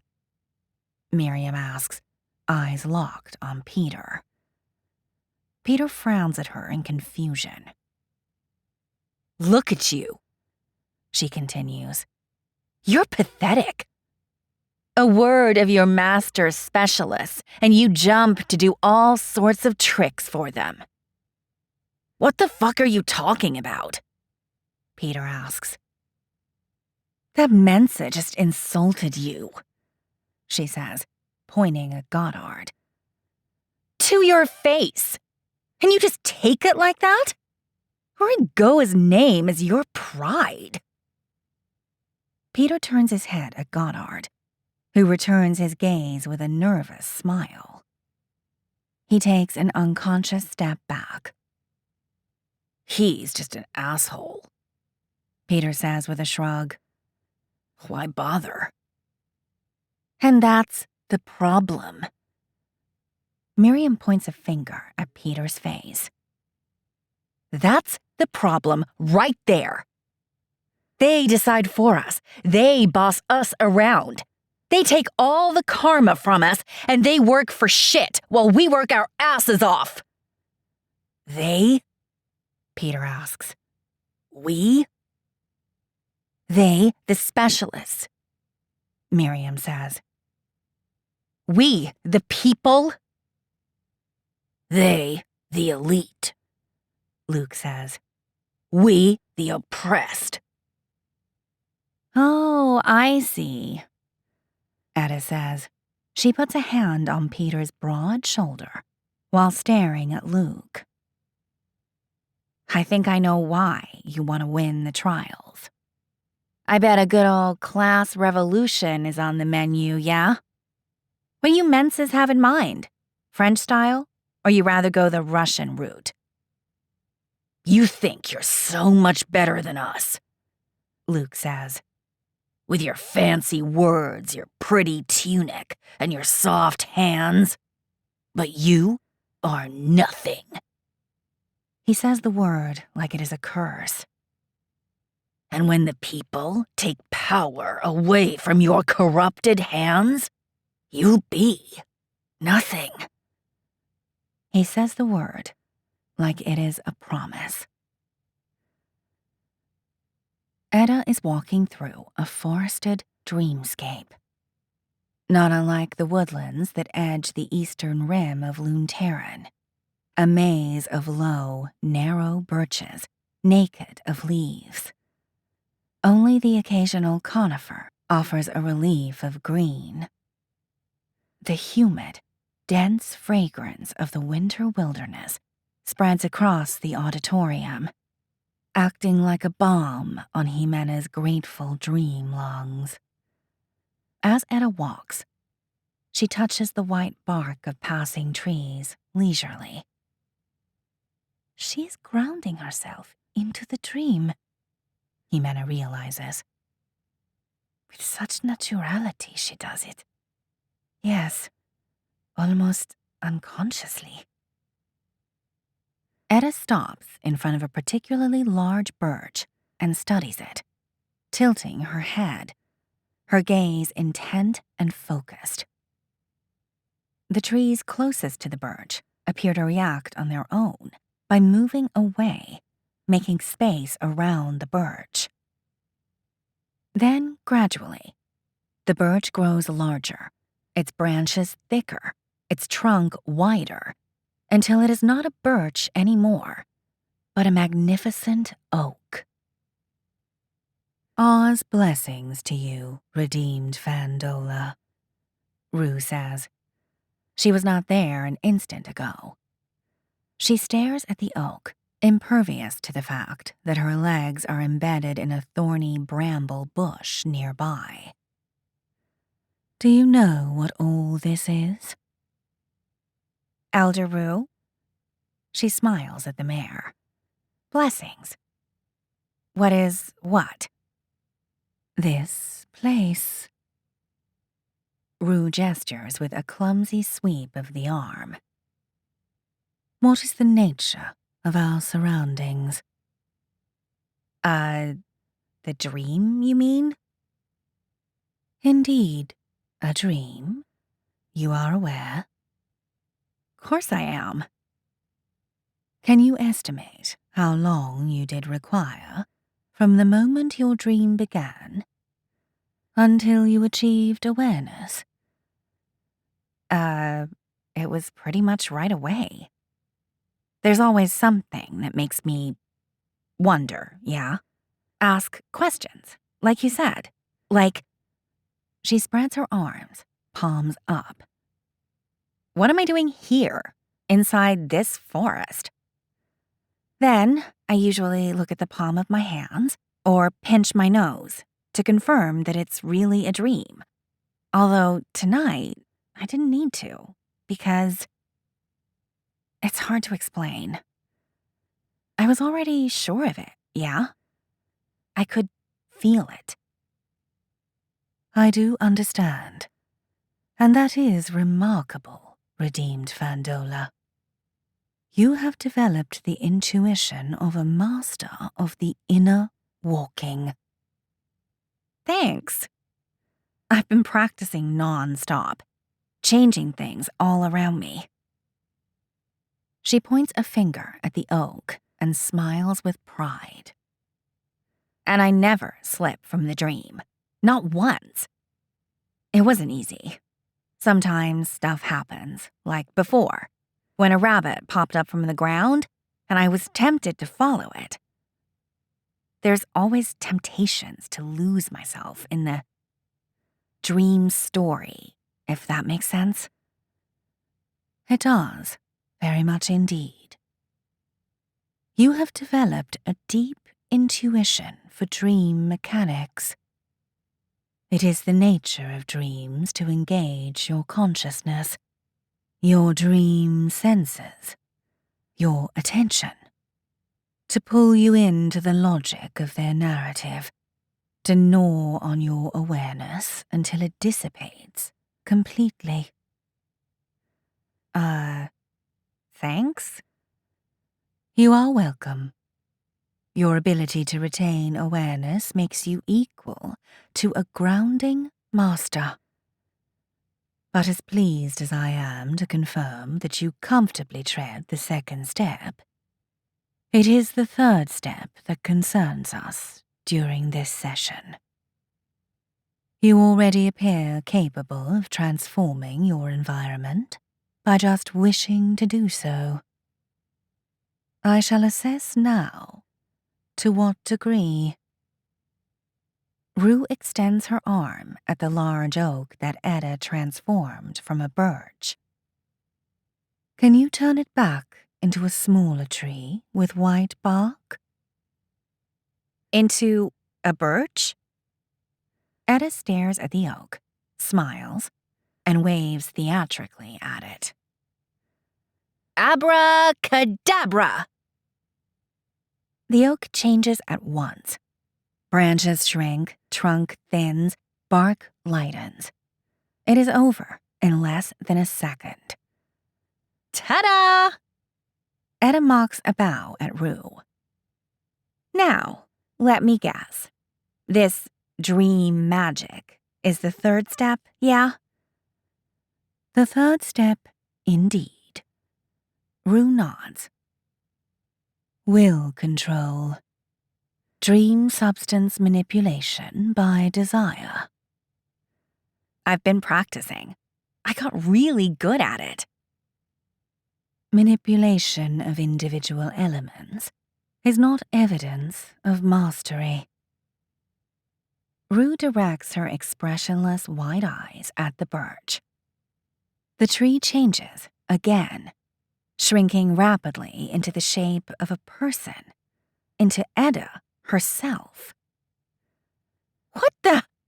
You can change my own dream? Do I really look like that? Wait. She concentrates. The Etta between the trees looks down to her own bosom as it grows noticeably, tightening the tunic around her chest. There. Thanks, the second Etta says with a wide smile. Sure, sexy thing. Rue waves an arm in silence, almost impatiently. The second Etta disappears. Hey, you started it. Rue ignores her. Are your abilities developed enough to change the entire dream environment into something else completely? You mean, like turning the forest into something else? Indeed. Wow.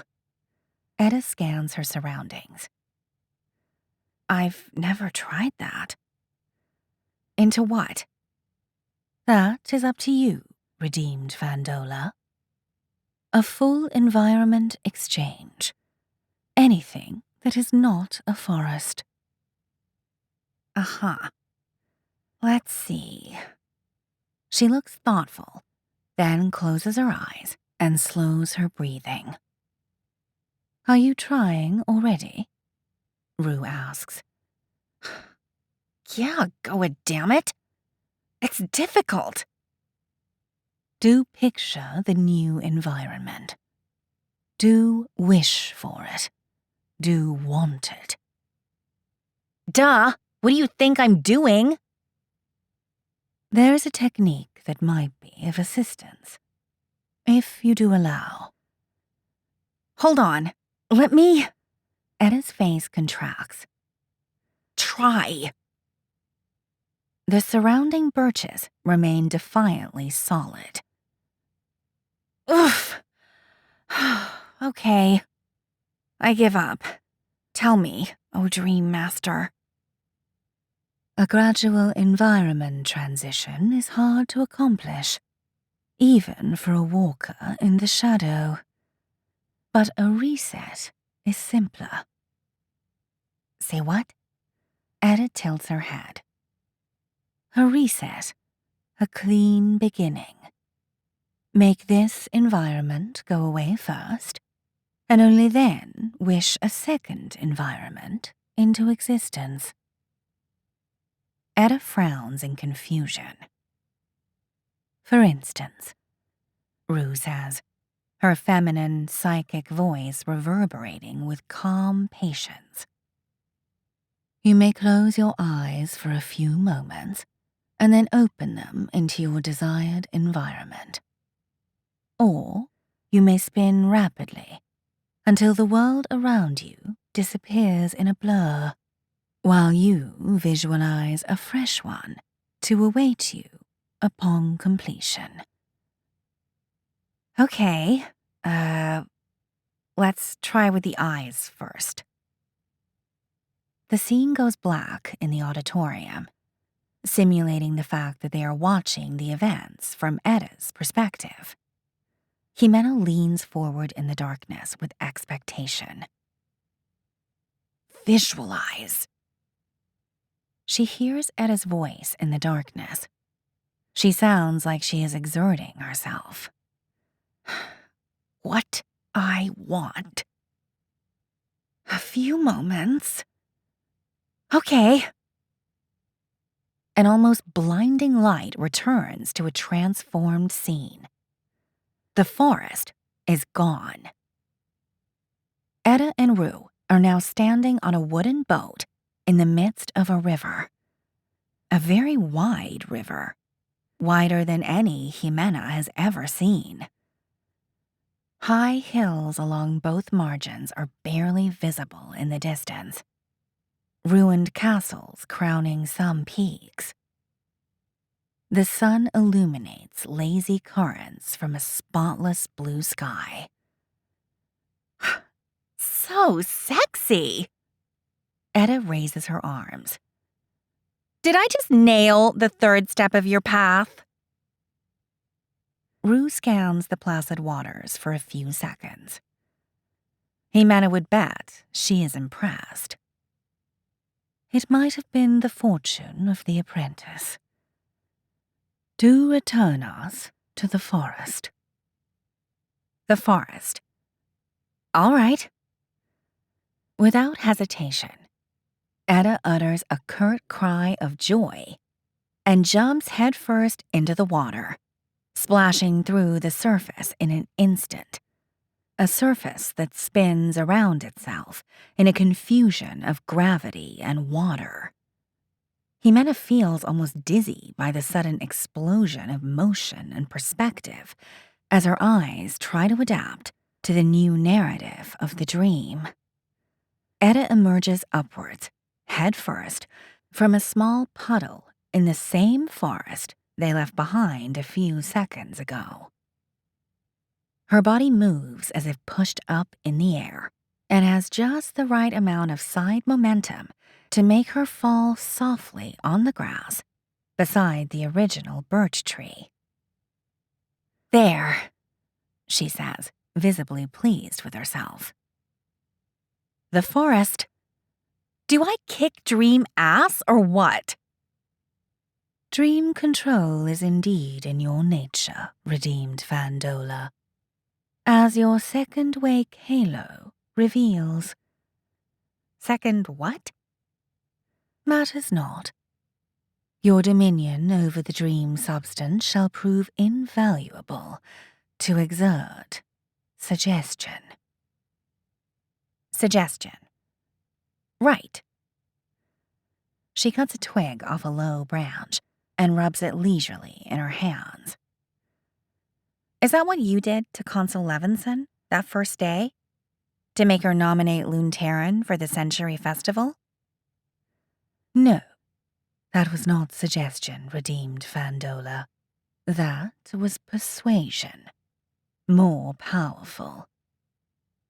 It does require dominion over the path in the shadow.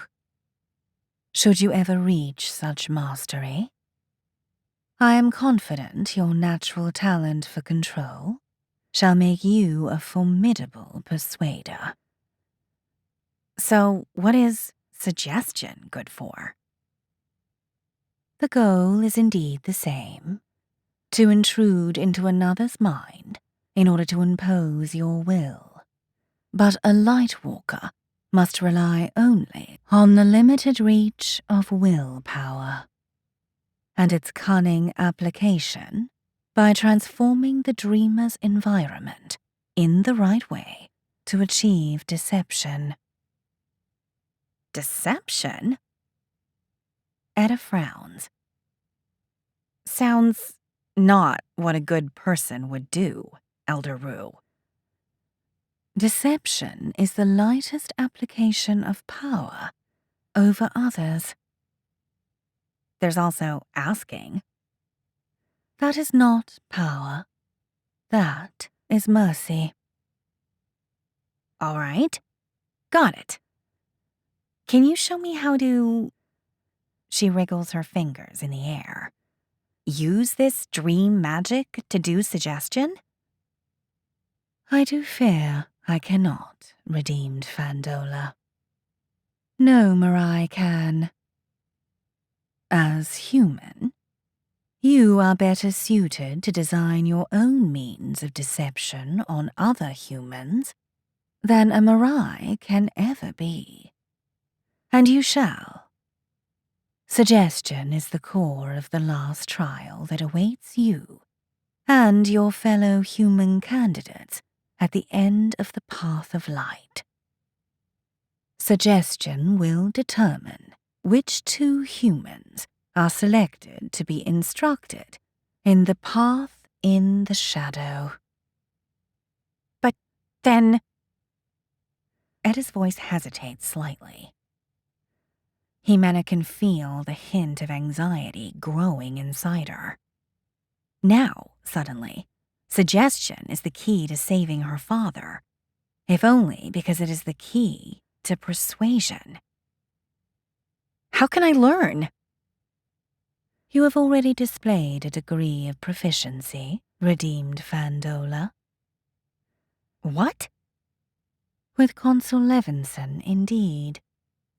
I did persuade her to move the festival to your Geldashare, as a demonstration to you humans of the potency of persuasion.